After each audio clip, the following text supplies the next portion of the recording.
the Strokes, and last night we just had a call, didn't we, from Johnny Mango. Oh yeah, Johnny Mango, yeah. Yeah, oh yeah, old the Mankster. And he informed me that one of the Wurzels is dead, and I didn't know that. Yeah, Adge Cutler, who was the lead man, I think. Yeah, he said he died the most rock and roll death you can die. He said he was apparently driving on a terrible cocktail of cider and other things, presumably. Yeah. Apples and jams. Yeah. And he crashed into a tractor. Now I wonder, is that true? Who knows? JM's not winding me up. Yeah, I hope the Mango Boy's not having a laugh at me. Is that true? One of the Wurzels died by tractor. Did he? Is that true? So give us a call. What's the number again, Carl? 08700 800 1234. If so, I'm sorry that I disrespected them. I didn't know. Could you imagine? Oh God. If, right, say if like you're the driver of the tractor, and you kill someone, you go, oh God, I've killed someone, and then you look and it's someone famous. Yeah, or Adge Cutler. Yeah, go on, what was your point? No, it's just like, not Terrifying, only, yeah. it's like you've killed someone, then you look. But yeah, I know what you mean. And actually. what makes it even worse? And what makes it even worse? They were rich. Yeah. Oh, that No, would but be. say if it was someone who's like really big in the world. No, that is I quite like that. It's an interesting point, Oh, that. that's your bag. No wonder I can't find what I'm looking for. Oh, right, well... As Bono said. Did you bring a bag? Yeah. Sorry, Is that under there, Rick? sorry about this. I'm not Well, ignoring. this is getting a bit sloppy, you know? No, it's not. No. No, it is, Rick. It's getting sloppy. It's never got sloppy before. No, I've got a list here because we went to this award ceremony in the week. We were up for an award. Well, I have to explain it to Carl because basically we were up for an award and it's called the Trick Awards. Now, Trick stands for Television and Radio Industries Club Annual Awards, right? We've never heard of it either. We've never heard of it. It's some kind of like television radio industry club. That's what Yeah, that's the clue, isn't it? Yeah. Exactly. So, but we don't want to. I'm not trying to slag off the award because it was, you know, it was a big thing and they really made an effort and it was really nice. Food was brilliant. It was at the Grosvenor House Hotel, really nice do, and you know, lots of industry people in that there. It was really classy. We got there nice and early, so you know we were there for a good 4 hours before we had to sit down. But it was just kind of surreal. It was just a bit weird because it was packed with the cream. I'm literally the cream. Big names, you know. Martin Kemp, one of the first people I saw, you know, came in like big TV, radio industry names, on-screen talent, behind-the-scenes people. John Barnes was there. Beadle was there. Sir Cliff Richard was there. Yeah. Right. Anyway, so the voice comes on and says, "Ladies and gentlemen, please welcome the chairman." Of the president of the Trick Awards, and we had to stand up. All of these people had to stand up and give a standing ovation as he walked to his table to Tom O'Connor, former presenter of Crosswits. You're joking. No, he's the president, and he came out. He told a few gags, sort of like it was like straight away. It was, you know, old school stuff. You want to thank the ladies because you know, it was nothing without the ladies. All the lovely ladies here, and we're waiting for a joke. No, just thanking the ladies. Well, you're forgetting that just prior to that, he said grace. Oh, he said grace. Before we ate. Right? It was me, Steve, and Ash, you know, our producer, the little disabled fella, right? And he's there in his wheelchair, and there's me and Steve. We're standing up during By the way, grace. can I just stop you there? Go on. Saw someone in the week, and... Sorry, did we bore you? No. You just reminded me then about the little producer who's in a wheelchair. Yeah. Last week you said, blah, blah, blah, and our producer who's in a wheelchair got a text from someone saying, what's happened to you? They thought you were talking about me. Oh, really? Oh. So, yeah. Oh. You're handicapped in a different way.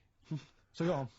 And Tom O'Connor, he said, thank you, God, for... We thought this was a joke initially. We thought it was going to be like a kind of cheeky gag. That's why we were laughing out loud. That's why we were laughing raucously. But anyway, and then he went, thank you, God, for this, and help those who walk alone. And Ash went, what about those that don't walk at all?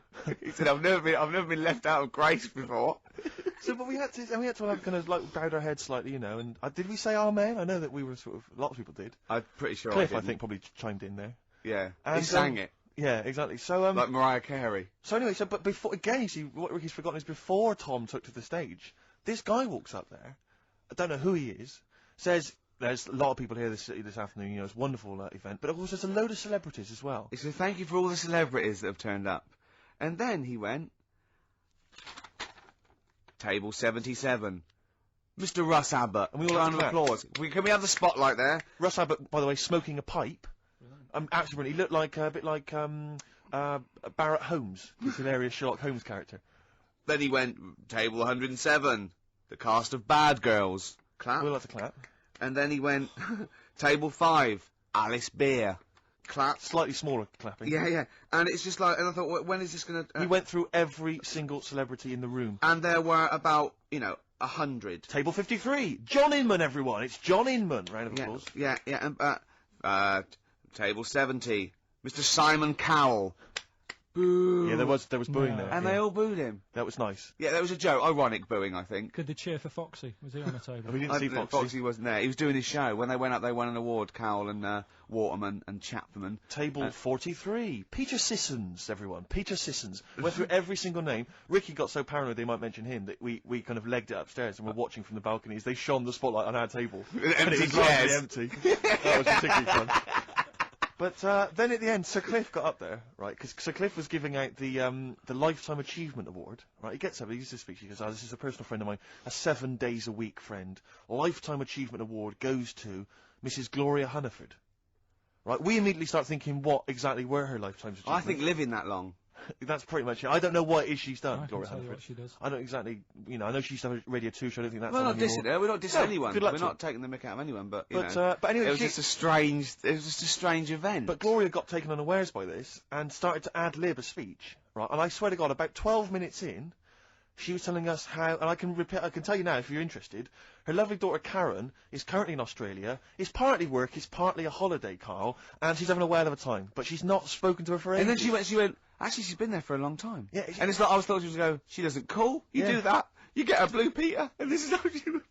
We thought she was going to get photos out, maybe, start showing it. It was a nice event, and, everyone there, Henry Cooper was there.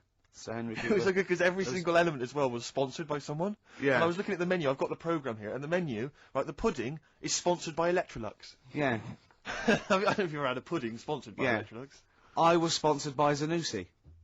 When everyone was doing the prayers, did you look at them with their eyes shut, like you did at school?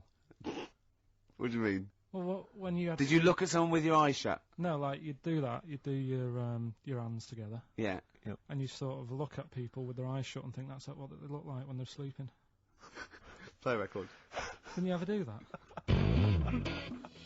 Table 60. Lisa Tarbuck. That's Corner Shop. Lessons learned from Rocky 1 to Rocky. I love that guitar. That's great. It's real glam rock. That's T-Rex and Bowie. I was going to play something from Ziggy Stardust today, but instead I brought in a different album. I want to play a bit of Bowie. Is that all right? Oh, of course, yeah, always. Yeah, bit of Beatles. Still to come up, by the way. We with the education of Carl. Last week he did Che Guevara. He did very well. Yeah. Before that, the week before that, you learned all about Rasputin, didn't you? And this week you've been studying Hitler, haven't you? How does that go? How do you reckon that? It's a bit tough. Okay. I mean, I'll give you the full story later, Steve. Do you know much about him? No. So, they're all linked. All these stories I've been reading, they've all got a similar sort of thing going through them. They're born, they have a bit of a tough upbringing. Things aren't going well, and they seem to take it out on other people. Okay. Right, I'll tell you more later. Okay. Yeah, I don't think you can... I mean, I don't think Hitler and Che Guevara... It's the same thing. Che Guevara, when he was a kid, had, like, asthma, right? He wasn't an happy kid. Hitler, he only had one ball. Well, I was trying to find about that. Yeah, seriously, he phoned me up in the week. I said, how's it going? He went, I've just skimmed it. I was looking for the testicle thing. Now, I don't know if they left that out, or it's not true. Right. So he was trying to look up that Hitler has only got one ball. I think they only did it to wind him up. Because it's like, you might be taking over the world, but we're all saying you've only got one testicle. Sure. And it's so did you look in the index and it's sort of Hitler, Adolf, family life, early childhood, testicles? Testicles, absence of. Sort of skimmed through. Cause one of. Mother, brackets other. Yeah. Albert Hall. The only thing I could find was at one point in like, when he was trying to run the place, there was a meeting going on, and somebody had put a bag in the meeting room and it blew up. Yeah, and but I'm the wondering table whether it was under the table. Yeah, but...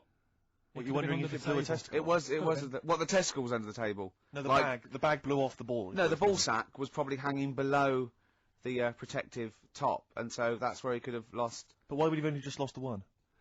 Because the way he was sitting. Cross-legged or something. Sure. Okay. Well, I mean, again. I mean, last week we had a Che Guevara expert who phoned up. Maybe they could. Maybe there's a Hitler expert this time who could maybe phone up and confirm the testicle theory. Yeah. What's the number again, Carl? 08 700 800 1234. You need to have at least done a PhD or something. I don't think we should invite calls about Hitler. I think we're asking for trouble. No, I'm talking about someone who's done a study of him and who's done a PhD. Oh, okay. I'm not talking about any old nutter. And also, Carl's lottery numbers. He's a little bit more confident this week. Okay, good. He went there more like it, and I looked at him and I laughed. He went, no. Even Suzanne said I'm on more on the right lines there. Is there anyone who has done a degree in maths or A-level maths that can bear? Carl won't believe this, right? Carl thinks I was trying to. I know I was partly doing it to confuse him, just see that look on his face like a cat, right?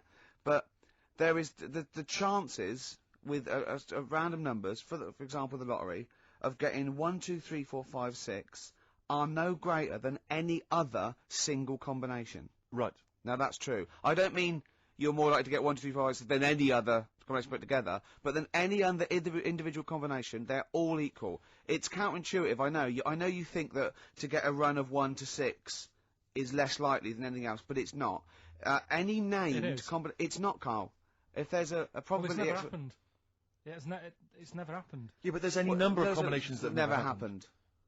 Every one of those combinations that have come up have happened, and they're just as likely or unlikely as any other combination, right? It's just that you feel intuitively, right, that 1, 2, 3, 4, 5, 6 is less likely than 1, 7, 12, 34, 60. You know what I mean? Well, I didn't win. Play record. Okay. Wu-Tang Clan, Uzi, on XFM 104.9. Well, here we are, the day before St Patrick's Day. Oh, hooray! Brilliant. Guinness, etc. I hate people. I hate English people, I should say, who are obsessed with celebrating St Patrick's Day. You know, all crazy. It's like Chris Evans used to rave on about it. We're going to Dublin. We're going to get drunk. Wow. It's like it means nothing to I think English XFM people, just did that. To be well, honest. yeah, exactly. Just as bad. Careful. They are employers. You don't want to annoy them. What would we do without this? Well, that's true. Eh? Yeah, have an enjoyable Saturday. No, this is my favourite 2 hours. You like this, don't you? Well, I don't know. We can't do this through May and June. No, we'll be gone. We've got to record the second series of The Office. What are we going to do, Carl? What are you going to do on a Saturday? Host the show yourself? Doing it on my own. Yeah. You are not. Are you seriously thinking of it? Have they asked We've you made to do you it? everything you... Why would you not think about it? Because I've been there, done that. Next challenge, please. Oh dear. Do you know what St Patrick did? Why he was revered as a saint and everything? What was he famous for in Ireland? He rid Ireland of something. I don't know, but I bet he started off with something odd happening in his life. What, you think he had asthma or something as a kid? They all do. And he took it out on what, though? What did he do? Exactly, he took it out on something. What did he do? What did he rid Ireland of? St Patrick. St Patrick. This is why we're going to get crazy and drunk tomorrow. This is why we're also happy to celebrate his anniversary, or whatever it is we're celebrating. That's why we have a crack. Yeah, this is why we don't bother to celebrate, the birthdays of James Joyce, one of the great novelists of this century, or Samuel Beckett, one of the great playwrights. We actually celebrate this man, St Patrick, the man who did what? Don't diss him. He did a good job of it as well, because there's none there now. There are none of these in Ireland. So he rid Ireland of something. Come on, Carl. Think of something. Just give us an answer. He went round on a horse whacking them and... He went on a horse whacking them. Yeah. What was it, Carl? What did he rid Ireland of? Went on a horse. Foxes. I don't know. No, you're on the right lines. On the right lines. It was an animal. Oh. Bears. Yes, it was. Yes, it was bears. Wow! It was snakes. Right. And there are no snakes in He Ireland. rid Ireland of all the snakes. Yeah. Who did it here then? Because there isn't that many. Well, I think he had a stab at it over here as well, but got tired and went back. Yeah. That's why there's just a few snakes here. Is it true that there are no snakes in Ireland? I think it is. I think if someone called this... And what is there any historical evidence for St Patrick ridding them of... I mean, how did he do it? Was it like the Pied Piper? See, I'm not convinced that he did go around killing them snakes, but there are no snakes in Ireland, and that's... Yeah, I don't think the ins and outs. If someone knows the ins and outs, we had a few probability experts and statisticians and maths graduates confirming that indeed I was correct, that the probability of 1 to 6 in a row is no more or less likely than any other single combination in a totally random selection of balls. Which brings us back to Hitler, doesn't it? Because he only had one, didn't he? Well, Coming up, we'll be asking Karl all about Hitler, the education of Karl. He's done Rasputin, he's done Che Guevara. Plus, of course, White Van Karl, where we asked Karl some of the, his opinions on some of the hot potatoes of the week. You learn as you go along, because you've got something about St. Patrick there. That was thrown in for free. That was an extra... I'll learn you something, eh? Snakes. Well, sorry, can I just stop you there, and I'll teach you something, right? Oh, go on then. You don't learn someone something, you teach them something. Yeah. It's not, one's passive. You learn... learn... Ricky, I'm sorry, mate, but I don't think you should be teaching people how to speak or use grammar. I just don't think it's appropriate. It's like, it's embarrassing, frankly. Because there's so many errors that you're making. It's like, where to start with you? Oh. Snakes, right? You're talking about snakes. Yeah. A lot of snakes are born with two heads. It's like a familiar type thing that happens to snakes. Okay. Yeah. They take it for granted, don't they? Right. Snakes born two heads. They'll fight each other for food, even though it's going in the same body. Isn't that weird? Mm. Were there kids at school that you went to who had two heads? The snake twins from Moseley. Oh, there was kids at your school with two heads? Was that right? What? No, they had big heads. Oh, they had big heads and webbed hands, but they weren't related, and they weren't friends because that would have been too obvious. Yeah. He said. Yeah. Oh, Steve, listen. Before you came in, right? I sneezed a couple of times, so if I'm allergic to it, I've still got a bit of a cold. And I said, oh God, he went, bloody hell. I was like, sorry. And he went, you know you can't sneeze with your eyes open. I went, yeah. And then he was obviously thinking to himself still, and after a pause he went, would your eyes really fly out? And I started laughing. He went, no, because has anyone ever done that, do you think? Has anyone ever held someone down, torturing them, and held their eyelids open and gave them pepper and see if their eyes would fly out? And he said, and then he went, I'm just looking at him again, the silence, and then he went, of his own accord, he just went, I can't see it happening. Your song here, Ricky. Oh, Bowie. Sorrow. Beautiful. Sorrow by David Bowie. I got that on a compilation today, but I think it's originally off the Pin-Ups album, the one we did all the covers, because he didn't write that, did he? That was the one with him and Twiggy on the front cover, isn't it? Right. I haven't had that for ages. I haven't got that. So. Sorry, you lost me. I don't know what you're talking about. Are you reading a book there? No, I was just reading the brochure there, the programme, if you will, for the Television and Radio Industries Club Awards that we went to. Incidentally, we lost. We lost to Linda Green. Yeah, we didn't win an award. The best comedy. But you might be interested to know that Tom O'Connor is in constant demand for corporate functions both here and abroad, and his client list includes many multinational companies. No mean golfer, Tom took the literary world by surprise in 1992 when his first humorous golf book, From the Wood to the Tees, made the bestseller list. I noticed it didn't take the literary world by storm. No. It took it by surprise. They're going, we can't say storm. We've got to say by surprise, from behind. But his first humorous golf book, From the Wood to the Tees, made the bestseller list. I don't know if that's just books about golf, that bestseller list. Subsequent successful books include One Flew Over the Clubhouse. Brilliant. Genius. Take a Funny Turn. Follow Me, I'm Right Behind You. And Eat Like a Horse, Drink Like a Fish. Does it mention Celebrity Squares? Didn't he do that? No. He did Crosswits. Name that tune. Once, right, it's Crosswords. Do you remember Crosswords? It was from the 80s. It was like a crossword game show. It was often with Kate Copstick. But I saw one, right, it was on Challenge TV being repeated. And no, Andy Crane, remember Andy Crane? Yeah. He was the link man, and he went, coming up next, Tom O'Connor with Crosswits, with, well, in my opinion, one of the best Crosswits players of all time, John Junkin. Oh. Who's your favourite Crosswits player? It's got to be Junkin for me as well. But Copstick was Barry alright. Cryer's bloody good. Cryer was good. I watched Call My Bluff in the week. Is this with Toxic and yeah, Colin? it was quite good. I quite enjoyed it. I imagine you could get on there if you wanted. I used to watch it with what's his name? Famer. Yeah. Famer. Yeah. Oh, that was great. You're brilliant impressions, because obviously while Bowie was playing, you were doing your infamous Bowie impression, which is the best one you do, actually. Well, that's just because Karl said, you know what, he said, I'd love to go out for a drink with David Bowie. Of all the people that come in here for sessions, I think he's really good at him. And I said, I think he'd like you as well. That's all. And I just went, hello, Karl. You're strange. You're alien. It interests me. Myself and Ian, I'd like to put you on them. Yeah, I just imagine you and Bowie in a pub somewhere. Isn't that pretty much the same impression you do when you do Ian Canfield? No. Ian Canfield's more like that. But not on air. On air, he's sort of like this sort of eloquent 40-year-old Capital DJ. Yeah. And, but when you talk to him in the studio, he's like a rock turning. legend. He's slowly turning into Tommy Vance, isn't he? Mm. This is one of his pillars of rock. Canfield. He loves Vance, Lemmy, Diano. If we run out of material later in the show, which is likely, Yeah. Considering we're now talking about No, Ian we ran out of it at favourite. 1:05. Exactly.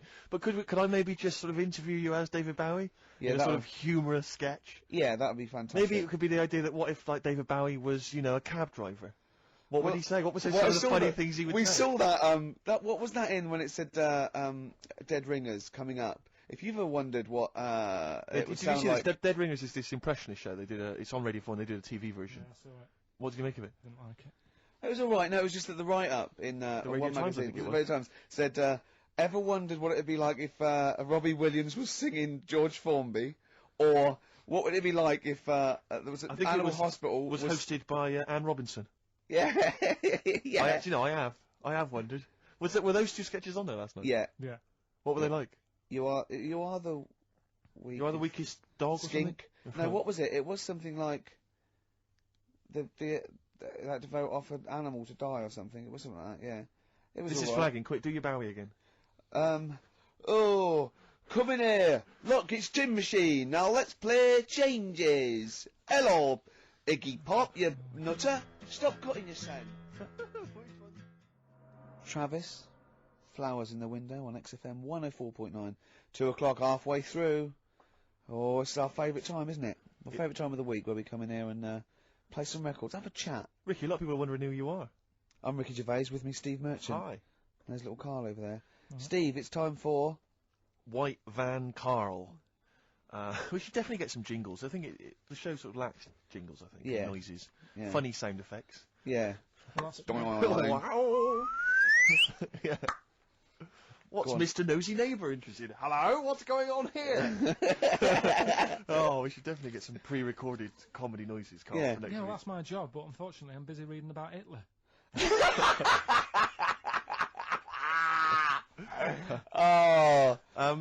For those that don't know and aren't familiar with this feature, basically The Sun runs a White Van Man column where it asks just people who, every men and women, their views on news stories from the week, and we decided we'd just ask Karl his opinion on some of the same issues.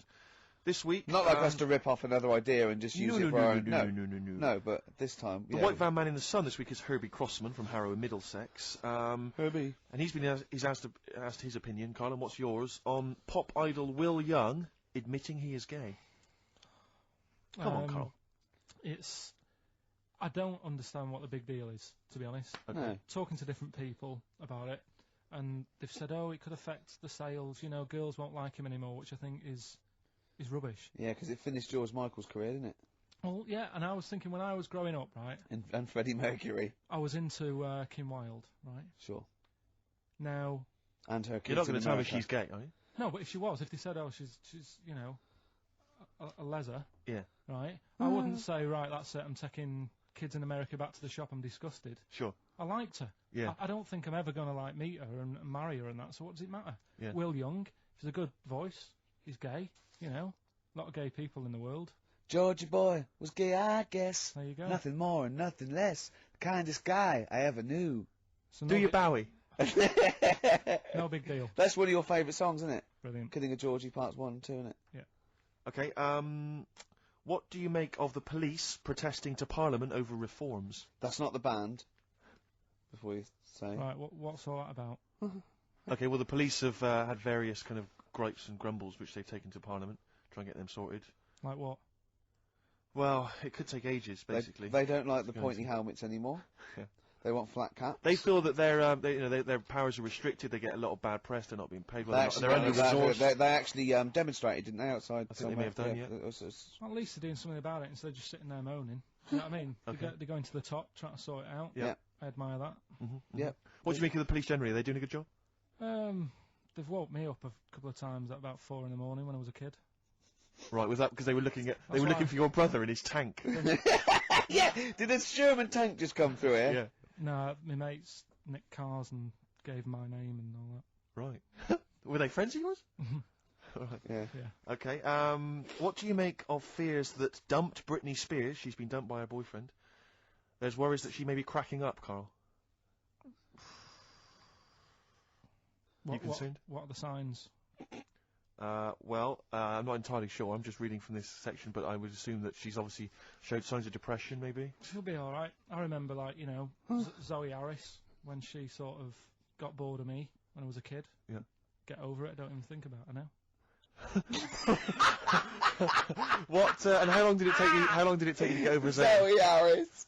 How long did it take To you? be honest, right, it was like one of my first girlfriends, and she was a pain. I remember I went out with her because she wouldn't stop hassling me, right? Yeah. I remember. Good reason to fall in love with her. Oh, go on I then. never talked to her, and then the bit that really got me, I thought I half liked her, and then I remember, right, we're at a school party, sort of infant school, Infant school? right? Are you sure it wasn't junior school? Well, it's on the cusp, Yeah. right, when you're about to leave infants and go to the next one. Yeah. And she was crying because You were saying, I don't think we should move in together.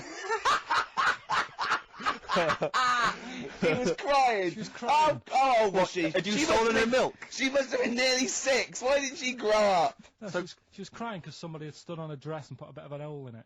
And I said, oh, for God's sake. I can't stand it. Oh, So God. you, I just think him. so you gave her a slap. I just think of him, like 6, like with clogs and a flat cap, going slightly bald, going, for Christ's sake, woman, come on. Oh, Light my pipe. oh. That finished it because all her mates were saying, come on, Carl, she's upset. And I was like, oh, whatever. So I saw her again. Hold on, no. Wait a minute. What do you mean all the mates were saying, look, come on, Carl? They were 6, weren't they? Yeah, but they were saying, come on, she's crying. Help her out. And, Like, and you it's did just- nothing? I don't know. She's not injured. Got a hole in her skirt. Yeah, but she was upset and you were her boyfriend. Well, So what did you do? Tell me the story. Where Well, were it you? didn't work out. You were at some kind of school do. There was a hole in her That's why dress. it didn't work out, he said. I don't, do you treat your current girlfriend in the same way? This callous disregard for someone's feelings? His current girlfriend does not tread on her dress. Does she? Huh.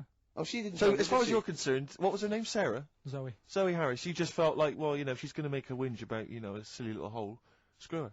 Yeah. You're all heart, Carl. What would you have done? I'd have gone over there and give her a lovely kiss. You wouldn't. Yes, we I were, would. We were playing Dead Arm. In the corner. Ask him another Okay, question. very final Oh. thought then. What do you say to the fact that a judge has decided that we, the general public, have a right to know about stars' flings? Basically, this is an excuse. This is basically saying, should papers be allowed to print tittle-tattle about celebrities, Oh, this is. providing it's proven true? Oh, this is something about, isn't it, a Division 1 football or something? It's definitely out of Premiership football, it's unfair. And it is true, but he's trying to keep privacy. And the judge said, well, it's not for us to censor the press over things that are true. Right. It's up to the general public to either boycott or not, you know, that publication. What do you think, Carl? What about all this, you know, exposing, going through the, you know, the bins of celebrities? It's not right, is it? But No. people are interested in it and buy the papers to read it. Do you know what I mean? I mean, like I said to you the other week, everyone has a go at Beckham for not being that bright. But at the end of the day, he's a good footballer. Doesn't really matter what goes on off the pitch, does it? You know what I mean? Yeah. So But what if you were I a don't celebrity really- and they sort of splashed over the front page the fact that you just, you know, didn't care Left less my for Zoe girlfriend Harris because- Yeah. and her torn dress? Zoe Harris is still upset. Yeah, they dug her out, you know. The night Karl Pilkington reduced me to tears. Nah, I haven't done anything that bad. Sure. I won't be worried. Did you win the dead arm contest? No. I was thinking about that the other day. Do you think there's a chance I could get blood clots in later life? Did you play that a lot? Yeah, a hell of a lot. Did you ever do it, but like kind of headbutting? No, Okay, because that would have explained something. dead arms. Sure. Anymore? No, that's it, Carl. And Thank you very it much was indeed. with people's blessing, was it? You had to give them a go. Yeah. And you played it with girls. No. All right. Oh, my mates. Right. So you were Okay. playing dead arms while she was off dancing and getting her hole ruined. Yeah. You romantic, you. That's great. And you haven't changed a bit, have you? You still do that to this day, don't you? At functions and events. Oh dear. Oh, Well, dear. what track we got here? You've brought in a track. Yes, here, I Steve. just thought I'd dig out some old Elliott Smith. I've quite enjoyed his work, and this was a previous single, and the first track from his album Figure 8, Son of Sam.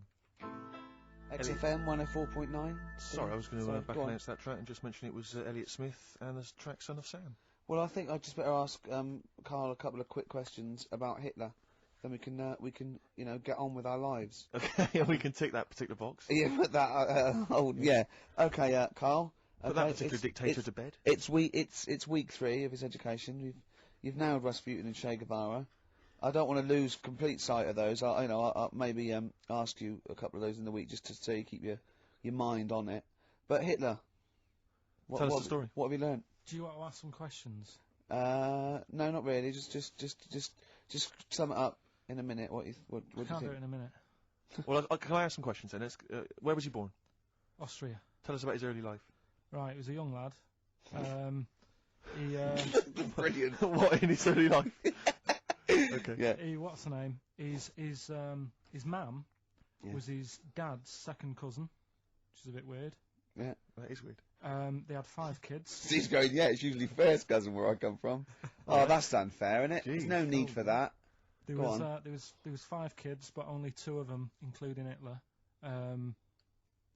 including him and his sister survived. The others died at an early age. Okay. Right. Anyway, so they grew up, and the mum died and the dad died and that, and he thought, oh, what am I going to do? Because he didn't do well at school, didn't have many qualifications. No. Liked art. Did he have a GCSE in history? Liked art, right? And then, so he said, right, I'm going to go to Munich.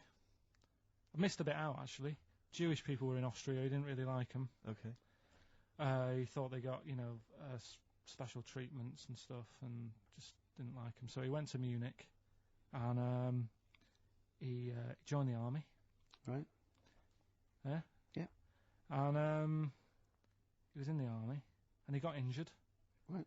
So he went to hospital, and whilst he was in hospital, the World War One ended, and he was like, "Oh God, I want to." I was enjoying that. Yeah, So don't, because you're breaking the concentration. Yeah. Sorry. I'm not even sure I want to join in on this one, just in case. Okay. Right, go on.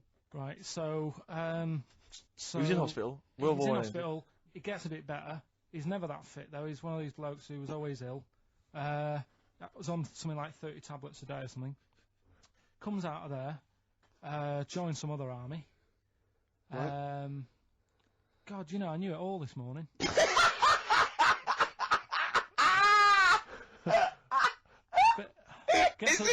I can see it running to ground. I just see his face going, I'm not nailing the fact, am I? And joined another army, and he was Listen, let's try and help you. So Here's a good bit. I remember this bit. He thought that war to men, right, was like childbirth is to women. That's how important he thought he was. All right. Right. So it's like, you fight for 9 months, and at the end of it, you own something, right? Yeah. So he goes on and all that. He's in Berlin. Yeah. And he's fighting his way through, trying to take over countries and that. And he does. Does he do Berlin? Does he? sorry, wait a minute. Is he Chancellor yet? What year is it? 35. Let's skip the kind of climb to power. Then he's now the dictator of Germany. Right, he's in charge, yeah. And this is when he gets his own back on the Jewish people and that, and he's got his own little armies, and he's setting fire to Jewish businesses and all this. And anyway, cut a long story short, he Please do.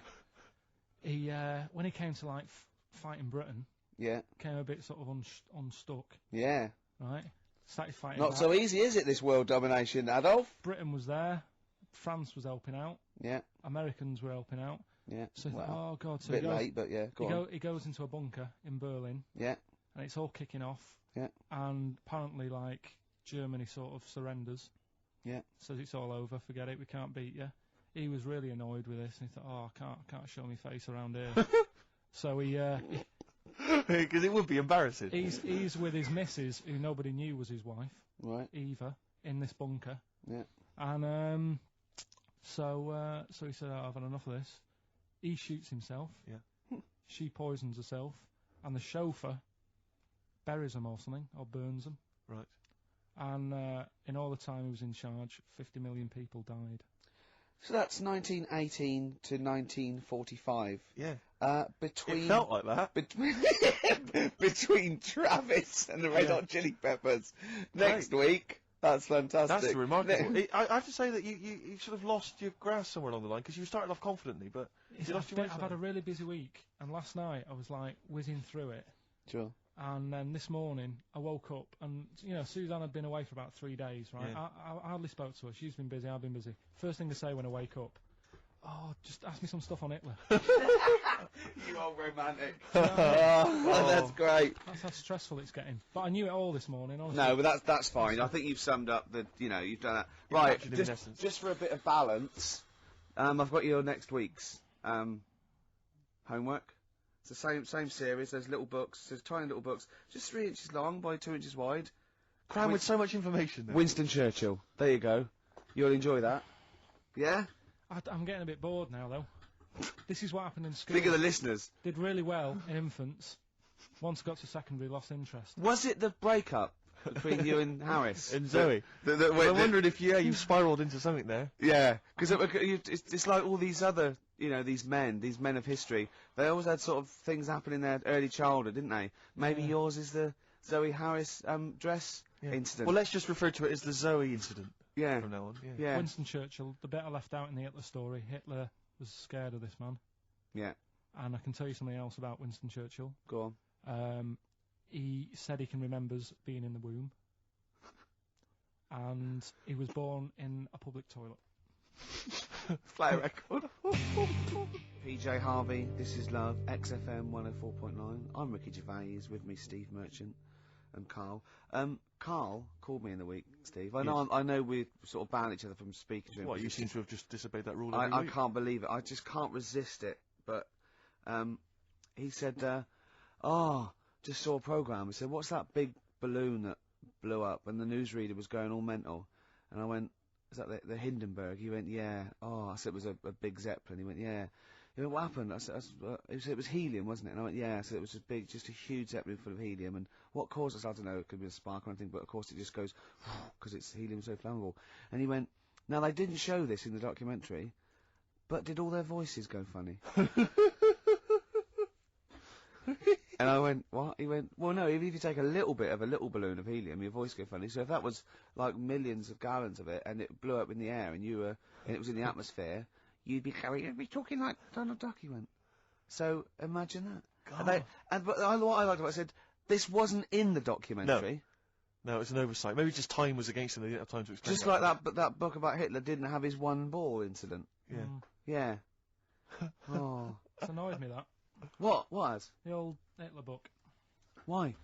Just because I knew it all. Do you know what I mean? I was cycling in today. I was like, going through it all again. Yeah. Had it all in my head. But that's why you should know something as opposed to just cram and have a piece of trivia that's precariously sort of teetering on the edge. But what I don't understand, you know what I mean? It's well, you're not interested by it. That's what I mean. It's one of the most fascinating things. You know all about things you're interested in. You never forget them, do you?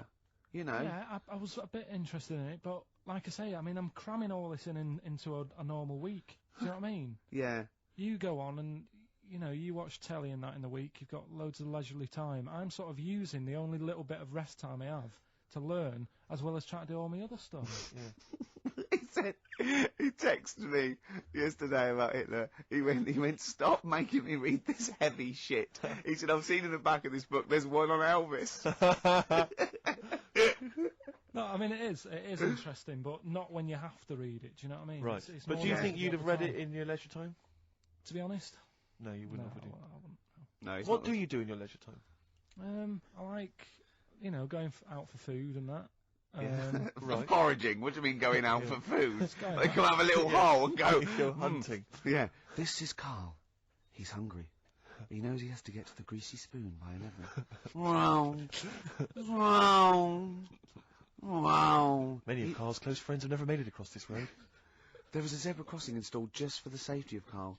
Beep, beep, beep, beep, beep, beep, beep, beep, beep. Can I have a bacon butty and... Karl is enjoying his... Wow, but he has to get back. His girlfriend's asked for one as well. She's home with a PlayStation 2. Wow. Beep. All right, Rick. It was David Bowie impressions earlier. Now it's just a selection of crazy sound effects, like that guy in Police Academy. You said you wanted some. He hasn't got time to make them up. He's reading about Hitler. You heard him. Do a machine gun or a helicopter. We've got to do all our own sound effects. Oh.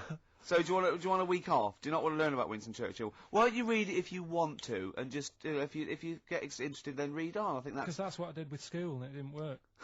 No, you decided you didn't want to. Yeah. Yeah. Okay. So But hasn't that taught you something? can't we just do it like a TV series? It doesn't go on forever. We've done 3 weeks.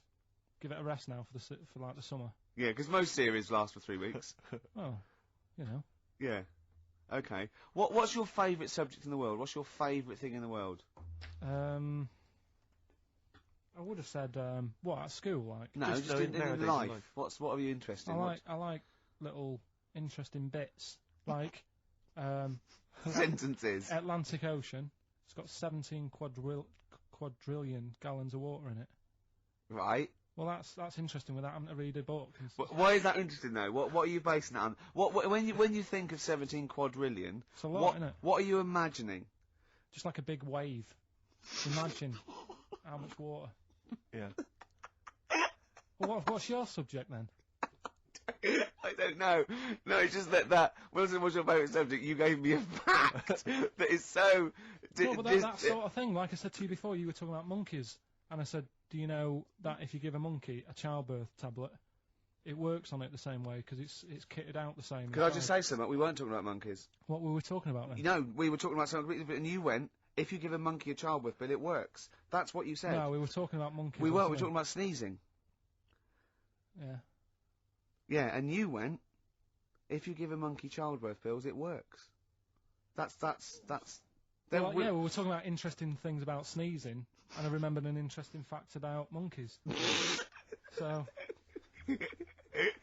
Anyway, 2:30, brilliant. What did happen to that bloke who used to make the sound effects in Police Academy? I don't know. He was brilliant, wasn't he? Do you remember him? I don't remember Was him. he called Hightower? Yeah, he was good. Yeah? If anyone knows, give us a call. God. Girls and boys. You've embarrassed yourself then, Gervais. What? Well, we've had a number of calls and emails Yeah. pointing out that the Hindenburg disaster was not because the Zeppelin was filled with helium, Hydrogen. but filled with hydrogen. Right, okay. Well, I thought about that when he told me in the week. Well, yeah, but I assumed he must have got that off from the documentary. So it just went up. So that's probably why the voices didn't go. That was probably why it didn't feature in the documentary. Yeah. But it seems to me we should have thought of that. I mean, like, it's school fates and stuff where they're, like, filling little balloons with helium. Yeah. You know, there'd be all kinds of horror stories if they were just, just blowing up, left, right and centre. I don't think you can just blow helium up like that, can you? What? Isn't that the point? Well, I'm saying is it can't be as potentially lethal as hydrogen, helium. What? Hydrogen isn't as bad as helium? No, helium's not as bad as hydrogen. I don't know what you're saying, because that Hindenburg was hydrogen. Yeah, and I'm saying, why did we think it was helium? That's crazy. You go to school fates and stuff with, like, little kids, and they're filling up little balloons with helium. They wouldn't have big canisters of helium, at a charity event, or, a small kind of bring and buy sale if it was deadly. Yeah, but it's not as big. I mean, when you buy those balloons at a fair, it's not as big as that big But presumably balloon. it's still flammable, is it? But it wasn't the fact how dangerous the rare gas was, or it was the fact that it was made of this thing that caught fire and just went. There was nothing. A hole in it would have been as bad. It just burnt quickly and fell to the ground because the hydrogen or helium escaped. It wasn't. It was irrelevant that what the gas was, wasn't it? I thought it was that there was supposed to be some kind of explosion. Well, I don't know what it was, but the point is because the outer thing was so thin, right? The gas inside escaped and it fell to the ground. So it just fell to the ground like when you popped a balloon. Well, not It didn't quite. sort of go. It didn't like flap all over the place and make a zany noise. But I tell you what, 'cause when I was looking on the internet in the week for it, I was like trying to get a bit more info on it. Guess how many balloons it would take, helium balloons, to lift a human up?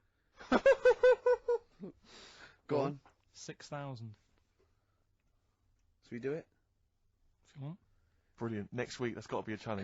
Can we? Is there a sort of balloon company or some sort of party company that are willing to sponsor us to lift Karl into the air with helium balloons? 10 feet off the ground, where we're tether him down, right? Is there someone willing to pay for 6,000 balloons to try and lift We Karl could maybe up? get some kind of company to sponsor it. I'm thinking like Electrolux, if they're going to sponsor puddings. If they're going to sponsor puddings, and celebrities, Russ Abbott, they will sponsor Karl being lifted. Heat magazine, come on. They're a big selling, very successful magazine there, and they know about Karl because they've mentioned him. Heat magazine, can we have a heat balloon? Yeah?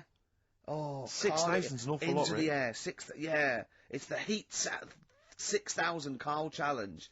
Lift Karl 10 feet into the air. Yeah. Come on. What about if it was Karl and Dr. Fox? We could get 2 different balloons. I think we need a lot more than 6,000. It's a lot more for Fox, isn't it? Mix, yeah.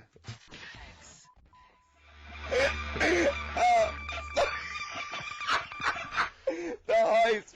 I just explain what I'm laughing at, right? We just had a call from someone saying his company would sponsor Karl, right, to be raised by all these balloons if he could have a walk-on part in the office.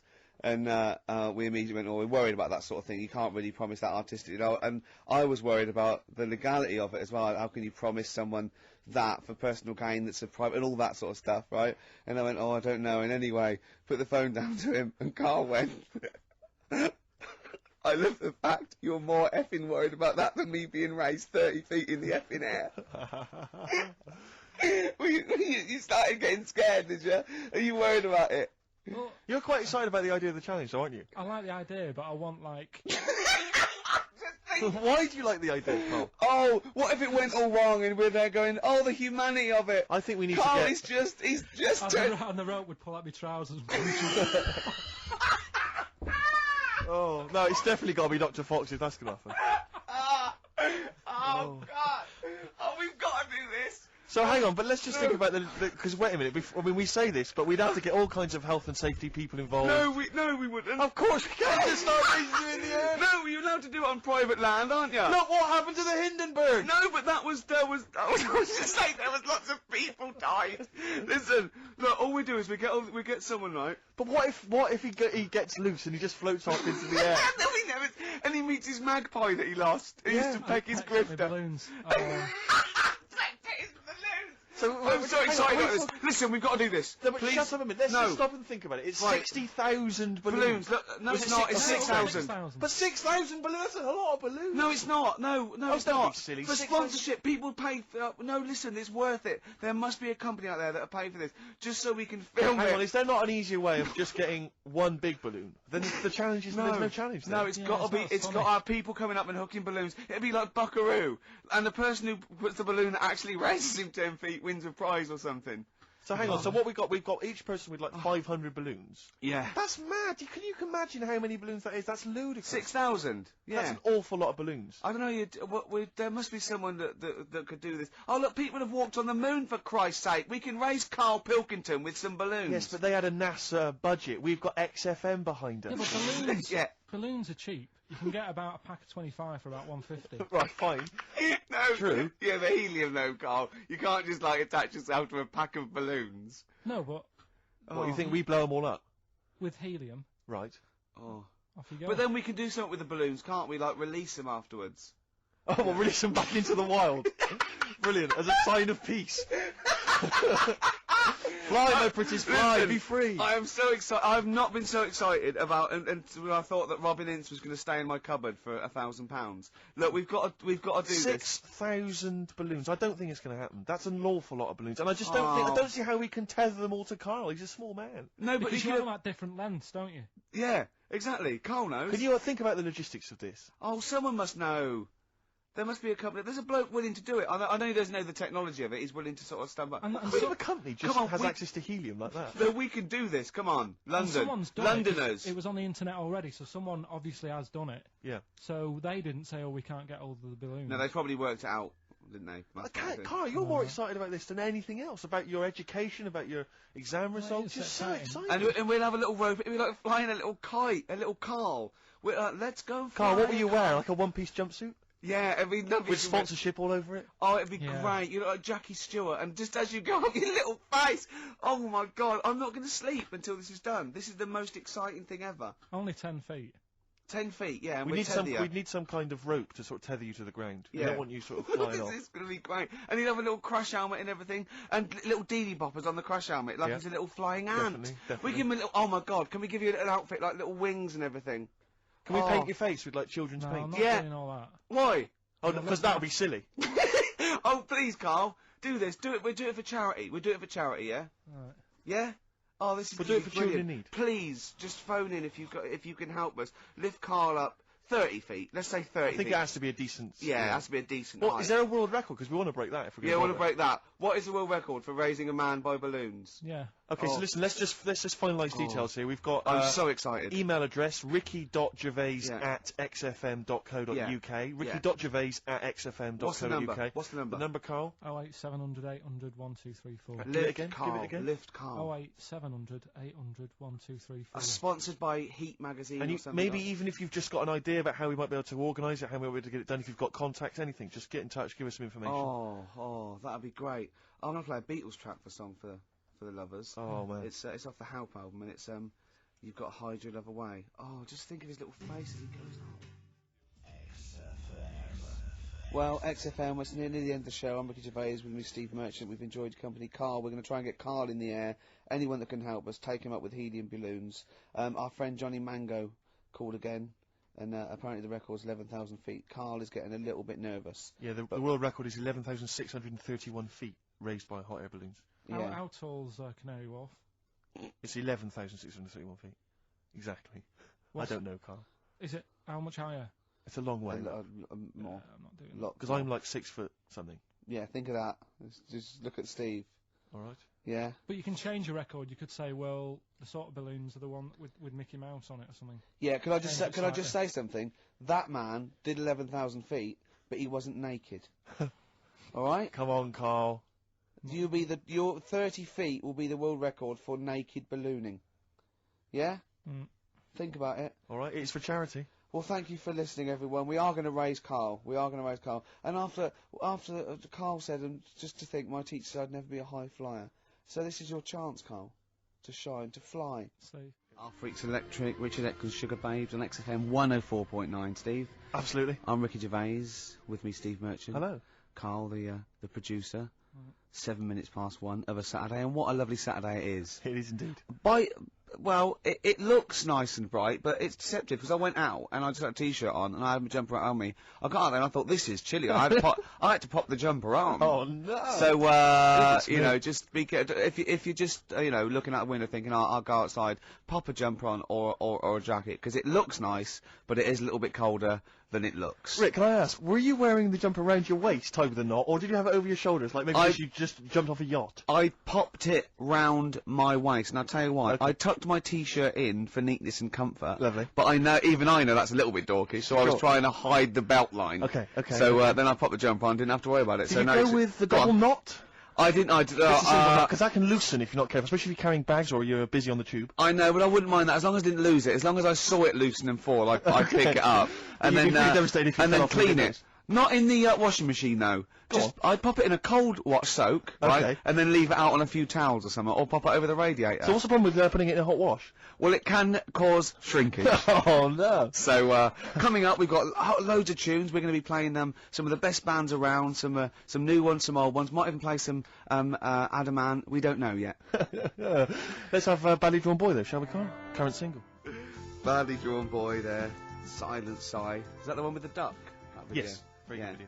Apparently he stopped wearing his hat around because he keeps getting recognised. And he's going to not wear his hat when he doesn't want to get recognised. Okay. Maybe pop it in the wash. But be careful, let's just have a kind of a light cold rinse. Yeah, light cold rinse, soak it, right, because it's woolen, right, and then just leave it out on a towel, or, maybe near the immersion heater. Sure. Or over a radiator, or even on a radiator, is that a problem? It can cause that sort of, damaging to the fibres of the wall. He had a kid last week. Did he? Yeah.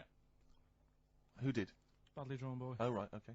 Badly Drawn Little Boy, he's going to call it, isn't he? Brilliant, Rick. Yeah. Well done. It's a sort of satire. I'd like to see that as a headline in a Stand and tabloid. deliver, oi, money, your life. Oh. Now, going on. Oh, Karl, can we don't explain why panic. that's funny? Don't panic, Karl, I'm a professional. Don't worry. What's your concern, Karl? What's your concern? Nothing. Tell us. No. You can say. I can't. You can! This is so unprofessional. It's... What? What have we done? What, talking about wool? Right. Come on, Karl, what's the problem? What's the problem? You say. He's great, and He's so lovely. scared. Come on, Karl, tell us. I don't know all the ins and outs, so I don't want to get into it. What? the thing. No, Well, look, you can't. People are perplexed now. What's the thing, Karl? What's the thing? What are you worried about? Say. Is it an email that's been received by the head of XFM? You've got the email open. You can talk about. You can say what it. Okay, let me just without, see. I don't understand it. Please know that under a ruling at the Old Bailey, any reference to Adam Ant's state of mental illness in any news report will constitute a breach of the ruling and therefore lead to serious action from his lawyers. That's right, and that's true. So we can't talk about that. You can play his records and sing his classic songs. Sing songs. Yeah, it's best just to leave it, isn't it? Yeah, well, that's what we. Yeah, Karl was a little bit worried. There's no way I was going to mention that or influence anything, and I totally agree with the law. So don't panic, Karl. That should have never been sent to you. Why? Because it's like, accidents happen. Go on then. When things like that happen, right? You've been told not to mention it. Yeah. And you're like a little kid. Yeah. And once things are in your head, yeah, it's difficult not to mention it. I mean, when I was a kid, yeah, go on, right? Yeah. My mum's sister Hazel, right, was seeing another bloke.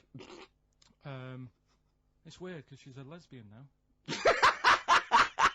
That's really weird. That must have been an interesting Christmas. But anyway, she was seeing this bloke, and he looked like Ken Dodd, apparently. He looked like Ken Dodd. Looked like Ken Dodd. So people said, don't mention it because it gets on his nerves when you like meet him and you go, oh god, you look like Ken Dodd. So I said, all right, his name's Will or whatever.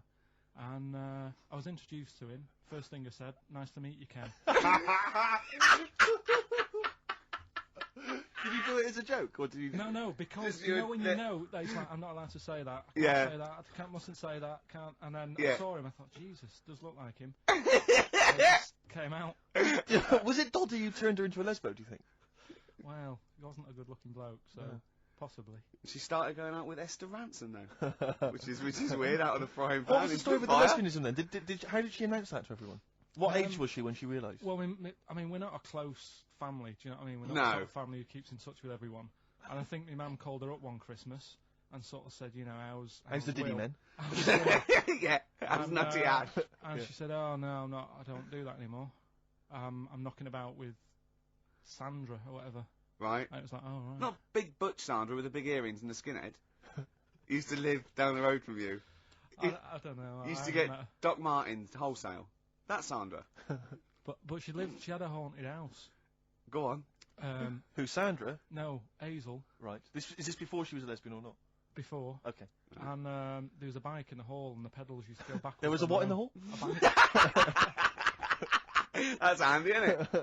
Oh, that's great. Don't worry, we won't do anything. So, sorry, no, there was. I want to know about the haunted house. There was a bike in the hall, and what There was happened? a bike in the hall, and the pedals used to go backwards on their own. And also, shoes used to stick to the wall or something. Did they? Yeah. Yeah. Shoes used to stick to the wall. Yeah. Okay. That sounds like That's a haunted house. a household. Yeah. Oh dear. Brilliant. Maybe she should clean the walls. The Lars, and there she goes. What a great start to a show. We've had 20 minutes of some of the best banter, chatter, and music and anecdote anywhere on the dial. You're damn right. High five. Yeah. Yeah. Yeah. Sweet, man, sweet. Oh, what are we talking about? Now, well, I love that track. It's lovely. They've got a bit of the Liverpool gene pool, haven't they? That sort of doddy. You know what I mean? I like the Scouse sort of look. You know, the Cilla Black and the Stan Boardman. Yeah, it's particularly unique to Liverpool. It's sort of happy in teeth and ears. And, it's happy in teeth and ears. Yeah. Oh, brilliant description. Yeah. Happy in teeth and ears. Yeah, that's just 3 of my friends. Yeah. Now, we've got a great track lined up, haven't we, Karl, that I've brought in?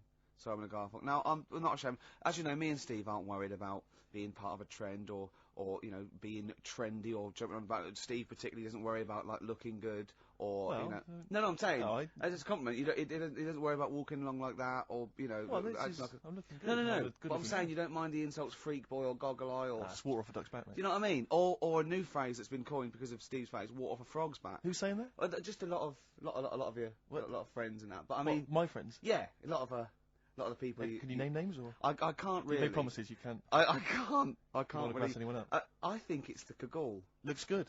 It does look. It's good. Waterproof, Rick, and it's also stylish. I wear nothing underneath, so it's tight to the skin. It gets sticky in bad weather. Is that why you sort of rustle? Sexy. But what's all the? Is there abuse? No. They just say. Because I'm a pretty trendy guy, but I, as you say, I cut my own trend. You know, I make my own style. You know that. Consequently, the pipe. You don't feel that's an affectation? I don't think. I think because you're young and tall, yeah, the pipe looks a little bit silly. Go on. I mean, I know you're worried about because because we've already lost the trilby. Well, I'm worried because pipes are going to die out. I mean, this is the problem. There's no young people now who are taking up the pipe as a smoking device. Is there anyone under the age of, what should we say? Oh, we've said this 25? before, and I don't think there was no one. I think there was some nutty old woman who phoned in and said, I smoke a pipe. But I'm talking about, because years ago it was like an Oxbridge student, you'd be at Cambridge or something, you'd have a lovely pipe, tweed suit, you'd be there studying. That was, and that was the young gent always smoked a pipe, but no one is now. I'll tell you this, in the year 2050, there'll be no pipes. They won't exist. Well, I think all drugs like nicotine and alcohol will be banned, and we won't be allowed to think our own thoughts. We'll have to live in the sewers like eating rat burgers or something. Won't we? Yeah. And it would have to download our memories or something, oh, probably. God. And but I'll be a rebel, Rick. I'll just be down there listening to jazz. No, you won't. Yeah. You'll just have a little chip in the back, and you'll be going out with a big fat man with a big toga on, and you'll be touching him. But will I think he's a beautiful woman? Yeah, you will, yeah. And I'll be fighting with the Rebel Underground. No, you won't. I will. No. I will. I'll be dead, won't I? You'll be dead, yeah. I'll be dead, yeah. In 2050, you will. I'll be dead. Unless because obviously you're becoming quite wealthy now. You're becoming a very rich man, obviously, from all your, celebrity endorsements. I'll have my brain put into a robot exactly. made of titanium, and I'll have it. Would you be cryogenically frozen if you could do it? I would, but I'd leave myself out on a towel. Right. Never, because if you do it too quickly, there is shrinkage. You've got to be careful. Did you read in the paper this week? This is true. Apparently, the world's oldest man, who's 113, lives in some little part of Japan. Sure. Like little island in Japan. But apparently, the world's oldest woman also lives in exactly the same place. Now, I don't know if she's since died, but she lived in the same place as well. Do you not think there's something suspicious going on there? I mean, isn't that a bit eerie to you? I'm thinking, have you ever seen them together? And have you ever found lipstick in his bag? I think they'll be one and the same. I wonder if it's something like, what brought Godzilla back? There's some kind of, some antics over there. No, there might be, they're sort of like, yeah. Although, just hearing some of Karl's stories about school, there's something going on there where he lives. Yeah. Did you say you did live near a sort of nuclear plant or something? I found out it wasn't a nuclear plant, it was a chemical plant. My God. Yeah. Really? And is that really true? What colour was the tap water in your area? It was better than it is in London. Right. Really? I was talking to someone about this the other day. Yeah. Water in London's ropey. And I use one of them water filters. Do you really? And the guy down in the office was saying it's a waste of time though, because they only work for a couple of waters. Like you fill your jug twice, and then the water's going through the same muck, isn't it? That's true enough. But So it's not. If it's not work. getting through, it's not getting through. No. If it's a filter, it doesn't matter, does it? Still not good though. Fair enough. Yeah. Good point. So have you just thrown it away based on what that bloke said? Did he sell you another one that he had on him? Did a better updated model. Yeah. Did he have a suit and a? When you say like he works here, was he actually hanging around outside? Yeah. Did he have a suitcase with with a lots cart? of these in? Yeah. Yeah. Oh dear. So just go back to insults briefly. Go on. It's saying. Oh no! See that's Goofy. That's not fair. No, because that's what he said. It's in my head. What do you mean he said? No, when did he say that? No, I mean. When did you call me goofy? No, he didn't. He said about what's in Baldy? my head. Hey, no, when it's come on. Come off it. Don't What? Who's start calling on me goofy? No. I'm not even goofy. Goggle-eyed's fair enough. Yeah, but you can sort your Lanky. look out. I can't. What do you mean I can? How can I sort my look out? I'm not even goofy. That's not fair. You've got the proper features. What? Just needs sorting out a bit.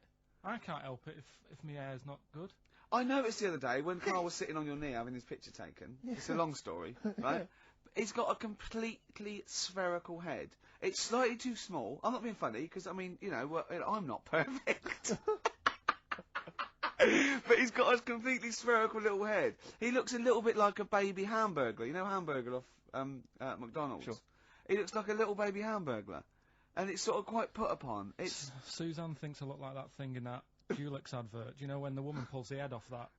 That little plasticine Yeah, morph type and then they creature. make a new head for it. And it's like a little head. really. And that's your girlfriend saying it. I know. Anyway, listen, let's get back to business here. This is a great track. It's America by Simon and Garfunkel. This is where I started saying we don't care about being trendy and all that. Strokes, last night, XFM 104.9. We're flying now, 35 minutes into it. No real hiccups. I don't think that. Not so far. It's just going really well. My name's Ricky Gervais. With me, Steve. Hello there. Karl. All right. Coming up soon. White Van Man. White Van Karl. We ask Karl the questions that the Sun asked someone else. Exactly. It's a good feature. It's a great feature. I'll be testing Karl on the new re-education of Karl. As you know, he got a GCSE. It's the last one, isn't it? In history. It was the last heavy sort of one, yeah. No. It's Winston Churchill. Well, yeah, because we're going on to more sort of metaphorical and metaphysical sort of pursuits, aren't we? Not that book. Yeah, that's the Aesop's I can't Fables. read that in a week. You don't have to read it. Right, Just that's choose fine, out. Just choose the ones about the foxes eating penguins. You'll like that. Steve, over to you. Thanks very much. I wonder if I don't think we've made much progress yet on sending Karl into sort of into the air with the. No, balloons. this has gone a bit ballistic. I've gone Actually. off the idea. Oh no, shut No, up. don't. You haven't gone off yet. We've inflamed the imagination of the capital. There's people offering left, right, and centre, and I think it's a good idea. But I think we should make a day of it. I think we should send you up in some balloons, right? Maybe Well, hang on, Rick, before we carry on, let's explain what happened because people might not have listened last week. I don't believe that. There are one or two, Rick. I don't believe that. People who were Name ill, or them. maybe out of the country. Okay. Yeah. So last week we discovered, was it that 623? Is it 6,000? No, I read that 6,000 balloons filled with helium can lift a bloke off the floor. I think that's too many. I think we could do it for less. Certainly. Well, with anyway, you. listen, there are various organisations which actually exist already that can provide this kind of entertainment, this kind of fun. I mean, I didn't realise there was a whole kind of market for this already, but apparently there is. Nor did I, no. Incredible. Anyway, so we're going to try and track one of them down. We're going to see if they can organise it so that you, Karl, can float into the air. We need to get you, is it at least 11 feet up? Yeah, if it's and just I think certainly higher. I mean, I can't remember what the record is, but it's quite a long way. 11,000. 11,000 feet. Yeah, but I think they're all official. I want to do it with like those little balloons you get for £1 at the zoo. Or I don't think that can be right, health and safety wise. I don't think that can be healthy. I think if we get him to sign something, which I will. Okay. I think we'll cover ourselves. But yeah, certainly we're thinking of maybe making it a bit like is it Tea in the Park? The, yeah. Capital FM. Yeah, event, the big event. We could get sort of Steps. At least H from Steps can come down and host the event. I mean, I don't mind comparing it. Steve's gonna do. Steve's learning to sort of like scratch and mix and beat match, and you're getting pretty. I'm making a lot of progress. Yeah. You are going to be a turntablist. Yeah. Steve never learnt an instrument, which he regrets.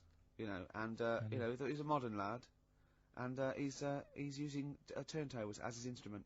I just got 2 turntables and a microphone, and so far, I mean, seriously, I'm cutting it up big style. No, don't laugh, because it is mental, the sort of kind of stuff I'm coming out with. And I'm scratching, I got the beats, matching. Can you imagine that? Shut up! It's that. No. If look at the Chemical Brothers, for goodness sake. If you're talking about freaks, look at those weirdos. Man alive! At least you cut your hair at Gavin. You know that whatever it's called. They used to kind of at least faintly appear in their videos. So this one is just some shots of like what you see from outside a train. To them, that is more glamorous and exciting, apparently, than seeing the lads themselves in the video. Who do you think's cooler to look at, Steve or the Chemical Brothers? Steve. Definitely, yes. You're absolutely right, Karl, and that's the first sensible thing you've said for a long time. If I was to work with Steve on some music, if he had the choice, I think Steve would look better on an album cover. Really? Yeah. What would you do? Would you change him at all? What would you do with his image? I'd put him in the distance, so I can't believe this is... No, just so you don't look as tall, that's doing you a favour.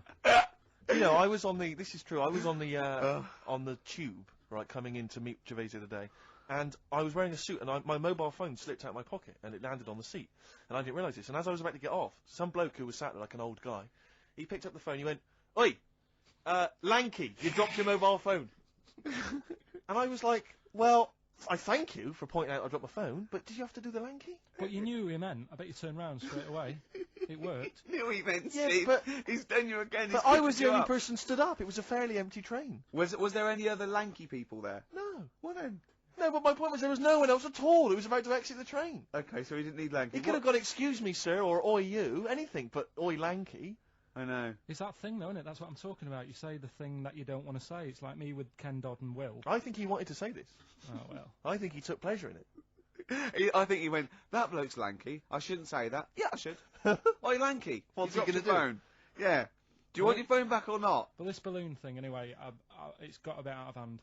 Why has it got out of hand? What are you worried it's about? funny. I just want to. I want to sort of like tie them all to the back of your belt. So as you go up there, you sort of tip forward slightly, so you're going up slightly upside down. We could paint some advertising on your bald head. Oh, that'd be great. Yeah, we'll do that, Lanky. That'd be great. Here he comes. No, I mean, last week it was just a bit of fun about going like just lifting my feet off the ground. No. And that's a big difference to what it's got now. No, okay, I'll tell you what, we'll do 100 feet in the air, and I'll hold on to the rope. But we'll do it at Wembley Arena, and we'll sell tickets. But it'll be for charity, Karl. No, It'll be for charity. No, we'll have lots of underprivileged kids coming along to see It's it, just got out of hand. It's like, I like karaoke, but I wouldn't want to go on Stars in the Rise. Sure. And it's got out of hand. That's how it's sort of it's grown too big. I don't. Who like would you it. do if you were on Stars in the Rise? I'd do that. Moby? That Jack the Knife song. I love Jack the Knife. Old Mac Heath. That one, yeah? Yeah. Is Mac the Knife? That's what I do. But which He'd do a hip-hop version. but which of the many singers would you impersonate? You can't. It's not the song, is it? It's the singer. You could do Jimmy Somerville, I think, quite well. Yeah, Somerville you'd be good at. Moby. Did Morph bring out a single? I don't think Morph did. Didn't he? No, I'm not sure. Sure, didn't he have a theme tune? Did Morph? Phone in if you think Morph. Morph didn't speak, Rick. Let Didn't him he? sing. Morph hardly had any features. True. Right. Express 2 featuring David Byrne, Lazy, XFM 104.9, 1:45. I'm Ricky Gervais. Steve's got the sun. Yes, I'm just We're just going to be doing White Van Carl, where we ask Carl the questions the Sun asked some other bloke. That's right. Because we think Carl's got more to say than anyone on anything. Carl only tells the truth, by the way. Just remember that, listeners. Off you go. Yes, well, today's White Van Man in the Sun is John Slade. He owns his own door maintenance company. His answers are very informative, I have to say. But, Carl, what do you make of the Channel 4 producer, aged 30, who duped a school into believing he was a teenager for a documentary? Are you familiar with this story? No, go on. Well, basically, a 30-year-old guy kind of fooled the school into thinking he was a pupil for a secret documentary. The school's outraged. Do you think that that's, for you, should anything go when it comes to making TV? I think I've said to you before, there's loads of kids at my school. I remember being in the first year, and kids who, what year do schools go up to? I was in the first year. What is it? 11. 5? Oh, sorry, first year of infants and juniors. No, secondary school. 11. Right, year 11. Kids have beards and No, stuff. not year 11. They're 11 when they first go to secondary school. Right. Well, I'm 11. The kids at the older end. Well, there's a Well, it fifth depends. form, and then You there's can a leave sixth when form, you can Right. leave when you're 16, I think, can't you now? Right. Well, kids who were 16 Yeah. looked old. They did have beards. I remember going there and thinking some of them were teachers. I think he's answered that. Next one. What's the next one? Tattoos and everything. I think they're kids in the earlier years even. What do you make of the fact that Mariah Carey's £38 million payoff has cost EMI staff their jobs, and we're talking 1,800 EMI staff who have lost their jobs? What do you think of that? Yeah, I mean, is that silly money, Mariah Carey, on 38 million? she doesn't need that much. She doesn't need that much. She But has to dress nice, though. it's not her fault. I'd say it's bad business. Okay. Because EMI, did you say? Yes. Right. They've got rid of them staff. Yeah. Mariah Carey's left. Who's going to do the work? do you think Mariah should come back and do some temping? Well, they should have got a loan and paid her. Okay. Do you know what I mean? Vicious circle, that. Right. Have you haven't done a business degree, or anything, have you? Commerce. You did commerce. Where did you do that? What did you do with that? At school, I'd learned how to fill out a cheque, pay a bill, and I think I had a trip round Kellogg's. Did you get an O level or GCSE? We know he didn't. You know. But was there a commerce exam, or was it just a division of Can't maths? remember. What did he fill out a Was check? it a subset of It was maths? an option. It was like, if you want to do it, you can. What do. was it? Fill out a check. Fill pay out a bill, check, pay a bill.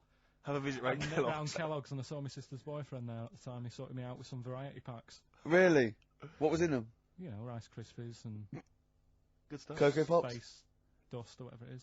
Space Dust. So, sorry, that wasn't Ken Dodd, though. No. That was someone else. That was an aunt. That was it, yeah. Yeah. That wasn't Special K. Oh, dear. What about this then? Home Secretary David Blunkett admits that muggers rule some streets. Weird this, because when I was out with you... I don't believe it's going to be weird, whatever you say, No, Carl. Go on. when we were in that pub that night and we got talking about muggers and that, the tip is, what I tend to do, because I nearly got mugged once. Act You mental. what? You nearly got mugged once. I nearly got mugged, Yeah. but I tried this technique of acting a bit mental. Right, and how did you act mental? Well, this guy wanted me trainers, and I was in Piccadilly Gardens in Manchester. It was quite late one night, and he come up. He said, "I want them trainers." I said, "You want them?" I said, "I worked hard for these." I said, "How dare you come to me asking?" And I got a bit livid, and I said, he looked at me like, oh my God, he's got a right one here, and he left me. Were you acting mental, or were you just mental? No, I put it on a bit. Were you not petrified, though? Well, you don't think about it, do you, when you're sort of in the eyes of danger? Well, not you. Clearly, you're a brave man. So what did you say? I just went a bit mad. I just kind of, because he said he wanted the trainers, and they were dear ones at the time. And I just, no, you're not having these. I said, I've crafted. I said, I wanted these trainers. Yeah. And, you know, went on to tell him how I work at printers and I don't enjoy it. And, you know, I put in all these hours and that, and I have to cycle home for about 5 miles. And Did he give you his trainers? Yeah. Did he have a knife? I just left. No, it didn't get that. Didn't get that violent. Well, that's very brave of you, Carl. Yeah, it's That's good. good advice, though. Just act mental. See, what's it? Should have tried it the other night. Oh, Liza Minnelli? Yeah. Well, she says, I've worked hard for these diamonds. Yeah. It's not easy being the daughter of Judy Garland. You don't know what it's like. Finally, apparently there was a crook that got a security job at Heathrow. Right, he was a crook and he got a job at Heathrow. Crook. As robbers steal another £2 million. Apparently security down there is lax. Yeah. Is that a concern for you? Is this another? Yeah. 2 million. Yeah. Why is all this money at the airport? It's those sandwich shops. You know how they're really expensive, the sandwiches in, like, when you're in a plane? They're like £2.50 for tuna, which is ludicrous. Yeah. That's basically the reason. What do you mean, why is all this money at airports? What is it doing there?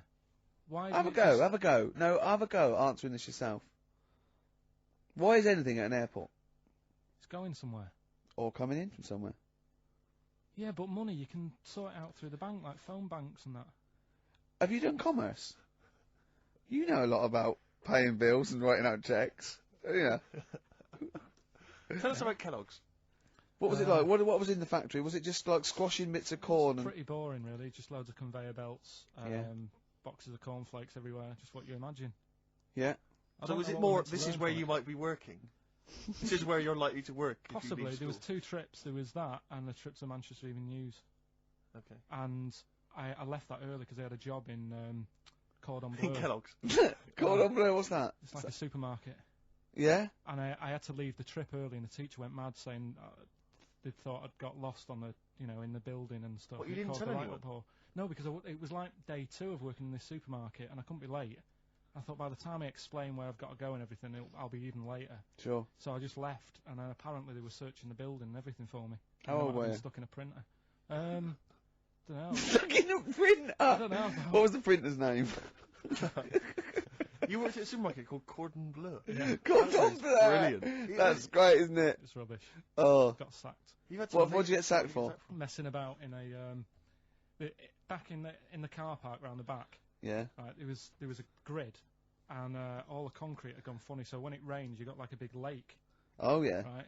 And I got in. Do you know those big metal trolleys you get to like put all the food in while? Oh, yeah. And Yeah. I got in one of them and pushed myself out into this lake. Of cement. No, Of it water. was full Oh, it of was water water, 'cause it'd been right, raining. right. And I got stuck in the middle, right? And the boss was like, "Where's Carl? He's meant to be doing, facing up the beams." And I was like, And you were so- stranded in a lake. So someone said, "Oh, I saw him messing about out the back." He came out and saw me stuck in the middle of this lake in a trolley, and he said, "Get back in." I said, Would you say, no, I'm filming sharks? I said, "It's too deep. I can't get out. You'll have to pass me something." And he said, "I'm not passing you nothing." He said, "You can get out of there and walk through it." I said, "I'm not. I've got my trainers on, probably the same ones." Yeah, you've risked actually." your life for them. Yeah. I said, "I'm not getting these wet." He said, "What are you going to do?" I said, "I'm going to wait for the water to go down the grid." He said, "The grid's blocked. Now get out or you're sacked." I said, "Well, I'm not getting out." He said, "Right, you're sacked." So you were sacked? How long did you have to wait for the water to go down the In grid? the end, I did get bored, and I sort of did a bit of a leap and a jump and got 1 foot wet. How long were you waiting? Maybe about half an hour. Just think of it. Just think. I mean, how did he get himself into that situation? That's fantastic. Should we play a record? Oh, definitely. That's Your a choice. joy. Oh, you're an absolute pleasure. More White Van Man next time on the show. Electric Soft Parade. I keep trying to get the album for free from you, Carl. You've not sorted me out yet. I have to rely on other people to give me different copies No, of I the did try. different tracks. I'll keep trying. Please do. This is one called There's a Silence, Electric Soft Parade. Gomez and Shot on XFM 101.9. Sorry, I was going to tell Steve something. Talk amongst yourselves. When you were out there, Johnny Mango phoned up and said to Karl, "Come on, when are we going to do this thing?" And Karl got all nervous, right? And he went, "You don't want to do it, do you?" He said, "Well, it's going to get out of hand. I just wanted to go as high as a tree." And he went, "Well, you can. I'll hold you down with a rope." He went, "Yeah," but he said, "But when the crowd are there and they're all screaming higher, higher, I'll feel the pressure and have to go along with it." The what crowd? What crowd is this? Higher! No, higher! We don't live in a medieval era. There's not going to be dancing bears and tumbling midgets. Well, I don't know, that's an idea. Hold on. If there's anyone got any of those. Tumbling midgets would be amazing. Yeah. Definitely. Less balloons, cheaper to do. Oh, you're going up. No, you're going up with them. No, you're going up with them, not just, no. With a midget under either arm. It's brilliant. Yeah. Oh, dear. Oh, it's time for the re-education of Karl Pilkington. This week, Karl was studying the life and times of Winston Churchill. What did you make of it, Karl? What did Churchill do for you? Well, last week I made a bit of an error with Hitler. Yeah, you tried to remember too much, and it was way too much for me.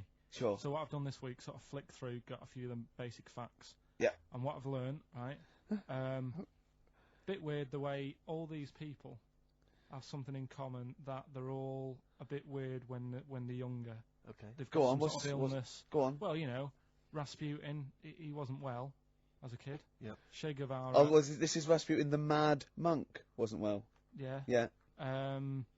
Che Guevara. Yeah. Asthma, really bad asthma. Mm. Hitler, he was only a bit mental. Yeah. Only one. His mother. He was a bit mental. That could be libelous. Yeah. And who've we done? And Churchill. Yeah. Very weak child. Was he?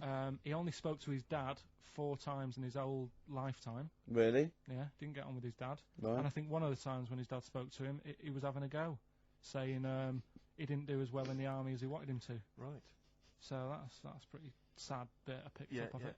Yeah. Anyway, so that spurred him on anyway. Yeah. I'm not going in all the ins and outs. Very important bloke. Okay.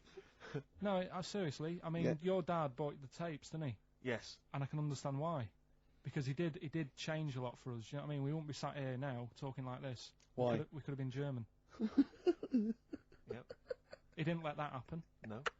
Everyone had a go at him, right? When I think it was Chamberlain who was in power. Yeah. And he was like saying, "Don't be trusting that Hitler." Yeah. And everyone was like, "Look, stop causing trouble." Chamberlain sorted it out. He sorted out a peace agreement. Yeah. And he was like, "No, I don't trust him."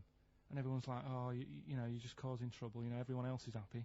Then it turned out that Hitler did actually do the dirty. Yeah. And try and come over. I remember didn't he do something? He started a war or something. There was a conflict of some kind. Yeah. Started a problem. And everyone went, "Hang on a minute, that Churchill knew what he was talking about. Yeah.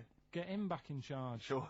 And they got him in, and Hitler was scared of him because he knew that he wasn't going to be having any lies or anything. He couldn't try it on with Churchill. Yeah. Especially when he was a little bit pissed up and coked and with a big cigar. Churchill. He wasn't he wasn't doing that.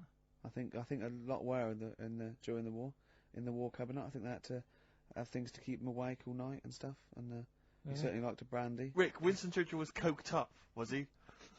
I mean, sorry, this is something I wasn't aware of. If there are any historians listening, if I'm wrong, I'm was that very in the sorry. World at War? No, I don't Winston think Churchill so. was Any historians or experts on war? Did Churchill and not some of the other people during I think the First and Second World War take a little bit of cocaine? So when it said that Hitler, doctors certainly used to. Hitler liked cakes. Would they be like the funny sort of cakes? No, he probably did like a little bit of Madeira cake. Right. Yeah, that's probably nothing like that. Sorry, carry on. So anyway, he beat the Bosch. Yeah, did all that. Oh, that's steady on. His personal life's nothing to do with it. And the most amazing bit is, right, he wasn't fit, and he had a couple of strokes. He's a good-looking bloke in many ways. No, he had a couple of strokes, but he had a stroke on, say... We've had that. He beat the Bosch. He likes to have a couple of strokes. Yeah. Let's not get into innuendo, Karl. It's stupid. Right, say he had like a stroke on a Tuesday. He was up and fighting again on a Wednesday. Really? He was a strong bloke. Yeah. And then he died at about the age of 86 or something. He's a good lad, wasn't he? He was really good. Yeah. Is he the one you favour most of all? I'd say out of all, I mean Rasputin, I don't understand why he got. Like I said, I don't know why they made a book on him. No. He just didn't deserve it. No. Che Guevara, you know, he had his time, I suppose, and did a bit good for certain people. Sure. Sorted Cuba out. Yeah. Doesn't really affect me. No. Hitler, I mean, enough said. Yeah. Bad bloke. Churchill sorted it all out. Yeah. And like I So said, your favourite out of the four of them, the of those four, is Churchill. Yeah. He's Brilliant. Brilliant. I agree. I agree with you, I think. What I love with your kind of sort of summary of these people's incredible lives is the way that it's almost like I remember in Looking magazine. I don't remember Looking. It was the Junior TV Times. They used to have half a page, which was a comic strip, summarising someone's life. You might have, say, 5 Star, the story of 5 Star, and you'd have a picture. I always remember the Roger Moore one was a picture of like Roger's parents. It was like Roger Moore was born in 1930. Picture of Roger's parents. Roger grew up during the war. Picture of Roger running down the street. Right, this is a school kid with a Spitfire coming behind him like it was going to try and shoot him. Mr. Smith, surely. Exactly, Mr. Smith. Yeah, Roger took up acting. Picture of Roger acting. Yeah. Roger became James Bond. Roger's now a popular, star in his own right, and does a lot of work for charity. Brilliant. It summed up the whole thing in kind of. I think 5 they pictures. used to have that in one of the TV Times or the Sun. I think they may have I remember sort of when it was Tina Turner. Born Sarah May Bullock. Then it was Nutbush City Limits. Stop hitting me, Ike. And then you're simply the best, and that was it. It was, Exactly. it was great. And that's very much what how your summary of great events is. But I'd say if you didn't know about Churchill, you've learnt a bit today. I was gonna say, can people call in to all these fellas taking cocaine? I think I'm right. It's 08 700 800 1234. Yeah. Give us a call, XFM 104.9. Did Winston Churchill and various other dignitaries take coke during the war? During the war, saying up for the war effort, but emergency summits and meetings. I think it was. I think it's been documented. I could be wrong, and let me tell you now, it's not happening today. Wow. Pete, you're on there. He's there, isn't he, to save me? For Nancy, XFM 104.9. I'm Ricky Gervais, with me, Steve Merchant and Karl Pilkington. I'm getting excited now, because we've had loads of calls and emails, not only backing me up, but going a little bit further.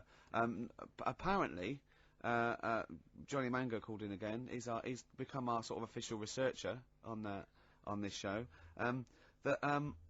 There is evidence that Queen Victoria in Balmoral, with a young house guest, Winston Churchill, used to consume cocaine-filled lozenges. So, there you go. Also, MDMA was a precursor of sort of ecstasy, a derivative, and that was big in the day, giving soldiers, a little pick-me-up. So, it's not so mad, is it? It sort of Winston makes Churchill sense, taking cocaine, because he was into his speeches and that, and they say that coke gives you sort of... the balls to stand up and say, like... Not that that's a good thing. And no, it's not. No. Definitely not. No. Right? But it apparently makes you confident, doesn't it? So you can stand up and say, we're going to fight them on the beaches. Yeah. And all that, and sound like you mean it. That's exactly, yeah. When he was sort of like, a little bit pissed up with his cigar on, coked off his tits, he wanted to fight. He didn't care where it was. He'd fight on a beach. He didn't care. He didn't care if he got sand in his new trainers. Exactly. He was boozed up. Yeah. You want to fight? yeah. That's why he was coming hard. He was very much. You got to think of him as the Liam Gallagher of his day. Yeah. Oh dear. Are we allowed to talk about this? I mean, I don't mean in terms of referencing drugs, but are we allowed to, is this like libelous to Winston Churchill? One, you can't libel the dead. Yeah, but two, is that only in America? I'm asking, and we're not saying, two, I think you've probably going to do a fair comment. Three, we say we were joking. Yeah. 4, it's a satire. Yeah. 5, we love him. 5, we're not condoning drugs in any way. 6, this is Dermot O'Leary's show. I didn't have a go at him anyway. I said he was alright. If there's any law against Rasputin, we might be in trouble. Law against Rasputin. You did willfully Rasputin. Yeah. All over the airwaves. You did slag off Russia's greatest love machine. Yeah. You didn't shoot him till he was dead, did you? Oh, put some poison into his I'll tell you wine. this, if there's any other historical questions that people want answered, then we're the men. Because really, with the three of us, our knowledge of the fact that the Hindenburg was filled with helium, the kind of coke habits and various drug habits of Britain's most famous political leader, we've got the answers to all of it. Einstein. Go on. I found out in the week that he didn't talk till he was 6. See, it's all these people who are weird. Churchill couldn't read, could he, till he was 8 or 9? Really? Yeah. So there you go. He got a D in history apparently, GCSE. Just one better. No, but Karl called me in the week, and he was a little bit stressed because he's had a bad week now. He got stressed about Hitler and Churchill, and I said, well, we're chill out a little bit, and I'll teach him something a little bit cosier. And I said, what about animals? No, not frightening other animals. You're interested in animals, aren't you? Yeah. And he went, oh, all right then. And then he went, okay, here's a question for you, Clever. So there's 3 animals without ears. He said, and I've told you one. And I went, well, that's the snake, because he was talking about the snake. I went, hold on, Karl, there's loads of animals without ears. He went, there's not, there's 3. I went, there's loads. I said, jellyfish, worms, single-cell protozoa, peripherous. But he went, oh, what are you talking about? What are you talking about? Animals, proper animals. I went, they are animals. He went, no, proper animals. And I went, do you mean mammals? He went, what are you on about? I said, are these animals, have they got legs, and are they fur-bearing, right? And he went, one is.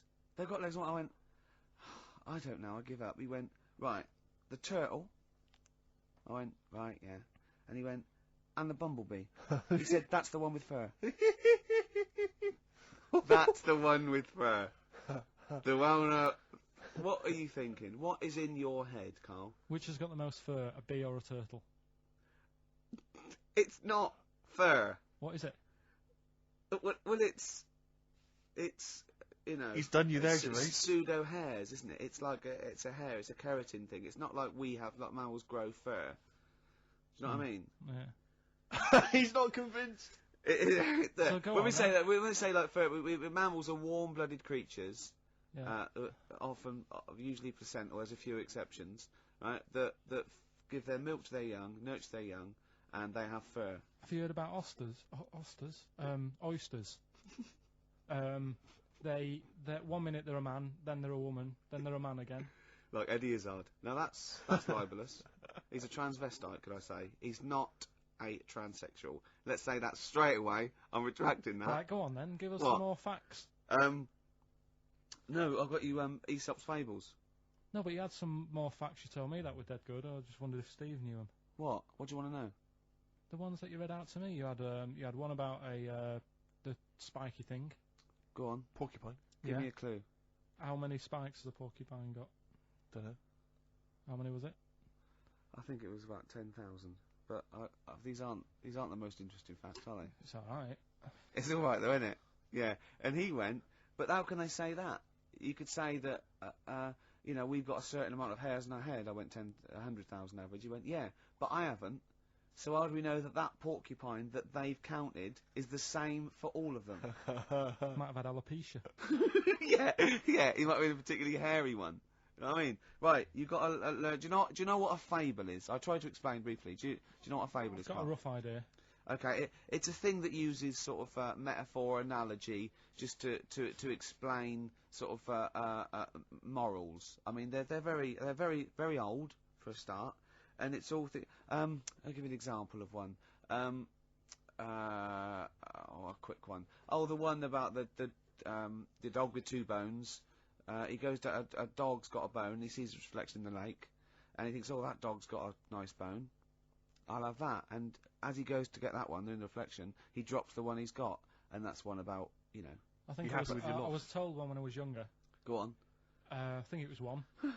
This young lad, he's got a dog, right, and he's about 8 years old, and this dog, he's had it since he was about 4, and it's a bit tired now, and he chucks sticks for it, and he doesn't go for it, and he's saying to his mum, oh, I want a new dog, because this one's useless, it doesn't do it doesn't have any fun with me.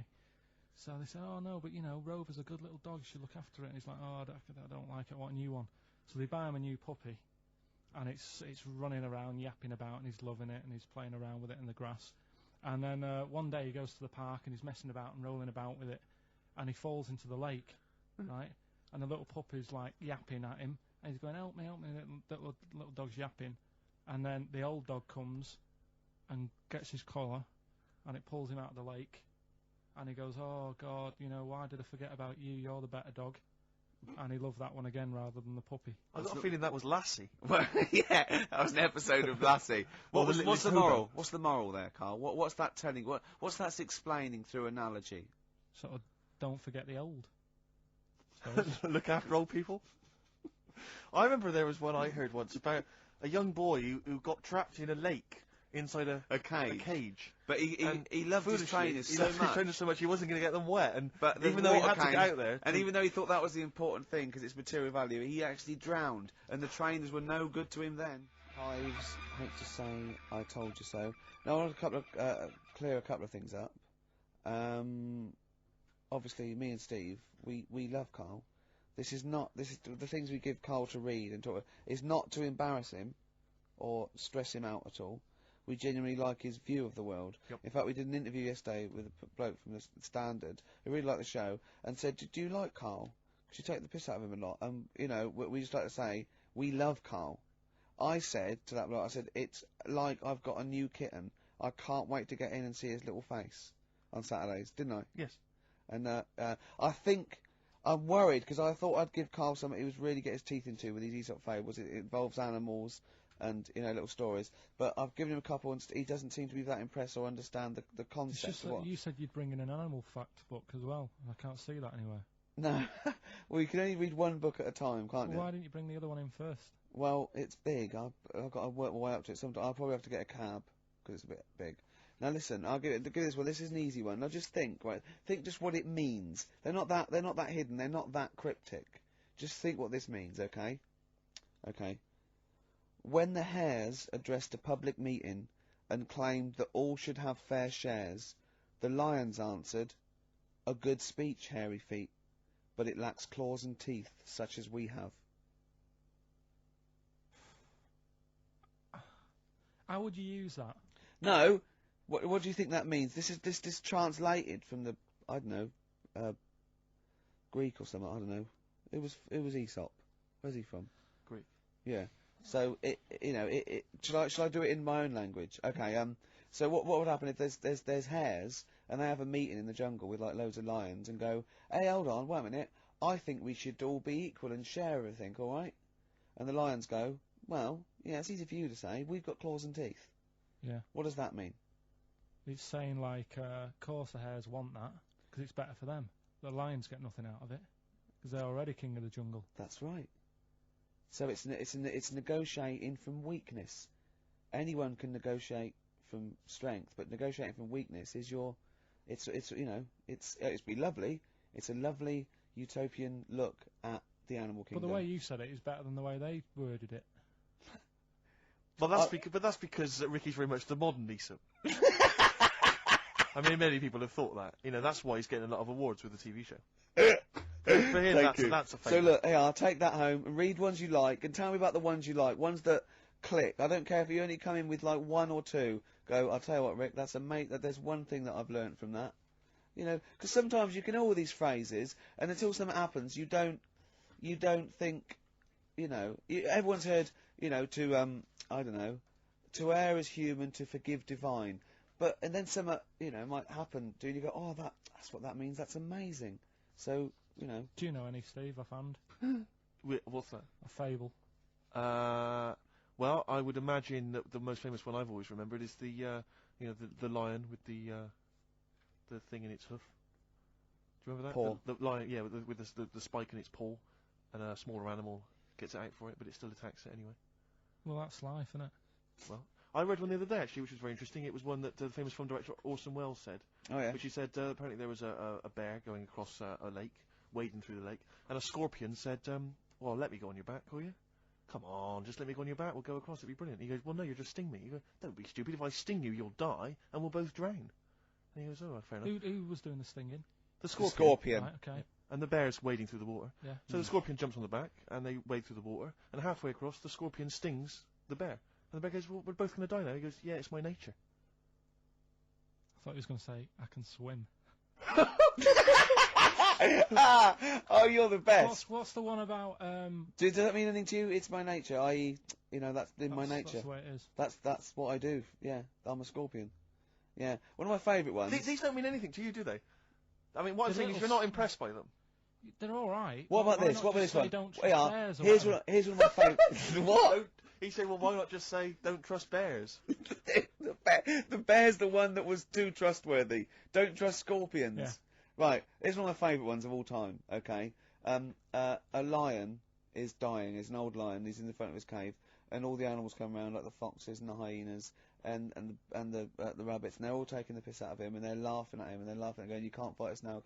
And just before he dies, he goes, "Fine, but I was a lion once." What does that mean? Don't know. Well, he's saying it's better to have lived and had what I had, because I was great, if only for a short time, and you lot are still alive, but you're nothing. You're rabbits and hares. I was a lion once, so I'm Are they happy. always using animals for these stories?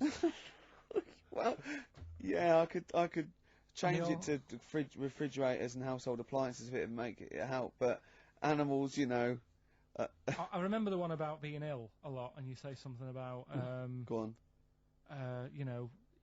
If you keep doing that, if you keep having time off, I won't believe you. That's the boy who cried wolf. Is that right? Yeah. Do you know that Have one? you heard the famous one? This is probably the most powerful one. When you're pulling a face, and they say, well, if you keep doing that, the wind changes. I've You'll heard stay that. like that. Because that's scientifically proven. That is. That can happen. That can happen. Should we have hip hop hooray? Yeah. Are you queued up for that? No, but go on, you... Carl, sort it out, mate. I was gonna... No, come on, this is what I asked you to play, mate. If you've not, you're getting too big for your boots now with your showbiz lifestyle. You're not paying attention, are you? You're not playing the record if we want you to play it. Heat magazine's favourite. Yeah. Okay, so, Oh, you dropped that, you've embarrassed That's yourself. clumsy. Oh. You know, with the big I name can't DJ, believe you're not... Fox doing Oh, Fables are great. it. He's not impressed, is he, Rick? No, I am. I mean, once I take this book home tonight and that, have a read, I might change my mind on them next week. You're coming all stressed. I'm not impressed with the ones you've been talking about, I must admit. Okay. Okay, Sure. this album is by this group Nerd, who are big hip-hop and R&B producers in the States. Yeah. We've played a track from them in the past, Bobby James. This album's been re-recorded, I don't know why exactly, with live instruments. You don't get many R&B and hip-hop records now with live instruments, so it's pretty... It's all computers, isn't it, Steve, these days, and drum machines. And there is a forthcoming single. I suspect it might be this track, Rockstar. I'm not going to play that. I'm going to play track 2, Things Are Going to Get Better. New Order, here to stay. Sadly, we're not here to stay, Steve. We've only got about 2 more minutes. That's true enough. Yeah? Well, I think that's just time for some interesting facts that Johnny Mango, our researcher from loosecontrol.com, has emailed us. A few familiar ones, favourite ones of yours, I think. Go on. Any ones I don't know, though? I think you know this one, don't you? A pig's orgasm lasts for 30 minutes. I know. And a pig can't actually look directly up. Wouldn't have thought so after 30 minutes of coming. No, absolutely. Steady, be careful here. That's incredible. Remember what happened to Tom Binns? Go on. Humans and dolphins are the only species that have sex for pleasure. Bonobos do as well, they've rediscovered. Which is a Bonobo? Yeah, What's a bonobo? a chimpanzee, like a chimpanzee. Right. So, yeah. So it's 3 now. Can't believe dolphins are getting They're more 3, action they're all at it now. Dolphins get Yeah. Polar bears are left-handed. Yeah. It's True, yeah. extraordinary. I don't quite know how they worked that out. Did they give them spelling tests? Or writing tests? Oh yeah, they probably just do it. It's probably the paw they use to hide up the black nose during a hunt. Of course, Yeah. of course. Some lions mate over 50 times a day. Yeah, not every day of the year. Okay, they don't do that every day. No. Okay, because again, I'm worried. No. I didn't think that dolphins... What day of the year do you do it 50 times? What is it? It's coming up to it. It's April, isn't it? You'd like to get out there. I have a special day, yeah. Yeah. Maybe we could coincide that with the balloon event. It'll just be me quietly humping in the corner. Volunteers, welcome to email now, and all the proceeds go to charity. If you are a desperate lioness. Exactly. Yeah. Butterflies taste with their feet. I didn't know that. Interesting. I didn't know that. That is interesting. But they don't eat much, do they? Because they only live a day. Good point. They wouldn't need to eat. An ostrich's eye is bigger than its brain. Yeah, I knew that. Yeah. That's extraordinary. That is, yeah. And the... But Carl, how big are your eyes? Cruel. Finally, I think we've discussed this before, haven't we? A cockroach will live 9 days without its head before it starves to death. Yeah, that's only because it can't get water and food. Yeah, it would be quite happy going around doing its normal things. Yeah. I mean, Probably to work. If you're just as good without your head as with your head, may as well not have a head. I don't see the point. Well, that was thanks to Johnny Mango there of what's his website called? It was turned into a sort of volunteered researcher. Yeah. He's very fast. very quick. LoseControl.com. Can I just say as well, we've had lots of emails from different people just saying they enjoyed the show and offering little tidbits and things.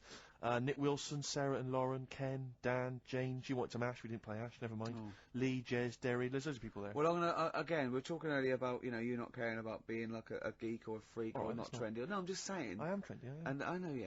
And I'm going to play a bit of an easy listening. I apologise to those people who still tune in and expect to hear 2 hours of new metal or Gorillaz. And this is a very old-fashioned, lovely tune. It's Bread. I hope you enjoy it. Ladies and gentlemen, please welcome to the stage, Bread. New Order, here to stay on XFM 104.9. I'm Ricky Gervais. We're here to stay. Yeah. For the next 2 hours. Yeah. All right. That's Steve Merchant there. Hello there. We're with our producer here, Karl Pilkington. We'll be talking to Karl a little bit later because we've got to have his thoughts on Aesop's Fables, continuing the education of Karl. We've got some great music coming up, haven't we? Bloody good music.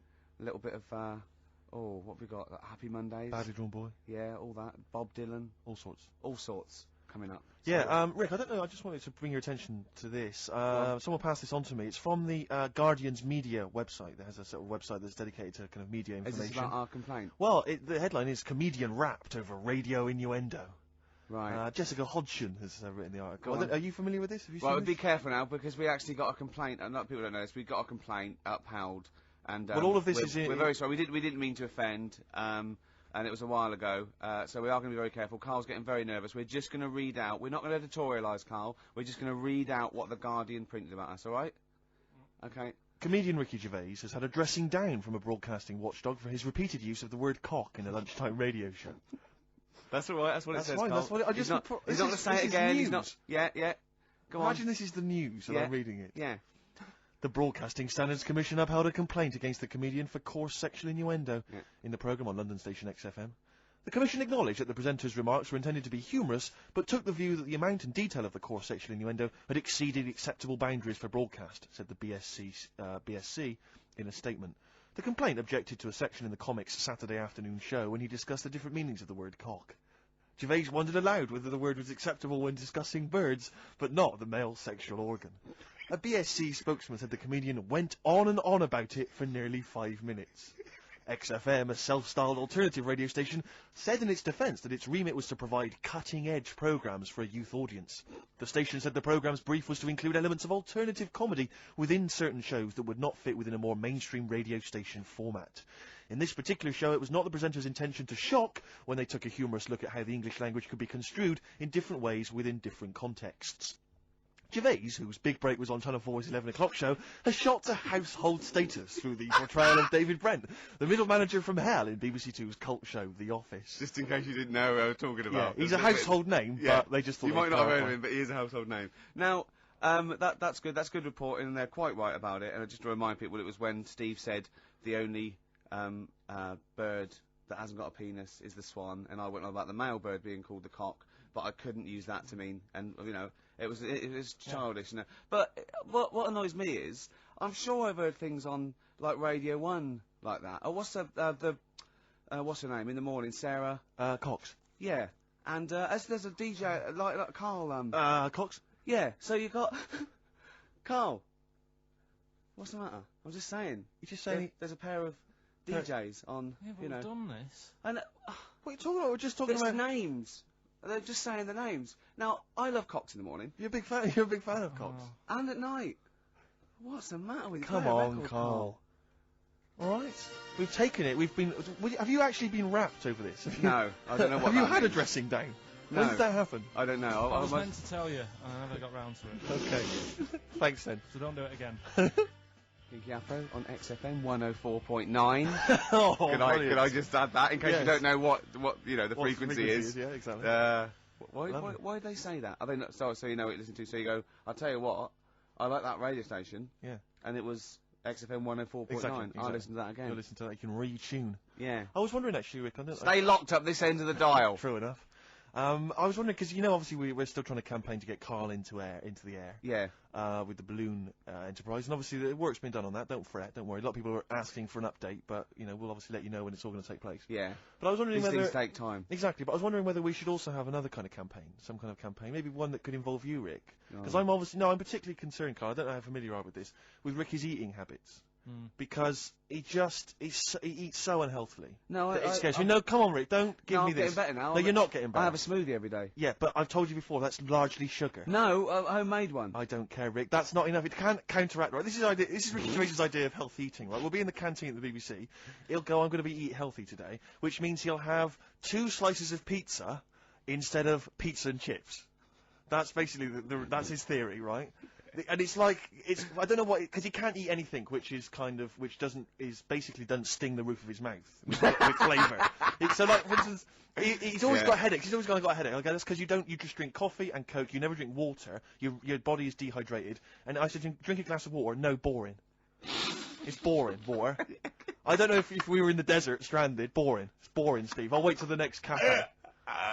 Right, and sometimes he'll go like, oh, I'll have a salad, right? He'll get like a feta cheese salad, right? And he'll eat the little bits of feta cheese, leave the salad. Then he goes downstairs and goes, I'm still hungry. It didn't fill me up, that salad. I go, no, what didn't fill you up was the 200 milligrams of goat cheese that you ate. That's what didn't fill you up. So this should be a campaign. I don't know whether I can observe it, people could sponsor him, something. Just eat healthy, we could do it for some kind of big charity. Fruit. I don't think the fruit's the issue, Okay, if you mash it, I'll eat anything. Rick, I'm not saying that you don't eat a certain amount of fruit. I'm saying that everything else you eat is unbalanced, and it's just rich with fat, and it's awful. Yeah. It's sausages, it's beans. You're such a working class scum, aren't you?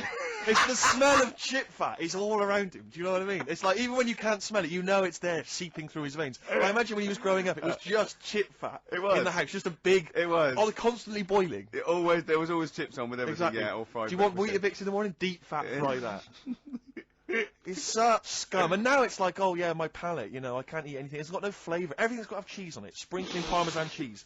More Parmesan cheese. And if someone doesn't give him a whole tub of Parmesan cheese when you're in a restaurant, even though he's ordered a lobster or whatever, he's like, he sort of has a go at the waiter, or not to their face, obviously he's too much of a coward, but he'll say to me, he should have left the cheese, he's so cheap with the cheese, they don't give me any cheese. He just gave you 3 bucketfuls. It's cheese, more cheese here. It's pathetic. So I just think we should do something, because I'm panicked, I'm worried, I'm worried. I started working out a little bit. I sort of work out 2 or 3 times a week. I don't think that's going to counteract it, Rick. And I drink water through the night when I wake up and I'm dehydrated. From all the booze you've just drunk? Yeah, and I have a smoothie in the morning, don't I? You know what my views are on the smoothies. I don't think that's counteracting. You're anti-smoothie. You're anti-smoothie. Because I don't think it's counteracting all the other You have got a problem. There's nothing wrong with the smoothie. Right, fine. Okay, well, if you're happy to carry on as you are. Yeah, go on. Badly Drawn Boy obviously has done the soundtrack to this new film about a boy, which has got Hugh Grant in it, and obviously this current single, what's it called? The current one that's out, Silent Sign. That's currently obviously that's being played on XFM. But this is another track from this album, which is the soundtrack. Lots of little bits of filler, bits of musical instrumental stuff, but all of it's very nice. This is a cracking tune, track 3, Something to Talk About. Lovely. Yeah, good tune that, I think. Sarah and Lauren have emailed in. They said they wanted something from Elliott Smith or maybe Jimmy Webb.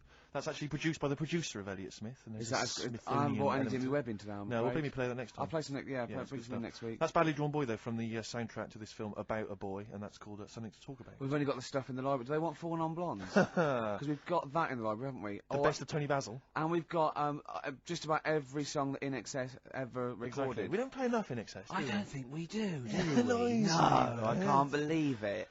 XFM 104.9 coming up. White Van Karl. I was obviously out with Karl last night. A lot of people don't realise this because we went out. There's what's the name of that evening? Marketplace, extracurricular. Extracurricular, yeah. Various XFM DJs go down there and just play an eclectic mix. Spin some tunes off. Absolutely. I'm thinking of doing it in a couple of weeks, Rick. And obviously, my turntablist skills now are pretty something to behold. And I tell you this, I did an amazing mix the other day with my friend Dan. We spent 2.5 hours on it. This is how we spend our evenings now. 2.5 hours mixing from a trip hop sort of hip hop style beat into Arthur's Theme by Christopher Cross. Great When You Get Caught Between the Moon and New York Written by City. 4 people. 4 people. Bacharach, Carol Bayer-Sager, Christopher Cross, and a 4th one. Absolutely. Phone in. If you know that. Maybe we should. But who knows the 4th person credited on that tune? If only there were a prize. 700 800 1 2 3 4. Also, someone else to phone in. Right? I saw an advert. Right, those advert toys. I think it must be. Is it because it's Easter holidays or something? Right. And I was watching today, and there's one of those transformer type things, and it goes in its shield. It strikes and then goes into its shield, and it goes into a little pod. And I'm sure it was called a Bowlock. Right. Now I must have misheard it. There's no way you can call a little kid's toy a Bowlock. So, can you phone in? I'm quite willing to be wrong. It'd be very disappointing, but, are people making little bowlocks for kids? No. Yeah. Oh, wait. 700, 800, 1234. And what was the other question? Was there the other question was who was was the the fourth fourth person person who that wrote- wrote Arthur's theme? Yeah. When you get caught between the moon and New York City.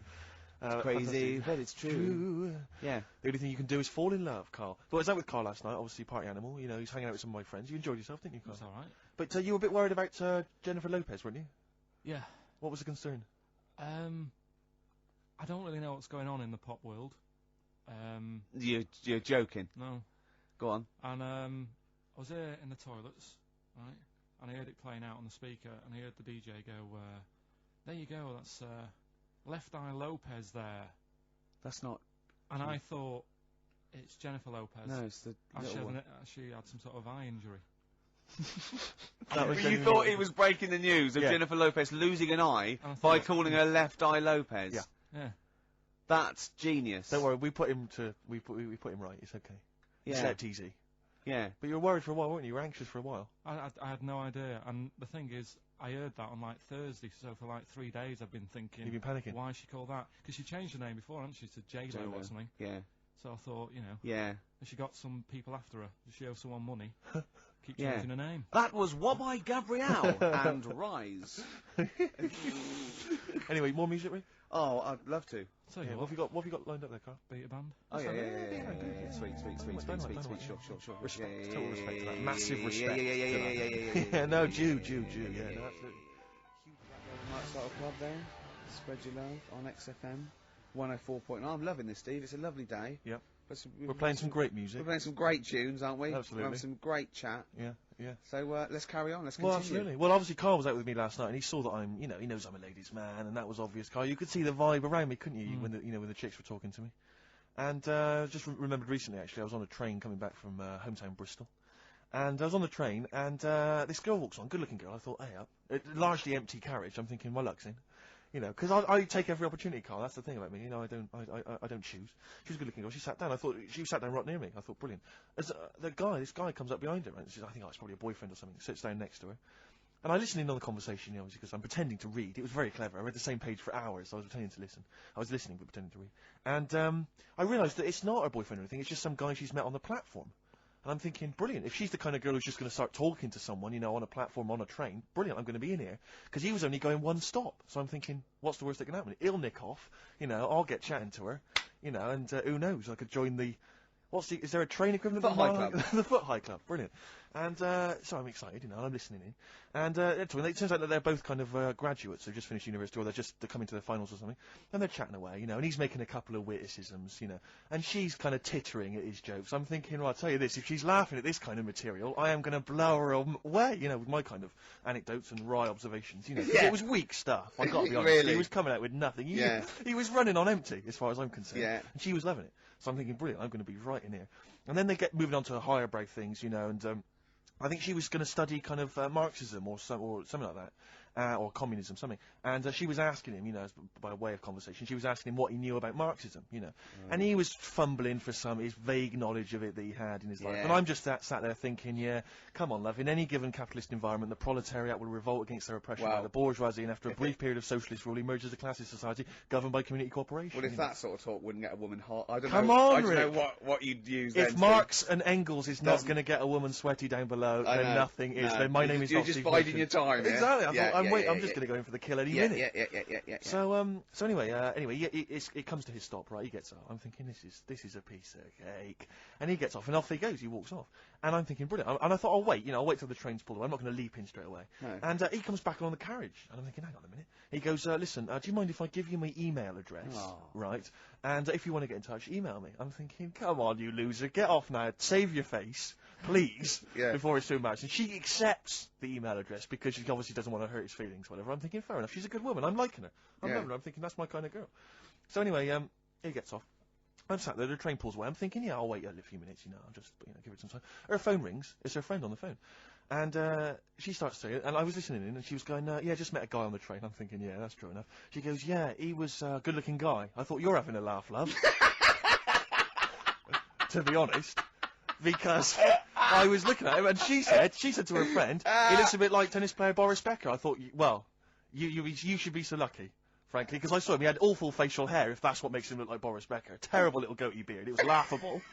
I thought, I don't know. And then she goes to think, and she's like, yeah, I met him, we got chatting and stuff, you know. And she was going, it's not often that you meet someone, you know, generally in life, who's, you know, kind of thoughtful and intelligent and funny. I thought to myself, I'm not even going to waste my time with you, love. Frankly, if that's what you thought of him. You just walked away. And I'll be honest with you, I didn't even bother talking to her. No, you were just didn't even above waste it. my time with If her. she thinks that bloke is not If only she thought great he was looking, funny, but great funny looking. and intelligent, and she got on well, and he was polite, and it was a chance meeting, and he thought, and she thought that you were like a freaky looking dork who didn't even have the nerve to speak. That is what she was thinking, then I don't want to know her. I couldn't. You walked away, and good luck to you. And I have my dignity intact. Yes, and she's nothing. Travis, Flowers in the Window on XFM 104.9. Well, coming to that time where we do White Van Man. Absolutely, with producer Karl. And Karl's also going to be telling us his slant on fables, on Aesop. Absolutely. I was out with Karl. I know I shouldn't be. Yeah, well, I broke the rule as well. I know. Well, I was out with him the night before, I think, and we were just chatting. And as you know, we're going to Edinburgh for a week. Yeah, that's all three of us. That's all three of us. Yeah. There wasn't. I just wondered for a minute if there was some arrangement you two had made, like next weekend, just popping out there seeing the sights. Yeah. No, we're going to do a week's broadcasting from the Edinburgh Festival, and you know, and Karl's going, I bet you lie in, don't you, and all this. And I was going, well, yeah. He's going, well, he wants to be up at 9:30 and out looking at the sights. You know what I mean? Yeah. But anyway, and I said, have you ever had haggis? And he went, it's black pudding in it. I went, no, it's mince. He went, I like mince. I went, yeah, but wait, it's mince in a sheep's stomach, right? And he went, what, they force feed a sheep, then kill it? Imagine that, Karl. It makes sense, though, doesn't it? No, it doesn't make sense. They force feed a sheep mince, and then kill it till its stomach's nice and full, and they go, oh, this one's full, kill it, before it starts digesting it. Of course they don't. It's a membrane they've... And the other one, he was talking about, like, he likes Richmond Park. He goes, I like to see all the deers. I went, it's deers, plural, you don't need to say deers. I try and educate whenever I can. What's that one? I said, that deer is already plural. Yeah, deer is plural. I said, you know, like sheep or fish. So you can say fishes.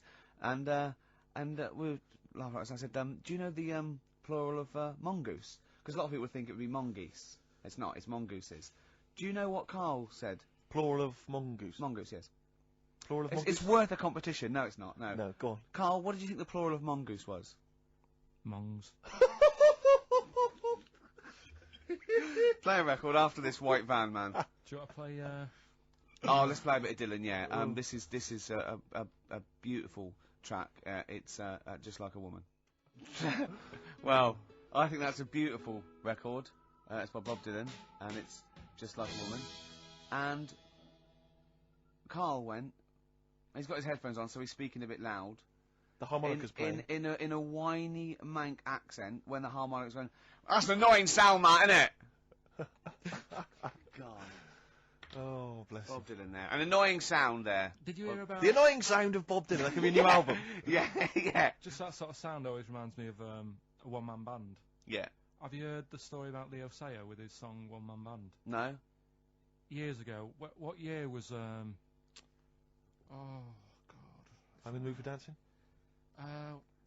What's the song that he did about a one-man I'm band? a one-man band, it was called. Right, yeah. Funnily enough. Go Yeah, on. he did that, one-man band, and he was playing it at the Dominion Theatre. Yeah.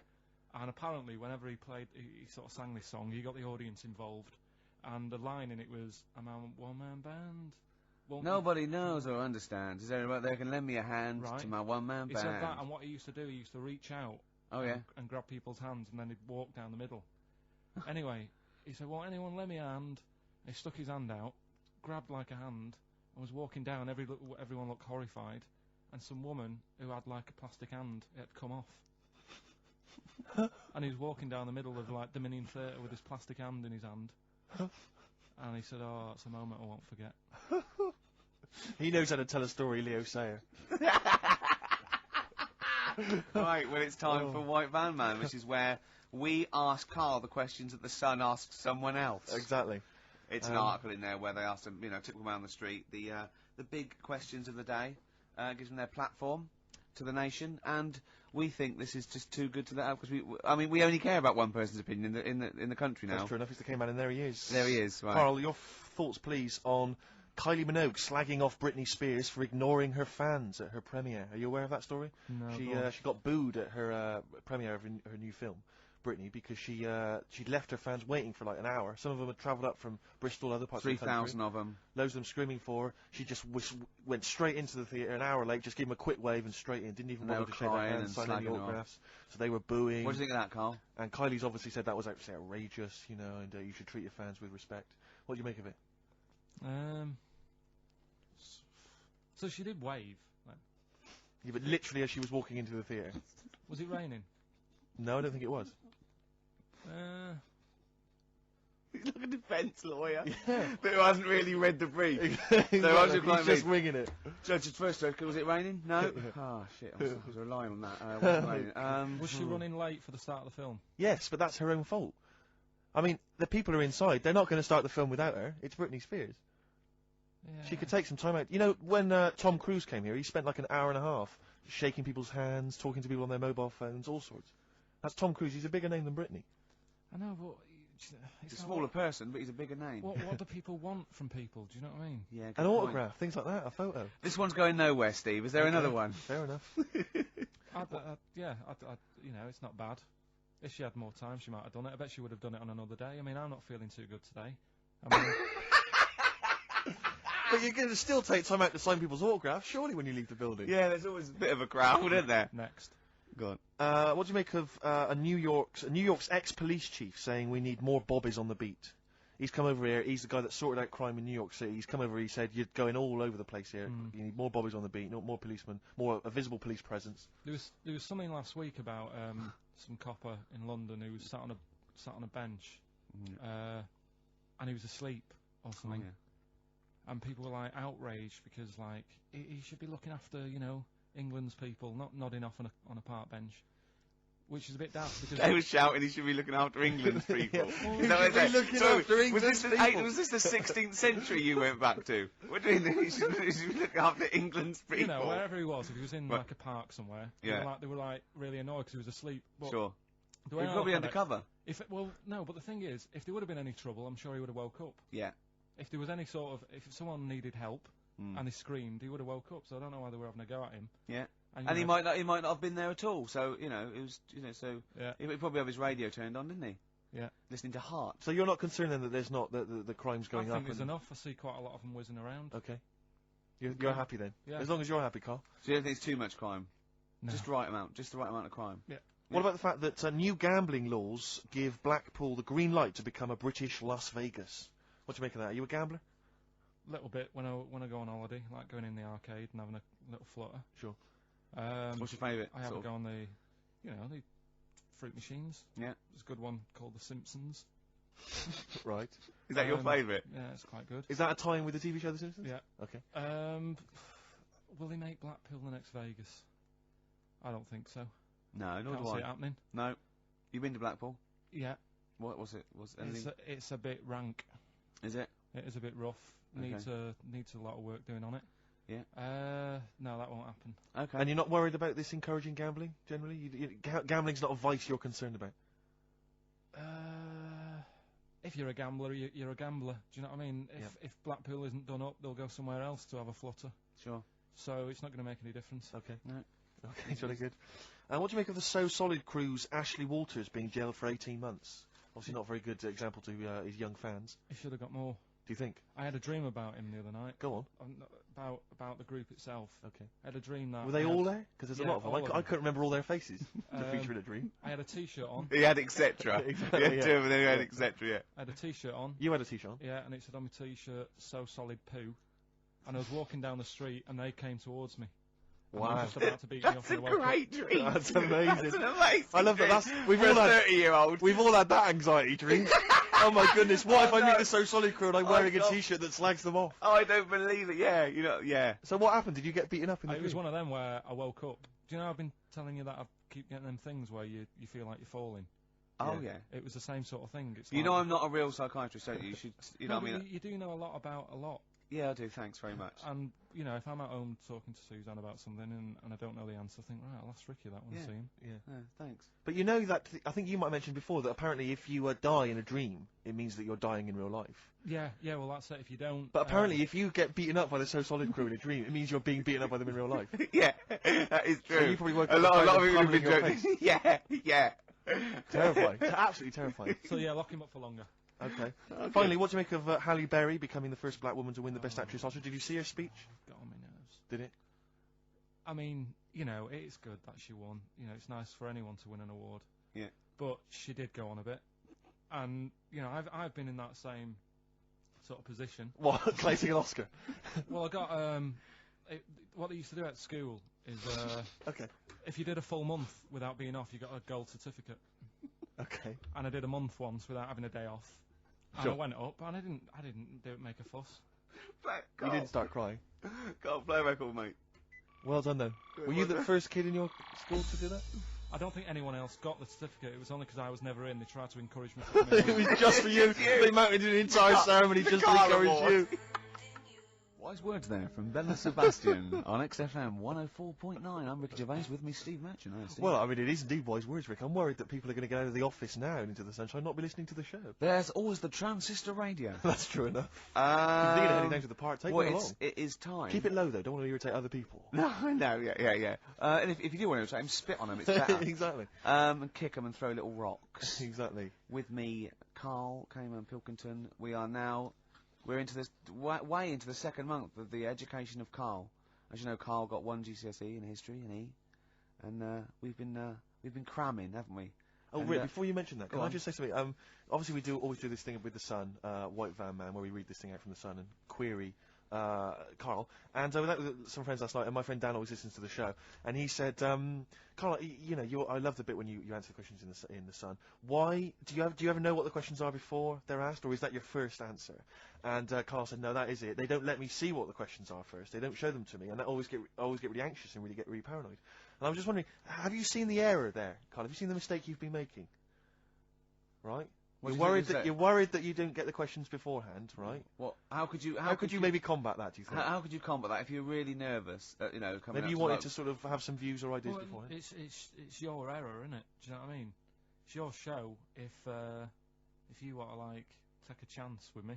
No. So His point is this: that if you're really worried about it, how could you get hold of those questions in advance?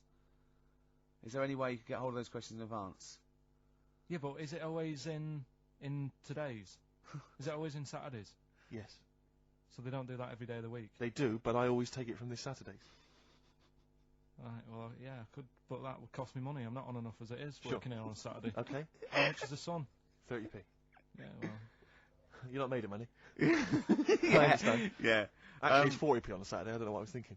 Well, you were studying Aesop's fables, weren't you, this week? Now, I'm going to be very liberal here and let you talk about it. It's not a test. I'm not, hey man, just like chill out. I'm not this like rigid sort of, box in society. Just tell us your views. Just tell us your vibe on Aesop. Tell us something. What have you learnt from his fables? He made a bit of money out of something that's quite simple. I don't know if he did make any money. I mean, I think it was published like thousands of years after his death. But go on. Yeah, they're just little stories. I mean, enjoyed them. Yeah. Didn't learn anything from them. Okay. Or did you? You see, because it's teaching through sort of like metaphor and analogy, and maybe it all seeps in and it's all subliminal, and maybe in a way your subconscious is teaching you. No, it's silly, Rick. It is silly. If the stories were done in like a real way, that there's like a man and a woman, and it's a little story that something happened to them in life, then you learn something. But it's all about, you know, a gorilla and a fox are walking through the woods. How often does that happen? Sure. So you're saying if it was more like if it was more true to life, if it was more like real stories, like a kid on his grifter and a magpie pecking at his head, or two frog boys with webbed hands. I mean, if it was real stories from real life that people could believe, actually happened, maybe it would teach us something. But why not do that? Like take a real situation, say like the So Solid crew guy, yes, going down for carrying a gun. Use that in some way. Do you know what I mean? As a warning, maybe about carrying guns? What about something like, if you carry guns and that is illegal, you could have some sort of punishment? Yeah, that's Good. good. So Yeah, that's what you it doesn't mean, bother yeah. you then that the fact that these fables have been used for many, many generations to educate maybe young children or even older people, the fact that they've served a brilliant function and they've become classics, that doesn't bother you? You've seen through them? Well, they don't always work. Okay. When I was out with Rick the other day, he brought one up. I told him the one about the two mice, the industrious mouse, who throughout the summer he would be storing berries, nuts and berries, and he'd be storing it, and the other mice would just be eating off the trees and running around and having a laugh. And they go, well, you're going to become hungry. They go, oh, I'll worry about that when it comes to it. And they'd do that, and he'd be storing his nuts and berries, and autumn came, and the mouse was still playing and not doing anything. And then winter came, and the silly mouse was like shivering, and he went and knocked on the mouse's door and went, I'm freezing and I'm starving. And the clever mouse said, well, I told you, didn't I? You know, you should have been storing your nuts through winter like I did. Come in and share mine. You know. And what did you say, Carl? Well, and the moral of that is whatever. Yeah, you know, sort of, you know, just be careful. But my thing is that it's not very good, because the moral of that is do what you want, and there's always a do-gooder, a share there. Yeah, So, right, sure. yeah. But the way I think, which is more sort of 2002, the ending should have been, you know, the guy with all the berries should have been like, yeah, no, I'll be all right come the winter. I've got loads of food. I'll be safe. But then, as he's going into his little hut at the beginning of the winter, some sort of bus or something comes and kills him, Right. and it's like, You should have partied hard because you might die. yeah, enjoy life whilst you've got it. Yeah. Okay, and if winter comes, just starve to death. Well, you know, worry about tomorrow. Okay. Okay. That's See, my I'm little wondering fable. if there's a new book here. I really am wondering if there's a Karl's Fables. He's been coming out with some all week. He keeps going, well, that's a fable, isn't it? Yeah. So what's your favourite fable in there? Have you learned anything from this book? To get, you know, is there one fable you liked? Yeah, I mean, What they're did you all, like? they're all alright. What did you like? You're throwing it on me now, there. Didn't you like one about a crab, you said? No, that was the one about messing about on a cliff edge or something. Don't What- mess about on a cliff edge. Well, What was that? I don't know. There's not many around here, so I didn't take much interest in that one. You know what I mean? God. Um, I'm doing my best here. I'm You don't dying. remember yeah, any? here's one. Go on. Yeah, here's one that was quite nice. There was a belly, you know, like your stomach. Yeah. And it's this belly on a pair of legs, and the legs was saying, "I'm more important than you because I carry you around." And the belly said, "Yeah, but you know, if it weren't for me holding all this food, you wouldn't have the energy to walk around." Yeah. And that means, like, you know, rather than working on your own, it's best to work in a team. Yeah. So, Well, the one similar to that I was taught when I was little was a vision of heaven and hell, and it went down to hell, and in hell, right, there was these people had like 20-foot long chopsticks, yeah. and they were getting their food, and they couldn't get the chopsticks into the food and get it round to their mouth because they were just too long. Right. Right, and that was hell. And in heaven, they had exactly the same thing, but they were feeding each other. What? Right. You don't like Chinese food? Is that what you're thinking? Is that what your concern is, Carl? No, I'm just.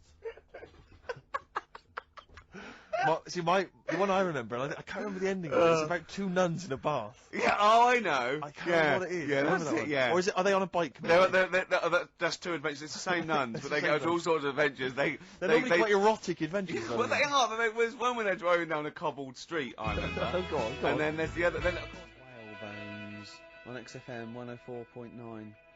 I'm Ricky Gervais. With me, Steve Merchant, Hello and there. Carl.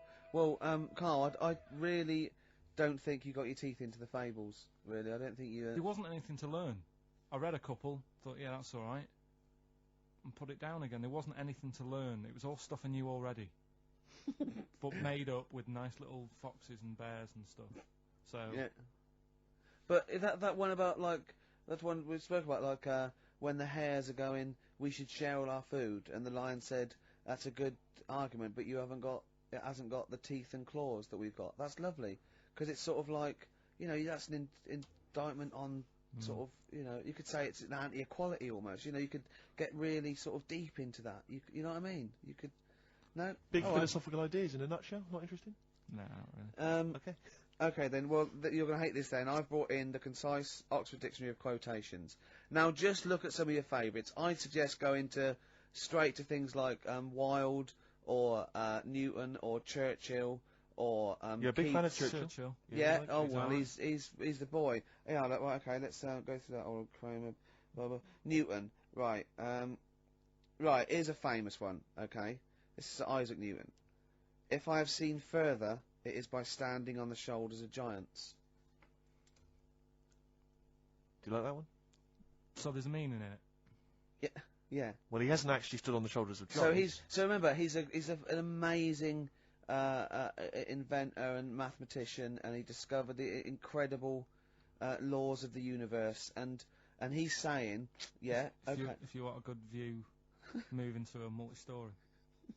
He's saying, right? He's saying, if I have seen further than the people, and he's being modest here, it's because I've stood on the shoulders of giants to get that view. If it weren't for all the people that have come before him with their great insight and knowledge, he wouldn't have seen what he's seen. He's taken his learning, isn't it? Those people have given Why him just say that?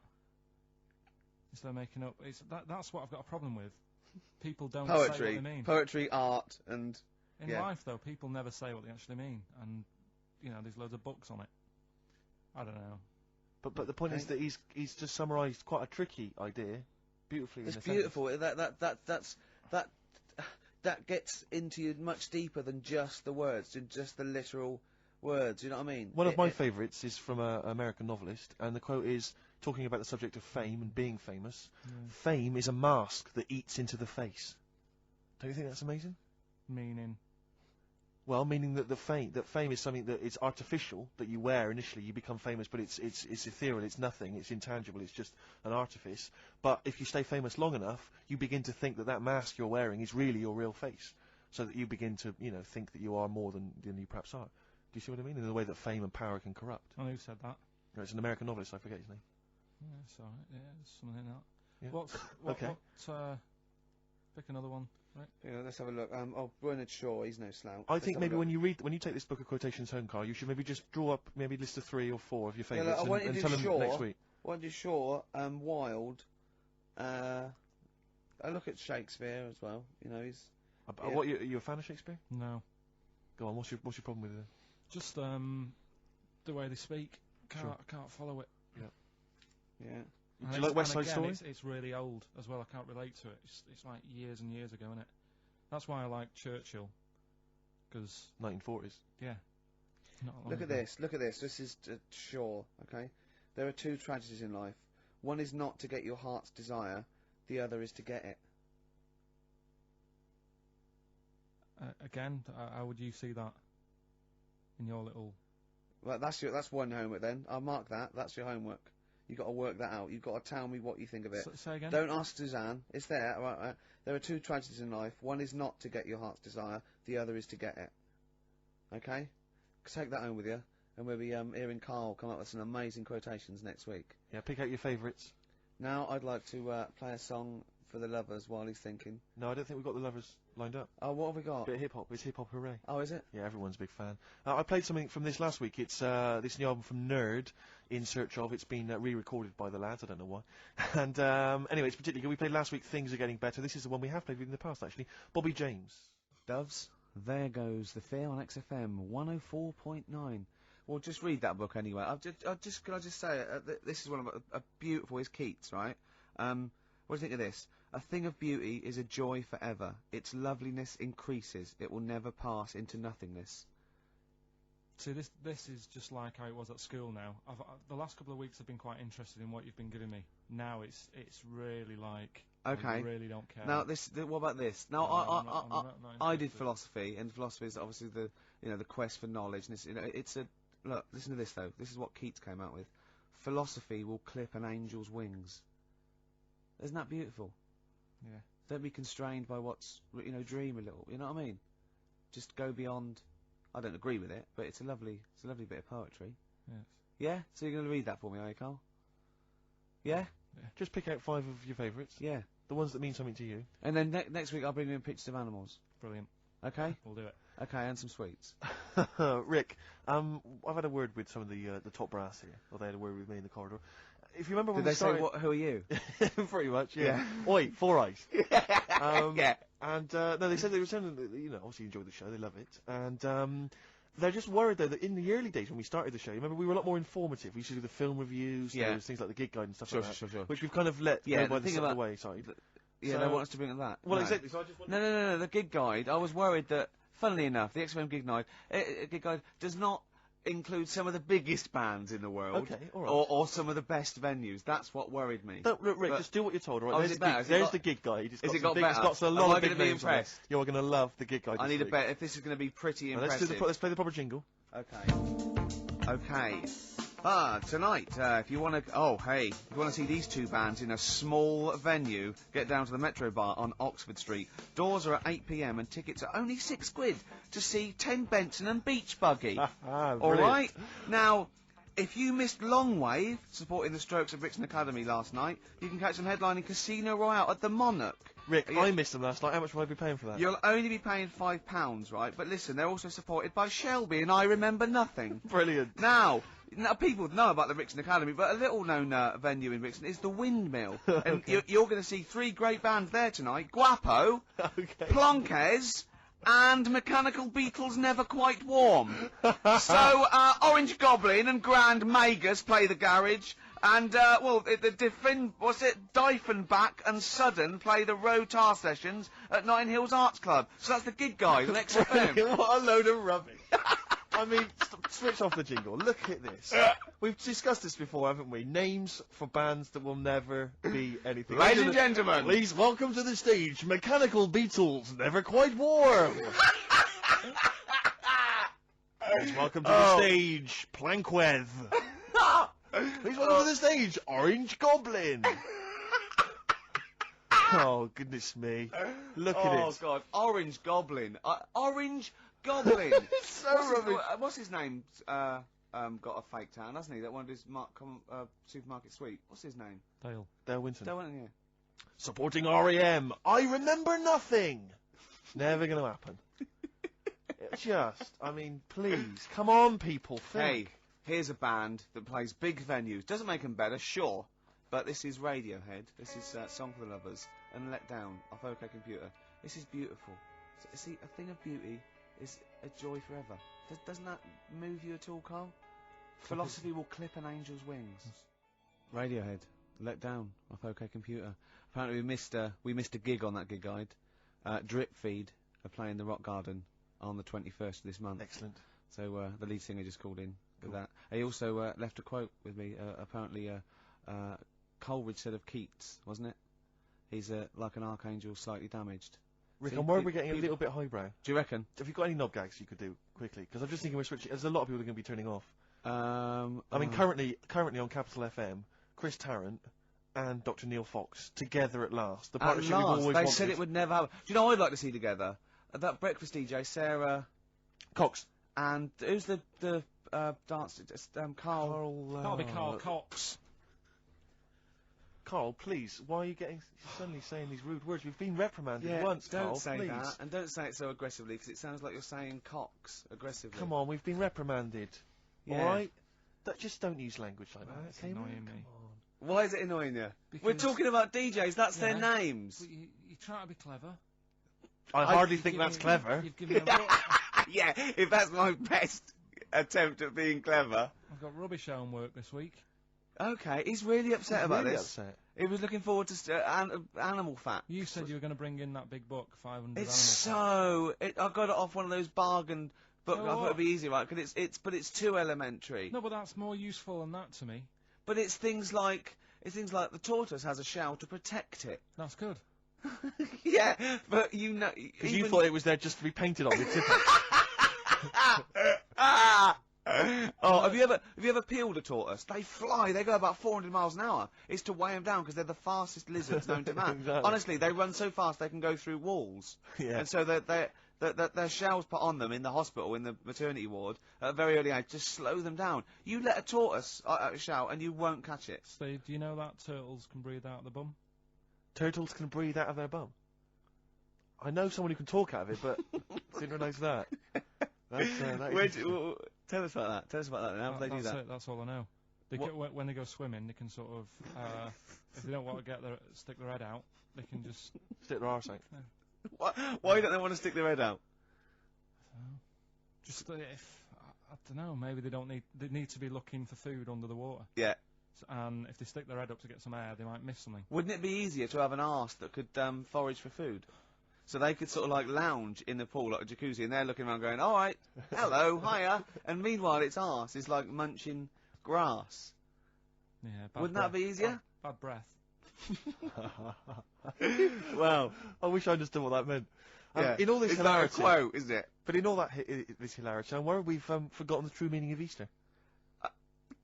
No, come on, Rick, come on. You're just, you're being frothy and lightweight and a little bit rude, but it's a time for remembering And chocolate. that someone did die for our sins. Yeah. So can we just Be ashamed to disappoint him. Yeah, can we just think about that and just take a moment just to consider that? Yeah, can we do that? All right. Okay? Yeah. You understand the true meaning of Easter. It's not just about eggs and bunnies. You understand it, don't you? Yeah. What's your memory of it? What's your understanding of it, Carl? What do Easter. What's it all about for you? What do you have to do at school? Do you have to do anything at school? I think we got a long weekend off. Okay. Really? Yeah. What did they call that weekend? Easter weekend. Brilliant. Okay. And what was the reason for that? Why do we have Easter weekend off? Jesus. Yeah. But what did he do? He put himself on the cross. Yeah. Yeah. Well. Well, he didn't put himself on. No. Does it mean anything to you? Are you moved by that story? Again, too long ago for me to sort of, Okay. To worry relate about to it. Sure. Yeah. I mean, if there'd been an Anderson shouter involved, Yeah. you'd have been there, wouldn't you? You're not well today, are you, Carl? Not at all. Don't know No. what's wrong with me today. I've got a bit of a temperature. Have you? Do you know Steve? He's always on the go at me. Last night when we were out with his mates, Yeah. they said he's a bit of a hypochondriac himself. Did they? Yeah. What did they say? What were they saying? He said, I said, Steve's told me he's not feeling well. Is he all right? You live with him? He said, oh, don't worry about that. Really? He's always saying that, and I said, that's a bit of a fable. I said, cry wolf. Yeah. One day they say I've got a temperature, and they go, oh, I've had the Lemsip, and he'll die. Yeah. Yeah. Well, I've learnt my lesson. Yeah. There was one about the boy who cried wolf. The moral can surely only be never tell the same lie twice. You know what I mean? Because if he'd have come up with a different one, he'd have kept them going all year, I reckon. That's a good point. Yeah. I never thought of it like that before. What are we going to play? A final tune. Have we? We got a bit of Suede, haven't we? Well, it depends. Let's get a bit of Suede and song for the ladies. don't Let's think go we over. can't What's have the, both. what is Song for it? ladies It's is only very the football. short. It's only the football. Don't say that. Yeah, give us your song. What's the for football? What's the match? What's this? The gig guide is Long Wave and Guapo and Plancos. What's this? What's the football match? What are the football matches XFM covering? Don't know. What Come song on. would you like? Track 8. Is it Bolton versus Barnsley? You don't like sport, though, do you? A lot Well- of people who do. Huh? A lot of people who do. Right, track 8, what are we going for then? We're going for it's a bit of Stevie Wonder, Yeah? and I think it's quite a short song though. Carl, are you sure? No, it's that's gonna cool, work? yes, It's cool. okay. You're okay, are you? Yeah, yeah. So this is the final song. Is This it? lost a lot of energy, this show. This is it. I mean, the first hour and 40 minutes, I think, was dynamite. I think the last 10 have been But I flagging. mean, Carl, he was full of life. He was answering the questions and stuff, and now you. And he got fed up. We got fed up with the quotations. He didn't like us mentioning Radio 1 DJs such as Sarah Cox. and Karl. Oh, Cox. Yeah. That was the Travis, and some flowers through my window. This is XFM 104.9 of a Saturday afternoon, just gone 6 minutes past 1. I'm Ricky Gervais, with me Steve Merchant. Hello Hi. there. Hi. Good Hi. to talk to you. Karl Pilkington is over there. Alright. Hey. Keeps it real. Yeah. Respect, Carl. Oh. Rick, I just think, we want to lift off the show straight away Yeah. into the stratosphere. Yeah. And the best way to do that, it seemed to me, was to resurrect a game we used to play when we first began the show in old XFM days. Do you remember the game? Do you remember the game Make Ricky Gervais Rub me Laugh? hard. Rub you hard? No. No, Sorry, what that was only in the pilot. We never actually did that on live Okay, wire. right. No, it was the game Make Ricky Gervais Laugh. Oh, I remember, And we used yeah. to get people, Carl, you probably didn't hear it, we used to get people to sort of send in pictures and jokes and stuff. And if I could make Ricky laugh on air with those He won a particular things, toffee. then they won a gift of some kind. Yeah. Anyway, a lot of emails actually saying people love your laugh, Rick. So in a sense, we're giving the public what they want. must be taking the mickey. But this is a picture I found in today's copy of The Sun, so if you're listening at home and you want to know what the picture looks like, rush out and buy a copy, only 40p. Yeah. And, it Are we amused me sponsored straight by away. the Sun? We do White Van Man. Exactly. It amused me straight away, this, because bear in mind, Right. it is one of the world's biggest rock stars. Okay. Just check out the face.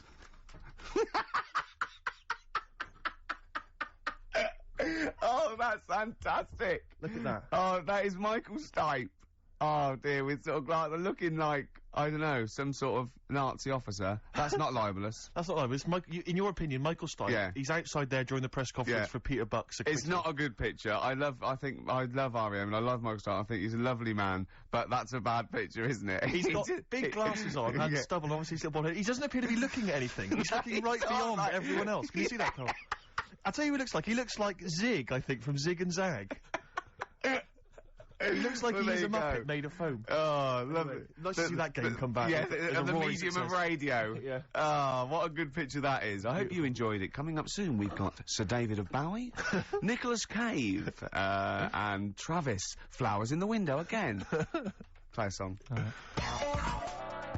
Aerodynamic on XFM 104.9. It's alright. It was alright there. Uneventful, wasn't it? Really? Sort of like I left a sequencer going. for a little while. Yeah. Popped out for a coffee. Yeah. I don't want to diss the funny little French lads, Sure. but, you know. Try harder. Are they French? Yeah, oh god, yeah. Sorry. Do you speak much French, Rick? I speak un peu. Yeah. I can ask, where is the Tourist Information Bureau? And, I can express my preference in music tastes, and Yeah. I can order an Orangina, and that's all I can do. I know bière, blonde, Pression, I think. That means, draft, yeah, French. To Emily Musique Folk? Oh. That's filthy. So what that means, Carl? No, go on. Really dirty. Really dirty. To Emily Musique Folk. Yeah, you dirty. Don't offend me. you filthy little Frenchy. Alright. But, Do you know much French, Carl? Have you got any fromage? that'd work. That'd be Cheese or fine. fish? It's cheese or fish? It's cheese. Would you not care which one you were given? You like both? I think That's a when whole different kettle of poisson. Yeah. I just think when you're in a country, you should have a little go. Yeah, well, That's a very little go. yeah. You mean like football hooligans have a little go? What do you mean? You know, try and have a go at their Yeah. their language. And Well, what I do is I go in there and I point and talk a bit louder than usual in perfect English, and if they don't get it, I go mental, Exactly. securing the fact that I've tried my best and they're having a laugh. And that is the prerogative of all Englishmen. or just yeah. point. Point and shout. Yeah, point and shout. Don't forget, you know, because you can never be foreign if you're English anywhere. Yeah. No, they're speaking funny. Just remember that. Yeah? Yeah.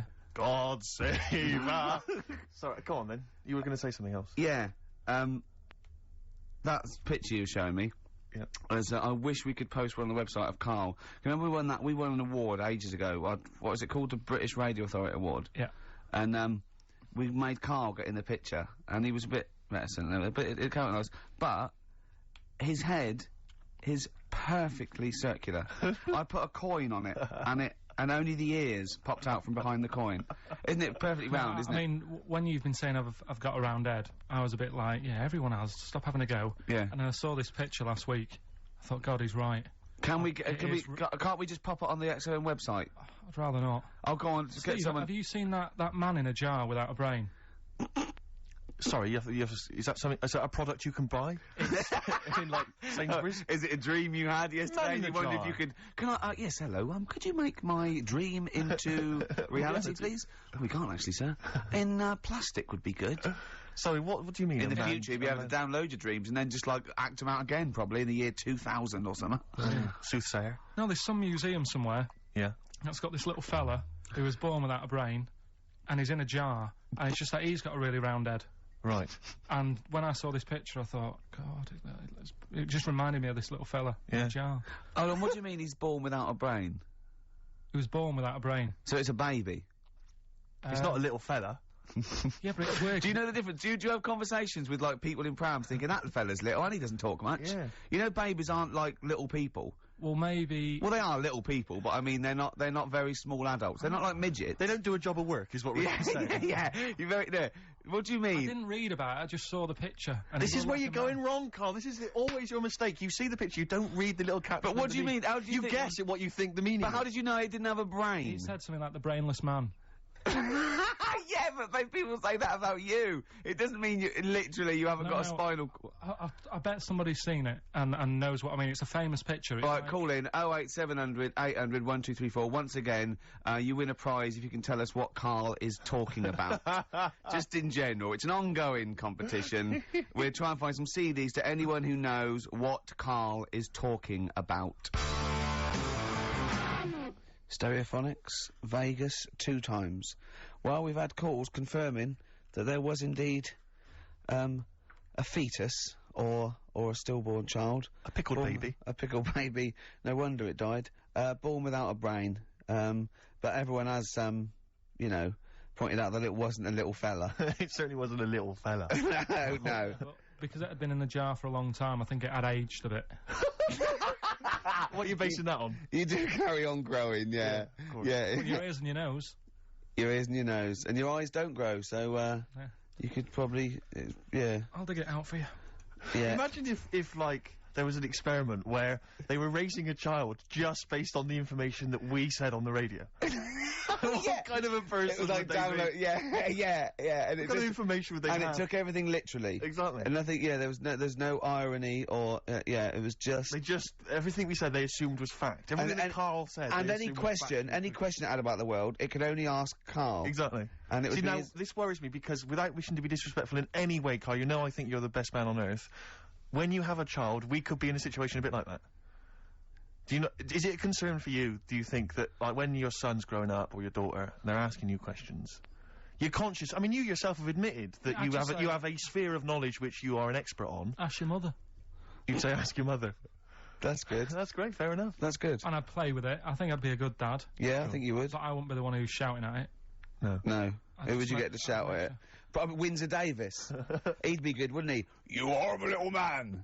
Well, you know, I'd tell it the rights and wrong. You don't have to be a really bright person to know the rights and wrong in the world. Yeah. No, I think you are bright, Karl. You are. And at what point in their life would you tell them about the evolution of the baguette? Which you told us. Or the story of the bee. Yes. That you scored once. Or the 2 children. Would you ever get them to meet as maybe like that? They could be godparents.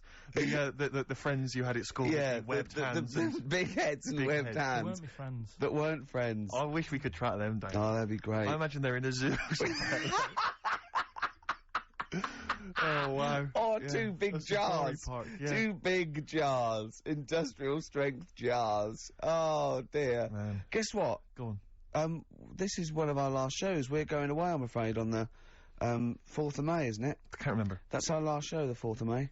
Yeah, not forever. I brought a downer on the whole thing then, Yeah. didn't I? There's people cheering. Well, guess who's taken over from us? And I found this out. I was watching Liquid News the other night. Right. No one had called me. Zoe Ball. Well, she's a good presenter, but is this confirmed? I don't know. Should I have said that? Is this true? Yeah, I think so. Oh, yeah, you've done it now. Yeah. She was in the other day. You watched it on the telly, so... Yeah. But what annoys me is, this is rather like when we got, according to last week's Media Guardian, we got rapped for saying the word cock on the radio. And, what we never did we? We had to read that on the internet. No one ever told us That just slipped out your mouth, didn't it? What's that, cock? Yeah. Yeah. Yeah, so anyway. And, now we don't even get told face to face that Zoe Ball's gonna take over. Yeah, but it was only, like, sorted out the other day, and then when I saw you... We're allowed to say yesterday- ball, aren't we? Yeah. When I saw Right. you yesterday, I said, yeah, it's... So we're not allowed to say... Oh. No. I'm not going to say the word, and we're not going to say... We're not allowed to say the... We are allowed to say the male bird is a cock. We're not allowed to say the other one, but we are allowed to say ball. Yeah. What if her and her dad, Bobby, would we be allowed to say a pair of balls? Would we be able to say that? And I don't know. I don't think he's part of the deal. So you don't need to. In fact, if she's listening, call in and confirm it. We'd let her on the air, won't we? As long as she doesn't swear. Yeah, don't be rude. Yeah, don't be rude, Zoe. Blue. Yeah. Don't be cheap, basically. Better warn as well not to leave too much, nothing lying around. Because it'll be gone. Especially if it's skag. Echo and the Bunnymen. Killing Moon. Good to hear that again. Yes. On XFM 104.9. Who are you? I'm Ricky Gervais. Who are you? Steve Merchant. Who's that funny little round-headed fella over Karl Pilkington. there? Pilky. Pilkers. Well, she ain't called, so mustn't be true. I just didn't think we were, being disrespectful to her, because we both think she's a fine presenter, and I think she'd do very well on there, and I think it's a good move as well. Yeah, but can you just say it's not forever? Isn't it? No, I think she'll become more popular than us. And I mean, I think that'll be the end of us, to be honest. Well, she can string a sentence together. I think she'll get lots of PR and everything. And she goes out with Big Boy Slim. Big Boy Slim. Who's, you know... A good DJ. He's a good DJ. And, is her name Zoe Slim now? Yeah. Right. You know, there will be nothing. It's 3 months, isn't it? She's taken over for. Is she getting paid the same as us? I don't know. We'll find out. I bet it's a hell of a lot more. I'll go mental. I bet it's good money. It's good work. I'll go mental. Yeah, well. Well, there you go. What are you going to do? I'm, for 3 months? I'm going to have Saturdays off. Are you going to present with her? Are you going to come on and press the buttons? He's not allowed. No, I hope not, because, you know, you're our whipping boy, co-presenter. Yeah. You're like our little fella in a jar. Yeah. It's in fact, that's what we should do with you over those 3 months. Keep you in a jar, and we can have it in alternate weeks. Like step-parents or whatever. Yeah. Yeah, that'd be great, wouldn't it? Brilliant. Just you can. Me and Steve will fight for custody. Yeah, it'll be a big jar though. You can put stuff in there. You can have it. Won't be like full of water or vinegar or whatever they do. Or you won't become Pickled Carl. No. It'd be like an big air chamber, and you're sat there, and it'd be like a little. What would it be, an armchair or something? It'd be in an armchair, and we'd have stuff in there, and we'd bring your girlfriend like once a week, and she'd go. No, we put a blanket over the top so we wouldn't, see anything. But like the Big Brother household. Exactly. Yeah. Now, that's a hell of a documentary. Oh, that'd be amazing, wouldn't it? Carl in a jar. But anyway, so we're going away on the 4th of May for 12 weeks. It's a long time, isn't it? We were doing the second series of The Office, so we can't be around, I'm afraid. And Zoe Ball's standing in for us. And that can't be right. She's not. I don't think you can say standing in for us. Isn't that right? Taking over the show, I think, would be fair to say. I don't know. I can't say anything now, can you? I'm worried about that. Just because he goes up with Big Boy Slim, you got to be careful what you say. Yeah. Carl, you look upset. Are you starting to think that we're getting melancholy now that you're just gonna sit at home? What are you gonna do every Saturday? Dunno. Go shopping. Let's sort out a jar. We've got to do the balloons before then as well. You've got to send you up in a balloon. Maybe we can send you up in a balloon and you come straight down into a big jar. Yeah. And they put a giant cork in straight away. yeah, and there's a big chair. I'll tell you what we could do. We could set you adrift like Robinson Crusoe sent a bottle and see where you end up. If you find me, yeah. Oh, you might go to an uninhabited island or something. I'll tell you something I learned in the week. Go on. Just reminded me there about going up in the air. Go on. Right, if cars could drive up, it only take an hour to get into space. Which is great. Going how fast? About 50 miles an hour. You just made that up, didn't you? You just guessed that. You just guessed it. You just said about 50. Yeah, see, this is what worries me. If you have a son or a daughter, age 50, he's going to be out in the street with a ramp pointing into the sky. Dad, how long do elephants live? About 1,000 years. 1,000 or something. I wouldn't say. Dad, how much can an ant lift? About a quarter of a kilogram, probably. About 2 bags of sugar. If you guess, it's not fact. Yeah. Just because you thought it, that doesn't make it fact. Does anyone know how long it'd take a car going 50 miles an hour? People are phoning in about anything now, Rick. Yeah. We asked them to phone in about the jar thing. Switchboard lit up. It's crazy.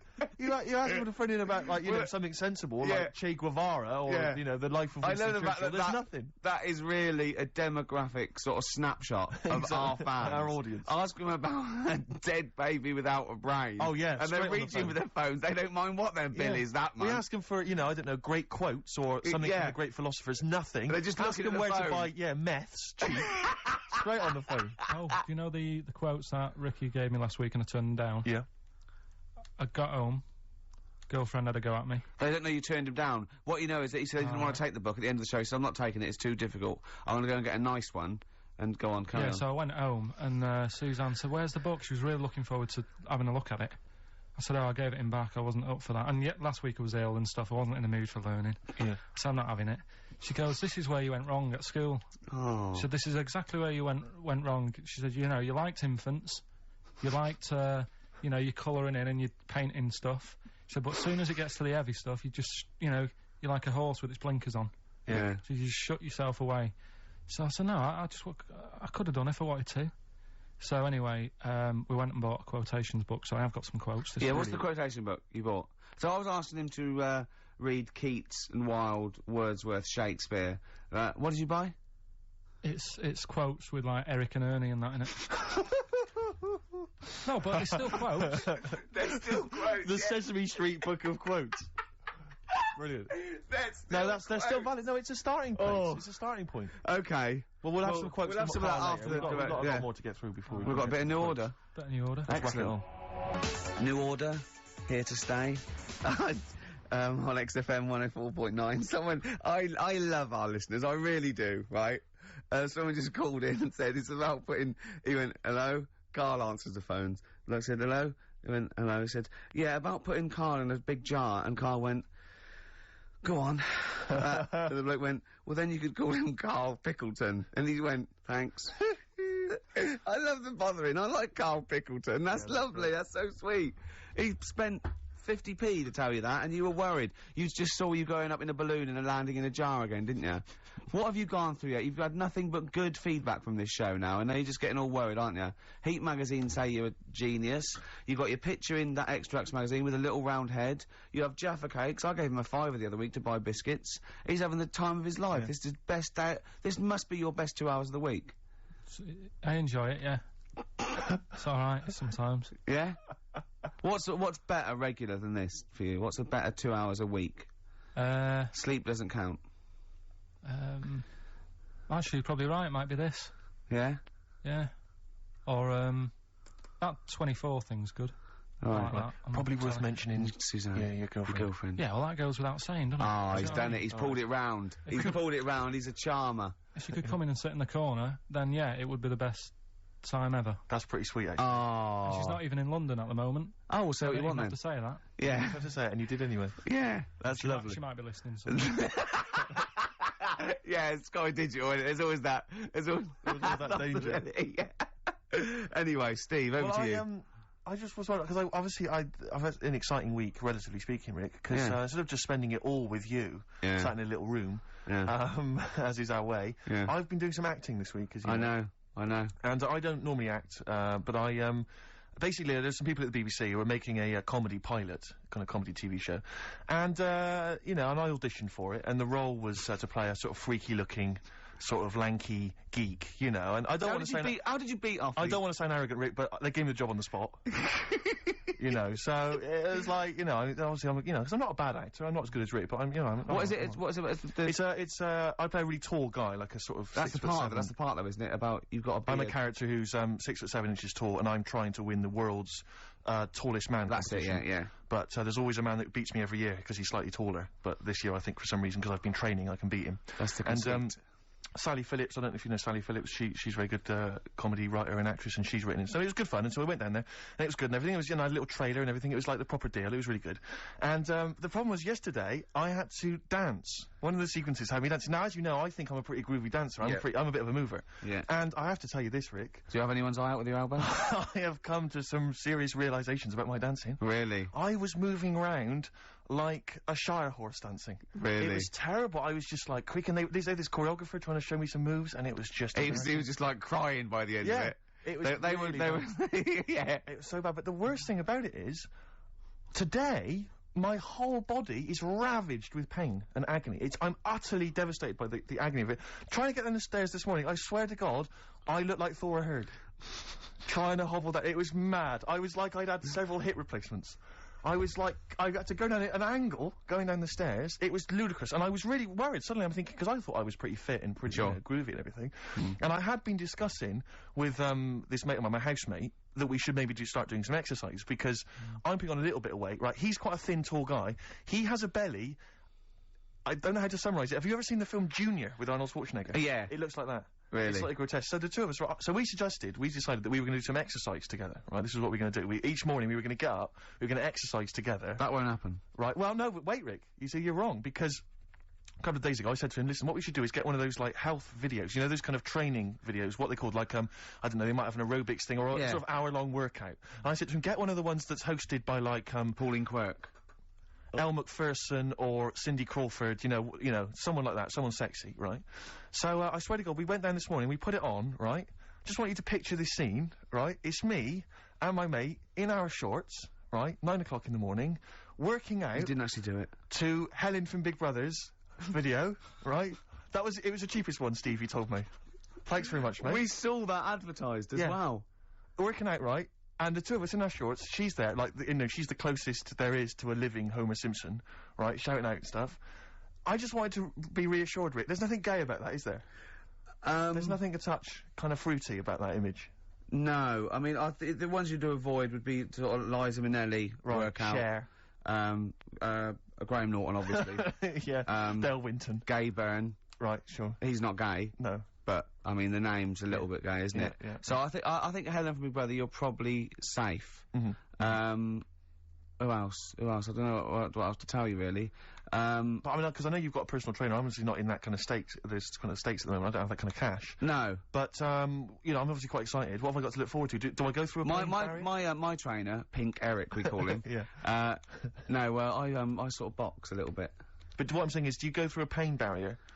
No, I stop way before that. Right. And I sit down and have a beer. Right. There's no point in going through pain because it'd just put you off. Sure. So, if you start feeling any sort of pain or any, breathlessness or any aches, sit down immediately. Now, is it right that he's worked out a special routine for you where you don't have to get up? Yeah, well, he actually said, I remember the first, I got my food diary and he was looking at it. And I could see he sort of feared it. He feared taking on this challenge. And this is the true quote. At one point, he said, right, okay, cut cheese down to 5 times a week then. I must have haggled from 4. Cheese down to 5 times a week. And it's sort of like, I'm my own worst enemy. Because if I cut out cheese and beer, I would just lose weight. Like, it would drop off me in a month. So what I'm doing, I'm fighting it all the time. I haven't changed my sort of eating and drinking habits, but I now work out 3 times a week. It is an uphill struggle, Steve. Yeah, of course. It's just, so you're just keeping an even keel. I know, well, yeah, so I can live longer to eat more cheese and beer. Do you exercise, Carl? Do you do any exercise whatsoever? I used to go to a gym in town, but it wasn't the sort of, the hard work of doing the, the stuff. It was just like, it was like 60 quid a month. Yeah. I thought, well... Crazy, isn't it? That's not good. So I just got out of my way to sort of walk everywhere. Do you know what I mean? Instead of jumping on a bus, like a nice day like today, walk into work. Or, run up the stairs. You're skinny, though. You run up the stairs. What? You're really skinny, though. No, but I do eat a lot of, like, crappy food, so I reckon, I mean, what did they say? When you get to 30, it all just... You go mental, don't you? Yeah, they say that, play a record. That's the philosophers, isn't it? When you get to 30, you go mental. No, Descartes. Yeah, I think so, yeah. Play a record. Bit of Bowie? Oh, yeah, I brought this in. You'll love this, Steve. Oh, you know this, I think, I'm sure. This is a great Bowie track off Aladdin Sane, one of my favourite albums. And this is Lady Grinning Soul. It's beautiful. Badly Drawn Boy, Silent Sigh on XFM 104.9. I'm Ricky Gervais. You can do your own. Oh, right, okay, my name's Steve Merchant. Yeah, Carl. I'm Carl. Yeah, exactly. You've not lost interest, have you, Rick? No, of course I haven't. Okay. Go on. It's silly to, I've said it once, I was a bit bored with just saying your names. Okay. I don't mind saying mine, because I'm sort of interested in that. Yeah, sure. But the other ones are sort of more of a chore. Do you know what I mean? There's nothing in it for me. Yes, there's no actual I'd rather not mention either of you. Okay. So, if you want to do it from now on. Yeah. Okay? Yeah. Okay. Well, listen, obviously still got plenty to come. We've obviously got some great music, Rick, and that's I've got, a bit of Nick Cave and the Bad Seeds. Actually, an album you introduced me to, and I'm going to play, Into My Arms. Looking forward and to you know how beautiful that song is. That's true enough. Yeah. But I was talking about this little bit of acting I was doing yesterday, and, not wishing to be disrespectful to anyone that was involved, but there was, obviously some extras or supporting artists, as I believe they're known, and, all good, lovely people, really putting the effort in, doing good work and everything, but there's just one guy I stood next to, and, he's quite a tall guy, not quite as tall as me, but tall guy, quite a good-looking bloke or whatever, and, I just sat there, and he obviously gets quite boring, because there's a lot of just hanging around and people waiting and stuff, fixing lights. I just stood next to him, and he just went, oh, he was looking for something to say to me, obviously, and he went, looking forward to the new Guns N' Roses album? And I went, I didn't realise there was one on the way, actually. He went, yeah, obviously they, Slash won't be in it, because obviously Slash is no longer with them, but Bloody a sweet child of mine. One of my favourites. Just started singing some of the songs. I went, okay, great. He Without went, yeah, irony, I absolutely assume. without irony. He was just wanting to get onto a discussion of Guns N' Roses. But I'll tell you this, he did not look like a rocker in any way. He looked like a bloke who would work in sort of an accountancy agency, or Barclays, behind the counter, something like that. Very well scrubbed, well groomed. I was saying, there's nothing wrong with Barclays or the people who work therein. That's true enough. Okay. So he goes, yeah, I mean, I got into them with Appetite for Destruction, the classic first album, but I even, I enjoyed the Spaghetti Incident as well. I mean, I like all of them. Yeah. And I'm like, right, okay. And he goes, I said to him, have you ever seen them live or anything? He went, I have not seen them live, no, but I was lucky enough to be at Donington, Monsters of Rock, and Slash's Snake Pit was playing, which was Slash's solo effort. Yeah. And he went, I've never been to those live gigs before, and I was down in the mosh pit. Oh man, and I was down there, and I'll tell you this, have you been in the mosh pit? I went, oh no. He goes, oh, it's crazy down there. It's wild. A guy threw a punch at me, I punched him, knocked him straight out. He knocked me out, so there was this fight went off. Oh, it was amazing, I went, you're gonna go back? He went, no, I won't, because once you've done something like that, you can never repeat the experience, I mean, everyone there was dressed in black. I think I was the only guy wearing a white t-shirt. I was like, okay, I could just imagine him tucked in as well. That's why they attacked him. Exactly. It's like ants. Yeah. They Slash himself, so yeah. yeah, There's a termite in the nest. Exactly. And they just turned on him. But so I'm going, okay, so do you go to gigs often? He went, no, I don't think I'm ever going to go to another rock gig. And I said to him, why? And he went, I don't think any gig I go to will be able to top the experience of seeing UB40 live. And do you know what I mean? And I almost did what you did. That's why I've never seen him live, because I don't want to end my life. But I almost laughed. I thought it was a joke. I thought he was making a joke, and I was about to laugh, and I realised he was deadly serious, and I went... UB40. Oh, good were they? He went absolutely blinding. One of the most incredible live experiences I've ever seen. I imagine. Did they remarkable. do songs in a sort of mock reggae style? Apparently for they 2 did. hours. And then he began to tell me which of his favourite... He went, I don't know if... I said, have they done anything recently or put anything out? He went, I don't think they're going to be able to top those classic albums, Bag o' Riddim and Rat in the Kitchen. I remember once when I went to sign on, okay, and I don't know what year it was, must have been like 1979 or something, and I left school, and tell me if I'm wrong if it wasn't out then, but this bloke was at the back with sort of like a ghetto blaster, and he was playing 1 in 10. Right. Obviously making a point. He was in the dole office. Yeah. Everyone ignored him, and when it finished playing, he turned it down. And he took a number and queued. The days when they were a protest. When was that? What year was that? What year did someone can pinpoint that for me. Phone in 08700 800 1234. I know it had just come out. But what was amazing is when he said that about UB40 being the best live experience I've ever seen, it was one of those moments where you thought, I never thought I'd hear someone say that. Yeah. Do you know what I mean? I don't know why I can't understand what kind of person you are. I suddenly realised at that moment there was such a chasm between us. Is there anyone out there whose favourite band is UB40? Red Wine, maybe. UB40, yeah.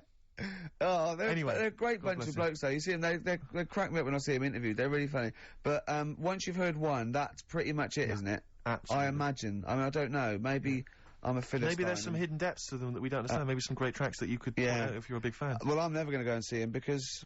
why? No. Why sort of like top your experiences? Exactly. Because you're never going to better it. When I know I'm definitely dying, I'm going to go. You'll summon them to play for you. Yeah. Get me Labour of Love live.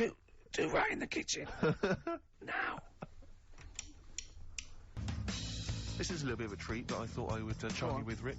From The Cure's Greatest Hits. This was this double CD that they brought out recently, including 18 acoustic versions of their greatest hits. Yeah. And this is the acoustic version. version. What have you gone for? I've gone for, glad you've asked, Just Like Heaven. Wise choice. XFM 104.9. Lovely, that one. Brilliant, isn't it? The acoustic version of Just Like Heaven from The Cure's double CD I'm Greatest Hits. loving it. Collection. Now, again, I broke the rules in the week. I met up with Karl. I had lunch with him. And we were chatting and having a cup of tea.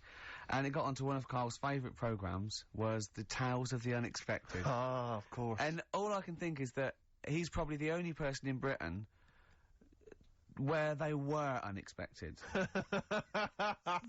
mean, to him, when that twist came in, and you go, gee, I can't... Yeah. Oh, God. Can't believe So it was the tree that did it. I mean, he was probably the only... And we were telling all these stories of horror, and he liked horror stories. And I told him this story, and I don't know if this had come across the radio, but I told him this story.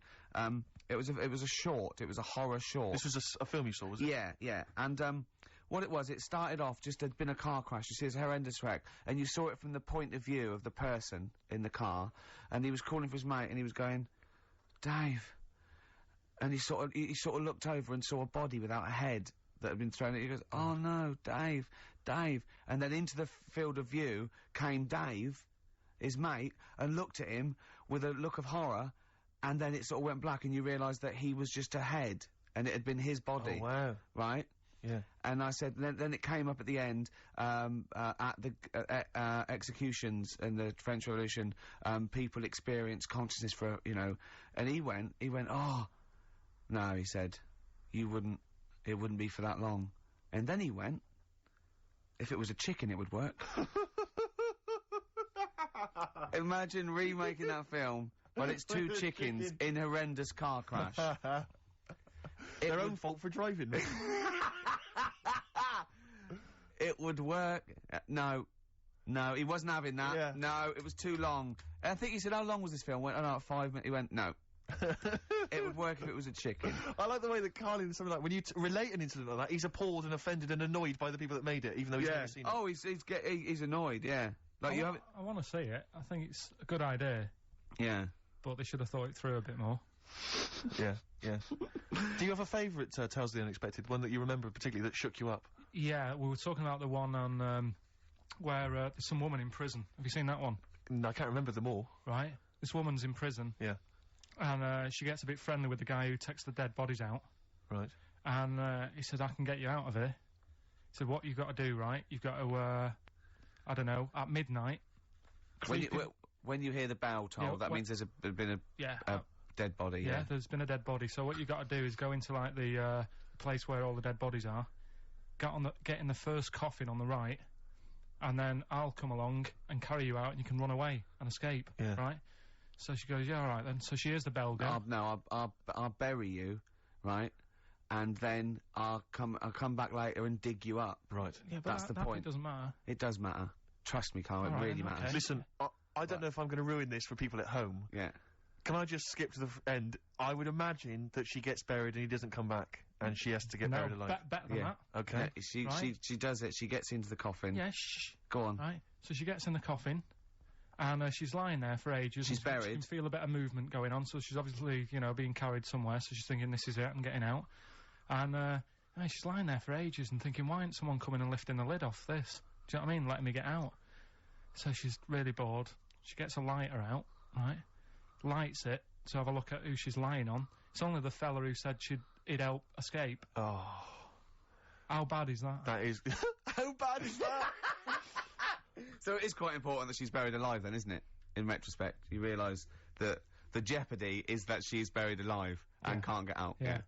It makes it so much worse, doesn't it, than just, like, lying in the morgue and going, actually, I'm getting out of here. Yeah. This isn't gonna work. Look at Karl's face. Having told that, he's so pleased. His face is lit up. He's beaming like a child. Have you seen any? Is that your favourite horror thing ever? That's a good one. And, Let's see if anyone knows what the finger is. When that bloke was under the ground, wiggling his finger. We were talking about one with, some fella who's stuck in the ground or something. This is a motif I noticed in your particular favourite ones. Yeah. Right? People stuck in the ground. Go on. Right, so It's a fella, is it?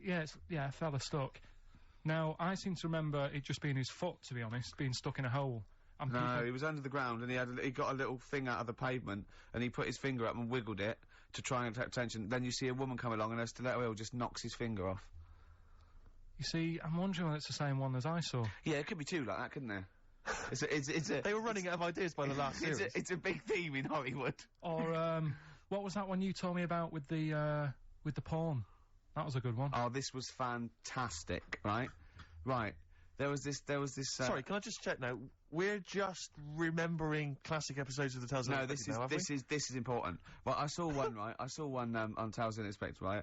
And it was, these two gents, what they used to do, they look down the obituaries and they'd blackmail the wife or the son of a dead eminent person, like might be a priest or a doctor, like that, and they'd go and they'd say, he bought some erotic stuff from us before he died, and he owes 100 guineas and all this sort of stuff, and they'd pay up because it'd be so embarrassing. They just didn't want them to say, just pay him, right? And this one bloke said, who are these people? I'll meet with them. And he goes round there, and he goes round, and they go, your father, he goes, my father could not have bought any erotic material from you. They did it, he goes, he couldn't have, he's blind. Right, and that was the twist. And Karl went, so it was magazines, not videos then.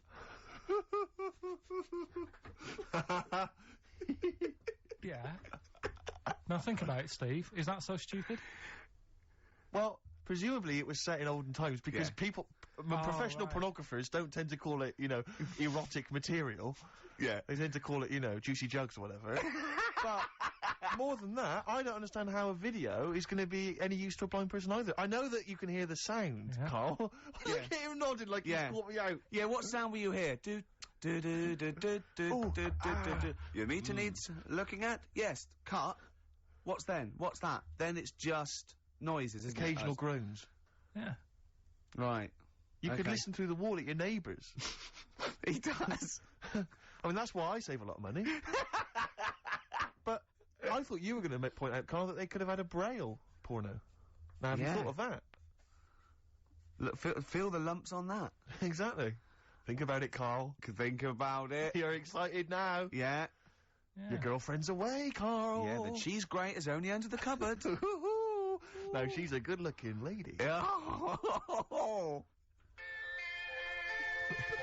Next, we've got White Van Karl. Oh, excellent. Star Sailor, poor, misguided fool. Well, it's time. Well, go on. That time, isn't it? Yeah. Play the jingle. Yeah. White Van Man, Karl. Brilliant.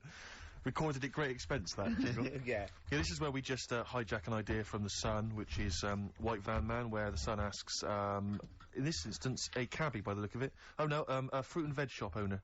Ours is slightly different because the Sun sort of like pick on a perfectly normal member of the public. Exactly. So that's where we've got the the upper hand. Yeah. And they ask him about the you know, the hot potatoes.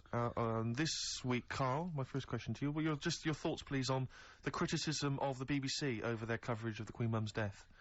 What do you make of this? You're aware of all the criticism that Peter Sissons asked some probing questions? No, I thought it wore was a burgundy tie. I thought that's it. Yeah, he just had it didn't show respect. He just had a burgundy tie on. See, that's not really not showing respect, is it? No, it's not. You know, you show your respect by sort of doing the news on it, giving her a bit of coverage. And showing, you know, what publicity. What a good woman she was or whatever. Yeah. And then you move on to sport news or whatever. Do you know what I mean? Yeah. I totally agree. I don't like the way everything's morbid. I was thinking about it. It's like, you know, the way in birthday cards and that, people always put funny things in them. I think you should save things like that for funerals, for like funeral cards and that, and try and cheer people up at times when they're low. Do you know what I mean? Because on your birthday you're quite happy anyway, so you don't need someone putting a funny comment in a card. I think, you know, when you send a card... What would you suggest? Well, you know, whoopee cushion, but on the vicar's chair. How would you liven up the funeral? Just little things in the card. I mean, you're just writing stuff like, well, you know, at least you're still alive or whatever. So as you're giving the eulogy, that'd be good. So suppose someone's husband's killed in a car crash, you go around with some flowers and a little card, and it says, "At least you're still alive." Well, maybe something funnier than that. Well, maybe, like, if you got up to give the eulogy during a funeral, just wear a pair of comedy tits. Yeah, or those glasses that are eyes on sort of springs. But why has everyone got to be so sad about someone dying? No, what annoys me is that when you see the people on television, these sort of members of the public, and they're crying about the Queen Mother, who was sad when anyone dies, sad when anyone nan dies. She was 102, and I mean, it's sort of like, I think they should cry. Well, there's a picture in the paper today. I don't understand it. There's a picture in the paper today of various people who were lining the funeral kind of route yesterday, and there's a picture of a very young child, maybe sort of 5 or 6, on the arms of her dad, and her head bowed, and it says a young girl there weeps for the Queen Mother. And I was looking at it, and you can tell she's just tired. Well, she's just tired and bored. It's so transparent that it's not crying. It's Most just, what are we doing when their nan dies? Exactly. You know, it's sort of like... But what is a 5-year-old girl gonna be... Why is she gonna be crying? The Queen Mum said, "Oh, I can't believe it." Yeah. Teletubbies? No. The Queen Mum. Oh, not the Tweenies. No, it's on in a minute. Yeah. It's just like... Oh, dear. I mean, I know. I'm sure, you know, I don't know much about her. I don't know if she was a great woman. And obviously, you know, it's always sad when someone dies. But it's like... It's interesting that there was a lot of tourists in that long line of people that are now queuing from hours upon hours to see her dying in state. Because it's clearly just people who want to be a part of history. Must be gutting if you're over from Sweden and you find out that Yeah, the Queen Mum's died. Oh, you must be devastated. You probably don't want to carry on with your visit. Exactly. Really. Okay, listen, Karl. I think we've covered that. What do you make of the? What do you make of the first genetically modified baby? Oh. Are you worried about this? Do you know what did they do? What? Let me see what it says here. Well, isn't it just choosing the, you know, eye colour? Well, this is the concern, isn't it? That in the future you'll be able to decide whether it's a boy or a girl, how intelligent it is, what it looks like, is it handsome, is it ugly? Obviously, no one will choose an ugly baby, and so on and so on and so on. And so it means that, you know, where will it lead? Where will it end, Karl? Are you concerned? I've thought about this a lot. What will us three look like in the future if they're being, you know, genetically modified beautiful people? What will we be like? How will we be considered in society? True, yeah. But we've talked about this before, haven't we? About the cloning thing. Yeah. That's a bit weird. Yeah. But I don't think it matters, because at the end of the day, right, you might look like some other kid, but it's the way you're brought up that will change your features and the way you are, you know, your personality. If you lie, you get a long nose, don't you? Well, no, but listen, right, because I remember when we, you know, I was growing up on this estate. This is going to be good. Go on. No, it's not. It's just an example of how this doesn't work. Go on. So we don't need to worry, sort of thing. Sure. Right? Okay. So I'm growing up on this estate, and there was this woman about 4 houses down, right, who's a bit rough. All right. Didn't fancy her. Oh God, no. Right, but she had a baby. Well, tell me about her first. I'm interested in this woman. Why was she? It was a very. Does it like a man in a dress? I mean, I didn't grow up in a posh house or anything. And I'm not saying that if you live in a bit of a rough house, you're a bad person. What does she look like? But anyone can tattoos, clean up. Look like Tony Green with a fag on. They didn't clean up much, right? Oh. Which, even if you've not got a lot of money, you can still try and make a place look nice. Yeah. Right. But she didn't, and a kid used to take a horse into the house. Sorry. Whoa, Neddy. What do you mean a kid used to take a horse into the house? Where did they get a horse? Must have nicked it from somewhere. Must have done. You've seen a horse in it? No. What, is that from outside the saloon round the corner? Yeah, was it just tied up with a bit of Right? Oh, that's great. Did Big Jake come looking for it? I'd been out. Oh. Sorry, let me get this. This was before the lynching stopped or after. Where did he get a horse from? What do you mean he must have nicked it? His mum said, where'd you get that from? I bought it. All right, then. But keep it out the kitchen. I don't want you going Catlin rustling. Where did he get a horse from, Karl? And how long did he have it for? Was he leading it or riding it? Mum, open the door, I can't stop! I can't stop it. Open the patio door as well, Looks like we got us a runaway. What do you mean? I don't know, but the thing is, they couldn't afford to buy one because they're not cheap. So I'm just guessing. Maybe that's wrong of me. But I think... He had a horse? Yeah, right. So that's why the family didn't have any money. They'd spend it on the horse. No, I don't think, that's what I'm saying. I don't think they would have bought it. So anyway... Yeah, it's wise to whisper, Karl, in case they're listening. Yeah, and they could be in the room next door. It's not buying it, it's keeping it as well. Oh, so I was like in the car with my dad coming into the avenue, and you used to have to drive down it to turn round and and you know, sort of go back to our house. You had the traditional method of transport. And the horse was in the lounge. Reading a paper. Just like walking around. What? And when I was doing, I tried to earn myself some money once by flogging little flowers in plastic cups. What? This is genius. It just keeps coming. What do you mean you're trying to flog little flowers? What do you mean? Well, wait. Let's play a record. Let's play a record and come back to this, because the story's going to just unravel and unravel. It's going to go on for hours. Let's play a track, Karl. Deeper and deeper. It's like an onion, isn't it? We've created a whole world here where there's a man living with a horse. Just walking around the lounge. I mean, I come from the West Country. I've never heard anything like that. I just think of a big sort of like orange carpet and it's got a rediffusion telly and this horse going, I'm fed up in here. Exactly. This is really... I am not taking the rubbish out again. Yeah. Right, play a record. Let's have Velvet Underground. We got that lined up. Oh, yeah, the classic from the first album. I'm Waiting for the Man. Let's come back to the horse in a second. Little flowers in pots. What do you mean? Classic first album, Velvet Underground and Nico, which apparently peaked at a disappointing 171 in the US charts. Think of that. And that's obviously Lou Reed, the Velvet Underground, and Waiting for the Man. Yeah, great track. So we were talking. We were doing White Van Man. And we got onto genetically modified babies, but and somehow then Karl started telling a story about someone with a horse, and then he got onto he was trying to make money selling flowers. Just do the flowers briefly. Well, hang on, I just want to recap slightly. So there was a family, and who had the horse in the family?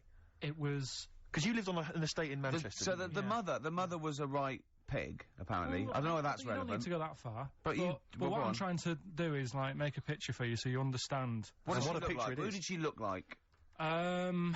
Bit of a, and no disrespect to her, bit like Pauline Quirky, yeah. right? Okay, I knew you were going to say that. Yeah. I knew it was going to be Pauline. Did she have any tats? Did she have any tattoos? I've never got that close to her. Okay, all right. So who had the horse? Was this her son or her No, husband? her daughter. Her daughter had stolen a horse. Yeah, from, I don't know where, there was I think there was some stables down the road or something.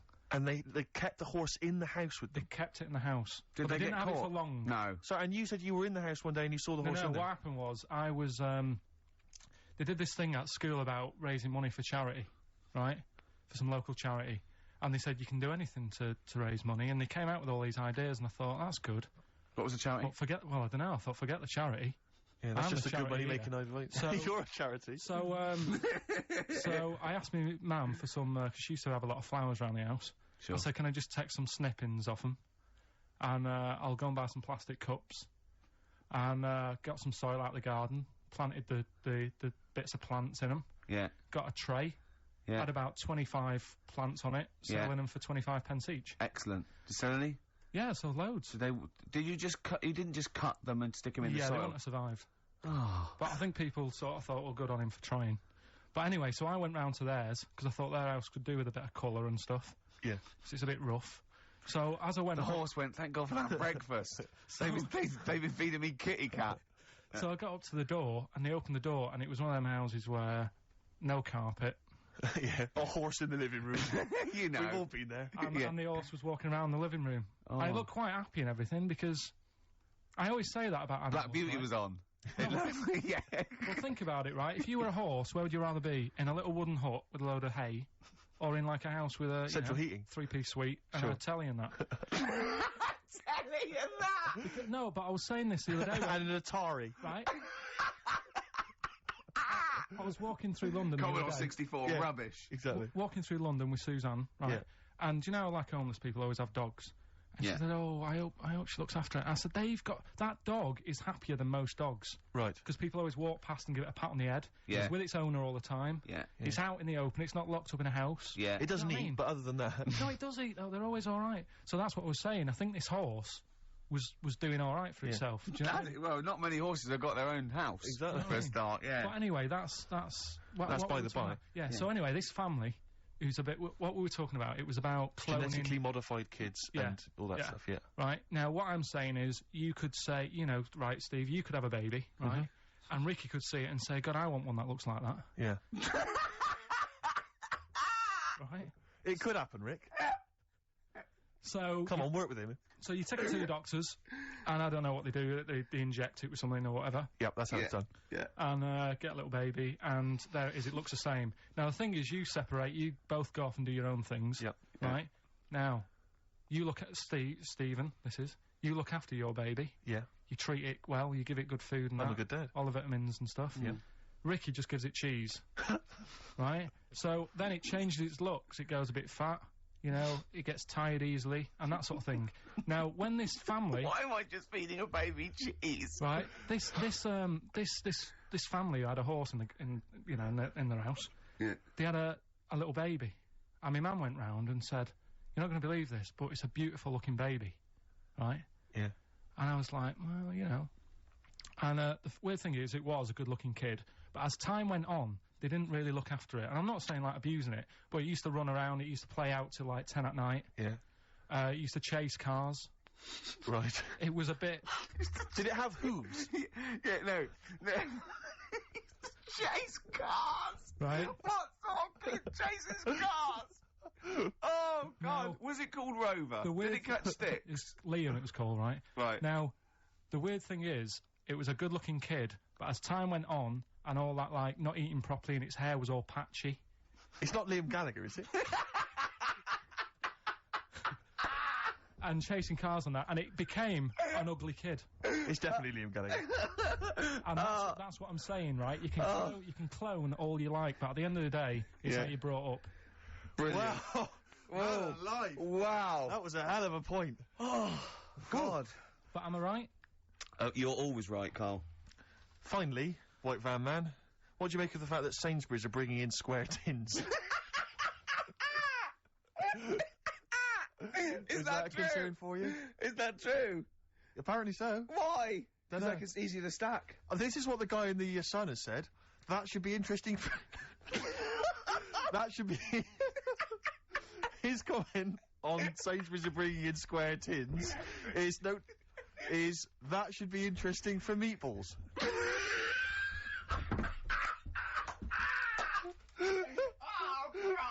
Ricky's just collapsed on the floor. Let's just play a song, Carl. I don't think even you can top that.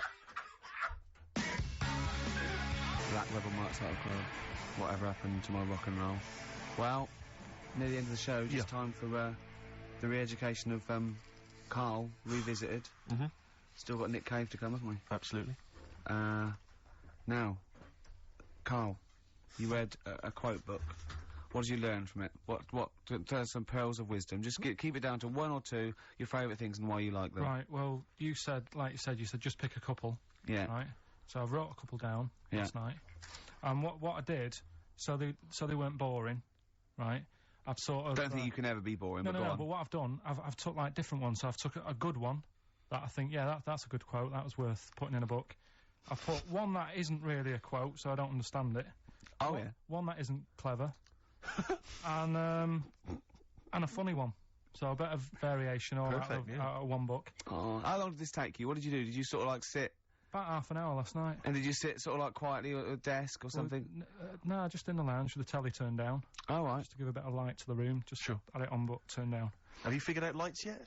So, so the first one, never heard of him. This guy called Dean Axon. Right. And this is a good one. He said, the memo is written not to inform the reader, but to protect the writer. That's good, yeah. Stuff, that's very good. That's it, that's... So it relates a lot to, you know, office life and so on. Yeah, modern world and that. Mm-hmm. Right, so then, thought, so I wrote that down because I liked it, and that's what he said to do. Second one isn't really a quote, it's more of a poem. Okay. So how does that work? Well, that's okay. Just read it. Right, well, it's about suicide. Okay. Right? Razors pain you, rivers are damp, acids stain you, drugs cause cramp. Guns aren't lawful, nooses give, gas smells awful, so you might as well live. Lovely. That's from Dorothy Parker.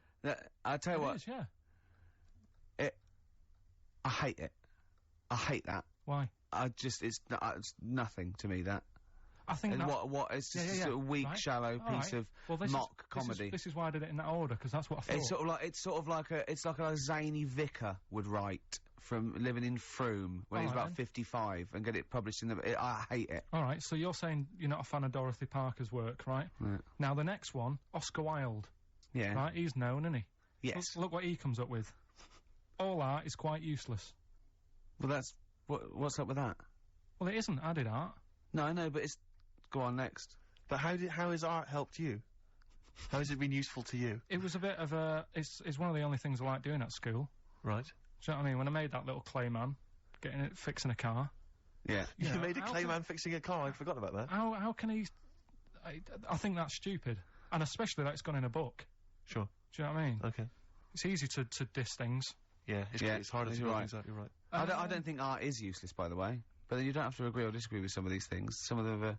You know, so sometimes it's just their thoughts put eloquently or poetically, isn't it? And it's just, to provoke a reaction as much as anything. Yeah. Well, and the good one, Ozzy Osbourne. I mean, sorry, but let's go back there. The irony is that is art. That he was an artist, wasn't he? So. But you don't, okay, so you don't like Oscar Wilde, but you prefer Ozzy Osbourne. Yeah, go on. Ozzy Osbourne, cracking one this, funny and educational. I bit a head off a bat the other night. It was like eating a crunchy wrapped in a chamois leather. Genius. You're right, Carl. Yeah. So, what do you like about that? The way he's described what it is like? I think, if someone... I mean, you can imagine what it's like. Because I like crunchies. Yeah. And, it's like and a chamois leather's really chewy, so you can imagine that's like the skin. So you like his descriptive writing? The crunchy bit is like the bones and that. Yeah. Perfect. But you know, Karl, it's interesting because you've analysed Aussie there, and in a way, that is the first step on maybe doing a new English GCSE. Yeah, you know, being able to study you said why language you and liked understand it. and... You said because it describes what about you've never eaten about yourself. Yeah, but my teacher, Mrs. Kane, if I would have come into school with, you know, a quote by Ozzy Osbourne, she wouldn't have been happy. Really? Do you know what I mean? And that's the difference between... She'd go, right, Karl, get your horse and go home. Well, listen, though, we were talking about other quotes. Yeah. Neil Armstrong. Yeah. Do you know his one? Yeah. What, one giant leap for mankind? Do you know it wasn't meant to be that? You know, it says, it's one small step for man, one giant leap for mankind, right? Yep. It was meant to be, this is one small step for a man. Right. I.e. Yes. me, the individual, on a microcosmic level, one giant leap for mankind. And he mucked it up, because if you say, this is one small step for man, one giant leap for mankind, man there means mankind. I know, it's embarrassing. So you shouldn't give people... He's not a trained actor. That's true. He's more of an astronaut, to be Has he honest. won any awards, Rick? No, there are no awards. Is he BAFTA nominated? Don't think so. But listen, right, he said another quote as he got back into the rocket. Have you heard about it? Go on. Well, we run out of time, and I'm just wondering whether it's worth saving as a bit of a teaser for next week. What did Neil Armstrong say as he got back into the rocket? Yeah. Is it going to Shots be away. something like, that was boring, wasn't it? The mic's not still on, is it? Yeah. They're not still listening. Well, that's what I was saying to you. He could have said that, and it would have That's still not gone down. cheese. It would have still gone down as an amazing quote, wouldn't it? Well, listen, I think you Buzz should save Aldrin it, went, Karl. you tosser, I was meant to go No, first. I'll tell you what we'll do, Karl. We'll squeeze it in before the end of the show, because, Ricky, you got to play your song for the lovers. Oh, we should yes. play this. I don't think we'll fit it in. We might have to save it. Don't worry, we'll see what we can do. Well, Let's next play, week, by the way, you've got happiness quotations, a collection of thoughtful words and beautiful paintings. I'll just give you an example of one. Happiness is a perfume you can pour on others you cannot pour on others without getting a few drops on yourself. It's lovely, that, isn't it? Brilliant. You can't be happy with that. Okay. This is Nick Cave and the Bad Seed, from the Boatman's Call. It's a beautiful song. Any song that starts off, I don't believe in an interventionist God, is alright by me, and this is Into My Arms. Nick Cave and the Bad Seeds, Into My Arms. Well, that's it, we've run out of time. We have indeed. So no time for, Karl's quote, that'll have to come next week. Yeah, we'll save that for next Neil time. Armstrong. Well, I hope you, enjoyed it. Goodbye. All right, Rick, come on, I'm sounding a bit chirpier. It's not that depressing. Well, yeah. Sports next. You know how excited you are? Go on. You love the sport, don't you? New Order, and here to stay on XFM 104.9. Well, we're here to stay, aren't we, Steve? True enough. Well, for another 4 weeks anyway, then we're off. Then That's 4 more right. shows. They'll have to order a new DJ.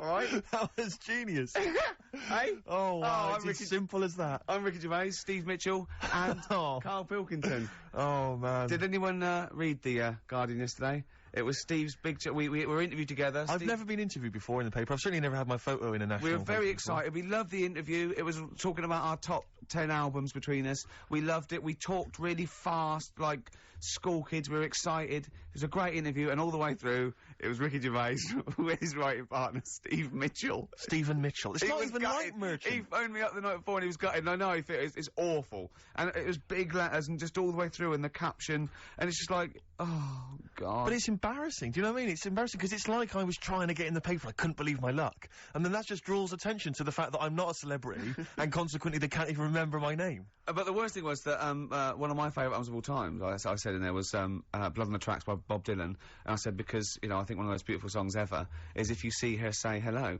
And of course these people were sort of transcribing it from, you know, a dictaphone. It came out, my favourite song of all time was If You See a Sailor. If If you see a sailor. Oh, hello. Fruity. Oh, Bob Drillboyd's Up on the Trab with Where's the Sailor Gone to? With Ricky Gervais and Steve Mitchellings. Oh. I don't know. They must have thought my name was Mitchell all along. They obviously never knew. The evidence is there. But I don't know why. It was like they reported in the paper that we'd been nominated for a Sony, and it said Ricky Gervais, who hosts the breakfast show on XFM, and it's that sort of. It's just guessing. It's like presumably someone's gone. Does he host the breakfast show? And someone's gone. Yeah. And that's their research done. Yeah, but there was a thing about The Office set in Swindon. That's someone going, just write an article about The Office. Where's it set? Swindon, I think. Is it? Yeah. Okay, that'll do. Yeah. Yeah. Even we research the show now and again, don't we? Yeah. Even we look things up. Well, actually, people phone in. Usually that fella. What's that fella's name that calls in who's not got the website? He's got a funny name. Oh. Gilwell or something. James. Phone in if you remember what his name is. Yeah. James at Lose Control. Yeah, what's his surname, though? Oh, for goodness sake, this is just going to be interesting to him Yeah. and his friends. Oh, yeah. Oh, yeah.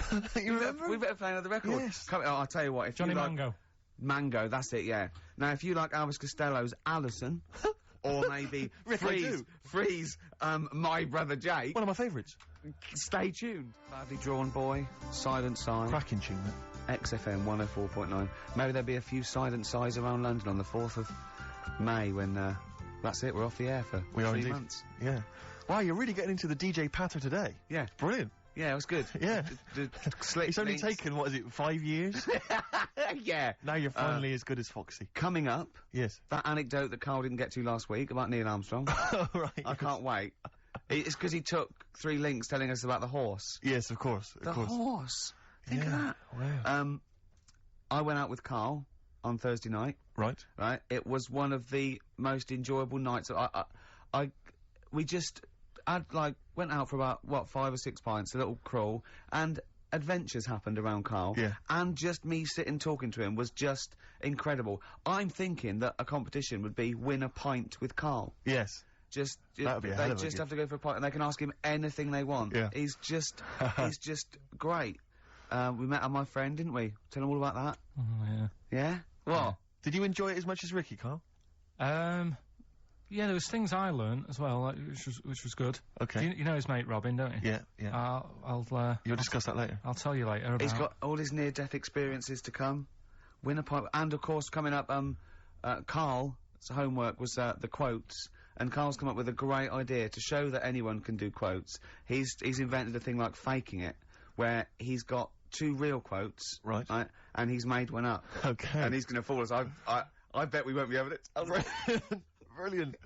Sorry, what was the challenge last Look at him looking at us. What's the matter with you?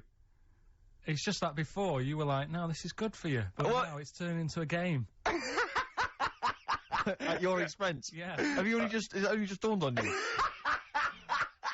Carl, well, I'm joking. It's great, honestly. It's really good. What was the Carl challenge last week? You said I thought we did the quotes last week. No, but I gave him a book on Happiness. happiness. It's all about happiness Right. and what the pursuit of happiness, and it's in sort of like quote form and everything. But Carl's gonna do a couple of ones and faking it just to show. I mean, because he's been coming up with fables all week as well. Now he comes up with something, he goes, "That's a fable, isn't it?" And he tells me so he's getting good. Now, to it all. If you play another track, what have you got? You got something special? I brought in. I saw Elvis Costello and Jonathan Ross a couple of weeks ago, and he did just an acoustic version of Alison, and I forgot what an amazing song it is. And it's just he's fantastic. He's the man. Listen to this guitar sound. It's so beautiful. My aim is true. To provide quality entertainment of a Saturday. That was awesome. Elvis Costello and his attractions, and Alison on XFM 104.9. I'm Ricky Gervais. Steve Mitchell here and Karl Pilkington. Oh, Isn't it? It's going all right. It's going all right. I obviously been doing some acting, as you know. I mentioned it last week, doing this this sort of comedy pilot. This week, Karl, you're going to be loving this. I've been doing stunts. I swear to God, I've been doing my own stunts with the guy that once made Christopher Reeve fly as Superman, right? And I was doing stunts. I had to do a thing where my character has to commit suicide. Don't think we didn't bring that up. Were you anywhere near that horse? No? Fine, let's carry on. And, my character has to commit suicide, and he has to sort of leap off a building. So the first shot... that's something for comedy. Well, we were up on a roof, and obviously they had the crash mats and stuff, and I had to kind of leap off and land on the mats and stuff. And obviously I was petrified the whole time because I was wearing my glasses. Petrified that they might get broken. So I was, like, not really doing it properly, and kind of leaping like what, you know, people who, when they can't dive into a swimming pool, and so they put that one foot out first to sort of break their fall. Was it you that told me that you could never get into fights? No, I can never get into fights or go in a mosh pit because of my glasses. I've missed out in life because I can't. Because if I was in a fight and I say, "Come on, then you are," you know, and I was in a pub or something, they just have to whiff off my glasses, just knock them off. I'm done for. I got nothing. Really bad short-sighted, are you? Yeah, but anything's an advantage in a fight, isn't it? And the fact that they're just a blur is bound to hamper my otherwise brilliant, you know, ninja skills. So yeah, I've never got into a fight. I've never been in a fight at all. I've never, as I say, been in the mosh pit. On the wire. So this was making me sort of a bit worried. And anyway, so then I think, well, fine, I've done my stunt. And I did it, and everyone clapped. They were pleased with it, and the guy who said I was very good. So then they drive us to the next location, right? I'm thinking I've done my stunts now. There's a crane. I think, what's going on here? Now they need to shoot me. Like, I've already done the stunt where I've sort of leapt off the building. Now they've got to actually see me falling right? So I have to get strapped in with this huge belt, and they click wires onto me, and they hoist me about 30, 40 foot into the air on this wire, and and then they drop me at great speed, and I have to scream and shout. You know, it was partly acting. And, Glasses on? Glasses, by this time I'd managed to get some wire fixed to my glasses so they wouldn't come off my head. I assured They were stunt glasses. They were They were doing their own stunts. Exactly. Yeah, okay. So they hoist me into there on this thing. They do a couple of sort of demo versions, you know, and just to gradually ease me up higher and higher so I kind of become acclimatised to it. And, they get me about 30 feet up, and they got these huge crash mats, like those great big ones you always see kind of stunt people have. And they set up the camera and stuff down below, and while I'm up in the air dangling there, they remove those crash mats, and they replace them with those really thin ones that you always see, like, teenage gymnasts using on Blue Peter. Do you know what I mean? The really thin ones they used to have at school, right? And I'm looking down at this, and I'm thinking, now, they may as well have shouted up, if you fall, you're done for, but we might be able to protect the equipment. Do you know what I mean? It was so rubbish. But you weren't going to land on the floor, presumably? Well, the idea was that the wire would stop that. Oh, I see, but there was no that was their safety. That was the safety net. Why did they not leave the real ones in? Because they had to, I don't know, for the shot and stuff, they had to be able to do it. But anyway, what was particularly joyful is one of the other actors pointed this out, right? This is the, this is the health and safety statement from the stunt guys, right? And they obviously have to write up this health and safety statement about how they do it. And it says, we confirm that we have proper safety policies, procedures to comply with the Health and Safety Act 1974, and that we will not do anything which compromises the health, safety and welfare of your production crew, actors or members of the public. If the above situation changes, we'll advise you immediately.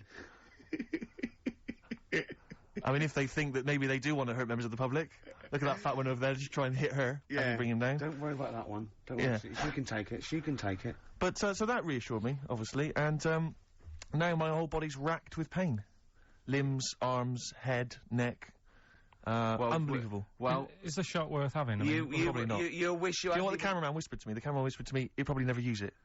Yeah, Steve, you'll wish you hadn't told that wimpy tale when you hear just three random tales of near-death experiences that Karl told me. Right. Coming up. I mean, honestly. Really? At least you had stunt people and crash mats. Yeah. And you got paid. Yeah. The things that he got up to, just through stupidity, will put you what?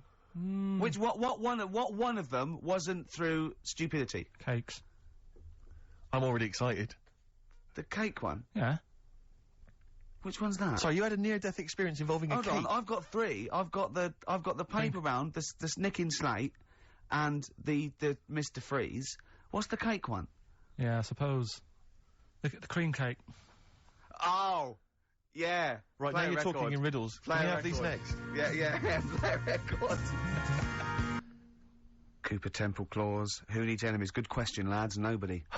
This is XFM 104.9. I'm Ricky Gervais. Oh, they should print a little book of those. They're great. Oh, how you can relate any song or artist to anything else. Easy. Joyful. Easy. Well, yeah, so, me and Karl went out, for a beer, and it was great, wasn't it? Yeah, enjoyed myself. We started off, good. and you met my mate, Robin, didn't you? Yeah. And, some of the stories. Do you want to tell Steve some things about Robin that you learned? Do you know him well? Yes. Well, do you know about his worm problem as a kid? Go on. Right. He, what I can remember is he had worms as a kid. Not sure how you get him, he never answered me, he was getting a bit touchy about it. Right. This is like the second time I met him, and I think he was a bit annoyed that Ricky told me about his problem. What now? Now straight away, you not being there, instinctively, what do you think went on with this story about worms? My suspicion is rather like when you told a group of people that Robin had once suckled milk from a cow's udder. Yeah. Yeah. Did he mention that as well? Yeah. Yeah. My suspicion is that, like the cow story, the worm story is not true. But why would he get so sort of uppity about it? Well, imagine if that wasn't the first time he'd done it. Imagine if he did that every single time he was with somebody for the first time and Robin was just met them. He will tell that story to anyone. But they do say there's no smoke without fire. Oh, Robin! I also told him... That's a fable. I also told him that the way Robin cured these worms was because the doctor told his mother, right, to hold a piece of ham or cheese near Robin's anus so the worms would come out for the food, and he believed it. I'll tell you why, though. I said to Robin used to sit on Spam to try and get the worms out, and he believed it. But Steve, right, do you remember that story about 3 or 4 years ago, where there was some bloke in the army, he went away to somewhere, Vietnam or whatever, He was messing about in the woods. Messing about in the woods? Shouldn't he have been fighting? Whatever. Yeah. Right, and he walked through some lake, and I think he'd cut his toe or something on something, and some worm of some sort crawled in the gash. Yeah. And it was in his body, and the doctor said, we've got to get this out of your body. So what they did was, they said, right, the thinnest part or something of your body that things can crawl through is on the top of your head. So they wrapped Where the skull is. So they wrapped some bacon. No, they didn't! They did. That's that right. thing. Everyone... So he's gone in by the toe. So what we do is, I'll tell you what, that worm's probably heading straight for the head. We'll put a bit of bacon on it. The thinnest part of the body is the skull. Of course it's not the thinnest part of the body. It's where your brain case is, isn't it? It's the skull. There was a reason for it. And it was like they stuck some bacon on his head. And as ever, the vital piece of information, i.e. the reason, Karl seems to have forgotten. Because the worm was in his body, and they said everyone likes to smell of bacon. Including worms. Again. Even a Vietnamese lake worm. They love bacon. Remember last week when I said about the little fella with the bone with no brain, and you were proved wrong? No. Please. No. We were saying it wasn't a little fella. We were saying it was a stillborn child. It wasn't a little fella. You're changing it now. You weren't having any of it last week. Right, hang on a minute. I'm getting confused. There was a Vietnamese snake that went inside of a soldier. A little, like, maggot or some sort that you have to get out of your body because it causes problems. Yes, and so in order to get it out of the body, they strapped bacon to his head. Yeah. That is great. This doctor... And did that work? I think so. They had a picture of him smiling. Oh, God, what, the worm or the bloke? The bloke. Oh, dear. Honestly, I hope someone knows the story. Right. It was about 3 years ago, I reckon. Okay. And, yeah, it did work. GI bacon. So this is why so what the worm burrowed out of his head to get the bacon? Get to the bacon. Right. That's great. So this is why when Robin was telling his story, I was a little bit disappointed if it wasn't true. Right. Because in a way... You know Robin's never been to Vietnam. No, but what do you really think that Robin... Well, as Robin said at the time, Karl, why would I sit on ham, then tell Ricky Gervais? It's a very good point. Because if he was a kid, you do daft things like that as a kid. Right. He is telling Ricky Gervais, though. Yeah. And then... Oh... Bless him. Okay. And then anyway, Robin left, and I tried to chase him, but he got away, and he knows. And then we had a few pints, and then Karl embarked on some of the greatest stories ever told. Can you tell the story about your dad? Let me run it. I haven't spoke to him all week, so let me run it by him. Okay, play record. Because what we got? We've got one of Steve's. Yeah, well, bizarrely enough, this comes from the Teachers 2 soundtrack, the soundtrack to the current TV series. There's a slight whiff of nepotism in the air. Yeah. Rick, would you like to explain why? Well, that's why you're doing it. No, my girlfriend worked on it. But yeah. You were going to play this anyway, weren't you? Well, I was actually. Bizarrely enough, I was going to play some I Am Clute, and this is from, as I say, the Teachers soundtrack. And this is called To You. It's a good track. I Am Clute, a track called To You from the Teachers soundtrack. That's also got, I noticed, the Electric Soft Parade, the Hives, Star Sailor, Feeder, Turin Breaks, Mercury Rev on there. It's a good little collection. Lovely. Karl has just had confirmation. He's looking smug because someone phoned up and went, it is true, it's a Laogai chi worm and you wrap bacon around your head. That's all the bloke knew as well. Yeah.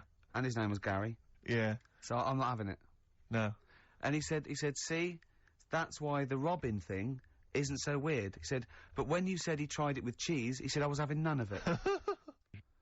Strokes, hard to explain. Like Karl, really? Yes, yes. So, Karl, concentrate. Yeah, go on. So, we'll leave the worm with the bacon wrapped round the head, shall we? Well, if you're ever caught in the jungle... Yeah, always carry some... Bit of Danish. Good advice. Lovely. So, would you like to start on your... to Steve, because I've heard all these. Well, we won't do them all. Well, we'll start off with the Mr. Freeze. Tell Steve the story of Mr. Freeze. This is the first time he nearly died. This is the most serious of the lot, really. So, what it was, do you know, like, I don't know if your mum and dad did the same thing, but, like, they do the weekly shopping on like, a Friday. Yeah. So when you got to Thursday, there wouldn't be much stuff left in the cupboard. It'd just be like, you know, your Jacob's crackers and stuff like that. So when they'd been to the supermarket and they came back, I was like, you know, what's that saying? Like a pig in. You know, I loved it. It was like loads of food coming in, loads of biscuits. What is that saying? He nearly said pig in shit. Right. Is that the saying? Yeah. Right. So yeah, all this food comes in. Thank God he didn't. Otherwise he'd have been in trouble. That's true enough. Because he's culpable for our actions, because Exactly. he's the producer. So technically, that twat's in charge. Go on. Right, so anyway, so there's loads of food, and I'm like, oh yeah, look at this, and chocolate biscuits, and, you know, penguins and stuff. Bacon. And bacon. Just in case, you never know. So anyway, my mum and dad's putting the food away. Me and our kid are like, he's already grabbed something, gone back upstairs. It's like feral children. It's like a quest for fire. And then they run upstairs. What did he just sit under the bed, gnawing at some sort of pig's trotter? So I saw, do you remember Mr. Freeze Pops? I do, yes. Well, they're kind of like popsicles, icicles. Yeah, but really long, like a foot long, right? Yeah. So I thought, I'll have one of them, so I grabbed it. Went for the nutritious stuff first. Absolutely. And like my mum and dad are putting this stuff away and what have you. And I rip it open and knock it back, right? Straight away, just right back like Swallow that. it straight away, yeah. But it went down the wrong way, right? So What, down your shirt? So I was like, oh God, I can't breathe. And my mum and dad didn't even know what I'd ate. Do you know what I mean? I ate it so quick. Yeah. And I'm sort of tapping my mum on the back, going, she's going, oh God, you know, he's choking again, because I was always choking. If there was one thing, I don't know if I've got like a small throat, but I mean, even Ricky knows I can't drink that much, can I? Yeah. Do you know, or eat pebbles. I'm not a quick drinker. I'd always, I think I'm scared of like swallowing stuff. Yeah. And it was like bottle tops and mint imperials and stuff. I was always choking on stuff. Oh, jeez. So anyway, she's going, oh God, what's he picked up on it now? Drop it. And she hit his nose with a stick.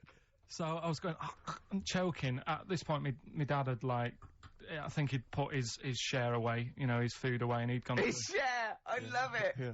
He'd gone to watch, like, Winner Takes All or whatever, in a lounge, and I was in the kitchen, and I was starting to, like, I didn't care anymore, do you know what I mean? I just got to that point where I wasn't struggling anymore.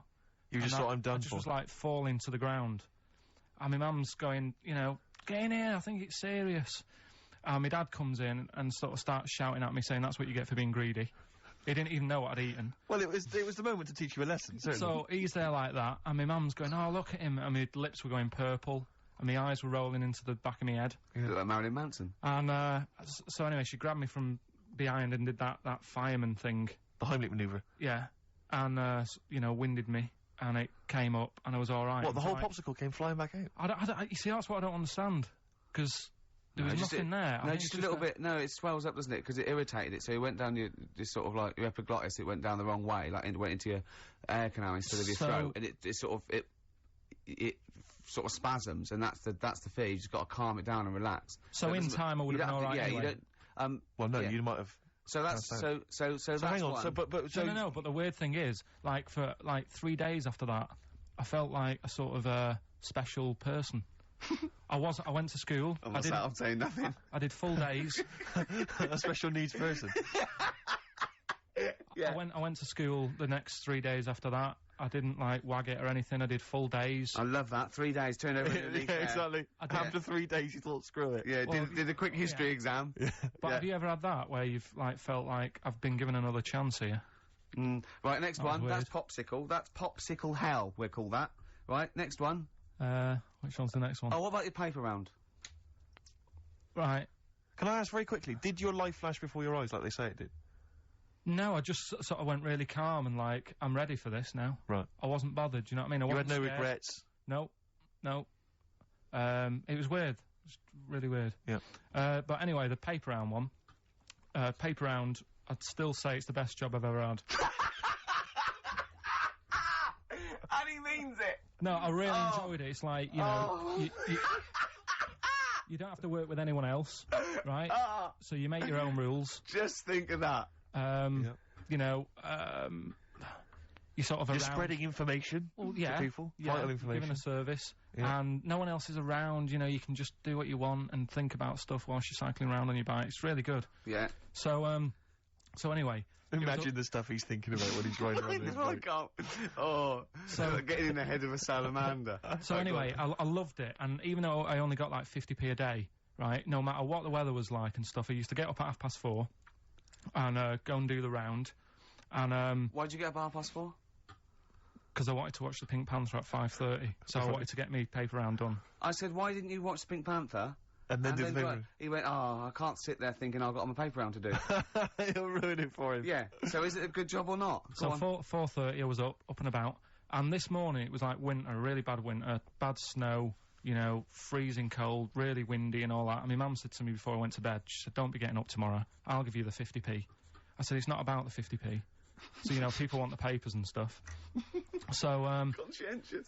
So anyway, I went to bed thinking, you know, that's it, I've told her I'm still going, so, you know, whatever. Go to sleep, get up in the morning, and put all my kit on. And I used to have layers of clothing on because it was really cold. I had like a big anorak on with the fur on. I had like waterproof pants, and I got my paper round bag. And I went downstairs to get out, and tried to open the door, and it was locked. I thought, oh, God. So she'd locked it, so I couldn't go out. So I'm searching around the house looking for the keys. She must have hid them somewhere. I thought, oh, God, you know, I've got the papers to do. So I thought, how can I get out? So I went upstairs, climbed out of the bathroom window. God. Right, and to try and jump out of the bathroom window onto the porch. But the problem was, I had so much gear on, I was like the Michelin Man. So I could hardly move as it is. Yeah. And I tried to get out the window, and I'm like, trying to stretch down like that, get my foot on the porch, and my bag got caught on like the hook of, do you know, like how you have a hook so you can put the window open? Right, yeah, the little arm goes on. My bag had got caught on that. I was holding onto the wall and my foot on the thing, so I couldn't sort of pull it away in case I pulled it away and then fell on my head. Yeah. So I'm stuck there. Dangling. My dad comes back from working nights. Yeah. He thinks I'm a burglar. Gets out his gun. So he's shouting and stuff, going mad and going, Dad, it's me. And he had to give us a hand using a... He's heard that Wheelie trick in Manchester before. He had to help me using a washing prop thing, a big stick. What did he do? Well, he said, just hold on for your dear life, and I'll sort of push the paper bag off the hook. Why didn't he go upstairs and sort it out? It was at that point where I was in the middle, there was nothing you could do, do you know what I mean? It's at that point where you've just got to make a decision. Yeah. And by the time you got upstairs, who knows what might have happened. Sure. Do you know what I mean? You've got to act there and then, no messing around. Yeah. So... And you could hear downstairs, now here he is, the Pink Panther. Yeah. Dad! Hurry up! Pink Panther, ever so pink.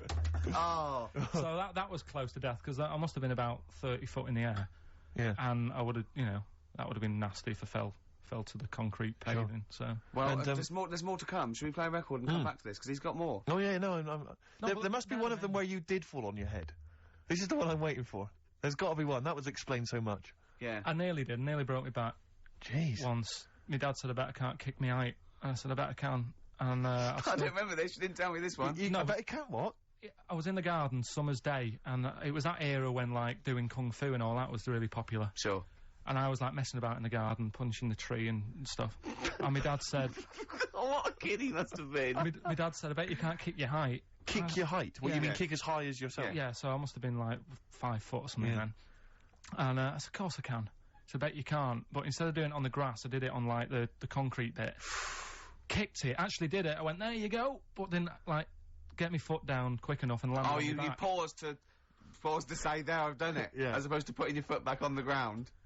And landed on my back, and I'd still get back trouble now. Do you? Because they say that, don't they? So, to cut a long story short, he gave me about 4 or 5 near-death experiences, and he went, and the whole point of this, he went, so that's why I think I'm going to die of something horrible, like cancer. And I went, why? He went, right, you ready for this? Yeah. He said, well, I don't check my balls. Wait. He said, I don't like the feel. Karl, always check your balls. Do you check don't yours? like the feel. Why don't you like the feel of your own balls? They just... I mean, you know that I don't like bodies anyway. Right. Do you know what I mean? It worries me a bit that you've got all that going on in your body, right? And your skin's keeping it all in place. Right. Stop. We're going down a whole other avenue of discussion. Let's play a track, let's come back to it. Oh, right, I've brought in this, this is, free. You'll know from the jeans commercials. Yeah, All Right Now. Long time ago, All Right Now, yeah. But this is a great little track. This is, My Brother Jack. Stereophonics, Vegas 2 times, XFM 104.9, into the last hour. Yeah. And then 3 shows to go. That's true enough. Until we're off the air. I'm Ricky Gervais. with him, Steve Merchant. Carl. Oh, yeah. All right. Yeah. Let's go on. Tell you. We cut short last week, weren't we? You had an amazing story about Neil Armstrong, didn't you? Well, we've been doing quotes, haven't we? Like famous quotes. Sure. That have, gone down in history. Yeah. And I was saying, quotes don't really matter. It's more the situation that you're in than the quote itself. Go on. So, like Neil Armstrong, if he'd have said, tie bacon round your head. I'm as happy as a pig in dust. yeah, that would have still gone down in history as like being the thing that Neil Armstrong said, wouldn't it? Yeah. Yeah.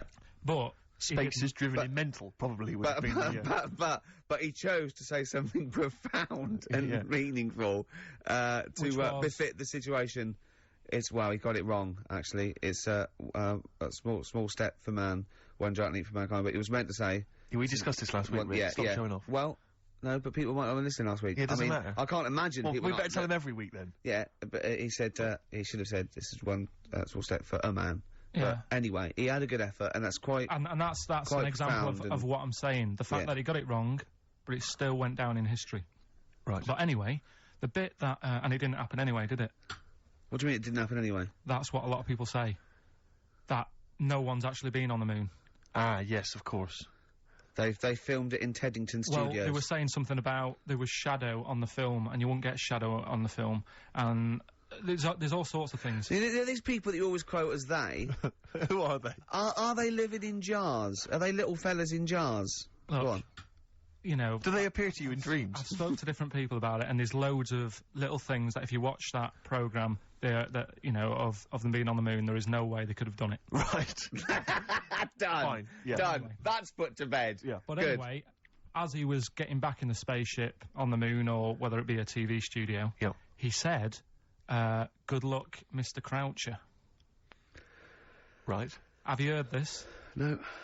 And the reason he said that was because when he was a young kid, and he was I think it was Croucher, but when he was playing as a young kid in his garden, he was playing baseball with his mate, and he chucked the ball to his mate, and his mate hit the ball, and the ball went over the fence to the next door neighbour, right? So he goes, right, I'll just nip over and get the ball.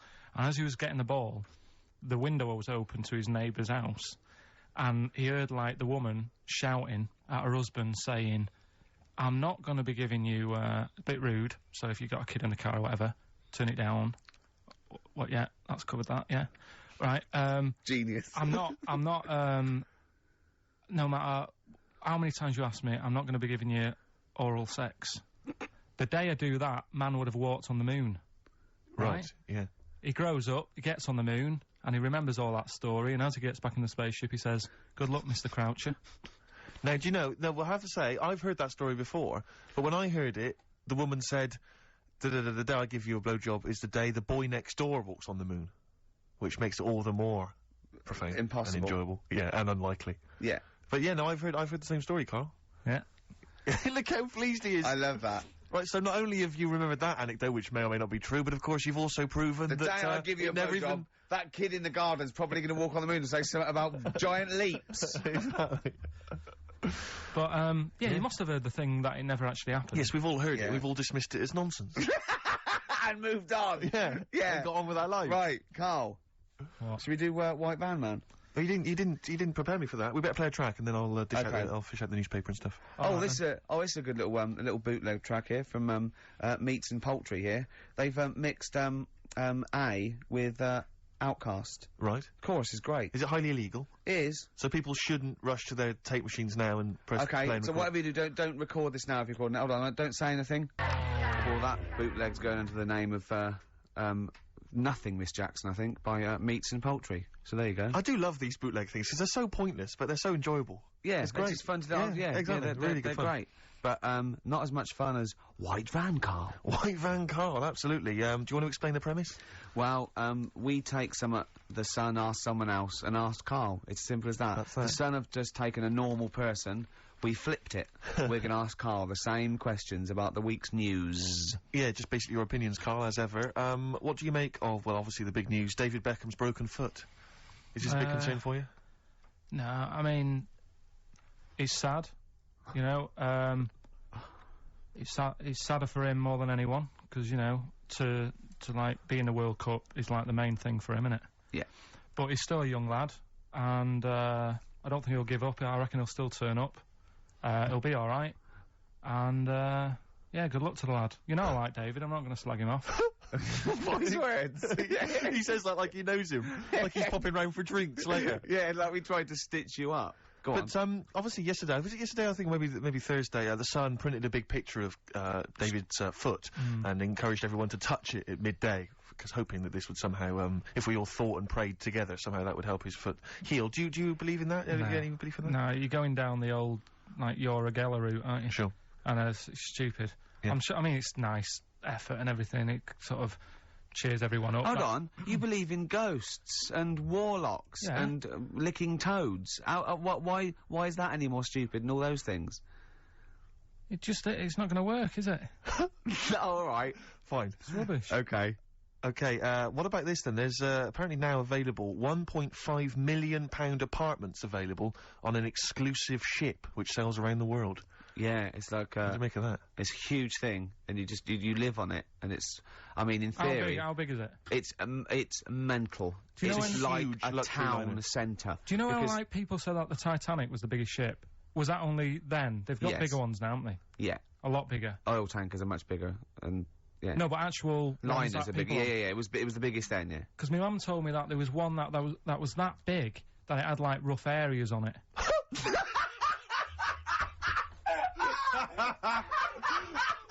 Oh, God!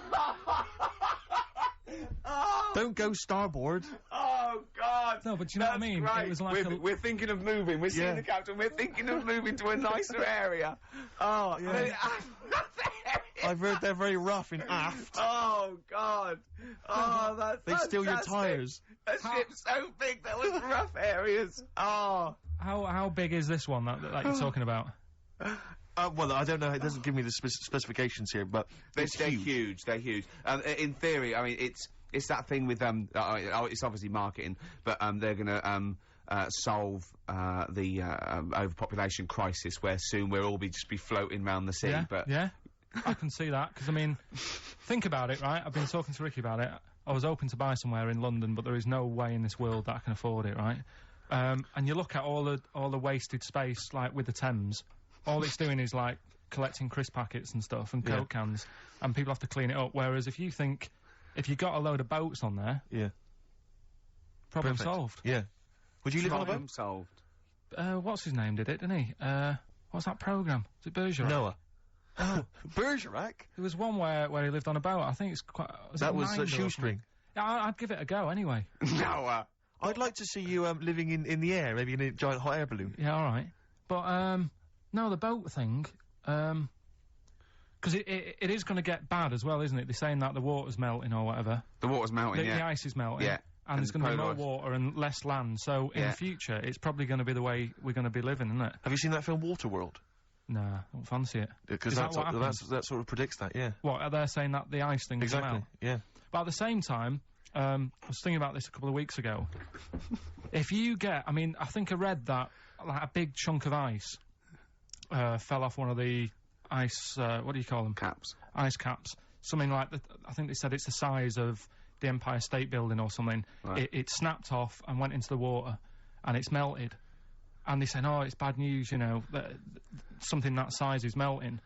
But the way I look at it, if something that size falls into the water, it's like a big ice cube, and it's gonna freeze it up again. You with me? Not really, Carl. Go on. Right, you get a giant ice cube, Yeah. the size of the Empire State Building, Yeah. stick it in the water, Yeah. it's gonna make, it's gonna stick back on again, isn't it? Well, Maybe it's no, gonna stick back only on if it again. freezes up again. Yeah, do well, you it mean will it's gonna freeze up. The well, it water's gonna won't, get but- cold again because you've just put a giant ice cube in the water. So when you put an ice cube in a drink, the drink doesn't freeze, does it? No, the because ice it's not. melts. If you put one the size of an Empire State Building in your glass of Jack Daniels, it's gonna make it freezing. It's not going in a glass of Jack Daniels, it's going in the ocean. I know, but you see, I'm using my fables. Imagine a world. Use your brain instead. Imagine the world, imagine the sea, Yeah. like the Arctic or whatever, as Yeah. a glass of Jack Daniels. Okay. A big ice cube falls into it. Yeah. It freezes, it melts back on again. So we're alright, I don't know why everyone's worrying. Thank God for that. I was getting panicked. Oh, fine. Do you understand what I'm saying? Yeah, no, you're right. Yeah, that will happen. Should we play some more music and then come back to White Yeah, Carl? this is better than ever. This is dynamite this week. 9 in there on XFM 104.9. We're doing White Van Karl. Got another one there? Well, it's just your thoughts really on the Queen Mum's very British send-off that she was given this week. Yeah. What do you make of all those people queuing up to see her? Did you think that was incredible? Right. Well, we said last week, you know, there was I don't quite understand why there was so many people there, who were, like, getting really upset. Do you know what I mean? Really upset, crying and stuff, and, you know, you can lose someone who's, like, related to you, and you don't cry like that. You sort of sit there and you think back to what you did with them and stuff, and then that's it. But, the queue thing, wasn't it, like, miles long and stuff? Yeah. It was, yeah. Right, I was sat watching this with Susan. 12 hours queuing. Yeah. It never got to 12 hours. It did, but It that was did. the estimated time. No, But how you know, long is a queue when they're just, like, you know, walking along? Think how far you can sort of, like, you know, stagger in 12 hours. Incredible. It's been ridiculous. God. Yeah. But, again, you know, if they want to do that, it's their time and that, innit? And Yeah. it was at the weekend, so they could have... It's not as if they got out of work to do it. No. You know what I mean? They used their own time, so good on them. But I thought, right, what they could have done... Remember when I studied Che Guevara? Yep. Yeah. Right? And don't be offended by this, it was just an idea, because they did it with Che Guevara. Remember when they cut him up? Yes, Remember? they cut him up, yeah. What was the reason for cutting him up? Well, they cut up Che in order to try and, you told us that they were going to send bits of his body to Fidel Castro and various other people, wasn't that right? As a warning, wasn't it, though, to all the people, like, one to... Yeah, my understanding was that they cut him up in order to, so they could bury him in different places, so that there'd be no shrine. There'd be not one place that you could go to in order Right. to Well, a sort little of make bit him into like a that. martyr. A little bit like that. I've, like, I can 6 vaguely queues. see where this is going. 6 queues, and it's like, number 1, you can, you know, go and pay respect to her head, or whatever. Oh, God. No, but I just was thinking the way of speeding it up. I'm not having a go, I'm not, because they haven't done it, so it doesn't matter. God. But they did it with Che Guevara. Yeah. Everybody would have felt like they've got close to her, and it would have speeded it up. No, I mean, but I can understand. Can I just say that genuinely, Karl is not being disrespectful here. This is his best idea to cut down the queues. So don't phone in. He's not suggesting we should have done this. He genuinely Well, he is. Well, but I mean, he's not doing it to be nasty or wacky or you know. He thinks this is a good idea. So Can I just throw a Because they did it thought with at Che you? Guevara, who was like a powerful man who did a lot for the world and what have you. yeah. And Are you aware that I feel slightly responsible for this because have you heard of the quote, a little knowledge is a dangerous thing? yeah. Okay. Steve, next one? No, just a very quick question. I can understand those that have queued for 12 hours to see the head. I'd be a little bit annoyed if I got there to find a toe. I'll tell you what, though. I'll tell you what they could do without chopping her up. They could put about 9 queues. Each could see each hip she had. That's true enough. Because she's had about 9 of them. Yeah. So it'd just be, if you want to see the whole body, it's a 12-hour queue. If you just want to see a couple of the hips. Here's another suggestion for you, I've just thought, right? What? Instead of everyone queuing to see her, why not put her on a trolley and wheel her past everyone else? Running. So Yeah, you could have some students on Rag Week, they could combine it, like when they're always pushing a bed. You know, they could just run it along the queue. No, That'd be fantastic. That'd be disrespectful. Right, as opposed to the chopping up. So, Sure. no, Right. but just an idea. Just I apologise now if anyone's offended. Anyone offended, I'm sorry, but Yeah. Okay, finally, this is more frothy. Liz Hurley lying low, apparently, at Elton John's house to try and avoid the press now that she's had a child. That's a good place to go to avoid the press. Exactly. Yeah, yeah, Elton John's house. Everyone seems to be friends with Elton John, don't they? Every celebrity's When friends did with... pop into Elton John's house? What is he running some sort But of... it was like when Robbie Williams was a drunkard and a drug addict, he went to Elton John's. Yeah, and who's the Elton other fella helped that him. went there as well? What's someone to recuperate and shoulder to cry on? Is he giving out false passports? But I and, don't know like, if people have seen his moustaches? history. He's not the man of, you know, I mean, I know he's cleaned himself up now, but, you know, maybe that's it. Maybe he's got this kind of insight into how to deal with celebrity. Yeah. What do you think, I Carl? think it's just genuine mates with him. I think he's suppose just like so. a friendly I bloke. think she's been doing too much lying low in the first place. That's part of the problem, isn't it? High five, Carl. That was a genuine joke from Karl there. And he's so proud of himself. Look at his little face. Too much lying low. Oh, that was was No, my but I man, agree Karl. with you. Why can't she just go around to her mum and dad's or something rather than Elton John where everyone's looking? Yeah. Yeah. Yeah. That's the point, isn't it? Yeah. So that was good, yeah. Very good, yeah. Oh. Right, what music we got? We got, Bit of Flaming Lips. Flaming Lips, excellent. There's the classic Race for the Prize. Should have been a big hit, never was, sadly. Flaming Lips and Race for the Prize. Just playing that, Rick, for everyone who emails us saying. We get a lot of emails every week, but we obviously don't really respond to them because we're very lazy people. But we obviously appreciate it. And I play that particularly for Claire, who's emailed in saying her friend Sarah Prosser would like some Beatles. We're not going to play the Beatles this week, but Sarah apparently loves us more than words can express. More than Karl could express. Absolutely. I'm going to stop you there, Steve. You want an advert? Spread your love on XFM 104.9. I'm Ricky Gervais, with me, Steve Mitchell. And now it's Karl's bit. It's the re-education of Karl. He's like Liza Doolittle. And now he's coming to, or Lawnmower Man, if you've seen that film. More like Lawnmower Man, if you've seen the film. You'll know what I mean. And his homework was to just study quotes, really, on happiness and stuff and general well-being. He's not a big happiness quote fan, are you, Karl? Not really. So what have you done? You've come up with something, haven't you? Right, yeah, I told you, right? Because a lot of these are just things you say every day. They're nothing special. So what I'm doing... Well, you say them every day. Well, the sort of things you come out with and you don't even think about it, do you know what I mean? Yeah. They're on the TV all the time. People on the radio are saying these sort of little quotes. Sure. And, what I've done is, remember that programme on Channel 4, Faking It? Yeah. Where they got some, like, posh kid to be on a door and all that. What I've done, I've, Imagine if that was the pitch for the show. Dear Channel 4. Just gonna get a posh kid on a door or something? Yeah, Yours sincerely, Karl. come in. Yeah. TV producer. Yeah, yeah, go on. So, what I've done, this little book of quotes, happiness quotes, I've picked two that are real, Okay. and I've made one up. Right? And we've got a guess. And you've got to guess. Okay, which then, one it is. go on. Well, I'll tell you what, Rick, why don't we, when we've heard them, we won't confer. No. You'll write down yours, Yeah. A, B, or C, and I'll Yeah. write down mine, and we'll Sure. see how it Okay, goes. Karl, off you go. Right, and just because I'm looking at this book, it doesn't mean I'm actually reading. No, I know, Don't no, worry, I know. we're clever. No, no, we know, we can't see yet. Like, call my bluff. Yeah, go on then. Nothing is worth more than this day. Okay. Yeah. Yeah? All right. Yeah. The way I see it,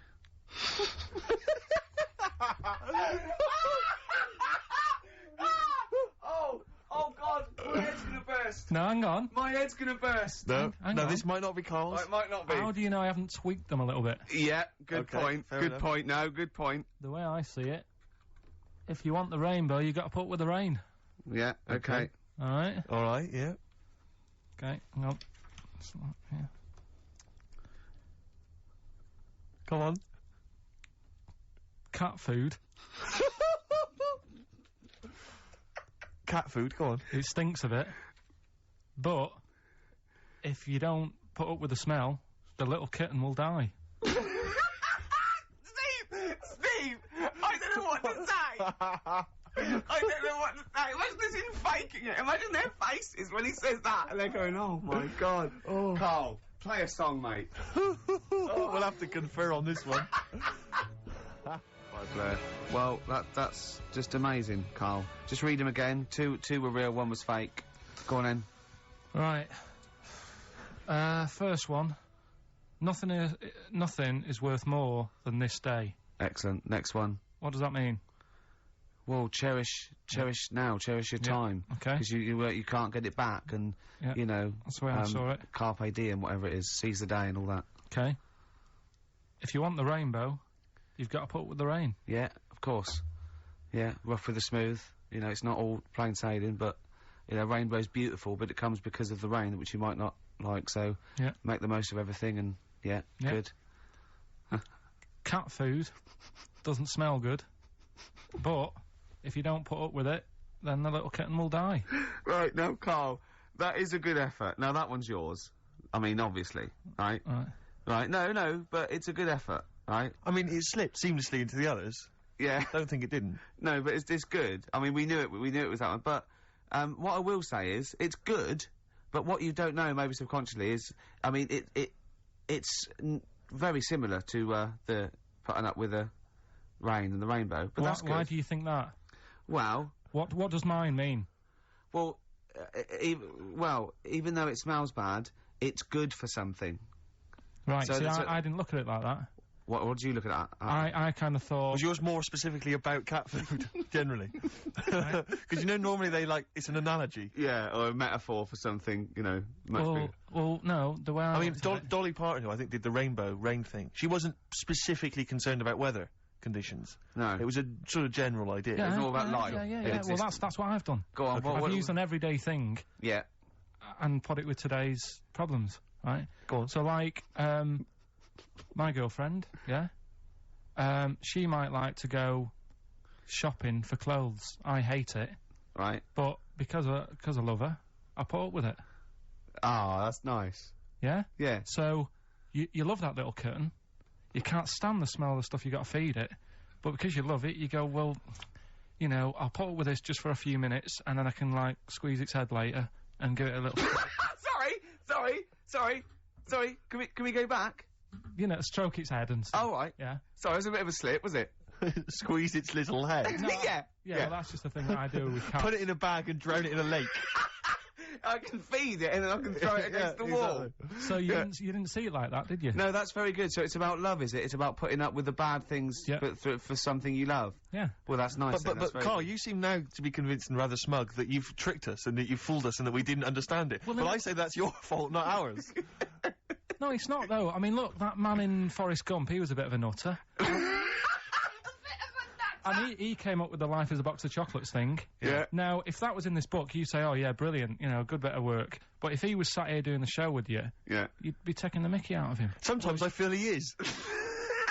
No, but, Karl, I could, in fact, if people are out there, we're too lazy, could you write down everything Karl's ever said? Because I think we could publish that. Yeah. He said one today, he saw my, salamander. It's not a euphemism. He saw my salamander and it's just sitting there in the tank. Your exotic pet. Yeah, and he's worried about there not being a lid on. And he said, I went, what are we worried about? He said, well, he said it sits there for 24 hours a day, obviously planning to get out. Well, he's got nothing else on its mind, and it's, the daft thing is, he has actually got the lid ripped up a little bit. Like, it's got nothing else to think about. And it'll be looking up there, and it's going to get out. But what's the worst that could happen? What's it thinking? What do you think it's thinking, this salamander? It's got its eye on the DVD player. I can have Ian be down the market. Well... Oh, God. Are they dangerous? Can I just say something? Are they dangerous? I think the salamander's thinking exactly the same things as you. I mean, to look at you, you've got the same expression on your face. You know what I mean? You're dressed in green as well. You've got a little round sort of Hamburglar type head. Like the salamander, very similar, and yet I think you bonded with it, didn't you? Yeah, but I probably would have tried to get out, but my little paper round bag would just hang on the corner. Yeah. Listen, can we have more nepotism on the show? I know that we did that earlier with the teacher haven't got long, have we? We haven't. My housemate, you remember I was working out with him last week to Helen from Big Brother's dancer-size video. That's just frightening. Yeah, we've kind of let that slip a little bit, I've got to be honest. But anyway, he's joined this band. They're called Fujiya and Miyagi. Slightly difficult to pronounce, but anyway, this is a track that I think's been getting some play by Nick Luscombe and John Kennedy on XFM. They got a gig this week at the Pool on Curtin Road. That's 18th of April, Thursday. Let's play it. Can I just say I've got a fridge freezer for sale, 400 quid or nearest offer. Fujiya and Miyagi performing live Thursday the 18th of April at the Pool on Curtin Road. Admission is free, Rick, so I imagine you'll be heading down there. Yeah, I will. Well, I've enjoyed this show. Yeah, it's been a good one. It's great. It's been great. Karl, any more? Oh, tell that story that you were telling me about your dad when he was driving. Well, it's just that you were talking about... Well, I mentioned Forrest Gump. Yeah. And, the Forrest Gump types. When my dad was when he was a taxi driver... Yeah. You used to have to, sort of do your bit for the local area. Oh, God. By taking the Forrest Gump people to Blackpool. Yeah. Is that what they're called now, the Forrest Gump people? Is that what the organisations that support them ask for them to be referred to a minibus with Life is a Box of Chocolates .com. Well, Forrest Gump types. It must be, so you work with these people? Yeah, the people with learning difficulties. Yeah, and they used to get 5 Coming home must have been a busman's holiday. So he got 5 of them in the cab. Yeah. And he had to go to Blackpool, and 4 of them were really good, you know, behaving themselves, didn't mess about, weren't fighting and stuff, but there was one who was just causing loads of trouble and he couldn't control him. Oh, God. And what you've got to be able to do with people like that, you don't want them to get stressed out because it's not good for them. It stresses them out, and you could end up with a bit. Thanks, Dr. Karl. You could end up with a bit of a riot on your hands. So he thought, I'll nip this one in the bud right now, and he pulled up just on the outskirts of Blackpool, and he took the one out that was causing problems, and put it in a wheelie bin. Oh, no. Oh, I'm sorry. I apologise. He did what? Oh, He did it for the good of the others. He put it in a wheelie bin. It was having a good time. He thought it was one of the rides. Can you stop saying it? Him. Yeah. He you know, he was having a good time, and once he calmed down, my dad went back and picked him up, and he was fine. He had a good What, time. he left him in there the whole time the others were in Blackpool? No, he left him there, not the whole day, probably about an hour and a half. In a wheelie bin? In a wheelie bin. Why couldn't he get out? Because, like, his arms were trapped on the thing. It's one of those... What, he tied him up? No, do you know, like, when... Because he was a big fella, and, like, he managed to get him in so his arms were down the side like that, so he was a bit trapped. Wasn't he screaming and crying and stuff? He was making a bit of noise, but... do you know what I mean? What, you feel served him right? Well, but anyway, I didn't really want to talk about it. He just brought it up because of Forrest Gump. Did his, family know about this? Is this the first time they'd have heard about this? He didn't get asked to do it again. Because he had another problem similar to it, where he had a little minibus, and it was his job to take a load of old women to the bingo hole, and it was miles away. And he took him there. There was no problem. About 10 old women in a minibus. One of them was causing trouble, so he pulled over it. No, right, so he took him there, everything's fine, he dropped him off, they had a lovely night, right, they had a lovely night, won a bit of cash, coming back, it's a bit of a late night, and they all started moaning at him, going, I want to be dropped off here, take me there, I want to be dropped off first, I've got to get up early, blah, blah, you know, my husband's expecting me, I'm already late, take me here first, take me there, and he just pulled up, in the middle of nowhere, said, get out. And he made them get out, and they all called for taxis. They charged that company who was meant to be taking him home in the minibus, and he got the sack. But a similar sort of story. You can't be dealing with it when people don't sort of just calm down and, like, solve the situation. Yeah. They're just all like, I want to be dropped off first, take me here first, take me... Yeah, so he acts like a madman. Good. Oh, that was all right, great. we've got to crack on, haven't we, really? We got Says so much. Yeah. Yes, Nick Drake, a song for the ladies this week from the album Brighter Later, At the Time of a City Clock. That's Goodbye. it. Yeah, Goodbye. see you next time. Strokes. Someday. No, it was a better choice, wouldn't it, to start off with? Hello, ladies and gentlemen. XFM 104.9. I'm Ricky Gervais, obviously. Steve Mitchell. No, come on, let's get my name right from now on. That novelty's worn off. What is it? Is it Steve Merchant. Oh, yeah, that's the wrong one, isn't it, Mitchell? The Guardian got it wrong. It's Steve Merchant. And the more I say Mitchell, the more people are thinking Exactly, it might be Mitchell. Oh, God, sorry, Dave. But Karl wanted to start off with the Stereophonics. Oh, loser. Because it was a newer track. And Karl now, we've made him what he is. He was nothing when we found him. He was like work experience. And now he's going, oh, we should start off with the Stereophonics. I'm going, trying to tell you what to do, Ricky. If I want anyone's opinion, I don't. Basically. But he'd probably come to me, I imagine, wouldn't he? I'd be the first person. Before Karl, I'd consult you, Steve. Thank you. Just keep it... Just because he was in a... What was it? Pilkington Making Music. Pilkington Making... I bet you never pleased a crowd once. Did. Loads of times. Go on, then. What did you play? What's your biggest gig you ever played? I did, like a social club gig. Yeah. And it wasn't just about the music, either. I used to... What else could it be about? I used to take prizes and cigars and stuff. In a youth club? To give away. I just love these, like, 14-year-old manx hanging out going, let's go down here, you might have some fags and cigars for us. Well, it was whatever, like, was on my mum and dad's dressing table. That could have been embarrassing, couldn't it? That could have been deeply embarrassing. Oh, yeah. Oh. You've won. And third prize, some handcuffs. And a black mamba.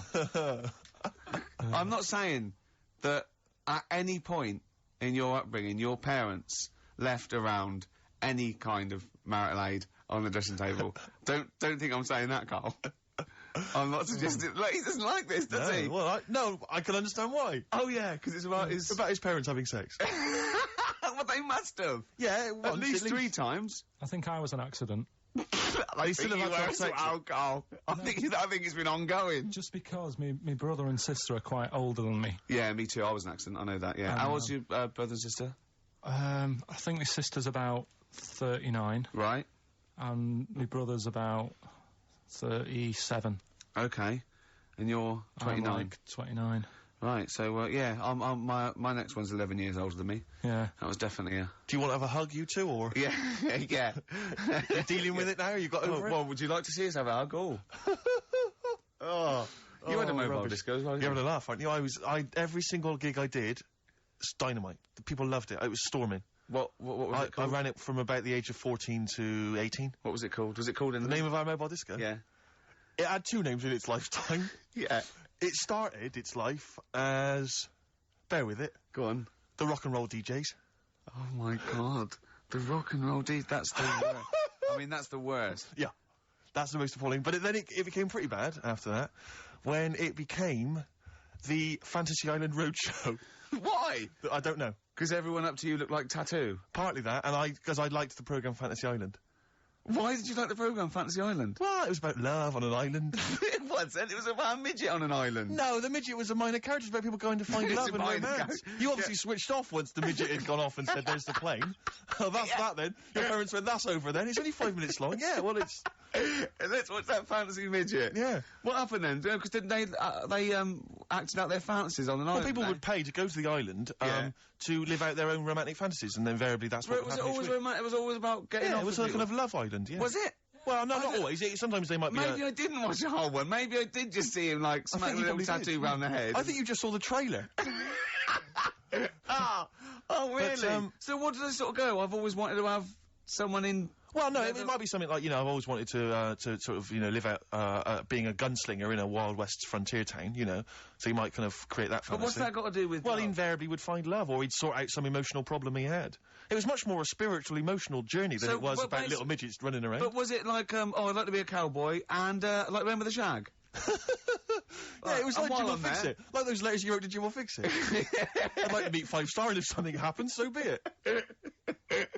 Well, But no, I have to just say once, though, Go this is my DJing credentials. I was once playing, music at a Scout Jamboree. Yeah. When I was about 17, Big 16, gig then, 17. big Big gig. gig. There was 1,000 scouts there. Yeah. Right, Yeah. and I'll tell you this, we were playing on stuff, they were loving it, they were dancing, it was in a big marquee, right? I slapped on Smells Like Teen Spirit, Yeah. right? They went mad. They went mad for it, they were moshing, they were climbing up the poles, the organisers were going, switch that off, right? They're going crazy, and I was there going, no, that's what they like, I'm going to do it. It was like Footloose. It was unbelievable, it was just like Footloose. Then I came in with Rage Against the Machine, Killing in the Name of, the place went wild, Yeah. and they were trying to get me off the decks, it was like Bill Grundy interviewing the Sex Pistols. And then when the head of the NBA had you killed, Exactly. like, there was some sort of mafia thing, and it was all hushed up, that the scouts went there one night with all candles, and they stood by a grave, and that was the end of the film. It was a film, I assume. No, this genuinely happened. I assume this didn't really happen. Yes, it did. I swear to God, I was playing Smells Like Teen Spirit, and it went wild, and the organisers were going, switch that off, they're going crazy, and I was going, no, it's what they want. Could I say something? It was brilliant. That, to me, I've known you for about 4 years, Yeah. and I've heard all those things. That must be the highlight of your life. Unbelievably so, yeah. You've never had anything that good or exciting since, have you? One day I hope to sleep with a lady, and hopefully it'll slide into second place. Rock the I love the fact you had at least 3 minutes to get that right. I to know. prepare and get that right. I know, but my mouth was full of Maryland cookies. Yeah. You know, last week, this would blow your mind. He came in, do you know what he'd bought? For himself, about 10 penguins. Who buys penguins still? I know. All wagon wheels. Oh, I've never liked wagon wheels. Have you not been a fan? No, but I'm sorry about that. It's the Clash and Rock the Casbah. Talking about records, have I told you that time my brother-in-law, he was moving out of his place, and I think moving in with my sister, and I was about, like, I don't know, 13, and so he was about, 30, and I moved in, and he brought round all, his records when he was storage to leave them at our house. Right, and he had all these old sort of records, 50s and 60s records, no, I was right, and they put them upstairs, and I was looking through them, and it's just all like Elvis stuff and Beatles stuff, and there was a mate of mine who loved Elvis, okay, and he had loads of chemicals, yeah, he had loads of chemicals, and I was into chemistry, and he said, let's swap me some chemicals for them, so I sort of nicked about 5 Elvis singles, and I got all these chemicals, and then just guilt. What sort of chemicals? Just things like, just things like from a chemistry set, just, crystals and metals and manganese, all that sort of stuff that I just like to muck around with. And then the guilt just hit me. I just thought, well, he's going to notice that. And one night, I just came downstairs and I confessed to my mum. And she went, all right, well, I won't tell him, but you've got to be good. and it's sort of like I was just really, really good for a year. And then I was, have I told you this? And No, you haven't. You've just reminded me of something. And then I remember, when I was about 18, my brother was talking about it, and he said, did you ever, play those records I left for you? Brilliant. He told my mum, he said, these are for Ricky. She just didn't tell me. She was sharp, wasn't she? She used opportunism there. Oh, that's genius. And, that was it. That's why I was good. But you've never stolen anything since, have you? No, I don't. Except that spate of shoplifting after that to teach your mum a lesson. yeah. Well, I went round, and arson. No, I did. I just couldn't believe it. It was great terrible. trip. I remember, I think all kids go through a phase of shoplifting. Well. And when I was going through it, I used to just little things, just like magic markers and, magazines, Mars bars, that sort of thing. Yeah. And cigars and dildos. And one day, right? Same thing. My mate, Anthony, his mum called up my mum and said, I've got to meet up with you. I've got to have a word with you. And, she said, what about? She said, I don't want to talk about it over the phone. So she goes, oh, right. Well, yeah, come round tonight then. So anyway, my mum sees me. She don't want to be in an awkward position and, like, be a bit embarrassed and what have you. So she sees me and she goes, right, Anthony's mum's coming round. What have you been doing? Yeah. So I go, oh, God. I said, I've been nicking stuff. So she goes, like, what? So, not big stuff. I've had a few calculators and Mars bars and stuff. How many? I'll just work it out. Hold on. Works out at 7.2 per day. So, how many calculators do you need? So, anyway, so it was when that phase... You failed maths, didn't you? Everyone wanted a calculator. It was like a trendy thing, wasn't it? Right, Oh, yeah. In Manchester a couple of years ago, yeah. So, anyway, I told her all this and I confessed to, like... Computers will make it there one day. I confessed to There's magic in the back of battery. Go on. confessed to nicking all this stuff. She comes round, she only wanted to borrow some money. Brilliant. She said, oh, I don't like asking, I was a bit embarrassed to ask you over the phone, but can I borrow 20 quid? Oh, that's fantastic. And there's me. That's great. And it's similar sort of thing to yours. And did you... And he went, hold on, Mum, let's just work out the interest on that. I bank 10%. She'll owe you £4.40. Yeah. Oh, so your mum was a loan shark. yeah. And did she mention? She went, I just with that other. Because what I'm saying is, presumably you got your mate in trouble. No. Right, you didn't. No. She went, no worries, I'll just go and get my purse. It's on the dressing table. Exactly. Yeah. Carl, do you want a cigar? what other things you used to give away at your disco then that you'd find on the dressing table? You used to go into your parents' room and go, what can I give away tonight? It was stuff like cigars. My dad liked cigars. Yeah. I had a pair of tights. What do you mean? Unopened. You know, you get them in like a long... Who did you give that to? Just whoever did the prize. It was stuff like, you know, we did like a little raffle. Just imagine Carl going, this is for a pair Who's of going joyriding this Pretty week? Polly, sheer. Exactly. Yeah, who's doing a bank job this week? Exactly, that's what it was used for, yeah. Just little bits, you know, unopened makeup, just stuff like that. And did their parents not notice? No, because it's stuff that you're not that bothered about. If a telly went missing, they'd notice it. They would, wouldn't they? They'd be staring at a wall for 3 days. But a pair of tights and a cigar and that, got away with it. Yeah. But it's funny as well, because like, you had 2 names, I just, like, remembered. I started off as, Dazzling Darren's Disco, just because the first lights I could afford belonged to someone who had their name put in lights. Right. So I went along with that name for a bit. Pretend you were called Darren. That's lovely. That's great. Is it worth it? Brilliant. And then it went on to Pilkins making music. Yeah. Jeez. That's great. Anyway, should we have some more music? 'Cause, Yeah, we've go been on. waiting for What hours. are you going to play, Carl? We've got the Cooper Temple Claws lined up. Brilliant. Yes, Steve Merchant here. Merchant. Steve Merchant. Yeah, okay, don't keep saying it. And Carl, obviously, yeah.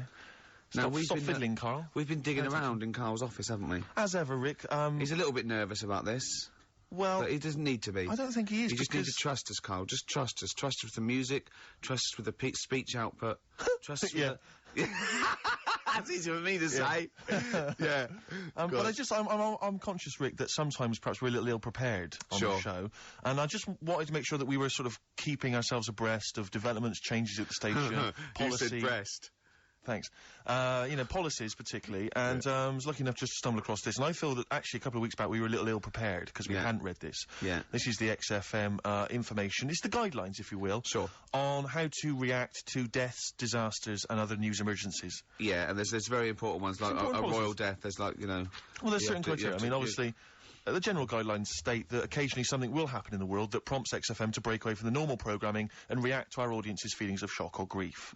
As broadcasters, we have a duty to think carefully They're not talking about our show there, are they? They're talking about something happening No, there. all shows. I mean, no, like people being caused grief, just Carl's on the air. Right. You mean like, I mean a bigger event. A royal dying. A royal dying or some kind of, major disaster. Sure. We should be able to tailor our output to show that we feel the same way as the audience in these times of trouble. No, definitely. That would never involve the station shutting down completely, Rick. No. I want to reassure you of that now. And it would never involve playing classical music or stopping all speech content. Sure. Because they put that in there because a lot of stations, that's exactly what they do. Exactly. But XFM have deemed it that we don't have to go completely down the line there. We have to do it in our own little way. People need company at times like this. Yeah. And should be able to look to us for both factual information and emotional reaction. Sure. We simply have to change our tone and our playlist to show that we're all feeling the same thing. Right. Be it, oh my God, I can't believe this is happening, or, well, it's pretty sad, but she was 101 after all. And that's actually in that That's document, what it actually says in the general guidelines. That's as they are stated. If you should hear about the death of a major royal, this is information that... You're actually reading this, by the way, Yeah, aren't I'm you? reading this out. What you should do is say nothing about this on air under any circumstances. Drop all the ads and promos from your schedule. And if Chris Smith, the news guy, is in the building, get him in the studio immediately. Yeah. That's what it says, Carl. Yeah. If Smitty is, I don't care where he is, I don't care if he's on holiday. Let's phone him up now and tell him someone's died. To see how he would react. Get him down here. Get him down. See how long it takes him to get down here. Where does Smitty live? Because I know where he lives. He lives in a cave and he slides down a pole. And he gets into a car. His butler is up there and he sorts things out. I suppose the approach there is that only Chris can deliver this tragic news. Yeah. If it was you or I... Yeah, it wouldn't have the same... do you remember the XFM, as it first started, it launched the day after... Princess Diana died. I know. And I'd never done radio before. I was nervous enough, and it was launched, and it was because was it the first night? Because what I've forgotten actually until you mentioned that then is of course you used to host your own phone-in show. I'd forgotten all about that. Yeah. Oh man, I gave that up after a week because it was just too stressful. I have never seen a man so petrified. I know. He spent all his time preventing people getting through on the phone lines. Yeah. He just wouldn't let people come on air. And for when I had to go on air, right, my mates sort of like came over the first day, and they were mucking around, and I was having a drink with them, where I used to work, and I was going, I've got to go on air in a minute, and I was like, drinking shandy or something, because I was saying I didn't want to be drunk and everything, and I kept saying, don't swear. Telling my mates not to swear, they look at me like I was mental. I was going, don't swear, because I'll swear. I was terrified of two things. Just swearing, and operating the desk. I thought, I'm gonna, even if I get through operating the desk, I'm gonna swear. And it just, it was awful. Didn't you spill coffee over the machine and then go, oh shit, on your first link? I can't remember. But I know it wasn't a triumph. No, I started off with I was really like the music, and I started off with a classical piece by a bloke called Kuntz, who's a German composer. Brilliant. So I knew it was okay. You were off. You were off. Yeah. And so how did it go then? Because I remember it was appalling. But Carl, he's a composer. Look it up. Yeah, I know he is. Right, 08700 800 1234. Yeah. If you know what the composer I'm talking. What? Yeah, we've done it now. Chill out, Carl. Come No, on. but you know what people are like? What? They take things badly, don't they? Like who? Like what? You just... It's like a bull to a red rag, whatever.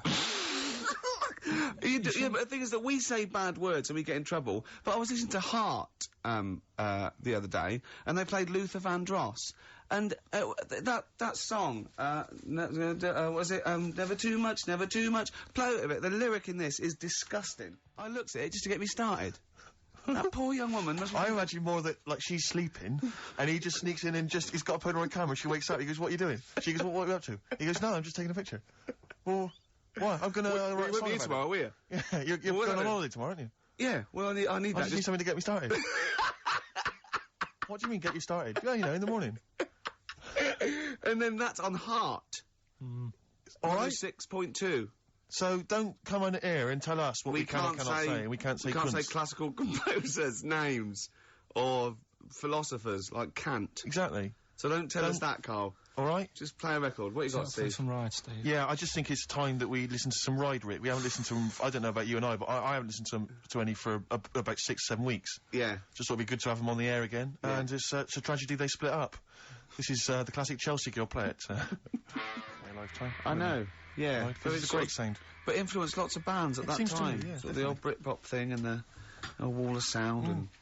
They weren't... Were they shoegazers? Do you think they were, weren't they? Well, that's what they thought of, because there was a lot of nude lead guitar. But good melodies as well, Rick, and that's always important. It is to me. I don't know about you, Carl, but it is important to us. Yeah. We've just had a couple of people, Sarah and Claire, call up and wish us luck for the BAFTAs, but for some reason they want one of us to do an impression of Leslie Phillips. Can't do it. Doesn't he say ding dong? And hello and all that. That's not bad. But I want Carl to do it though. Yeah, go on, Carl. Go on. Hello. Well done. Say ding dong. Ding dong. Nice. Yeah.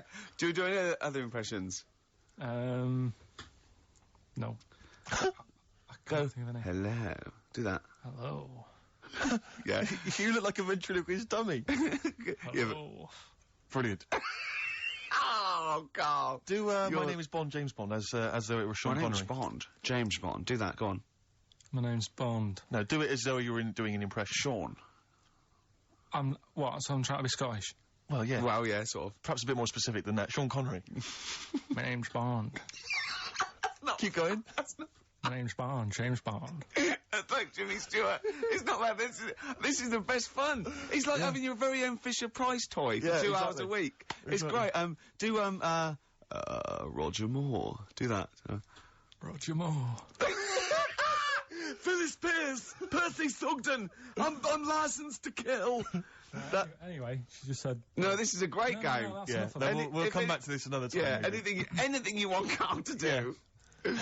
Carl's homework today was come up with those, you know those lateral thinking things? Go on. Those stupid... Oh, I hate them. They're ridiculous, aren't they? Like a man went into a field and died, and you're meant to ask questions like, oh, was it... And it turns out his parachute didn't open. So it's basically, it's not logic, it's what am I thinking? Yeah. Well, there's that one where there's a man in... This is the worst I've ever heard. Yeah. A man is found dead lying in a phone box, right? His wrists are cut. He's bled to death. And there's glass everywhere. Yeah. Right? And the phone's hanging off the hook, right? Yeah.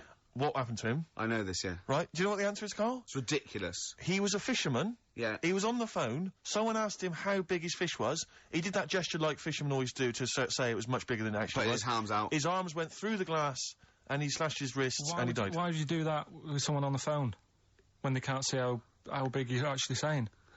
Well, that's one of the many problems with that conundrum. Yeah, not the point we were making, but again, good. I mean, you're there. That is good thinking. Yeah.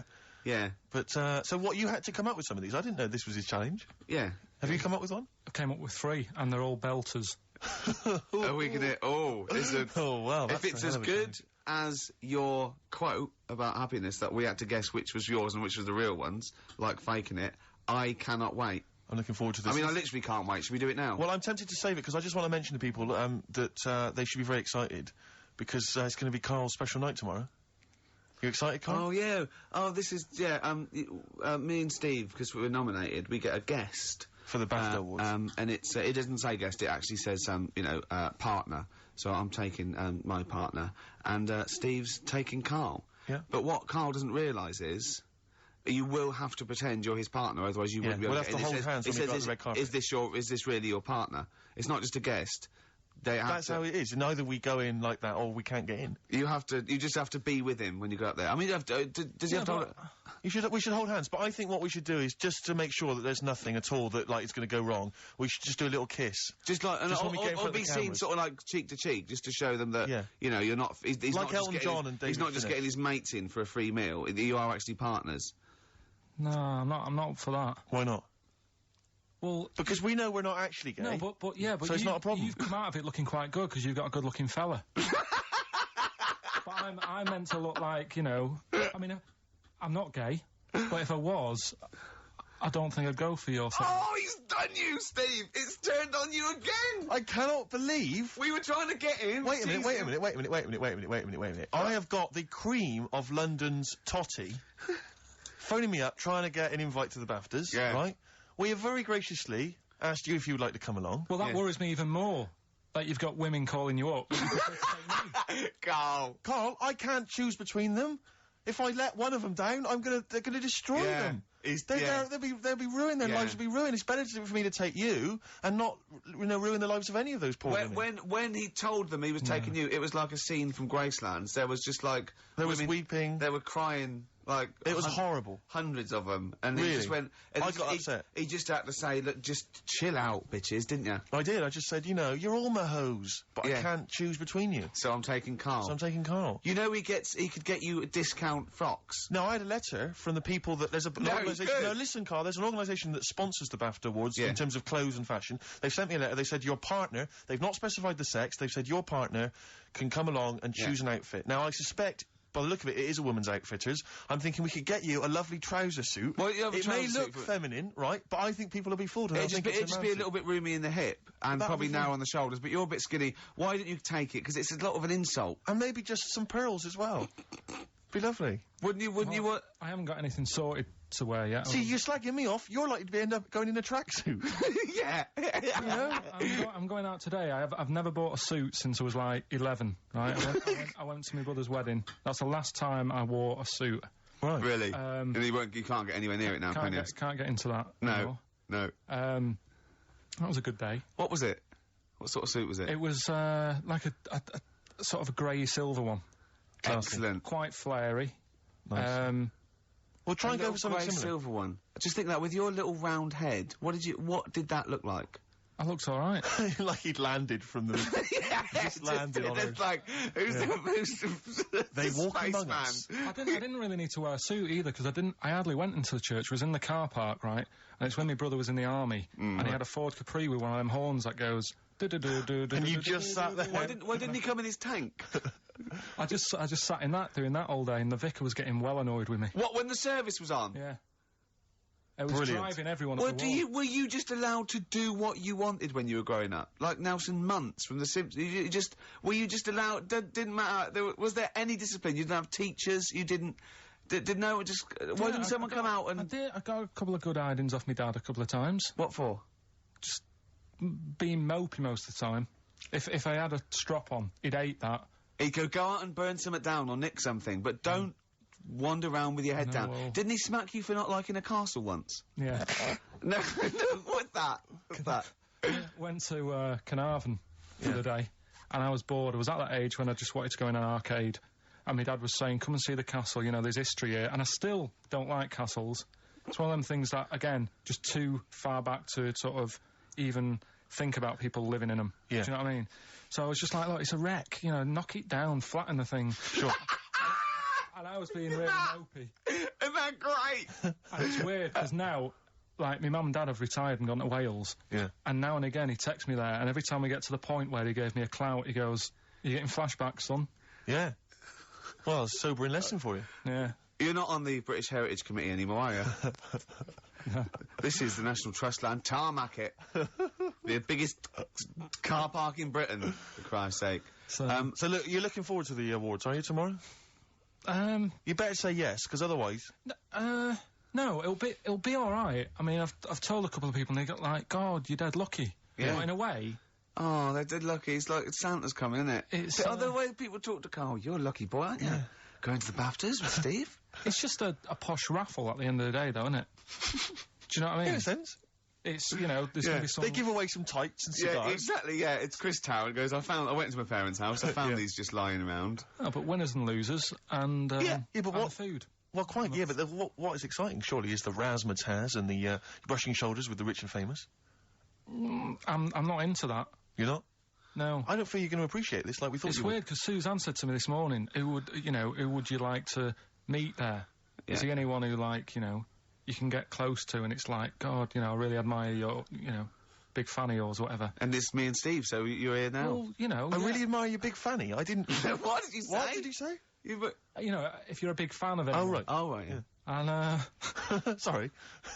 There isn't anyone, really. Do you know what I mean? Isn't there? You two are alright. Thanks. Jonathan Ross, is he going? he might do. I don't know. But Was hang that on, wait a minute. I something- can't help but feel we could have exploited this more. We could have maybe run a competition to let someone win. You Yeah. know, if you're not going to appreciate it, Carl. Yeah. Are you going to get a trouser suit? Are you going to get a ladies' trouser suit? I just think then, if you go sort of like looking macho and walking down with him, you know, they know that you're not really partners. And I just think it's a slap in the face for BAFTA. That's true enough. No, it doesn't matter what you wear though. Look at Elton Can't John's. you mince a little bit? Can't you at least sort of walk a little bit mincy? Because you've got such a macho What's sort of the mank matter? walk. Elton John's fella doesn't look gay and the stuff he wears and that, does he? Do you know what I mean? It means nothing. No, but that's because Elton's doing the work for him. No, but By dressing as, like, some kind of restoration dame. Yeah, I love the fact he dresses as Anne Widdecombe for special occasions. That's his hair done like her. That's great. Anyway, music. Yeah, this is a very underrated album. It's Richard Ashcroft's Alone With Everybody, and I know it got a bit of a slag, and it didn't sell as well as it was, because people were going, oh, it's no urban hymns, and it maybe it's not, but he got criticised for being pop, but this is a great tune on here. You On My Mind in My Sleep, and I think it's really good. Ashcroft there, and You On My Mind in My Sleep. Is that one, Carl? it's alright. Yeah. Good, okay. nothing- What I did want to do is, I want to play some, adverts now. Just- There Goes the Fear on XFM 104.9. Well, into the last hour, and then only 2 more shows, That's true enough. and we're away for 3 months. I'm Ricky Gervais, Obviously, yeah. Steve Merchant, little Carl. Now, Carl, his homework was to come up with those stupid lateral thinking problems. We maybe should give an example of the, sort of genre. Romeo and Juliet, right? Romeo's asleep on the bed, Juliet's on the floor, covered in water and broken glass. What happened? And you ask all these stupid questions, and it's Romeo's a cat and Juliet's a goldfish. Again, Awful. what am I thinking? Yeah. Yeah, come on then, Carl. Right, first one. Yeah. There's a bloke lying on the floor, right? He's cut his head, blood's coming out of his head, and all his mates come running up, and they're all stood round him. Yeah. And they don't take their hats off as a mark of respect. That is outrageous. Why didn't they take their hats off? I'm laughing, but it's probably as good as the real absolutely. No, but these are really good. Did you make them all up? Yeah. No, I mean, did you make up all the ones that already exist? No. That would make a lot of sense. Right, a bloke's fallen with his... Yeah, He's lying on the floor. yeah, He's dead. yeah. His mates come running up. and like, Was it important that his head was cut? I don't know. I mean, Would it have been okay if he'd have been wearing a hat? He wouldn't have been dead if he was wearing a hat. What's your answer? No, you meant to answer questions. You don't just go, what's your answer? You say, where's it turns out, you go, no, and I have to guess. It's obviously like sort of motorcycle stunt team or a parachute. Why didn't they take their hats off? Because they're probably still on the motorbikes or something, or... Well, yeah, but if you mark a respect to someone, you could take your helmet off. I'm getting angry. What? They're parachutists. Why couldn't they take their helmets off? Because they're still... they're coming down from they're the still... sky. But he's on the floor dead. Well, Yeah, but they can look down and see him on the floor. Are they on the floor, Carl? They're on the floor as They're well. walking, are they? Yeah, well, they sort of stood there looking at him. They're stood there. Yeah. They're stood on the floor looking They're at him. and he's soldiers. Why? But why? If Because it might be in a battle zone. They might have their helmets on, and he's been shot in the head. No. Well, that does work. You see, this is my point. That one works. That one works. Unless you've given us a piece of information where that doesn't work. What's the difference? Why is yours different to he's been shot in the head in the trenches and they're looking at him and they keep their helmets on? I just don't think it matters as much. If they're in the trench, they're already guarded a little bit. So they could take their hats off. It's the best mate, for God's sake. Okay, who's dwelling on this? Are they normal hats? What kind of I'm hats going are to give they? you the answer. No! Don't get ratty! What Right. kind of hats are they? Baseball What hats? kind If I told you what sort of hats they are, you'd have the answer. Wow! Okay, I've got to guess what sort of a hat it is then, have I? Right. Is it a trilby? No. Is it a bowler? I know what it is. What? They're spacemen. No. Oh, that's a good That one. one though. works as well. Yeah. This is my point. I like that one a lot. It works. He's fallen on the moon, and not that the moon happened, it was set up, wasn't it, in the fake, studio, yeah. we know that, yeah. Okay, Carl, what's your answer?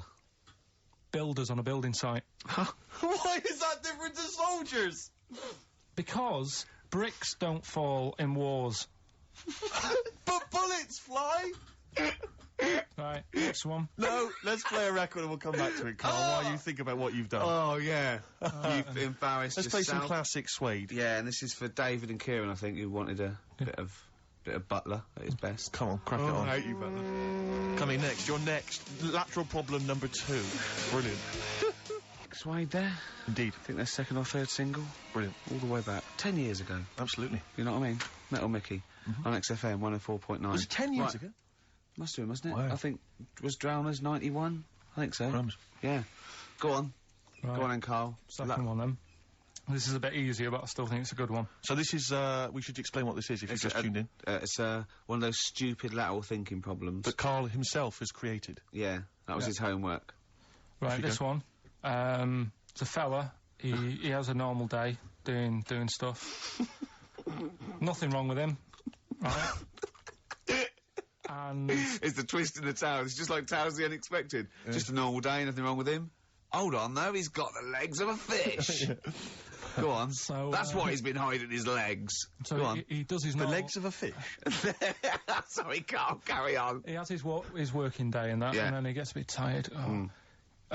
Goes to bed. He puts the light on, leaves it on, goes to bed. Oh. That's crazy. That's mental. I can't think what's happened. Anyway, here's Radiohead. Right, okay. The question is, why does he put the light on when So he's a going man, to bed? he's had a normal day, he's come home from work. Is that right? He's come home from work or he's not been working? Yeah, he's just been out? no, it's been working and stuff, I think. You think?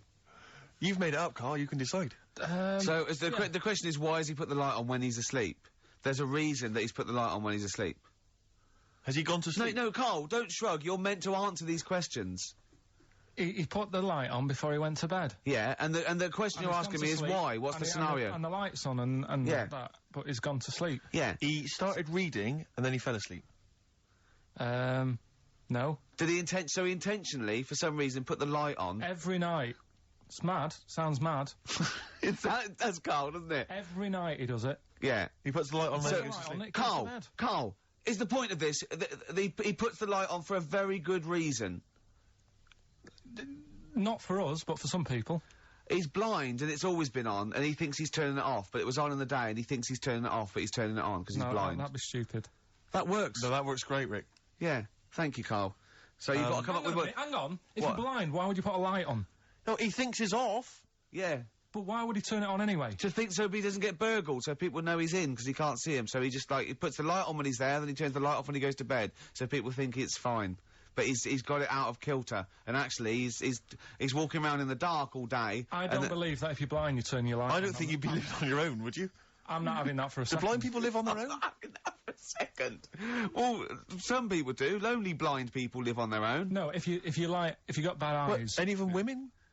Are there any blind women who are living on their own, Rick? No, I mean, if you know of some blind women Oh, living on their own. 700, 800, 1234. We've gone through this. If you are a blind woman... with no standards and you don't care annoying voices and smell, Yeah. then get in touch with you. Yeah, I mean, know- you've got to be within the ages of, say, 25 to 65. You know, Right. well, call it 75. You fussy all of a sudden. I know. Yeah, go on. If you were blind, would you live in London? Because someone said yesterday there was one struggling outside in Leicester Square, and I don't understand. If you were, I mean, you know, That might have been a tourist. but why come to London if you're blind? It's the worst place in the world to come if you're blind. To hear the sights. To hear the sights. It's a bit mad, isn't it? They have I know, same. you're thinking. They do the same job. They have tourist needs like anyone else. Yeah. No, but it sort of stinks, and you'd go away going, "Oh, it's not that good." I just thought that I thought it was a bit weird. Well, never mind your concern for the partially sighted or sight impaired people coming to London. Get on with this. Yeah. So there he is. Yeah. It's like, oh, a bit tired. Yeah. Just put the light on. Get to bed. Yeah. So he turns the light on and he goes to bed. Yeah. Oh. Should we play a track? He's not sleeping on the job. He's a lighthouse keeper. Well done. Is he a lighthouse That's not keeper? it, Carl. He's a lighthouse keeper. Right. Why wasn't the light on all the time? Because it's light in the day. You idiot. Play a record. What? Play a record. You're a buffoon. No, actually, the light isn't on in the day, is it? No, Rick? it's not. I think you're the buffoon. Yeah. Carl has won! 100 Reasons and Silver on XFM 104.9. I love the fact that Carl went a little bit mental then. So happy that he thinks that a lighthouse keeper pops the light on at the same time every... Are you telling me it was never foggy? Everyone has a routine in the job. And why was he going home from work knackered? What had he been doing all day? He never said he went home knackered. He did. He said he went home. He's just done a day's work. He said he went home knackered and puts the light on and goes to sleep. That's what he said. Yeah, but he's maybe a part-time lighthouse keeper. Oh, what does he do? Works in the library, does he, as well? No, listen, Rick, on. don't, look, I'm really with Karl here. What? He definitely got you. He Anyway, stitched I you got up it right and proper. Anyway, I got it yeah, right. but then you embarrass yourself by He's saying that... stupid. But you He's stupid. you would never put What's a your next lighthouse light on during the day. What's your next And he'd one? been painting it that day. Oh, had It he? was extra shattered. Right, okay. The next one, last one this. Yeah. Lateral thinking. Lateral thinking. And you've written this yourself? You've had no help from anyone? No, I've come up with these on my own. Okay. Right, last one. Yeah. This bloke. It's always this bloke. Yeah. This bloke, he's got a brother that he's never met. Right? They got separated at birth. Right. You know, anyway, he gets a letter in the post. Yeah. He says, oh, I tracked you down. Yeah. Meet me at the airport. Yeah. Okay. As soon as he gets to the airport, Yeah. he goes, there he is, and he goes walking over. How did he know that was his brother? He'd never seen a They were picture. twins. They looked exactly the same. They're born the same day. No, Steve's got it. Yeah. That's what I mean. So he knew they were born the same day. So he knew they were twins, yeah. I didn't say they were born on the same day, did I? No. No, I'm just reiterating. They would be, though, if they looked Yeah. identical. Yeah. Sorry about that when we've got you there, Carl, mate. Yeah. You're quite upset about that. That was 1 out of 3, though. That's What not about bad. this then? Do you know that when two brothers born on the same day of the same mother and the same father, but they weren't twins? Why? Say that one again. Two brothers Yeah. are born on the same day of the same mother and father, but they weren't twins. Why not?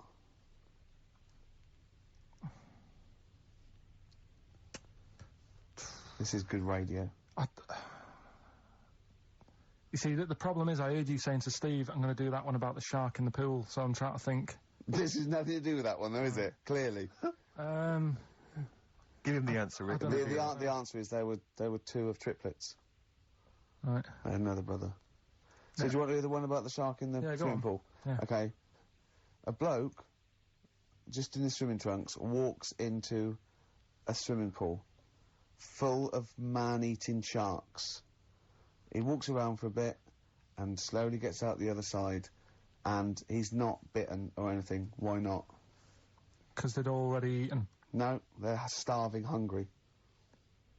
He walked through the water. Yeah. He wasn't like a bridge. No, he actually was in the water, soaking wet, the sharks. He had like a metal suit on. No, naked apart from his swimming trunks. There were real sharks. Real sharks. Swimming about. They Swimming were about, man-eating, starving. hungry, They yeah. were really hungry. Yeah, This fella gets into the same pool. yeah, It's the same pool. exactly. He walks right. He gets in the steps. He Yeah. walks down. He walks Yeah, across. yeah, He's in the water. yeah, Up to his neck. yeah, And the sharks are near him. yeah, they're attacking him. They're attacking him. They're actually attacking him. But he still gets out. Okay. Yeah, walks out the other side. And hasn't got a mark on him. I don't know. Go on, Rick, what's the answer? Yeah, I was lying about the sharks. There weren't any sharks No, in I there. was lying about the sharks. Completely lying, just made it up. Just an empty pool. That's just stupid. That's our point. They're rubbish. Oh, dear. Oh. Oh, That's dear. rubbish. Right. Look at his face! He's so offended. Oh, offended and confused. Come on, play a song. No, go on then. Good Fortune, PJ Harvey on XFM 104.9. I'm Ricky Gervais, obviously. Steve, Karl. I've got a real one for you. This is a logic question, not a stupid one. Just very quickly. Go on. 10 black balls in a bag and 10 white balls in a bag. Yeah. How many balls do you have to pull out to ensure you've got a pair of the same colour? Well, what's stopping you putting your hand in and pulling out? Jesus. For Because I asked for the minimum number. So how many do you have to pull out to ensure you've got a pair? That doesn't say all of them. That'll Right, ensure it. no, What's the minimum number you have to pull out? 11. Because if the Why chance... do you need 11? What? Because So, go on. there's 10 black balls, 10 white balls, yeah? Yeah. Say if you're, for some reason, you pulled out all the 10 black balls. Yeah. Right? Yeah. You'd have a pair, wouldn't you? You'd have a pair. After the first 2. Yeah. So what's the minimum number you have to pull out to ensure... 2. No, because you might pull a white one and a black one. You have a... I don't understand what you're saying. Sometimes I get that impression, the way you look at me like Helen from Big Brother. Yeah, but I've always assumed that. Look, Right. What's the minimum number you have to pull out to ensure you have 2 of the same colour? 3. Yes. Yeah. Yeah, that's good. Yeah. Yeah. You can use that one. Yeah. That's a good one. So what's the minimum number you have to pull out to ensure you have 4 of the same colour? Oh, God. 8. Was that a guess? I don't know. I understand the first one. We've done it now. Okay, alright, we'll leave it there. That's good. Good. Okay. Now, White van, Karl? this is, yeah, this is where we... Oh, it's too much. If you'd have seen his face and seen his eyebrows sort of went down while you were doing that, baby. He genuinely looked pained. It's like you're back at school, isn't it? It's starting to get hard work now. No, okay, we just do white van Karl then. This is your opinions. You can't be wrong on this, can you? There's no right or wrong answer here. Okay. Right. But so this is where we ask Karl his views on the big news stories of the week. Basically, we've stolen an idea from the Sun newspaper, and So this isn't cruel, this programme, is it? oh, I don't think so. Picking on me. It's not, is it? It's weird because a few people have said, "Oh, you're picking on me." It depends how you look at things, doesn't Sure. Yeah. But you do like it. I mean, we could look at it like it's a laugh, so Yeah, it's not a but problem for us. You know we like you. You know you're our favourite. Yeah. I'm going to say thing in the world, but I don't mean that, in a derogatory way. No, You- no, I'm cool with it. Yeah? Yeah. Right. Okay. So your views, please, on the fact that attitudes are changing to the possible marriage of Charles and Camilla. Oh, what do you think of that? The roars at the moment, because the recent tragedies are apparently high in the polls, and people are coming around to the idea of Charles and Camilla getting hitched. What's your thought? Whatever, really. I mean, if they're happy with it. The thing that comes out of it most is it just goes to show, right, that there is someone for everyone. Just because, I mean, no disrespect to Camilla, I'm not a good-looking person either, but she isn't a stunner, and yet she's gone and picked up a royal. Right? Yeah. So I think it's good for things like that to happen, because it cheers you up. Do you know what I mean? Gives you a bit of hope. Thanks, Karl. So yeah, it's good. You know, if they're happy, if anyone's happy, it's a good story, innit? Yeah. You know what I mean? Yeah. You know, he's had a bit of bad luck, and now he's got someone else in his life. So While he's doing this, I'm just doing a list of questions to ask him what he thinks of things in the world. Is that all right? Yeah, no problem. Just- Yeah, no okay. problem. Okay, what do you make of... Well, now listen, this may be a non-story, or it may be the biggest story that's about to break. Ulrika Johnson and Sven-Goran Eriksson's affair. Are you familiar with this? It's over the papers today. Apparently, Ulrika and Sven are going out, although there appears to be no evidence for this. yeah, I don't even give it time of day. Do you not? know what I mean? Right, well done. Doesn't affect me whatsoever, as long as he does his job well. Yep. And what's she doing at the moment? Presenting Dog Eat Dog, I think. Like, you know. As long as she does her job well. As long as they both do their jobs well. Well, yeah, at the end of the day, Yeah. that's going on with a lot of people out in the world, isn't it? Do you know what I mean? Just because he's an England boss, as long as, you know, we win the games and that, he's Yeah. doing his job. If she's, you know, gets a dog winning a prize or whatever, No. Okay. It's not worth it. Carry on. do you know what I mean? Yeah. So, It's a dog winning a I prize. haven't seen Dog Eat Dog. What's it Okay. about? It's all right. It's Right, no, go on. so that's it, yeah, it doesn't matter. Okay, what about this then? Are you disappointed by the nation that a third of us are apparently unaware of St. George's Day? 23rd. Is St. George's Day the one with the snakes that we've talked about? No, that's... Are you one of that third, do you think? St George is the patron saint of England who killed the dragon. Yeah, I mean, there's too many of these days, isn't there? That's the problem. If you make it a bit more special, like Christmas, so you buy presents and that for each other, then people will remember it. But there's so many these days, with Easter and Pancake Tuesday and all that. So, it's not surprising. I think as time goes on, we'll find that a lot of these days will just disappear, because, you know, people are busy. There'll be new ones, won't there? I don't know, people There'll are be that like busy. Gareth Gates Day in 50 years' time. It's just weird. I mean, I remember being a kid, right? going out on a Sunday and shops would be shut because it was like, you know, the day of rest and all that. People don't care now. It's like, well, we can make some more money, we'll open the shops. Yeah. Do you know what I mean? It's Is that a all good or a about- bad thing, Carl? It's good, because I remember I used to have to get up early to go and get some bread if we didn't have any in. Because the shop would only be open for a couple of hours in the morning. Yeah. Whereas now I'd be able to... Yeah, I lie remember in. that. I remember that. Shop shut. And you couldn't get aspirin and stuff, Exactly. certain things, a nightmare on a Sunday afternoon. Yeah, yeah. So- That's right, yeah. And pubs didn't open till 12. Do you remember space operas? Yeah. Yeah, shut up. Can I ask you something? Go on. Okay, I've got a little list of things. What do you think of, like, those pug dogs that are bred and they can hardly breathe? Evil. Yeah. What do you think of, gays? They're alright. Do you know what I mean? Just like straight people, you get bad ones, you get good ones. Exactly. Eh? We've learnt a lesson today, haven't we? Absolutely. Let's play a record. Yeah? What do you fancy? A bit of Radiohead? Yeah. You don't mind, though, if people think we're gay, for instance, when we go to the BAFTAs No, tomorrow? that's terrible. I don't want that happening. Why? Hey? Why? Because I'm not. That'd be a lie. I don't like lying. If I was, I'd say I was gay, Yeah. but I'm not. We'll say you were, just pretend. We won't get in otherwise. No. Just a little kiss and a cuddle. Say I'm a bit gay. No. I'm not gay. On XFM 104.9. Wow, near the end of the show, isn't it? You had a good time, Carl? It's been alright. I knew it wasn't going to be a belter today. Why? What do you mean? What's up with it? Because what happens, the last 2 weeks have been quite good, and we always tend to have two good ones, and then one that's just alright. Well, let the listening public be the judge of that. Well, yeah, Was it- and the Sony committee. Yeah, what do you want to do? A clip show of the best... We should do that for our last show. People should vote for their favourite hilarious link. Yeah. And then we can put it together on a tape. Right? Is there a rock commentator there that wants to release the bit like, I love... Including Ricky's such deep- favourites as, do you like gays?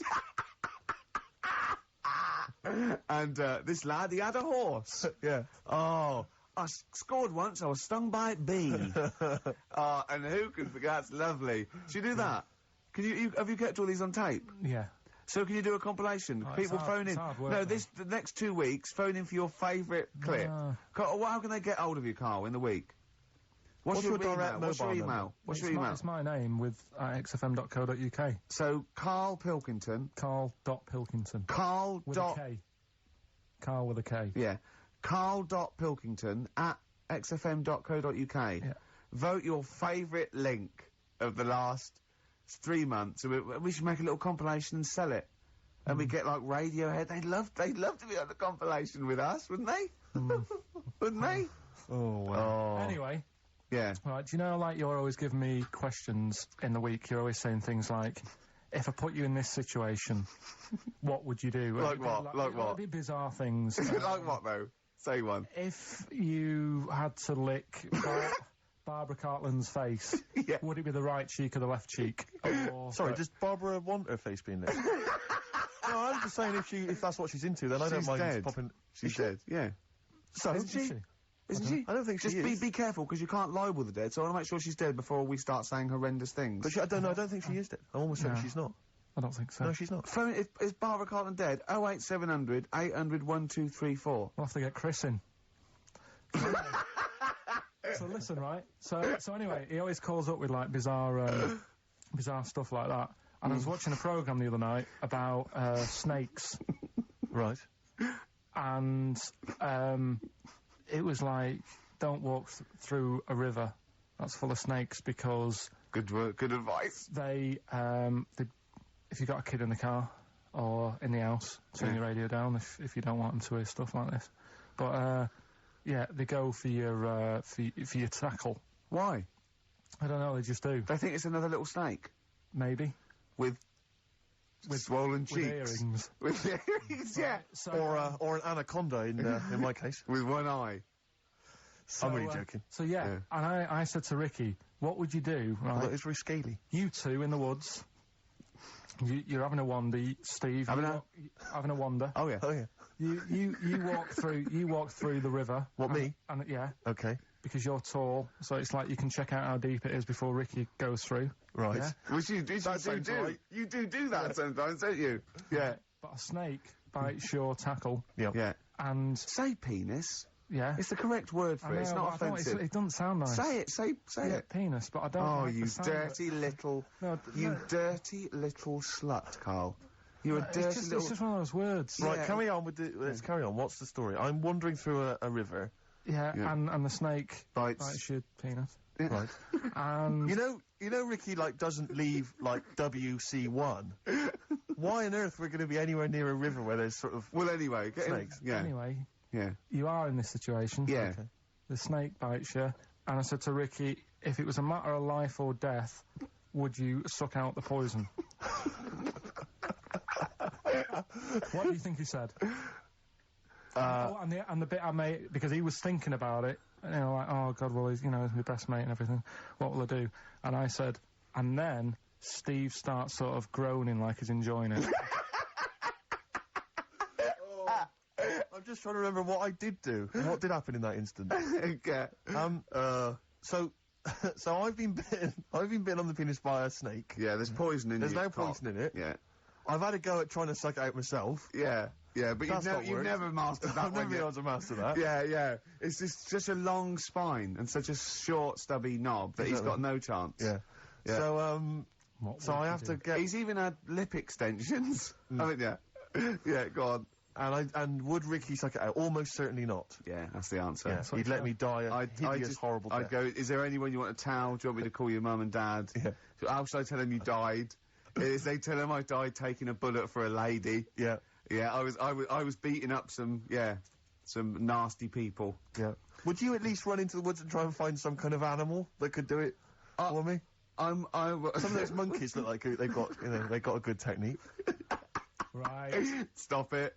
One more song. Yeah. Only time for song for the what's it? Oh, we got to share this one then. But we're doing this I thought one. there was two. You would No, go. we've run out of time. Well, this is in the Guardian because they print my favourite song is "If You See a Sailor." It's "If You See a Say Hello" by Bob Dylan. Okay. It's a song for the ladies and lovers. Right, that's it. And I can't believe we weren't allowed to talk about monkeys giving blowjobs.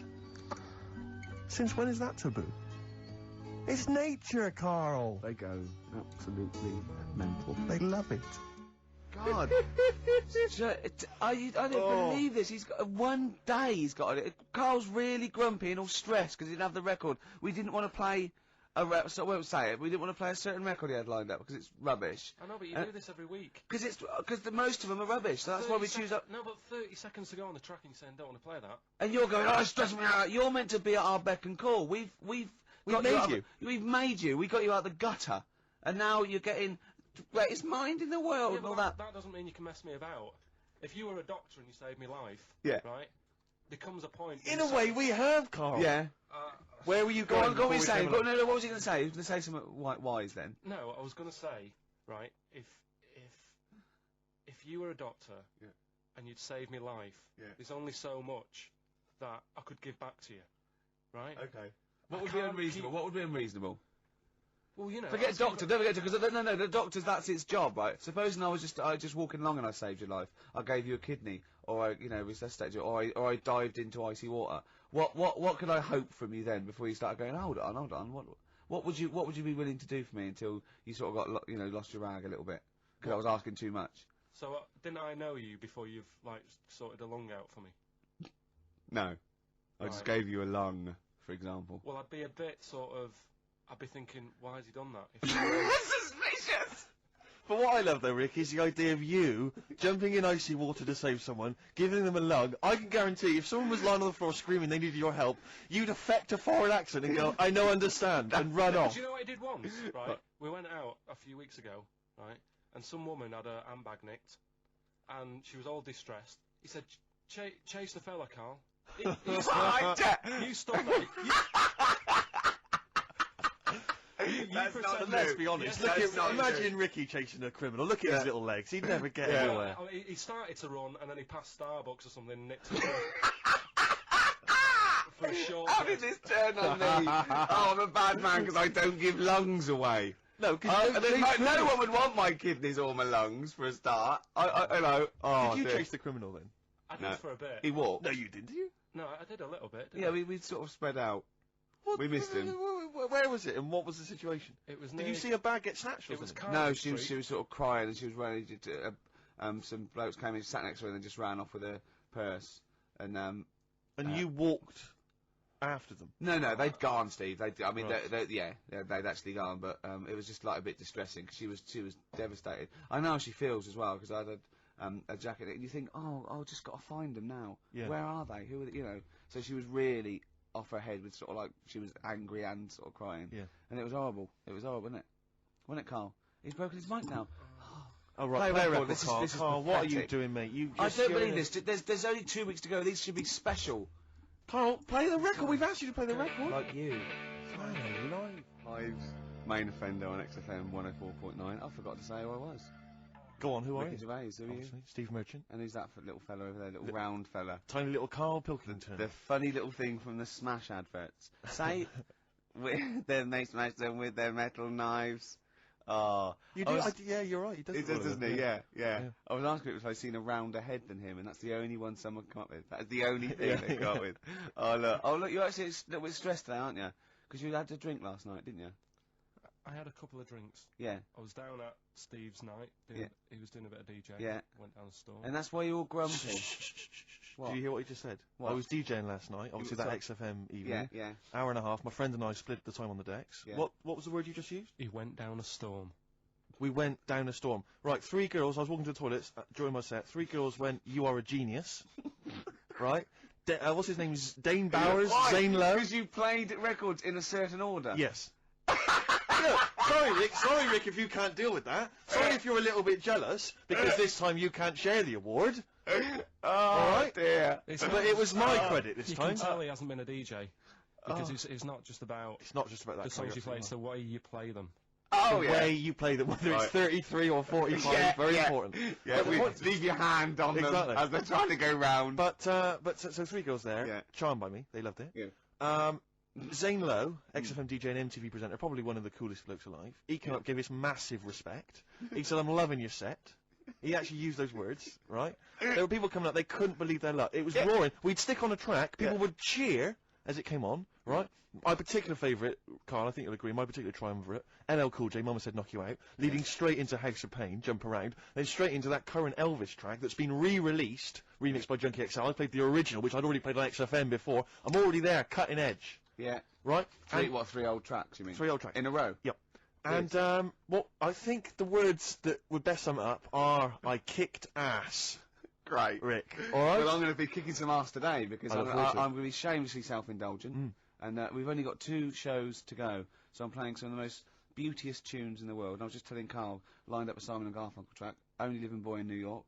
He went, "Why is he the only living boy in New York?" I went, "What?" He went, "What does that mean then?" I went, "I don't know." He went, "Well, what's it about?" I said, I don't care. I said, it's lovely something. He goes, "No, but what's it?" I said, "I don't go into that." I said, he went, I like a story. I said, "Like what?" I said, "Killing of Georgie, no trickery." Killing of Georgie. I think we should play that at the last... It's good, I heard it the other day on Radio 2, it was cracking. It sounds like well. It's really good. Tell them what it's about again. It's about little girl, gay fella. A little what? A little gay fella? Yeah. Right. Who I mean, I haven't heard it for a bit, so it's all off memory. This, but gay bloke. Is he from Scotland? I have no idea. But he's from somewhere where gays aren't liked. Okay. Right? No. Well, he is, Georgie kind Boy of. was gay, I guess, nothing more than nothing, the kindest guy I ever knew, right? Now, all he did was, right, his father said, "How can my son not be straight?" Kicked him out, right? Goes to America. Yeah, but you can handle all that. You can handle your dad not getting on with you if other people around you are into the same scene. Yeah. But That's he was left on his own, he didn't know what to do. Yeah. He was getting stressed out. Yeah. So he goes... And this was before, I mean, this is, when did this record come out? 77? 77 yeah. years, something like that. Right. And he's During punk. Right, oh, Yeah. I see, yeah. So you know, the village people had come along and made gay cool. Yeah. That had already happened, Yeah, but it go wasn't on. respected. but he was watching the telly or something, and he saw that New York had loads of them over there, and they're all having a good time. Sure. No, sorry. At no point in the song does Rod Stewart say little gay Georgie was watching telly and saw loads of gays in New York. At no point in that song. No, but this is what I like about that song. You sort of picture what's going on. You make it up. Yeah. Okay, so the little gay fella was watching telly, and there was presumably the and now from New York, the gay show. Yeah. Or whatever, because he was a big scene over there, wasn't he, in the 70s? Yeah. Okay. Right, go on. So he goes over there, and he's having a great time and that. He's meeting, Went to New York Town, very quickly settled down, soon became the toast of the Great White Way. Yeah, they loved him. All the old queens blew a fuse. Yeah. Yeah. And then, I don't know, he was out late one night. Yeah. And he's walking home. Yeah. And gets attacked, gets killed, yeah. and he's lying in the They gutter. didn't intend to take his life, they just pushed their luck a little too far that night. Yeah, you see? So... Yeah. But what's good there? Is it good that he had a bit of a good life and was able to be himself? Yeah. Or should he have stayed in Scotland? He didn't come from Scotland. Again, I really... Well, I think... is there any way we can get this song before the end of the show and play it? Because I've heard it recently. A lot of people listening will have never heard this song. They wouldn't have any idea what you're talking Can about. I say what you said when we were talking about that song once before? Is it bad? It might be. Because we were talking about, you know, Georgie Boy, and he, you know, got a... I don't know. What? It's when you said... Well, it's a fact. I don't think if... Well, he said, so it's for King of Georgie, he gets out, dies, right? He goes, well, they do go out late. I know... Gay people I go know out a few late. gay people, and they start to party late on. That's Yeah. what, in Soho, right? Yeah. Girlfriend got in a cab, right? Suzanne was in a cab, and the cab driver was taking her to an early start, right? She works at the BBC. Yeah. Early start, 4 in the morning. It was going down. It was mental in Soho at 4 in the morning. Yeah. They were all still like starting the night out. How do you know Whereas- how do you know they're gay? It's Soho, isn't it? Fair enough. Okay. Play a track. I'd love to be able to try and dig this out. Yeah, we will. This is Simon and Garfunkel, The Only Living Boy in New York. It's lovely. Only Living Boy in New York. Do you like that? It's got a nice feel to it. Simon and Garfunkel. Yeah. Lovely. Bit later, I'm going to be playing a Cat Stevens track. It's one of the most beautiful tracks ever written. It's called Lillywhite off Mona Bone Jack On. Look forward to that. We've got Eminem coming up. We've got the new Eminem single as well, and a big giveaway, Rick, lest we forget. I think we should tell them what that is. Do you think so? Yeah, well, we all went to the BAFTAs, as you know, and we thought we could get a good prize out of this, so we got some celebs Yes. to sign the BAFTA bag they gave away. It's just a nice big chunky sort of cardboard carrier bag, you know. It's not the value that counts. This is what values it. Read out the sort of names. These are the kind of celebrity names that have signed that bag. Obviously us three, plus Graham Norton. Yeah. Angus Dayton signed it. Alan Davis, Jonathan Creek, Jamie Theakston, Paul Whitehouse. A lot of comedians, you'll notice. Helen Baxendale from Cold Feet, who's also been in Friends, right? I don't know why that's so exciting. Phil Mitchell McFadden. Yeah. It's an eclectic bag. I noticed actually that Steve's signature is also mentioned. I think he says Steve, a.k.a. Phil Mitchell. Which is very nice of him. Yeah. Peter Davison, former Doctor Who. I noticed also that when you gave him the pen to sign it, he put the pen away. Yeah, he pocketed We had to it. say, oh, Yeah. whoa. Just his wily Cockney ways. You're not Phil Mitchell now, mate. Exactly. Give us the pen back. Exactly. Simon Pegg, and of course, one of broadcasting's biggest legends, Steve Wright. Yeah. Oh, Steve Wright, got him to sign it as well. Yeah. Yeah. But that's, you know, you're not going to find that. That's quite an eclectic and kooky mixture of celebrity names. Yeah. You know, autographs on one bag. And we maybe photocopy it, and it's just, you can't We make can out explain who signatures, they we are. can explain, yeah. But we can give that away. And there's, you know, it's a little commemorative thing of the BAFTA. It's got a big BAFTA logo on there and everything. It's pretty Yeah. classy. Did I mention this? That our agent, who was there, he ran around getting a few of these autographs, and I think Helen Baxter, he went up to him and told him it was for charity, and that was why they signed it. Which I think's, you know, a little bit cheeky, but that's what agents are like, Carl. You've got to But then again, he didn't understand get anything from it. It's not like he said, give us £1. that. No, he just got. They things. just got their Well, he said that signature. as well. Then he made 42 quid. Yeah, exactly. So anyway, we're going to give that away. Is that a good prize? I think that's a nice prize, isn't it? It's a little commemorative thing. Carl, you're turning your nose up on it. No, it's all right. I wouldn't want it. Oh, doesn't he? Do people get you to sort of do campaigns on the radio, like drink Fosters? I wouldn't, but you know, you can. Yeah, but look, I noticed on the big board here, it tells us that you can win signed and framed Chemical Brothers album covers on Sunday. Right, that's just 2 geeks who've signed that. We've got like We've some got of 3 alone in this room. Exactly. Plus, we've got some of you know, the cream of Britain's light entertainment who've signed that bag.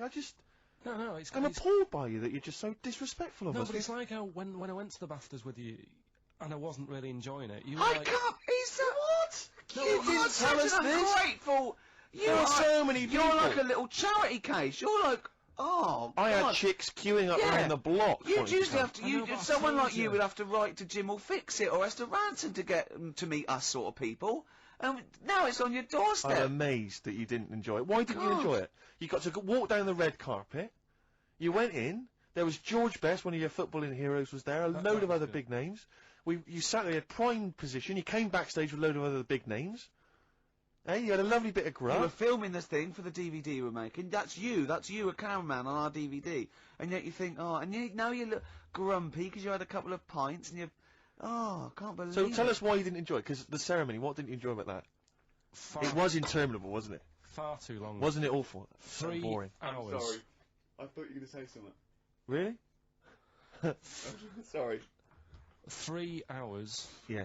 I mean, I suppose for you two, at least, you know, you were going to get something. Sure. Yeah. But with me, it's like, I mean, I've never graduated or anything, so Have you not? I'm trying to think of a situation. Basically, I sat there for 3 hours knowing that I'm not going to get anything out of the night. Yeah. Right? Now...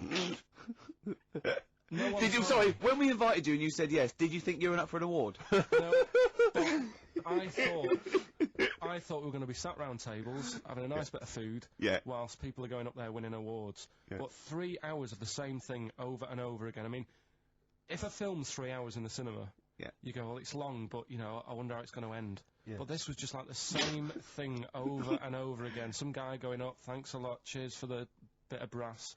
And then going down, sitting down, the same thing over and over again. I wouldn't, honestly, right, I'd say it was one of the worst things I've ever had to do. No, I enjoyed the night afterwards when we did have a bit of lamb and a nice bit of veg and that. That was alright, and I went home and I was happy, and I got the little freebie bag that you're talking about that we're giving away. Yeah. Which wasn't much good stuff in it. Oh, alright. right. No, What would you have done on that Saturday night? Suzanne What said would you have done or the Sunday night rather, what would you have done had you been at home? I would have stayed in with Suzanne, right, watching telly, having a nice bit of pate on toast or something, cup of tea, watching 24. But instead, I had to buy an expensive suit so I didn't show you up, right? Yeah. And what did you spend on your suit? Well, in total, right, because, you know, the shoes and the suit and the shirt and the tie, it was about 600 quid. That's the most expensive evening ever. And that's what I'm saying to you. And the daft thing is, it's dark in there. I don't know why you've got to wear a nice suit. You can't wear a tracksuit, for goodness sake. Dark in there. No, just the shirt and that. It doesn't make you a better person wearing a suit. No, doesn't You make you a know what I better mean? person, no. We're not claiming it made you a better person. No, but that annoyed me. Yeah. I mean, it was an experience, innit? That's why I went, because you think, if I didn't go, if I would have said to you when you invited me, no, Steve, I don't want to go, then I would have never known, right? Yeah. And that's my sort of thing in life, right? Yeah. If Yeah. something comes up, you should take it, even if you're not going to like it. It's a bit of an experience. Right. You know what he said to me? I phoned him up because we had to meet up, and obviously he had to pose as my gay lover. Yeah. To get in, right? Yeah. He phoned, he said something to me like, I bought a suit, I'm looking good. He said, I'm looking good. People will think, how on earth did he end up with that good-looking guy? So he got into the role. That was what he said to me. He started getting into it. Such an insult. Play a record. I just must say that we've had an email from Darryl Foss. Lots of people have emailed in and said, well done on the BAFTAs and well done on your Room 101. They really liked that. Thank you. There's one guy, and it's Darryl says, Ricky, has your dad only got one D-Mob suit? Because I don't know if you noticed, but Ricky wears the same suit every single time he appears on TV, because he spent a fortune on it getting it tailor-made. I've only got one. It's a good suit, and I he wears it know. all the time. And it's winter as well. It's like a pure wool, so I'm sweating everywhere I go. Anyway, usually it's too much cheese. I won't So, be buying another. Huh? I won't be buying another one. Ever. Yeah, that's it. Yeah. Yeah. And Suzanne told me today, right, because I've handed it in today to have the trousers turned up a bit. Why? Because it was a bit of a bodge job for the night. Yeah. Right. It was just some pins sort of holding it up the other night, but you didn't notice, and I didn't tell you because I thought you'd be getting on the stage and saying, "Look at that freak over there with his pants hemmed up." But I took it to the place to get it done. Suzanne tells me that I'm going to start shrinking now and getting to that age where you start going smaller. I know that must have been a revelation to you and a worry. Like, how small do you get? How small do you get? Oh, Right, what are we playing now? I thought we'd have a bit of Marley music. Marley music. Oh, Okay. go on. Badly drawn boys, something to talk about. Well, it's a good job we've got something to talk about because we're DJs on XFM 104.9. I'm Ricky Gervais with Stephen Merchant. Of course, there, Karl Pilkington. How you doing? Of course, you must have been excited at the BAFTAs because we did bump into Dr. Fox. Oh yeah. You're pleased with that? Yeah. What was the challenge again? I think the challenge We was were- you had to shout Foxy. Yeah, the challenge was, it's sort of like Jackass, but wimpy Jackass. Karl was our cameraman for the night because we were doing the making of sort of series 2 where we've filmed ourselves sort of writing it and doing bits and pieces and going to awards on it. And it's on me, and that my challenge, which I think, was it me that set my own challenge? You did. I had to shout, Foxy, and get him over. Yeah. And I bottled out about 5 times. I just thought he was talking to someone. Yeah. I just thought, and then I did it, and where's the victory in that? Yeah. I shouted, Foxy, and he came over and went, alright. I think, where's the victory? I remember Just they dive off buildings and things. I was a little bit taken aback though, because even though he was joking and mucking around, he was swearing. You don't expect that from Foxy. Oh, behave. He was off Oh, duty. no, he and was. I mean, he's more than wrong, but he didn't expect it to him because he seemed like a lovely bloke there, but he has got an enormous head. I mean, I'm not disrespecting him. I think he's a lovely guy, but his head is huge. But it's in proportion with his big body as well. He's a chunky wombat of a man. True enough. And so am I. It was a problem getting him on screen. Sure, because of the huge head. Yeah. I was struggling. No, I know. Well, I know the Popeye people had worries about that. They had to get special lenses. Yeah. I love the fact that us 3 freaks can take this out of anyone. Stop there, though, Rick, because I was on TV briefly. There was a thing about The Office on Top 10 TV Bastards on Channel 4, and I appeared on there briefly talking about the show. And there's this girl who's a girlfriend of a friend of mine, and she's like, I saw you on TV last night. I went, yeah. She went, I'll tell you this, you're better looking on TV than you are in real life, and that's good for you. And I was like, oh, I don't know if that was a compliment, because it's like... Definitely not. Well, I'm not on TV, so it's not beneficial in any way. Yeah. But that's like... you have to step out of the TV. But that's like saying, I normally find you pretty repulsive. Yeah. My opinion changed slightly last night because you were on the box. Yeah. And I didn't know... It sounded like it was a compliment. through the aid of a different... Yeah, through the aid of lighting and appearing like for 12 seconds on screen in small doses. Oh, God. You thought I wasn't as bad looking as I am in real life. A lot of people have phoned in and wondered if you are Morph grown up, because they've seen a picture of you on the website. Do you mean me or Carl? Carl. Right. Yeah. What do you mean? No, because people have seen you next to a picture of Morph, and it's if you draw around... Honestly, Carl, if you lay you down and draw around you, it's exactly the same shape as Morph. Yeah. Or the Pillsbury Doughboy. Or, a gingerbread man. You do look like a gingerbread man. That's great. Oh, I love Carl. We think you're brilliant. We like looking at you, talking to you, hearing what you've got to say. We think of you, don't we, in the week sometimes? Rick, I had a bit of good news this morning. Go on. And I don't mean this in any way. I'm sure it's an emotional thing for her. But in the Sun it says that Dido, her wedding's off. Right. Just thinking, ding dong. Because for some reason, I don't know what it is, I was having a chat with my mates. I've always been under the assumption I could pull Dido. Because she's quite ordinary. Do you know what I mean? She looks a bit ordinary. She's quite an attractive one, but like... Would that be your opening chat-up line? You look quite ordinary. Dido, I don't think you could probably get anything better than me, because you're not too hot yourself. Exactly. My name's Steve Merchant. I'd wear actually, what I'd do is I'd go, right, I'm not going to meet you in the flesh, but I'm going to send a picture of you on video. Yeah, this is me on great. Top TV Bastards. What do you think? See what you think. Yeah, and if you think it's good, well, I'm certainly no worse without the lighting and makeup, so don't worry about that. Exactly. Oh, Dido. Have a little bit of Bowie. Have a little bit Bowie. What was your thing about Dido? That she's like a kind of... She's a bit like a receptionist. Who got up and sang once, because she At knows her karaoke. tunes, and a bloke came up, hi, I'm Gridlin Records, I'm thinking of releasing a CD, and it just goes mental. Exactly. Everyone buys it. Yeah. Which is good though, isn't it? But she should be doing photocopying or filing, do you not think? Just the way she looks. She's got that very kind of suburban the look. whole look thing annoys me. Do you know there's another pop stars thing starting? Yeah. Like, it's going on in Ireland. Apparently it's Ireland's version of it. Okay.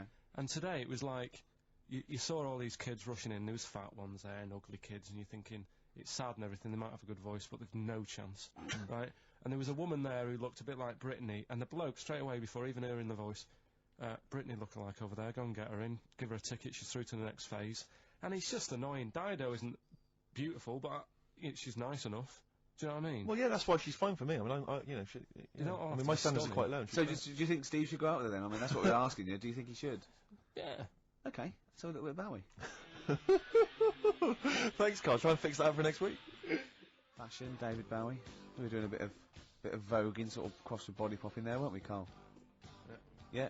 Played that last night, Rick, during the set. Yeah. That was described by Zane Lowe as one of the best sets he's ever seen. Well, he didn't say those exact No, words. but I think Zane just sent an email and said he's giving up because there's no point. Yeah, exactly. When he hears stuff like that, he said, I thought I was a DJ. Yeah. After seeing Steve Merchant, I'm obviously not. Exactly. Yeah, exactly. No, so... yeah, Big Boy Jim was down there. Yeah, and Big Boy Jim was going, wow, you know... I don't know what I'm thinking. Yeah. But I like the idea, because, you know, Fatboy Slim did Brighton Beach, didn't he? And he had like 20,000 people in Brighton Beach. Yeah. And everyone was loving it. Just the idea of me down in Western-super-Mare doing the same. With the donkeys 86 people. Have you ever seen, have you ever seen that thing, karaoke challenge on Challenge TV? Yeah. It's great, they're all doing it, and it's sort of like Jonathan, what's his name, from Jonathan Bread, Morris, and all those sort of people there. And the camera falls out, and there's about 8 people there. Yeah, but what I love about karaoke challenge is it's not even night fever. Do you imagine that? I mean, talk about... Wow. Oh dear. We tried to get on that once, didn't we? On karaoke challenge? Yeah, when we were doing that comedy we were lab. gonna I was do doing it in character, yeah, wasn't I? Yeah, do it, yeah, it's David so Bowie. So we'd have a little bit of footage, but Yeah, that'd be great. Yeah, they wouldn't even let you That was on. terrible. That was how minor a celebrity you were at the time. I remember once, right, this is how sad we were. We tried for about an hour to get on the Chris Moyle show. They were doing a competition. He was doing this competition. It was about golf, wasn't it? So it was like things with, you had to think of a song title, but you Yeah. had to make it into a golfing pun. and people were calling up and going, "No, what about Drive by the Cars?" He was going, "Drive by the Cars, very good." And it was like things like, you know what I mean? Things like something T and that. And I wanted to phone up and go, "Hello, Chris Miles. Yeah, what about Spandau Ballet Golfy?" Just me. And I was just like, we tried. I was just about 30 quid just to get on and do something stupid. How pathetic. And they was wouldn't that? even let us on. What were the others? It's a good game, that. What? Oh, God. Phone in if you've got any amusing puns on songs and golf. Yeah, please. What did you say? What was it? A Spandau Ballet Golfy. Yeah, do you like that one? It's a good little game. Yeah, you're else? thinking of what you're doing, Carl. You're thinking on the radio. That's what you're doing. It's a first. You're actually broadcasting thinking. Can we just be quiet and just listen to Karl think? Yeah. Oh. Anything? Got anything there? Any golfing puns? You know, some people say, Carl, it's impossible to catch yourself not thinking. Now, I reckon if there's one man in the world...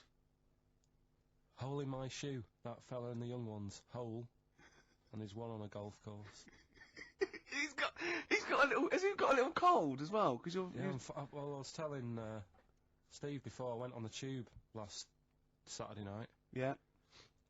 Kills me. There's every time I go on the tube, I just get full of a cold and everything. I'm full of flu, and it's down to going on the tube. Is it? Someone told me that every time you go on the tube, it's the equivalent of smoking 2 cigarettes. Really? Because of the sort of gunk and pollution down there. And have you heard the other one? And I always smoke 2 cigarettes on the tube. Yeah. Because of my nerves. Yeah.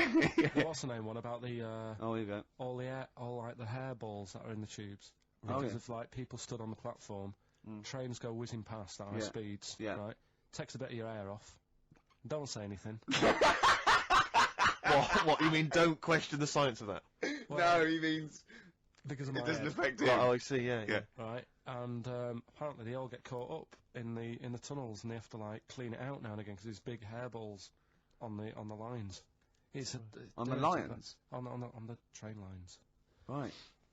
Yeah, it's a terrible place. So that's why I'm all bunged up. And that's when you came in today. I was like looking on the websites to see how much badness there is down in the tubes. Yeah. How much badness is there? Oh, loads. Is there a lot of badness? Loads. If you know how much badness there is on the tube, call in 08700 What sort of things did you 800 find? 1234. How It much was- badness is there? It was just about, the germs, so there's no fresh air, and that's why I was asking you about people committing suicide on trains and that, how often it happens. And apparently 2 people a week. Was it two a week or 2 a day? It's 2 cigarettes. How many people is it?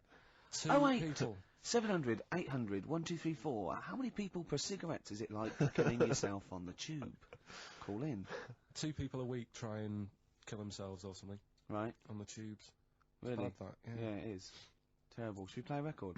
If you want. Have we got the big new Eminem single? No, I was going to... Oh, we'll tease them with that. We'll play that a bit later. We are going to play it, though. We're going to play the new Eminem single. We will. Plus, obviously, we've got this big celebrity bag to give away as well. Oh, Bag yeah, of let me images. just do a quick Well, play no, a let's record play and a I'll record. We'll explain explain what the competition after that. Doves. Doves would be good. Eminem, Without Me, on XFM 104.9. I'm Ricky Gervais with me, Steve Merchant. Hello there. Little Karl Pilkington. Into the last hour. 3 hours of broadcasting to go, Karl, for us. 3. Yeah?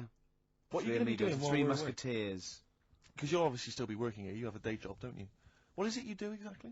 I make stuff. You make stuff. Like What, like furniture? Promos and stuff. Oh, right.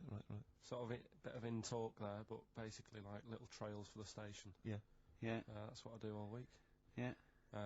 So you'll be back to doing that when we're off? You don't talk to anyone, do you, in the week? You just hide in your little sound booth thing, and you really don't talk to anyone, do you? Much? Not really. No. I mean, you might call up. Yeah. But no, I keep myself to myself. Yeah. Then you don't get bogged down in the office politics and stuff. Yeah. Is there a lot of office politics here? I don't know. I don't get involved in it. Oh, yeah. Proved your point. So when we're away and we're like out of action, who, other than Suzanne, who will you talk to of the day? How will you get a sort of feedback from the world? How will you get sort of like input and... I always, if ever I've got like a question on anything, the internet's sat there and I can just go online and find out. The internet is good. It's brilliant. But it's not all verified. What do you mean? It's not all verified. It's not all necessarily factually accurate. Anyone can put things onto the internet. It's it's freaks and things that put on things like... Here's one that I read in the week, right? Go on. About this woman. Yeah. She was a bit of a punk. And to get her hair done like she wanted it. Super glue? Right, no. She got lard. Apparently it's a popular thing, you might know. Put lard on your head. Yeah. And you put it in the oven. Now, apparently the heat that you get from the oven is different from the sort of heat you get from an hairdryer. Right? And she had to do that to get the style that she wanted. But anyway, she comes into money or whatever, treats herself to a microwave. Right? It's not true. Opens the door, jams the things, like the little catch, so the microwave works. She jams it with a screwdriver or a knife or something. Yeah. Puts the microwave on, sticks her head in, boils her brain. Don't be ridiculous. Right? Well, why is that ridiculous? Boils her brain. She boiled her brain. She boiled her brain. And this is what's good about the internet. I went straight from that, and there was a subject about brains. And do you know that Russell Crowe, when he dies, is giving his brain to charity or something? Some sort of... some people who can do stuff with it. She gave hers to Pot Noodle. Vesta. Yeah. Oh, That's boiling the a skull. Yeah. That's not true. It's not true, Carl. It's the same as the woman who put her poodle in the microwave, isn't it? And all that. Just urban myths. They're urban myths. But again, where does it start? Someone made it up. Yeah. For a laugh. They're just too convenient urban myths. You can tell an urban myth's not true, because it's always, this happened to a mate of mine, and when you say what happened then, they go, don't know, that was it. Was it? Was that it? Was it? Someone boiled a brain and that was it. There was no more story. Well, were there any dates, locations, times? I think it was in Belgium. There's that one that a bloke, right, was going to get a phone call at 4 o'clock to find out if his business was, okay, right? And if he didn't get the phone call, he knew he was broke, destitute. So dead on 4 o'clock, the phone didn't ring, so he went up to the roof, his office, and he jumped off to commit suicide. And as he was passing his window, the phone was ringing. Oh, no. Carl, it didn't happen. Didn't happen. Think it through. Think it through. Who told that story? Who told that story? As he hit the pavement at 120 miles an hour. He's the only person who could have known that series of incidents. Also, why didn't he wait? Dead. As his life's at stake, why didn't he wait till 5 past? I'm going to give it 5 minutes, just in case. In case the lines are busy. Yeah. And what sort of bloke goes out, I'll call you at 4, okay, if your business... Well, call me anyway. No. If I don't call exactly 4, then, no, you commit suicide. Commit suicide? I would, because if I don't call at 4, that's the end of it. Well, call me anyway. No, that's not the way I work. Why can't you just call me and tell me the other way? Well, I'm telling you how I do it. If you're bust, I don't call. Can't you just call to verify in case something goes wrong? What if it's engaged? It won't be engaged. Just commit suicide at 4, please. It didn't happen, Carl. The other one, right? A bloke, right? He's on a train station, and I'll tell you how I heard it. He's waiting for a cruise station, waiting for, and he shits himself. As you do. And so he goes, my train's in 5 minutes, so he runs across to Millets and goes, quick, Levi's, 36. The bloke just puts it in a bag, he runs onto the train, he goes into the toilet, takes his trousers and pants off. He's soiled. Yes. Throws them out of the window. I won't be needing those again. Cleans himself off. Open the bags. It's a jacket. Oh. No, it didn't happen, Carl. At what point did he go into it and go, quick, Levi's 36, and the bloke went, sorry, Levi's 36, what, a pair? No. Shall I wrap them? Them? It? Shall I wrap? Just wrap whatever it is. Do you want to look? No. I'm not looking when you're putting it in the bag, please. Right? Well, 36 my story is, don't say anything. I've told you 36 Levi's, and put it in a bag and charge me for it. Yeah. I don't want to discuss it further. Yeah. There was one, Here we go. there was one about a woman whose husband died, and she had him cremated. Yeah. And made like a little egg timer out of him. Right. And she said, I did that so it can still help around the kitchen. Well, that might be true. That might be a joke. That's quite sweet. That might be true. That is a true story, again. It was all No, not again, because the ones I just told weren't. Nor is the boiling the brains in a bag curry microwave. Head story, true. Yeah. They're too convenient. Will you be buried or cremated? What? Will you be buried or cremated? I don't know. Cremated. I imagine. Like you see. I don't know. It's out of my hands. Yeah, I haven't thought about I've it. not thought it through, and No, to I be don't honest. care either way. Have you heard the one So about... Sorry. I'm just worried that we're getting into a macabre world now of ashes, boiled heads. I think we should play some music that people just calm down. Levi's. Just think about some of the urban myths they've maybe heard, assess them, maybe they are absolute bollocks, Yeah. and they can move on from it. Well, it's just that the death thing, right? Yeah. There was an argument on there about, do you know that Twilight Zone or whatever it was, Tales of the Unexpected? Oh, yeah. Where the woman got buried alive. Yeah. They were saying how, like, years ago, they'd bury people thinking they're dead. Yeah.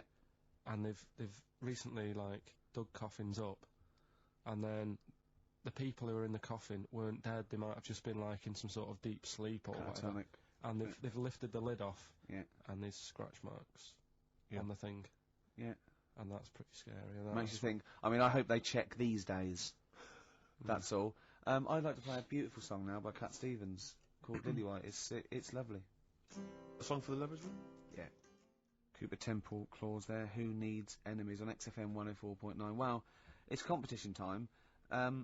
If you want that celebrity endorsed bag from the BAFTAs, Jane had a good idea. Go on. She thinks we should revive sort of Swap Shop because a I love competition. Swap Shop. I think it's a great game. It's great. It was great, right? But a competition or just saying why you need it, right? This way, you know, it's how much you can give, and I think it should be right. What will endorse Karl's life? A theme of the season, I suppose. We're ending a season now of this show, aren't we?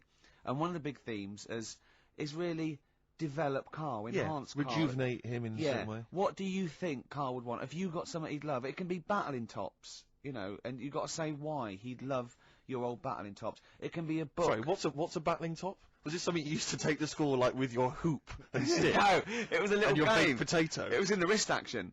And Go on. it was like little tops, right? You'd have 4 players, right? And you'd wind it around like with cotton, right? And hold a little. I'm getting excited thinking about it. I don't know what you're talking about. No, I know. I'm getting overexcited. It was just battling. Was tops. this something like? And you pull it, yeah, I've had and it one. goes mad. Don't yeah. send one of them. I've had one. Don't give any clues. It can be some educational. It can be some personal to you that you think you might enhance. So the competition is basically if you want that bag. So let's just explain what the bag is. It's one of these sort of cardboard giveaway bags that we got at the BAFTAs. It's got a nice big picture of the BAFTA logo. We got it signed by Graham Norton, Angus Dayton, Alan Davis, Jamie Theakston, Paul Whitehouse, Helen Baxendale, Steve, Phil Mitchell, McFadden, Simon Pegg, Steve Wright, obviously the 3 of us. And, you know, it's just a nice little sort of, you know, if you like kind of autographs, or if you're an autograph hunter or whatever else, or you just like the bag. Or you like the show, you know, or you then, want a little piece of Karl. a Or you little want bit to of give history. Karl something, a bit of yourself, or Exactly. to enhance his life. So let's get it straight. So it's something that you have. It doesn't have to be very expensive. It doesn't have to be necessarily a worthy thing. It could be something you've made. Karl has to go, I want that. Something that enhances Karl's life in some way. Something that will make his life a little bit more special, a little bit better. Yeah. And this is a write or email only. We don't want your phone calls on this because we're just too lazy. What could make Karl's life a little bit more special? And we'll give it away next week. So you've got a week to email or write in with your suggestions about what it is that you'd want to swap for this this celebrity bag. Is it Karl@xfm.co.uk? Yeah. or you can write XFM, PO Box 1049, London, WC2, H7XX. Yeah. Give them out again, Rick. Sorry, you ought to maybe mention something like, Gervais bag. Oh, I think Karl Swap Shop. Karl Swap Shop. Or, well, let's not confuse it. Well, it's just good to have a good name. Okay. What are you thinking? Is this going to take as long as the thinking on radio again? Is this thinking on radio again? Alright, we'll just do that. So, hang on, it can't just be Karl at XFM. Is it not Karl.Pilkington? Yeah, with a K. But the thing is, why are they emailing me? Because I'm not taking any bribes. They've got to send the stuff in. No, of course they haven't. But 100 people send something and you send 99 back. No, I won't send... Oh, yeah, I see what you mean. Yeah, no, they just email or write in a suggestion. Make sure that you mention who you are if you're emailing and leave a telephone number as well. We need a telephone number, we've got to call you back. Let me give you an example. I like the bag. I want the bag, right? I think this would enhance Karl's life because I am sending a Feng Shui book. Something like that. You know what I mean? I am sending Karl a teddy bear. You have to explain why, though. Obviously, why you think it isn't, This is getting so much more complicated than it needs to. I'm bored with it. It was such an easy idea. Throw the bag. Well, burn the bag. Give us the addresses again, Rick. Bag. Okay. It's XFM PO Box 1049. That's easy to remember. London WC2 H7XX. And the email? I can't remember. Karl.Pilkington at xfm.co.uk with a K. With a K. All right. Well done. Yeah. Man alive, that was exhausting. Any clues, Karl? What would you like? What would you like? I really don't know. No? I honest to God, I can't help anyone out here. No. You just see something you like when you see it. Well, there might be something out there that I don't know about, and yet it is. I'm sure there is. Do you know I'm sure there's something out there you don't know There's about. things in this room you don't understand. No, but... Okay, look, we played it before once, and I know you were charmed. Yeah, I'm a big fan of this. Absolutely This is from Amy Mann's album Bachelor No. 2, and this is Red Vines. I know Karl's not impressed, as ever. I don't know what your criteria for music appreciation is at all, Karl. It's just like you build them up as being something really good, and then I hear it, and it's like... But I don't know what it is that you're expecting to hear. What we meant to say. Really good. What we meant to say. Oh, this is a mediocre track. This is all right. Listen, when you played Simon and Garfunkel, right, they've got their own unique sound. You know it's them when they sing. Yeah. That could have been loads of women who I know. It could have been loads of women who you know. No. You only know your girlfriend. What I mean, Sheryl Crow sounded like Sheryl Crow to me. Yeah, but only superficially. But Mann's been around longer than Crow. Who knows what influences she may have had? That sounds like a fable, doesn't it? Mann's been around longer than Crow. Eh? But see, no, I mean that's just there's a number. Let's be honest, Rick. I mean, there's not that many great female artists, are there? Oh, hey, be careful there, Steve. Some of the sisters out there will be disagreeing with you. I'm not saying that they can't sing a beautiful song. I'm just worried they can't write the material. I'm thinking of Bush. I'm thinking of... Aren't we all, Rick? Thinking of armour trading. That's true enough. I am thinking of...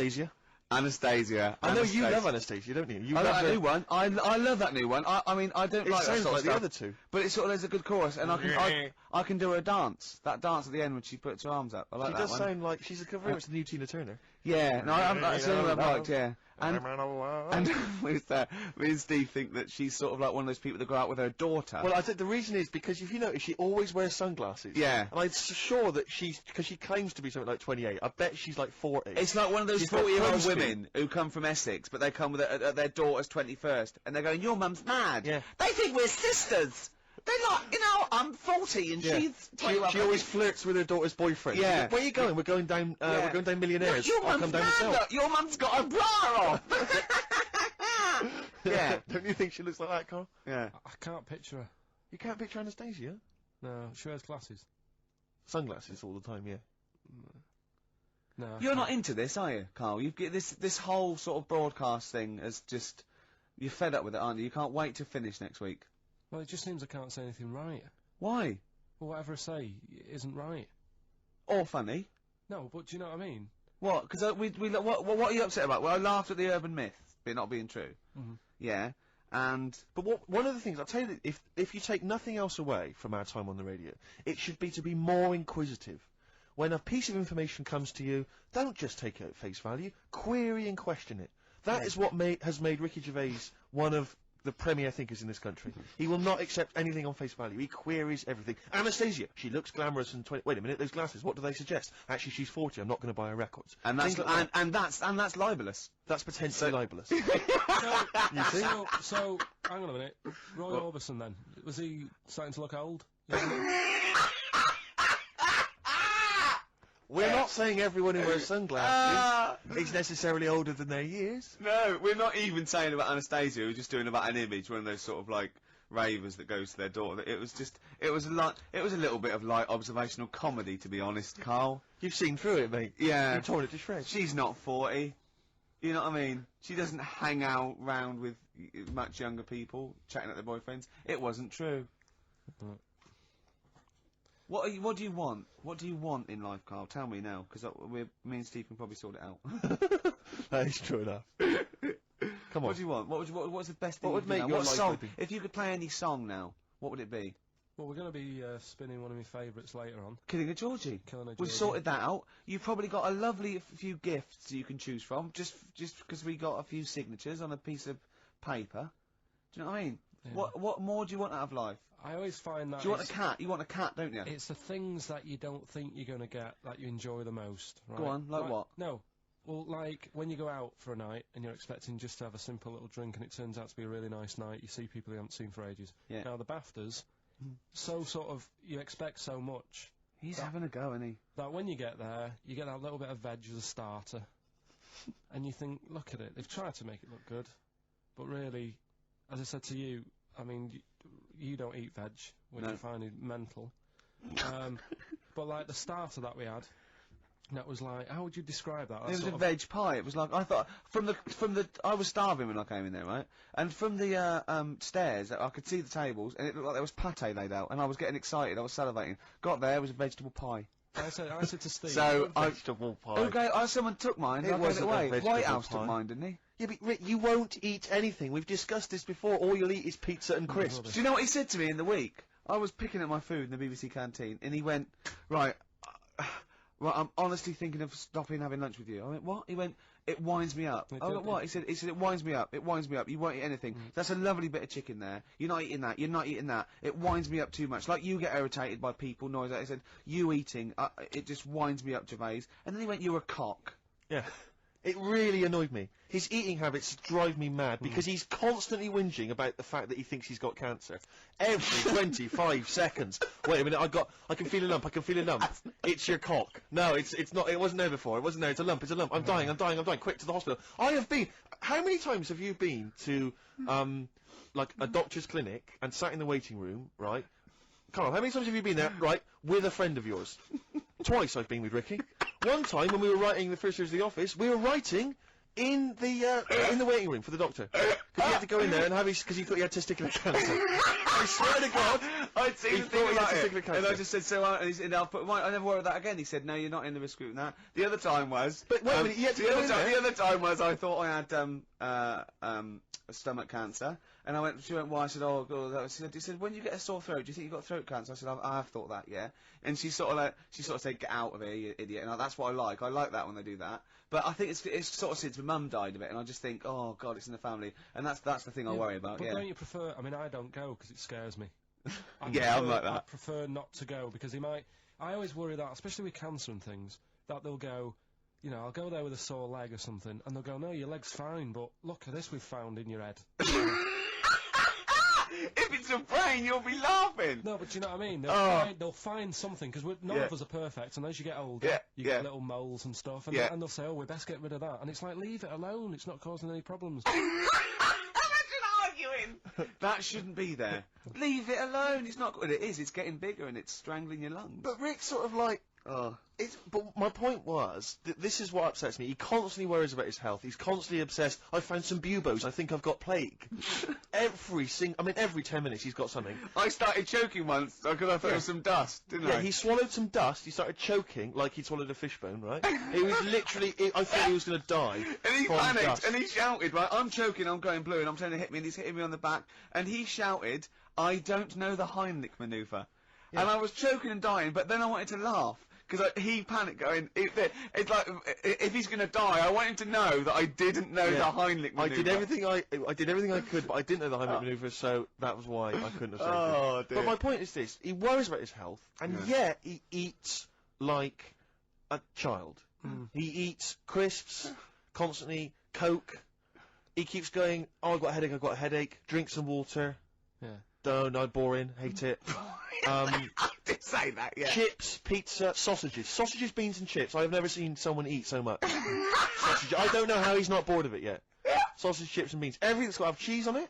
Parmesan cheese, please. On anything. Why don't they leave it in a restaurant as well? Seriously, why don't they leave the Parmesan cheese? It's like it's gold dust or something. The salt, as much salt as you want, but they come along, and I found myself sneaking. I've said to Jane, look out, is the waiter looking? And I've leant over and did some more Parmesan. I feel really guilty. Just leave it. It was on a trifle. You don't need cheese on dessert. I've explained it to you. Oh dear. So this is why I get angry, and that is why I got. And this is, I tell you this, what if I had to be on? I mean, Ricky was on Room 101. If I had to be on there, I'll tell you this: Ricky Gervais would be the first person in there. He'd be straight in there, man, because I got a list as long as you are. What did you think when I said annoying people like making noises? Unbelievable. So you talked about annoying noises, and that people that make noises that are annoying. He is the most irritating man I've ever met. And I swear to God, I don't mean that as an insult. You really are, because you go out of your way to be insulting and irritating. Thanks. That's fine, but you'd be straight in there. Yeah. In fact, we should do this next week for Karl. We should draw up a list of Karl's hates, what he'd put in Room 101. Oh, Think about that next week, That is genius. Next week, so we've got the competition, we've got Karl. I'll tell you what, let's play a record and do White Van Karl. Yeah. And just let's slam dunk this mother. That's true enough. What are you going to play? Some Alpine Stars. Okay. Alpine Stars, Carbon Kid, featuring little Brian from Placebo. Oh, yeah. Thought I recognised him. Yeah. So like that. Right. White Van Karl. Karl. White Van Karl. Yeah, this is where we steal the White Van Man column from The Sun and basically fire those questions at Karl, getting his opinions on the week's news. Okay, Karl. Let me see. Okay, what do you make of this? The average woman, apparently, takes 27 minutes to get ready to go out. Did you know that? Are they saying that's a good thing, or...? No, they're saying that the bare minimum... Average, this is what surely. No. But I remember reading, I'm sure they said that it takes them 27 minutes to get ready to go out, at the very least, I think. It's not that bad if it's for a night out. 30 minutes is alright. If it's going to get to 20 Woodbines. But, yeah, or, if the house is on fire, and it's like, quick, yeah, get ready and get out. I don't think it's in a fire, no. I think, go on. I think that's 27 minutes, alright. I'd take about 27 minutes. I can take up to that.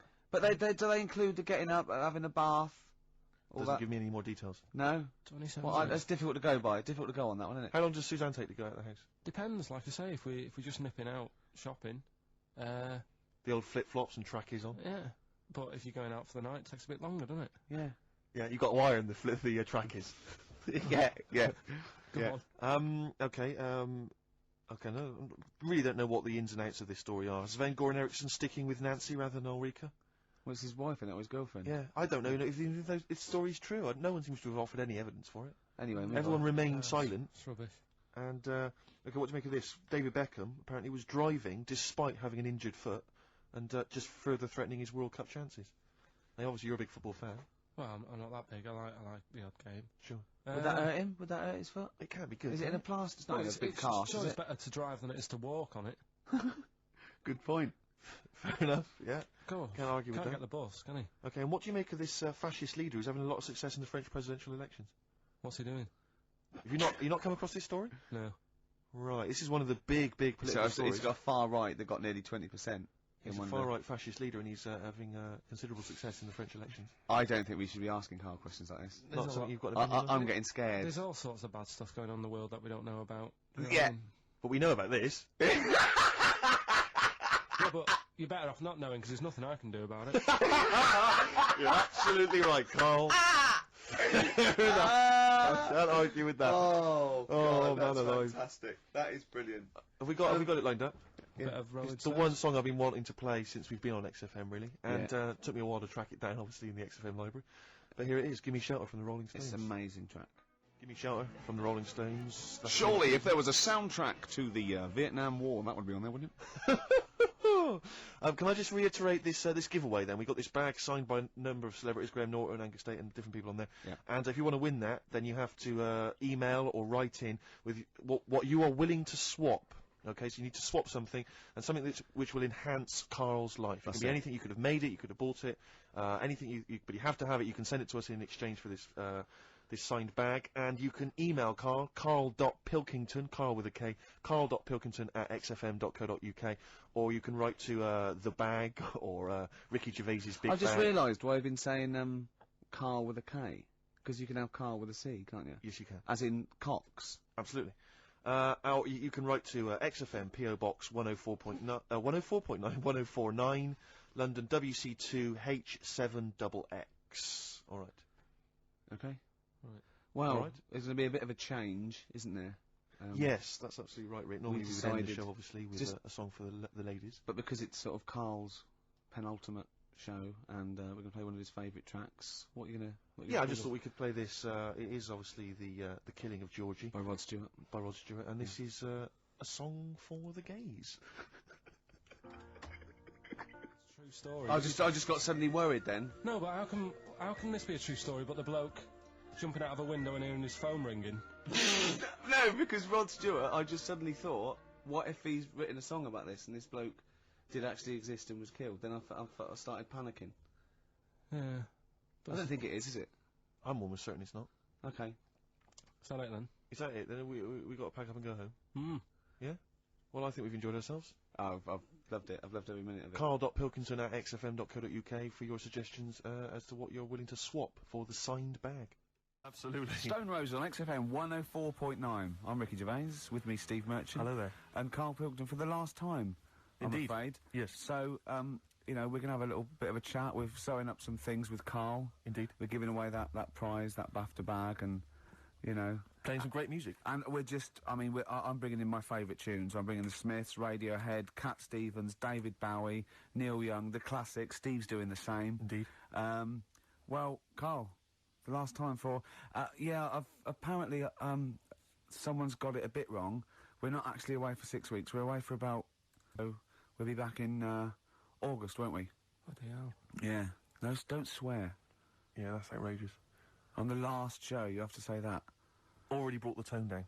Yeah. Cheapened it. And I think it's blasphemous as well. Yeah. No, it's not. No, hell isn't, is it?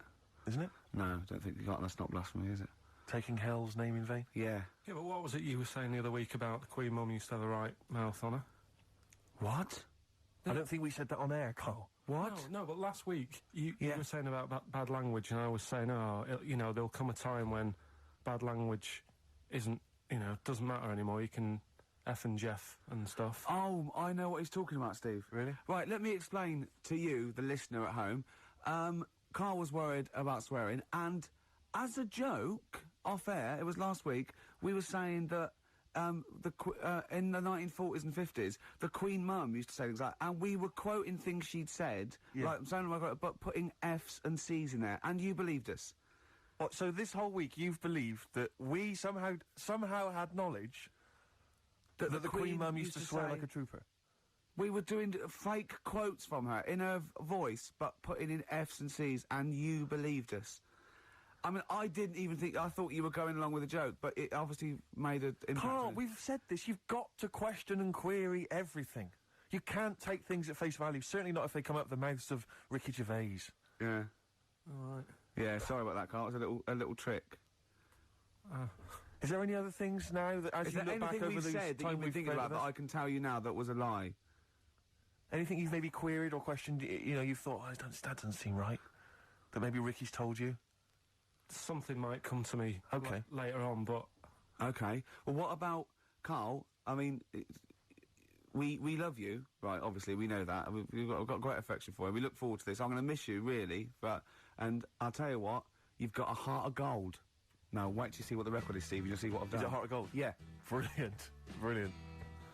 All right. That's why he's a bronze award winner at the Sonys. I don't get up for bronze. I don't get out of bed for bronze. No, that's a waste of our time. Pilkington over there on XFM 104.9.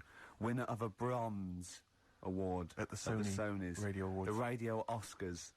So Phil Jupiter said. That's what he called them on Liquid News. I'll tell you this, Rick. I'm not used to being on a table with losers at an award ceremony. No, I'm glad I didn't want to come in to do the final show. No.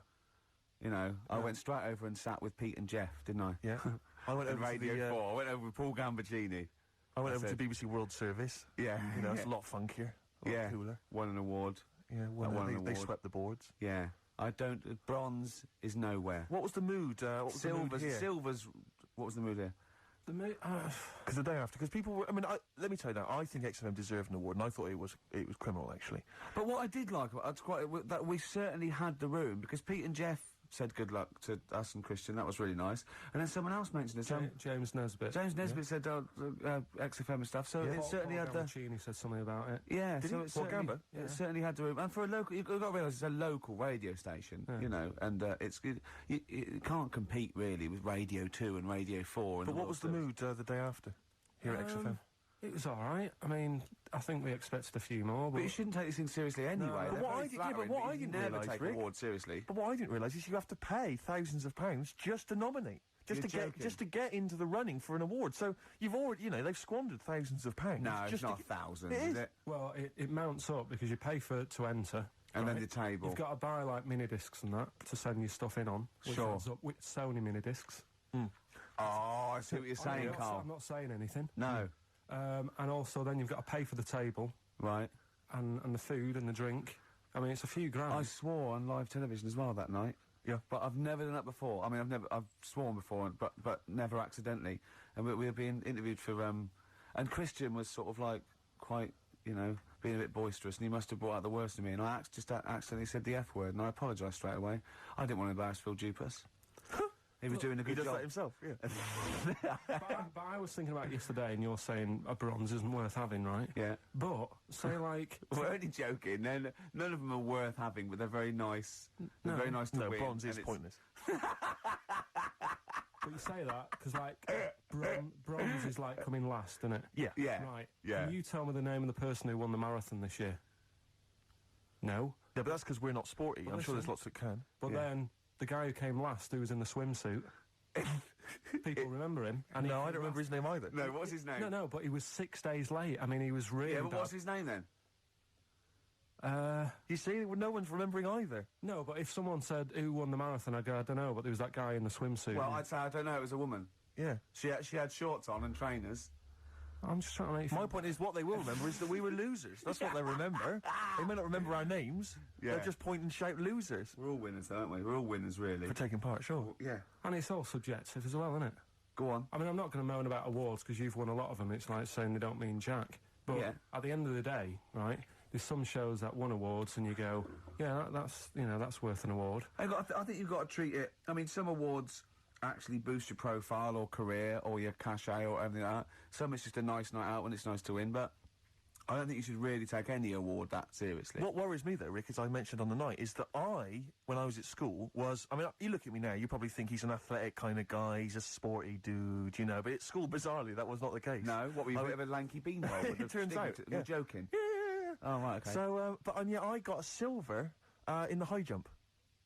Yeah. And I've done better in the high jump, right? Did no training whatsoever, did no practice, just turned up. You were 2.5 foot taller than every other person in your class. Yeah, but wait a minute. People think that if you're tall, that makes you easier. It makes it easier for you to do the high jump. Surely not, because I've got all that leg to get over the pole. That makes it harder for me, surely. Don't talk rubbish. What are you talking about? Well, of course the taller you are, the more chance you got at the high jump. Well, explain that to me. What?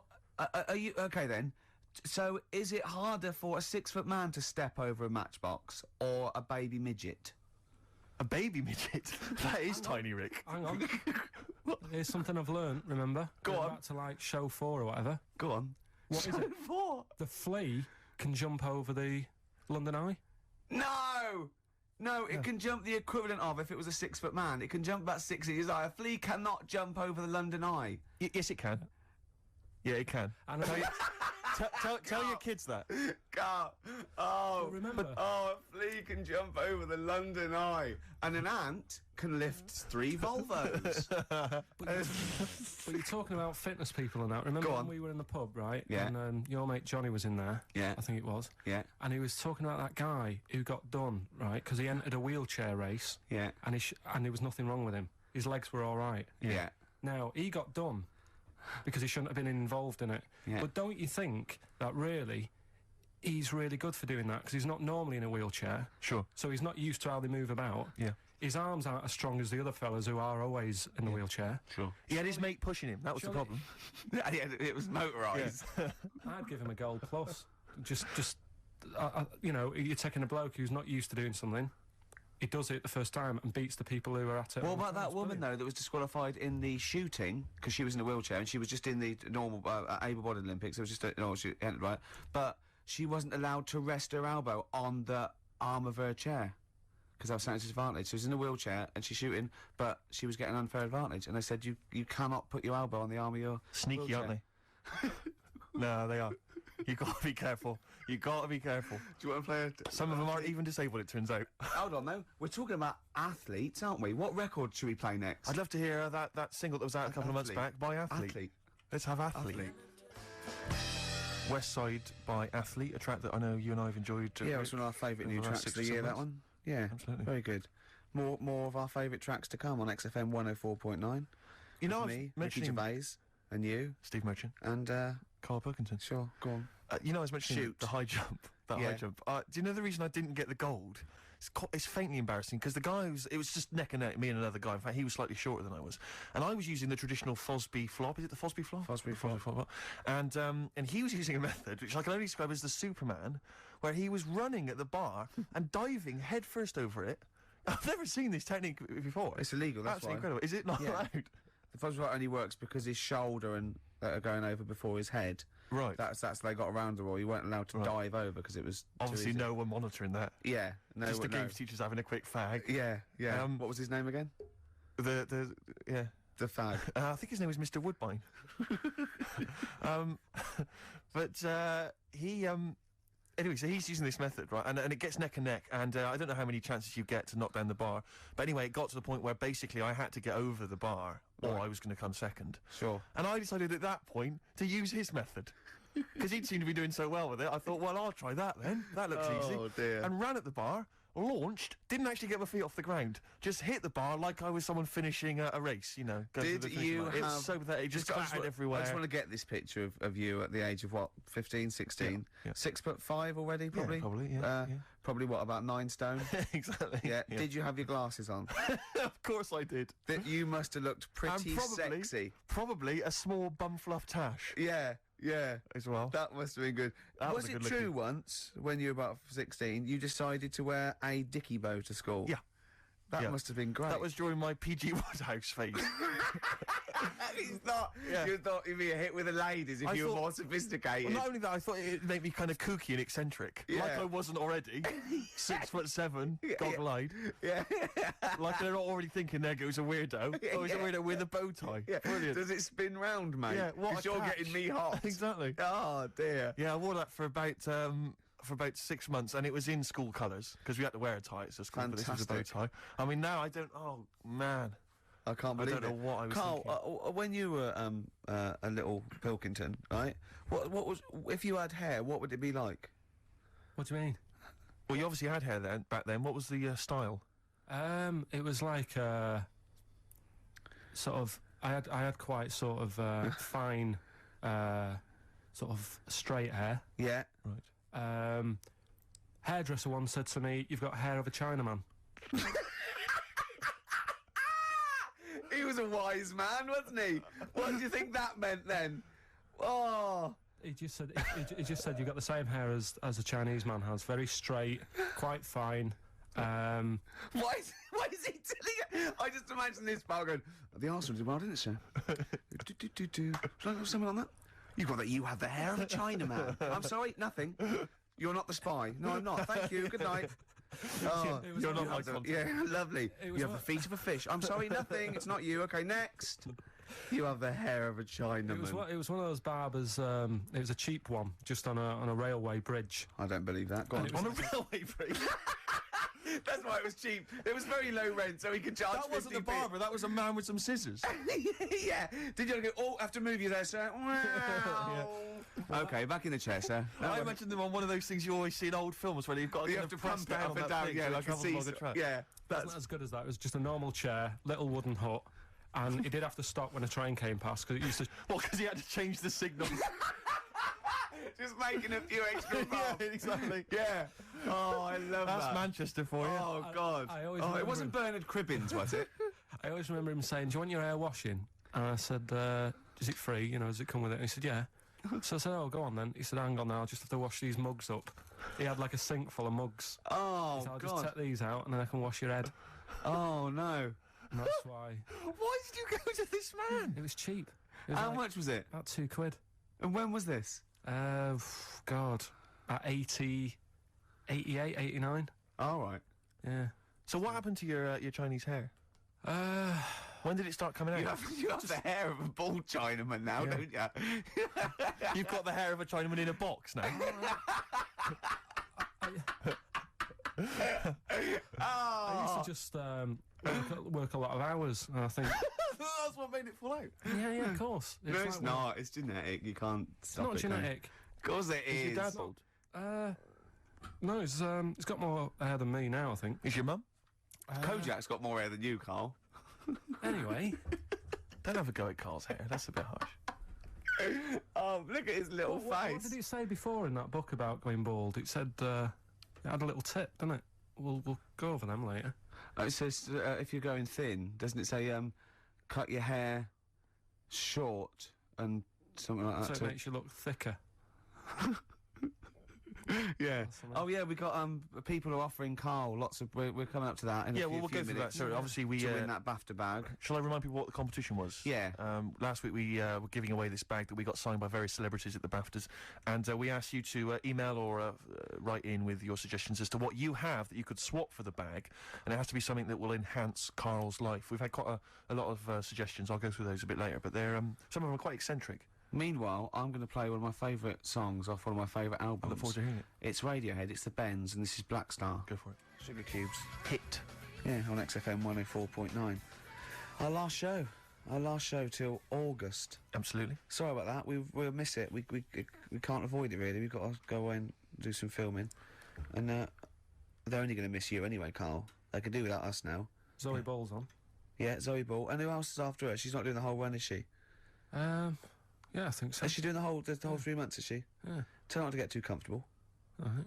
Right? Don't let her feet... And don't let Big Boy Slim come in with her, because he mixes up the records, doesn't he? And ruins them. Yeah. Hey, talking of DJing, Go on. you know I did that storming set the other night Well, yeah. for XFM. Yeah, sure, yeah. Go on. This was down at a little club, in case you weren't aware of it. Yeah. Anyway, I went to the Sony's the other night. Yeah. Karl Pilkington sidles up to me, Yeah. slips me an envelope. Go on. 200 big ones in there. Did he get paid cash for that? Yeah. £200. Taxman won't know about that. Cash in hand. No, the tax won't know, because, I mean, obviously no one who ever works in tax is listening to local radio. Oh. Yeah. Well, so... No, the taxman will know about it, Yeah. because I'll declare it. I would. Put it, yeah, it's going straight down. I'll do it when I get home. Do it when I get in later on. And don't write off rubbish that you buy anyway, like, you know... No, Yeah. I won't. No. I'll do it all above board officially. Fill it all in correctly. And so I'll send it now, I'll send it tomorrow so that you get it early. So it's not too busy for you, sir. Oh, never mind. Oh, yeah. Also, did you see Liquid News last night? No. What is Liquid News? I don't really watch It's the Liquid thing News. on Choice, right? And it's sort of celebrity news, yeah. And Julian Clary was on, and they were talking about the Sony Awards the night before, which went to, and they said something like a relatively unknown had won the entertainment award that we worked for, and Christian and Chris Moyles and Jonathan Ross said beating off bigger people. Not he was beating off bigger people. They weren't suggesting he was. Was Julian Clary beaten off at the heart? Yeah. Yeah. And it said, so the people who didn't win resorted to silliness.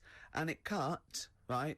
I don't know where the camera was. It must have been miles away, because it wasn't us. Cut to me making a little hat for you out of a Budweiser box, a little dark thing, and then forcing it on your head, and you sort of struggling. Do you remember that? I do remember it. Yeah. But they were... They're always Well, watching. they were filming us. They were filming it, yeah. So, Scary. yeah. That's really scary, because some of the things we were doing... Because I was tying scarves around your head, wasn't I? We were We were touching Carl in an intimate way. We were gaying him up. Gaying weren't him we, up to make quite him a lot. feel all uncomfortable and everything. Because he doesn't like that sort of thing, do you? Can't stand it. We're going to be giving you a cuddle about 5 to 3, seriously. We are going to... On the way out... And I've got roaming hands. Yeah. Do you know them girls who came up from the radio academy and sort of said, oh, so you're Karl then? Right, yeah. A couple of fans went up to Karl. Yeah. Just on the way out, I said to him again, I said, look, I'm not gay. Because they were convinced I was. That's because if you remember a couple of weeks ago, we teased Karl that he had to go as Steve's partner to the BAFTAs, and they really meant partners. You know, after the show, when he was walking home, he was going to go buy his suit, I actually said, they will ask you. He went, well, what if they say, and as we walk in, Steve Merchant and his boyfriend, Karl, well, they won't say that as you walk in, they might overdub it on the television, so he was going, well, what about my mates in Manchester? And he said, I'm not going. The risk of someone in Manchester thinking that he was going out with you, mind you, it was probably going, wow, if he was going to see where you're going with that. If you were going to be gay, you wouldn't choose Steve, would you? No. Who would you choose if you were gay? If you could go out with any bloke, who would it be? That's a good one. Yeah. That's a good one. He's thought about it before. Go on. No, of course not. No, who would it be? If you were gay, what bloke would you go out with? God, probably, Jonathan Ross is alright. You gay? Oh, you fancy Jonathan Ross, you Bender? Oh, Bender! Rossi! Bender. Oh, you've got his number, haven't you? We should get contact. I love you, Jonathan, you! Rock and roll with me, David Bowie, off Diamond Dogs. Another one of my favourite tracks. Cracking. Great track, isn't it? Well, it's time for Karl's Room 101. Karl was too shy to obviously ever do this for real, but we thought that end the run of this with things that Karl hates. Yeah, we know the thing he likes. We know that. So, Karl. Okay. We should just point out that we've been inspired by the TV show Room 101. We didn't come up with this ourselves. Yeah, we did. This is Room 102. Yeah, we'll be Paul Merton, and you be Karl Pilkington. Right. You could chance to banish to Room 101 all those things that you dislike, they're never to be seen again. Will you please welcome Karl Pilkington? All right. Who? How are you doing? All right, Karl. So, what does this represent? And imagine me putting some on the table next to you. Go on. Right. Well, first of all, right, it's dead hard to come up with, like, 5 things that drive you up the wall. Okay. Right? It's not easy, because there's so many things. Yeah. But it's just like, picking 5, it's like someone saying, pick your 5 favourite records or 5 favourite films. Yeah. Sure. It's hard, so... You know in Desert Island Discs where you always get the complete works of Shakespeare in the Bible? Yeah. I think you should include Ricky Gervais. I think you should always be there already in Room 101. They don't have to nominate you. You always go in. Go on then. So don't bother putting him in. Don't bother putting Ricky in, Karl. He's already there. I'm already there, waiting. Yeah. Go on then. Right. Yeah. First of all, right, I thought of, like, things that we've done in the past. Sure. And, like, quotes and that you were talking about. Yeah. That quote that people say that, money doesn't make you happy. Yeah. Right? We're just rattling through some here. Yeah. That annoys me. What? Well, the quote, money doesn't make you happy? Yeah, because it does. It clearly does. Right. Without it, life's pretty dull, isn't it? Yeah, good. Right, so, okay. So that's like a little short thing, and then that sort of makes you think about people with money. There was a programme on in the week, I don't know if you saw it, Steve, the one Posh Loaded. That was brilliant, wasn't it? That was a great show. So annoying. Oh, yeah. There was a girl on there, right, who's from a rich family and that, and, it's not her fault she's from a rich family. No. It's like how posh people annoy people. That doesn't annoy me, because the way I sound is because of where I'm brought up and that. Yeah. And at the end of the day, if you sound posh, you sound posh. It's, it doesn't change you as a person or whatever. Yeah, it's quite But this girl, right, did you see it, Steve? I did. You didn't see it, did you, Ricky, right? This girl goes shopping. She buys, like, 4 T-shirts and a crappy little handbag. Yeah. Spends about 1,300 quid. And she's just wasting it going, the woman's saying, oh, you'll love these, they're really in fashion. She said, oh, whatever, I'll probably only wear them once anyway. And it's just, that sort of thing annoys me. Yeah. People with money, who have grafted for it are good. But, like, people who just get money given to them from the rich parents trying to make the world. There was another point, right, where she's in a shoe shop, right, and she's, like, got these big boots and stuff. But part of the problem is, right, she's quite odd-looking and that, right? But she's got a lot of money, so she makes herself look half-decent. Yeah. Problem is, she's got fat ankles. She's got what? Fat ankles. Right. and they drive her up the wall because no matter, I mean, it's one of them things, isn't it? It's almost like God has gone, yeah, you can have all the toffees and stuff you want, you can have, like, your nice T-shirts, but at the end of the day, love, you're stuck with these ankles, and you can see these... I love the idea of God saying, right, you can have all the toffees you want, and you have nice handbags and that, but you're stuck with these ankles, oh God! And I really wanted to get a job in that shoe shop where she was going in, blowing her dad's money, and she was calling up her dad saying, oh, Daddy, is it all right if, you know, I'm just out shopping, I've just bought some shoes that have cost like $1,000, and I really wanted a job in that shoe shop. Just so I could sit there, and when she comes in, you go, oh, hello, love, whatever her name is. Lovely to see you here again. Got some lovely new shoes in. Look at these nice new boots. Everyone's wearing them. Victoria Beckham. And, you know, all the it girls are wearing them. Yeah, try them on. Oh, you can't because your ankles are so fat. You can't get into these. Never mind, here's some boots. She really annoyed me. And I'm not a nasty person. You're not. She brought it out of me. Oh, I'm worried, though. This idea of you getting a job in a shoe shop, I'm not sure you're qualified. I like all that's way round it. That some people go, oh, I'd like her to lose all her money or something. He'd like to actually bother go through getting the job in the shop. Yeah. And then just wait in there. You'd be too busy mucking around outside like, on some kind of trolley stuck in a little lake. But interestingly, in that show, I was watching that show, and at one point, you mentioned that her fat heels or her fat ankles. Yeah. She said, I'd like to have various changes to my body. I know, plastic surgery. I'd like to do this to my face and da da da da. And her mum's there, and her mum's going, no, don't be so. That's how. No, you're my daughter. You're beautiful. Da da da da. No, you shouldn't. I'm not going to let you have those. Da da da. She went, I'd love to have an operation on my fat ankles. Her mum went, yeah, I do agree with that. What kind of a mother does that? Oh, how bad can fat ankles be? I know. What were these ankles like? Well, tell us, Rick. You must know. No. Do you know what I mean? They were like, if you said to a little kid, say a 4-year-old kid, draw a person, they'd draw her legs. Do you know where there's no sort of thin bit, and then it comes out a bit for your knees? Oh, yeah, and then just ankles. It was just like 2 logs. People go in and say, I like your new flares. What do you mean flares? They're leggings. Cheeky. Awful. So, you know. It's okay. So you're putting in posh girls with fat ankles. Yeah. Okay. What's your next one on Room 101? Right. Another quick one, really. People in supermarkets. Right. What, the people who serve? Yeah.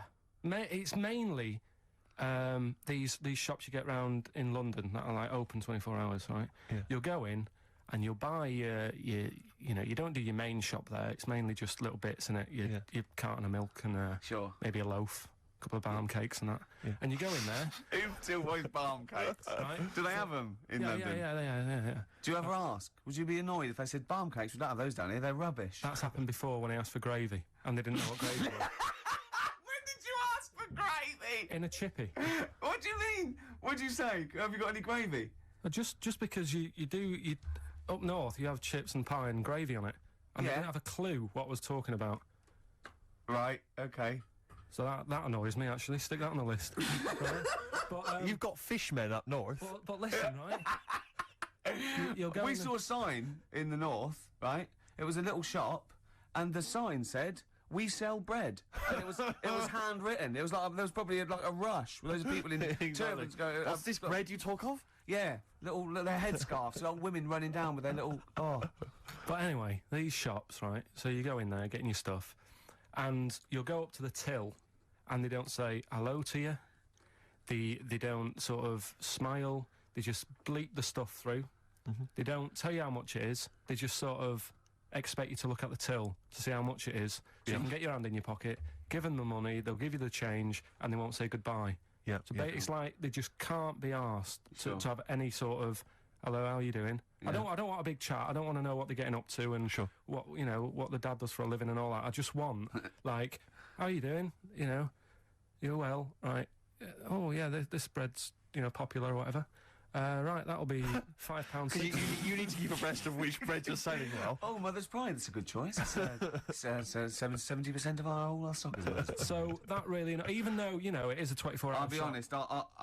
I would err on the side of silence, not rudeness. I hate rudeness if they do that, but I would rather. I'd start to go, £1.50, please, and that'll be fine for me. Any more? What about hello and goodbye? Have a good day.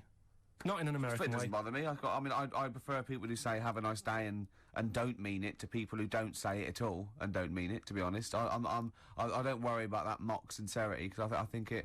No, it's just normal, isn't it? It's I'm saying I like people who say I don't care. They say, oh, nice to see you, come again, have a nice time. It doesn't bother me. But a chat, I hate people who think they're the life and soul. No, when you're going don't for mean like that. I mean, like, nuts. you know, if you go through a door, you hold it open, you go, there you go. You know what I mean? You expect a thank you.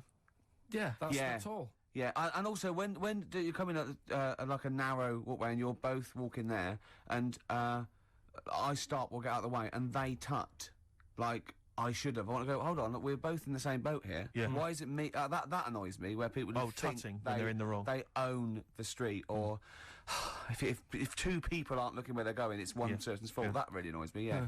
So that's it really. I mean, I know the 24-hour shops and they're knackered and stuff, but politeness, just to say... Well, it costs nothing, does it? No. So those are your little quick ones, then we get on to your big three, don't we? The big one. Yeah, Should we play a record and come back to that? I know what you want. I'm talking to Karl Pilkington on room 101 on XFM 104.9. Yeah.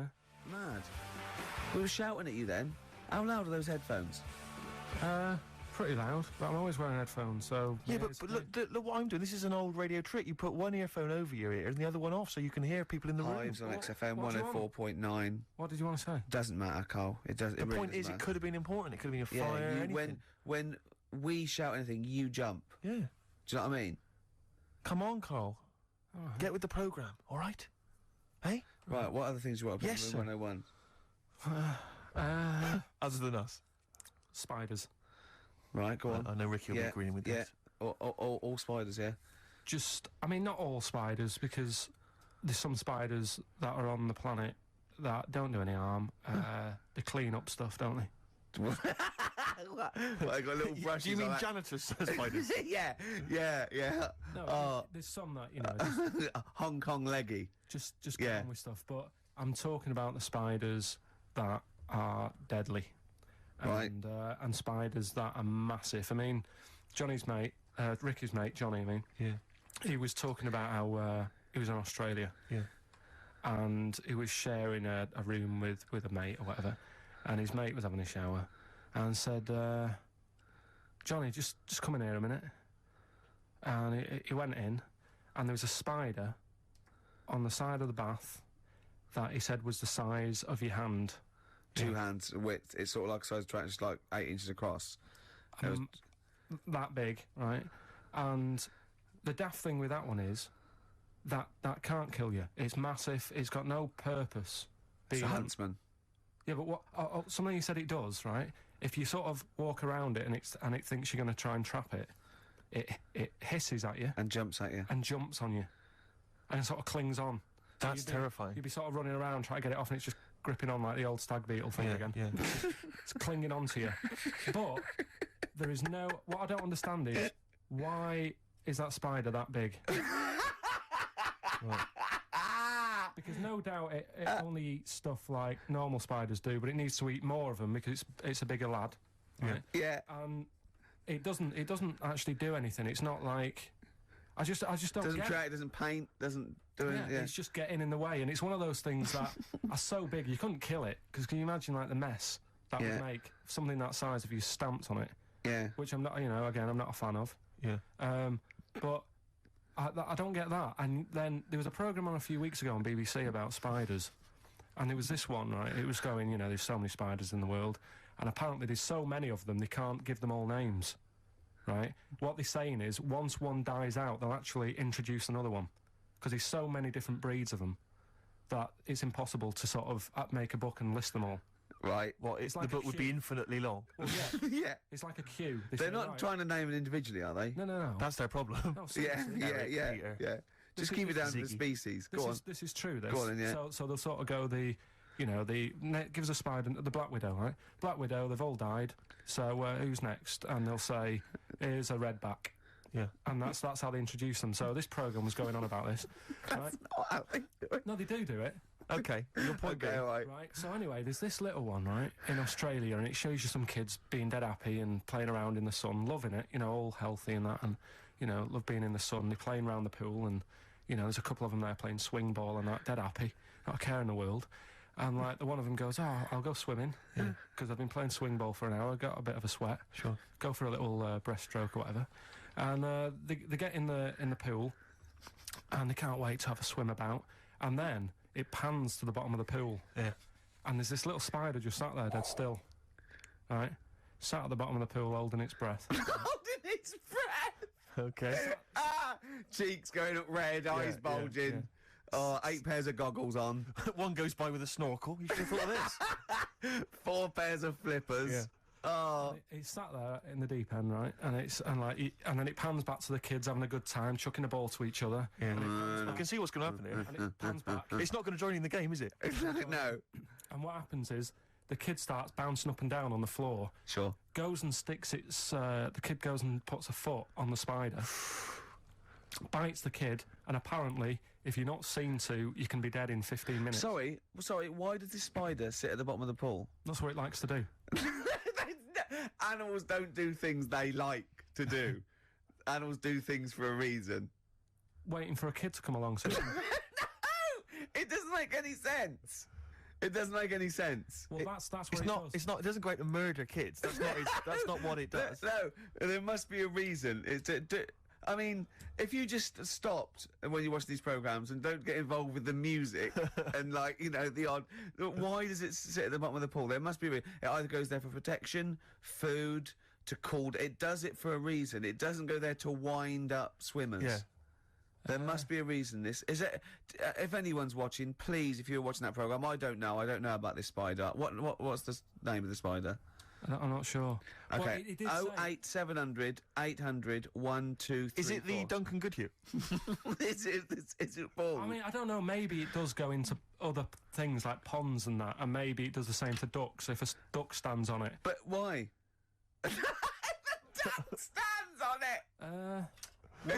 Oh, I love your brain. Probably because eventually, you know, a kid can get like saved if it's seen to in 15 minutes, but a duck is just going to like wander around and go, God, I don't feel well and what have you.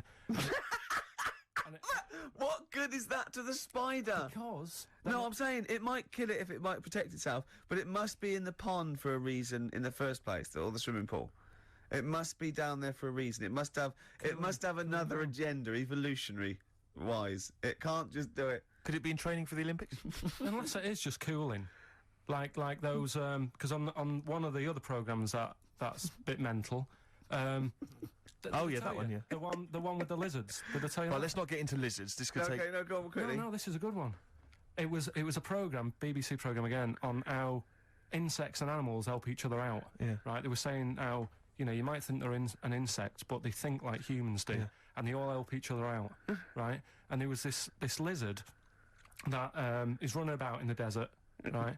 And it's going, God, it's roasting. And what it does, it makes a little hole in the sand, and it goes under the ground and it cools down, right? Yeah. And then you see one of the locals, I think it was in Egypt or something, and the Egypt bloke comes walking along. Egypt bloke. And Is he walking like an Egypt bloke? Walk like an Egypt bloke. and what he does, right, he's looking out for these holes in the ground. Sure. And he sticks his hand in. Yeah. And Why does he want the lizard? he makes shoes and stuff out of it. Okay. Right? And you see him Cobblers. walking around, he's got about 12 of these things in a basket on his back, and they're Yeah. all looking really fed up. Oh, yeah. And it's dead hot, and they can't be bothered trying to escape, and they look really fed up. And this bloke's laughing, you know, he's collecting loads. I love how he watches this, like, because they sort of editorialise it and make it into, like, some Exactly. sort of, like, evil play. Yeah. No. But then it was saying how this deadly scorpion that man is scared of is mates with the lizard. And the reason is that the scorpion goes into the hole, right? It can't dig its own hole because its arms are that big and it's awkward for it to dig a proper hole. Sure. So what it does, it goes into the little den that the lizard's made, right? And whilst the lizard's having a kip, the scorpion says, "Tell you what, I'll do you a deal. You have a kip, I'll walk up and down this hole here and sort of scare away any people." So the lizard's like, "Yeah, all right then, fair enough." Because the scorpion wants a little hole to keep out the sun. The lizard wants a kip. They've done themselves a little deal. The Egyptian bloke comes walking along, sticks his hand in the hole. Yeah. He thinks he's just going to get a lizard. Scorpion stings him. He runs off, drops the basket. All the lizards go running off. I love the fact that that is what always happens. They filmed that just by chance, and that's what always happens. I like the fact that the Egyptian bloke has done this every day. He does it. He goes, "Well, okay, I've got all these lizards. I'll just go to this hole again." Yeah. Because I haven't got that lizard yet. Yeah. This will be fine. No, I it's I just think. And you when the lizard and the scorpion make that deal, and he says you have a kip, Yeah. and the other one does it, do they talk in Egypt or? I mean, they talk Egypt bloke? How do they discuss? They talk Egypt bloke or this? English bloke? What language do they use, Carl?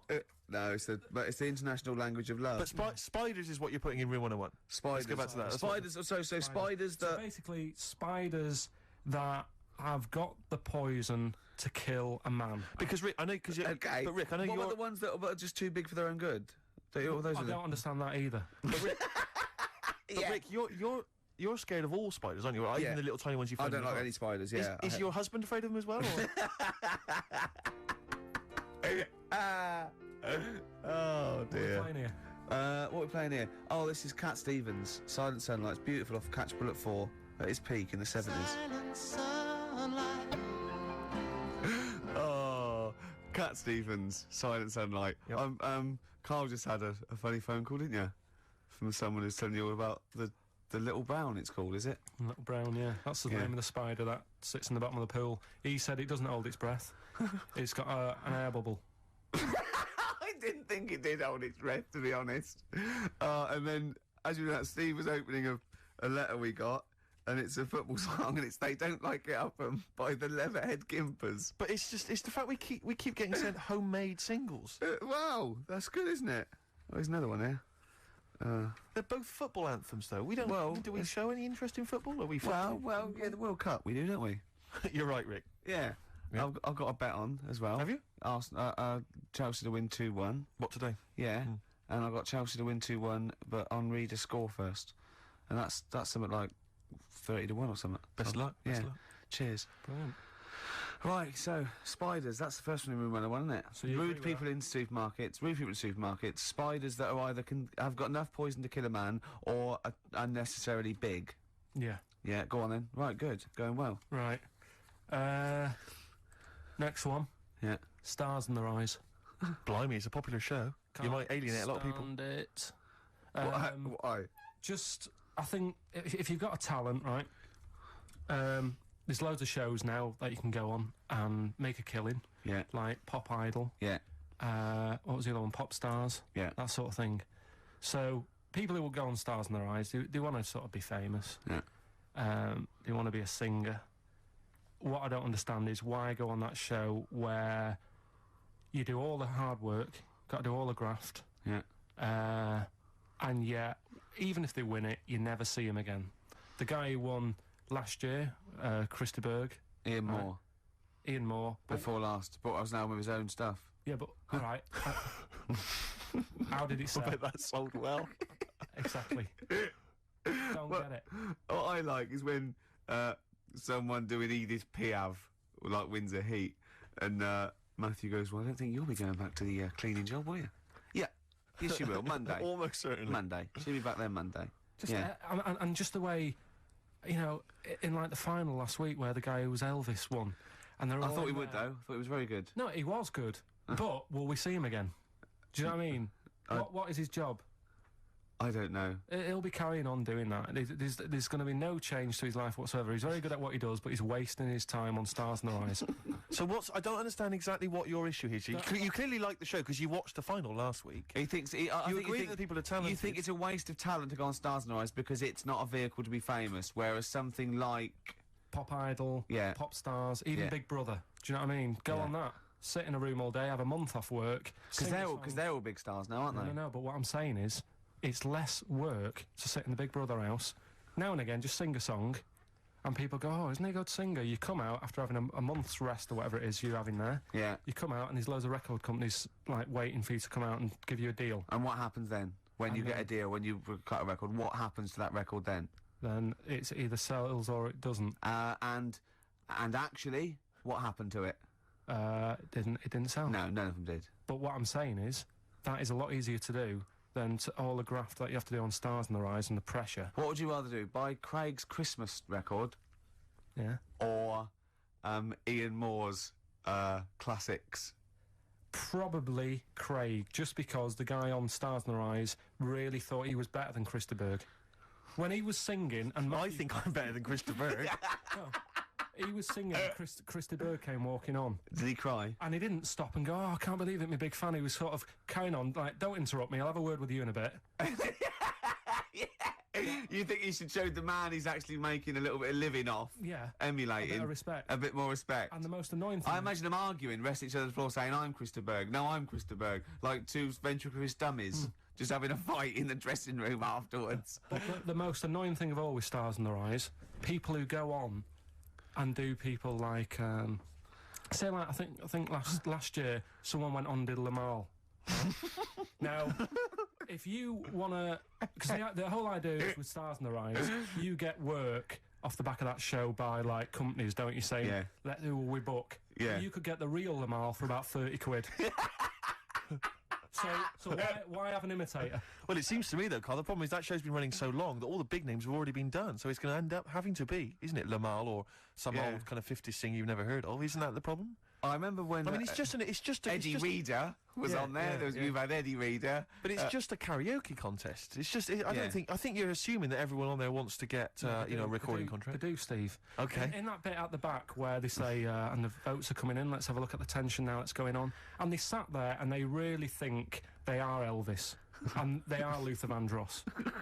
Sat there, and, like, if they were all sat there having a laugh... Woke up this morning, looked at your picture just to get me started. Filth.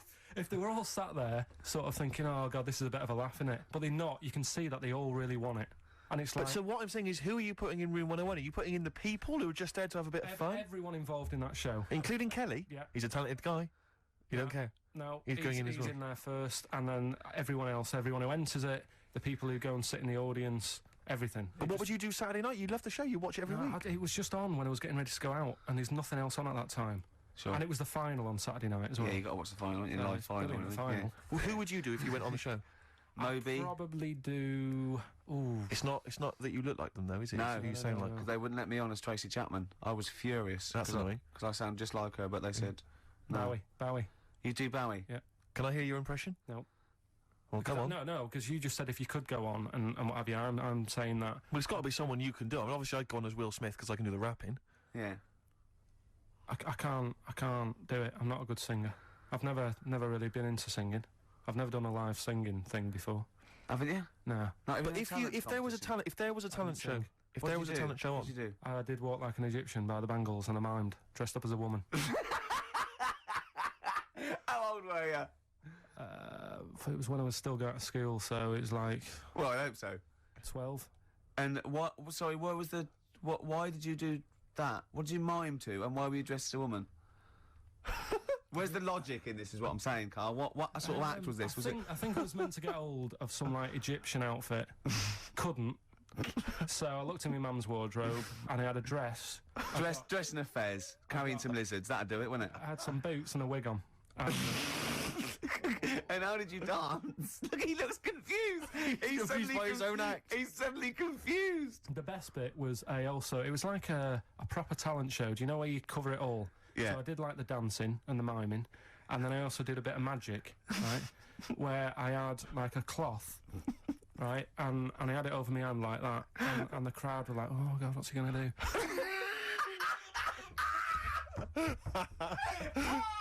Of course they were. Go on, and what did they? And what was the trick? They weren't saying that. And the crowd going, oh, what's the great... That's one chorus. Ooh, what's he gonna do? Oh, what's the great Pilkington gonna do? So what I did was, I was stood there teasing them, and teasing the audience. Yeah. Yeah. And I pulled I said, I'm gonna make a bird appear before your very eyes. Okay. And I pulled the tea towel off, and I just had hold of an egg. And I said, oh, it isn't born yet. They loved it. He's so proud of that! Look at his face! Did you come up with that yourself? Yeah. Did you have any help at all?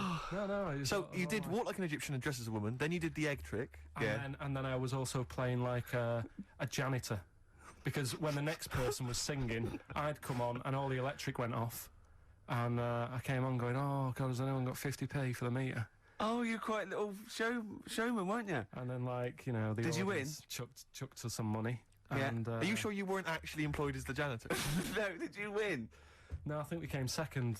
This really tarty girl who did Madonna, like a virgin. And I thought, yeah, right. Like you are. She was a right ropey little woman. But, So great.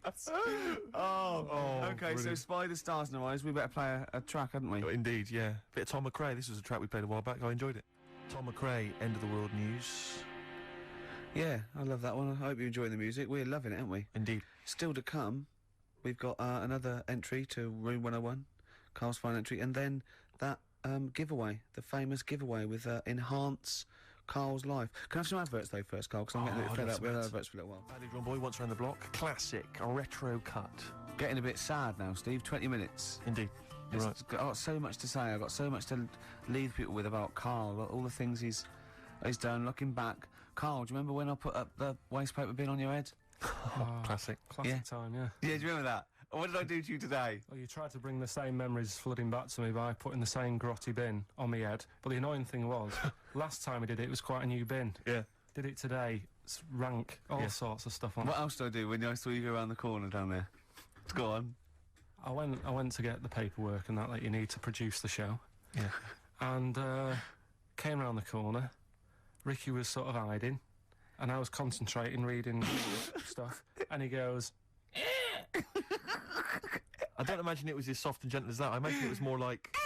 Exactly. Like that. And I tell you what, I nearly exploded, because he sort of hopped on one leg, right? And look, he sort of, I don't know why I'm doing this, but he sort of was walking out and on, we're looking down, and I went, and he hopped like that, and his weight was... Rest assured, listeners, that if you were here, it's not any funnier than it is if you were listening at home. It's only amusing to Ricky.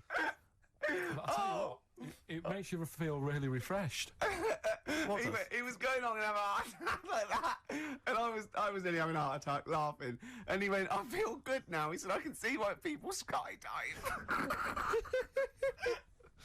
He said that would be good for people that were ill. Oh, Carl. They've made me feel fresh. How am I gonna live without Carl for 14 weeks? Oh, you'll find other people to irritate. Oh dear. Okay, so right, well, we got this final entry in Room 101, but we've also had so many emails and letters about this competition. People trying to bribe you with things. They've been great. Can you read a few of them all? Absolutely, yeah. Well, obviously, this is people trying to win this bag that we got signed at the BAFTAs. We got Graham Norton, Angus Staten, Alan Davis, Jamie Theakston, Paul Whitehouse, Baxendale, Helen, Steve Filmich and McFadden, Peter Davison, Simon Pegg, Steve Rowe, all different people signing the big bag. Do you know what I think, though? I don't think people want that. I think they want to contribute to Carl's existence. Well, this is I really genuinely think that Carl was sort of... You know, you've only been there. How long have we been doing this now with you? Sort of like, you know, in the area. 3 months? Yes. I think you've touched people's lives, Carl. I don't think I've ever met... Well, I haven't met you, but... I think your soul comes across as like a cross between... I'd put it, he's like a cross between a cat... And Rain Man. But we've had quite a few which are... which obviously want to kind of further your education. Obviously, when we're off air, this is something we're worried that's just going to dry up, you know, and we've tried hard to educate you. So, lots of books, lots of people suggesting books, the Giant Book of Mysteries. And I mean, if you chose this one, Carl, it tells you how 3,000 Japanese soldiers literally vanished overnight. Real-life accounts of vampires, the man who planned his own crucifixion, the famous Ghostbuster, Harry Price, and lots of things about spontaneous combustion. Is this the one about the woman with the hairball? That's not got the woman with the hairball in there. I'll have to dig that one out for you. These sort of books are the thing that I'm after. This is what interesting is. I've brought in one as well. It's a friend who works with Jane, my girlfriend, called Liz, and she wants to put this forward. And this is Trade Secrets, everything you will ever need to know about everything. And it's just like little tips, you know what I mean? But there's so many things competing with that. You see, there's another guy who sent in, he wants to give you a video entitled Making Love, Parts 1 and 2, an instructional guide. I imagine you'd enjoy that, Carl? Nah. No? Nothing they can teach you? Nah. Sure. The Reader's Digest book of strange stories and amazing facts again. Other stuff here. Why cats have 9 lives, Carl? Well, hang on a minute. Why meteors are likely to destroy Earth in the next 100 years. You're wasting your time. Okay. In this Trade Secrets book, Yep. listen to this for a tip. Make a necklace from electrical wire. That's a good idea. But don't plug it in. What about... Doesn't say that. What about this then, Carl? Because obviously we're concerned that you didn't get your GCSEs, or you didn't get as many as you'd have hoped. There's a guy here, this is Victoria, and she's saying she's more than willing to give you all of her awards and certificates. She's got 6 GCSEs, 6 A's and 4... She's got many GCSEs, in fact, 6 A's, 4 B's, 3 A-levels, and a master's degree in philosophy. She's willing to give you those certificates. She says you will be the proud owner of qualifications. As the owner of qualifications, she has found that anything she says is invariably believed and that she's popular and very happy. She's willing to give you those qualifications. That's pretty impressive. You can claim they're your own. You have to change your name to Victoria, but other than that, I can see no problems. And you have to put a dress on and a fez. It's nice. More like an Egyptian. But you see, there's lots of educational ones. Then there's other things which are perhaps less useful to you. This is, doesn't say who it's from, but I think it's Ruth, and she's happy to give you a statue of an ostrich that she made when she was 7. What about that? All right, you love birds, you love animals. Yeah, apparently statue. The legs fell off under the weight of the body, so now it's just a legless ostrich. But even so, Yeah. Even so. I've only got a small flat. Sure. Another woman here. She. I doubt if it's ostrich size. Yeah, it's just clogging up space, though, isn't it? This is Lauren. She's willing to give you some of her handmade blue tack animals. She makes animals out of blue tack. She can give you an elephant, a seahorse, a tortoise, a pig, a butterfly, fish, snail, even a stegosaurus, or anything you choose. See, I've got my art set on. You've got the books. You're excited by the this books. book. What about this, though? This is a Lego alarm clock with a little Lego man who's got a variety of hats. It says here, including biker's helmet and cap. 2, I think, of the village people. I don't know, Karl, if, again, people are picking certain things up. A clear stiletto mobile phone holder with pink fur on it, flashes pink and green. I think people know that you are not gay. listening. In this book, listen, right? In this book, little tips and stuff. There's one here about if your dog keeps nicking a remote control. Sure. The way to get it off it, ring the doorbell.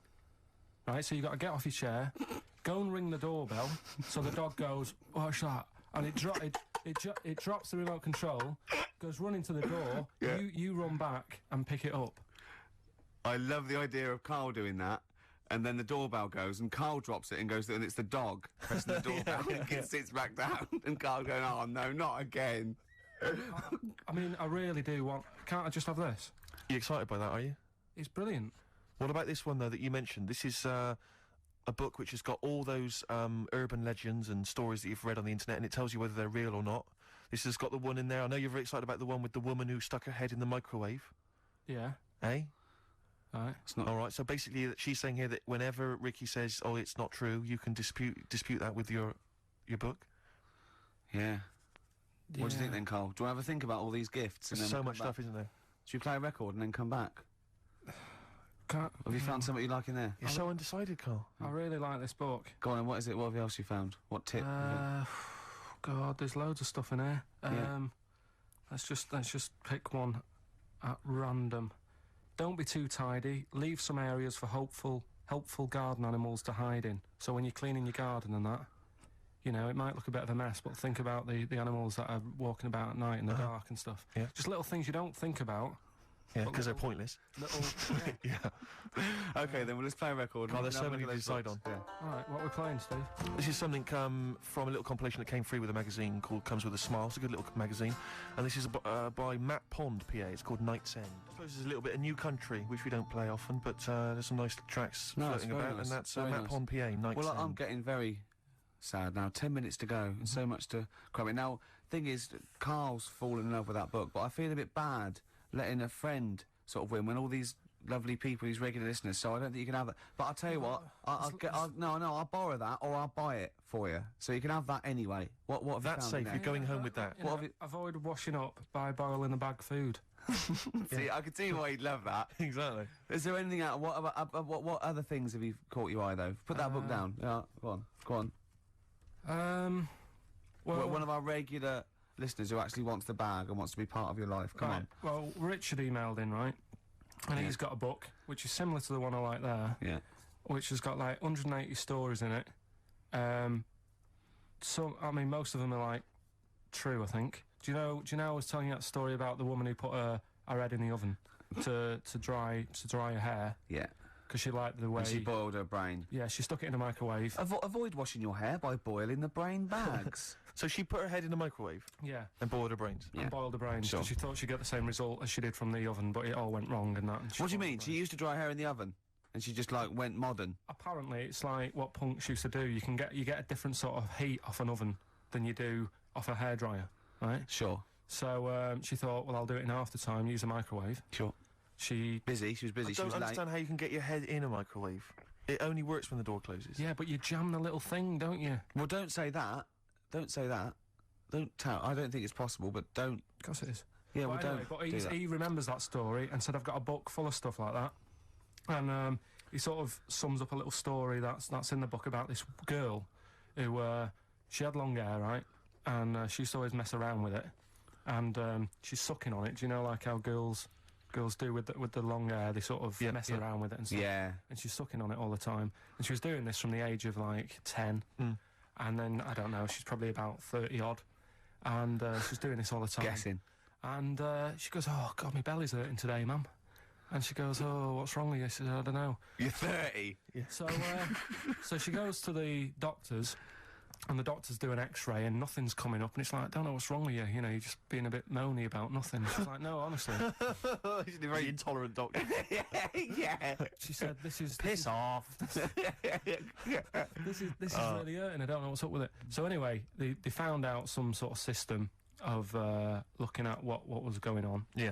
And apparently, X-rays? No, it wasn't X-ray, because X-ray didn't show it up. Okay. It was something else. So, anyway, it's only gone and turned into, like, she's been sucking her hair for so many years Sure. that little bits had come off. Sure. She's got a giant air ball in her belly. Wow. Right? Yeah. Which was, like, huge, the size of a rat or something like that, right? The size of a... It's so interesting what he chose. The No, size of a rat. No. Well, the funny thing is, when they eventually got it out, Yeah. the mum was like, you know, oh, God, it was terrible. And she actually said it looked like a dead rat. Oh. Right. And it was in her belly, and that's, like, what was causing all the pain. Sure. And apparently, your belly acids don't kill hairs because it's so fine it can't handle it. Yes.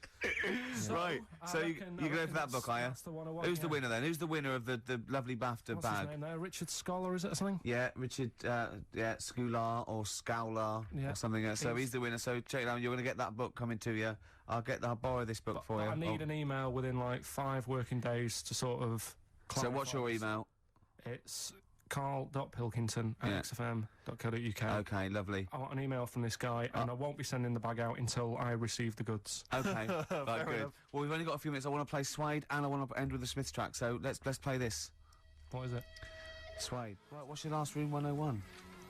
Oh God, it was holidays. Holidays. Well, You want to put holidays in room 101? people who are sort of annoying on holiday. Oh yeah. Do you know when you go away? Oh yeah. We've sort of touched on this before. Is this going to be the Scouse guy? Yeah. Go on. Oh, it's so long though. I mean, it was a holiday when we went to Tunisia. And the Scouser pissed you off. Surprise, surprise. Yeah. Yeah.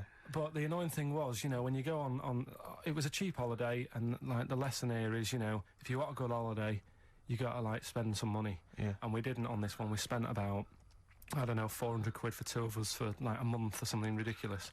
And we got there, and you know, you get to the hotel and you go, we have made a mistake. You know, it's a ropey hotel. You know, you can tell like the blinds and stuff as you walk in, they're all dirty and stuff. You think, well, let's make the most of it. You know, let's not get down about it. It's a holiday. It's for a rest. And you try and make the most of it. And we had to meet. You know, like you have one of those things where you get to your destination and the rep says, right, you know, go and unpack your bags and that. Go and sort yourself out in the room. And tomorrow morning we'll meet up at 10 o'clock, and I'll go through, you know, the best sort of place to go for camel rides and, you know, the best deals I can get you. That sort of thing. Can anyone here walk like an Egyptian? So she says, right, tomorrow morning, meet 10 o'clock in the discotheque. So we get up and we have breakfast, and it wasn't a good breakfast. The kitchen was, like, bit horrible. The food wasn't good. And it was run by sort of midgets. What do you mean it was run? Not there's anything wrong with that. There was little fellas running around, and the annoying thing was one of them sort of started to fancy my girlfriend. How did you manifest his affection No, for you're it? not saying there's anything wrong with midgets, though, are you? Just saying it was not strange at that there was Yeah, a but lot- even midgets shouldn't be cutting in on Karl Pilkington's No, territory. I know. But it's also that thing of, you know, they've got little fingers, and it sort of God, I'm ruined... so sorry. No, I'm not. It is a bit of a phobia of mine. Okay. Do you know what I mean? They are nice people and that. Sure. Oh, God. But the annoying thing is... So what was he doing then? How did he... I don't understand how he was chatting up your girlfriend. Was he crawling under the table so you couldn't see? He just kept... Whispering to her from underneath there. Stop it. Just sort of, you know... Wait, I don't want to get a complaint on our last show. There's not many midgets What's listening. going to happen? Can we just finish this and start up again in a couple of months? Oh, yeah. So if you want to know more about the midget theme restaurant, then we'll talk you in 3 months. Yeah. It's just.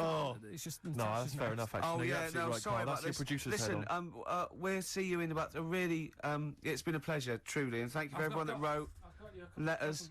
Have you really? Hey, I've got you both a present, right? Oh. I got Ricky, do you know, like, we've done fables and Yeah. stuff, right? Yeah. This is like Mr. Ben.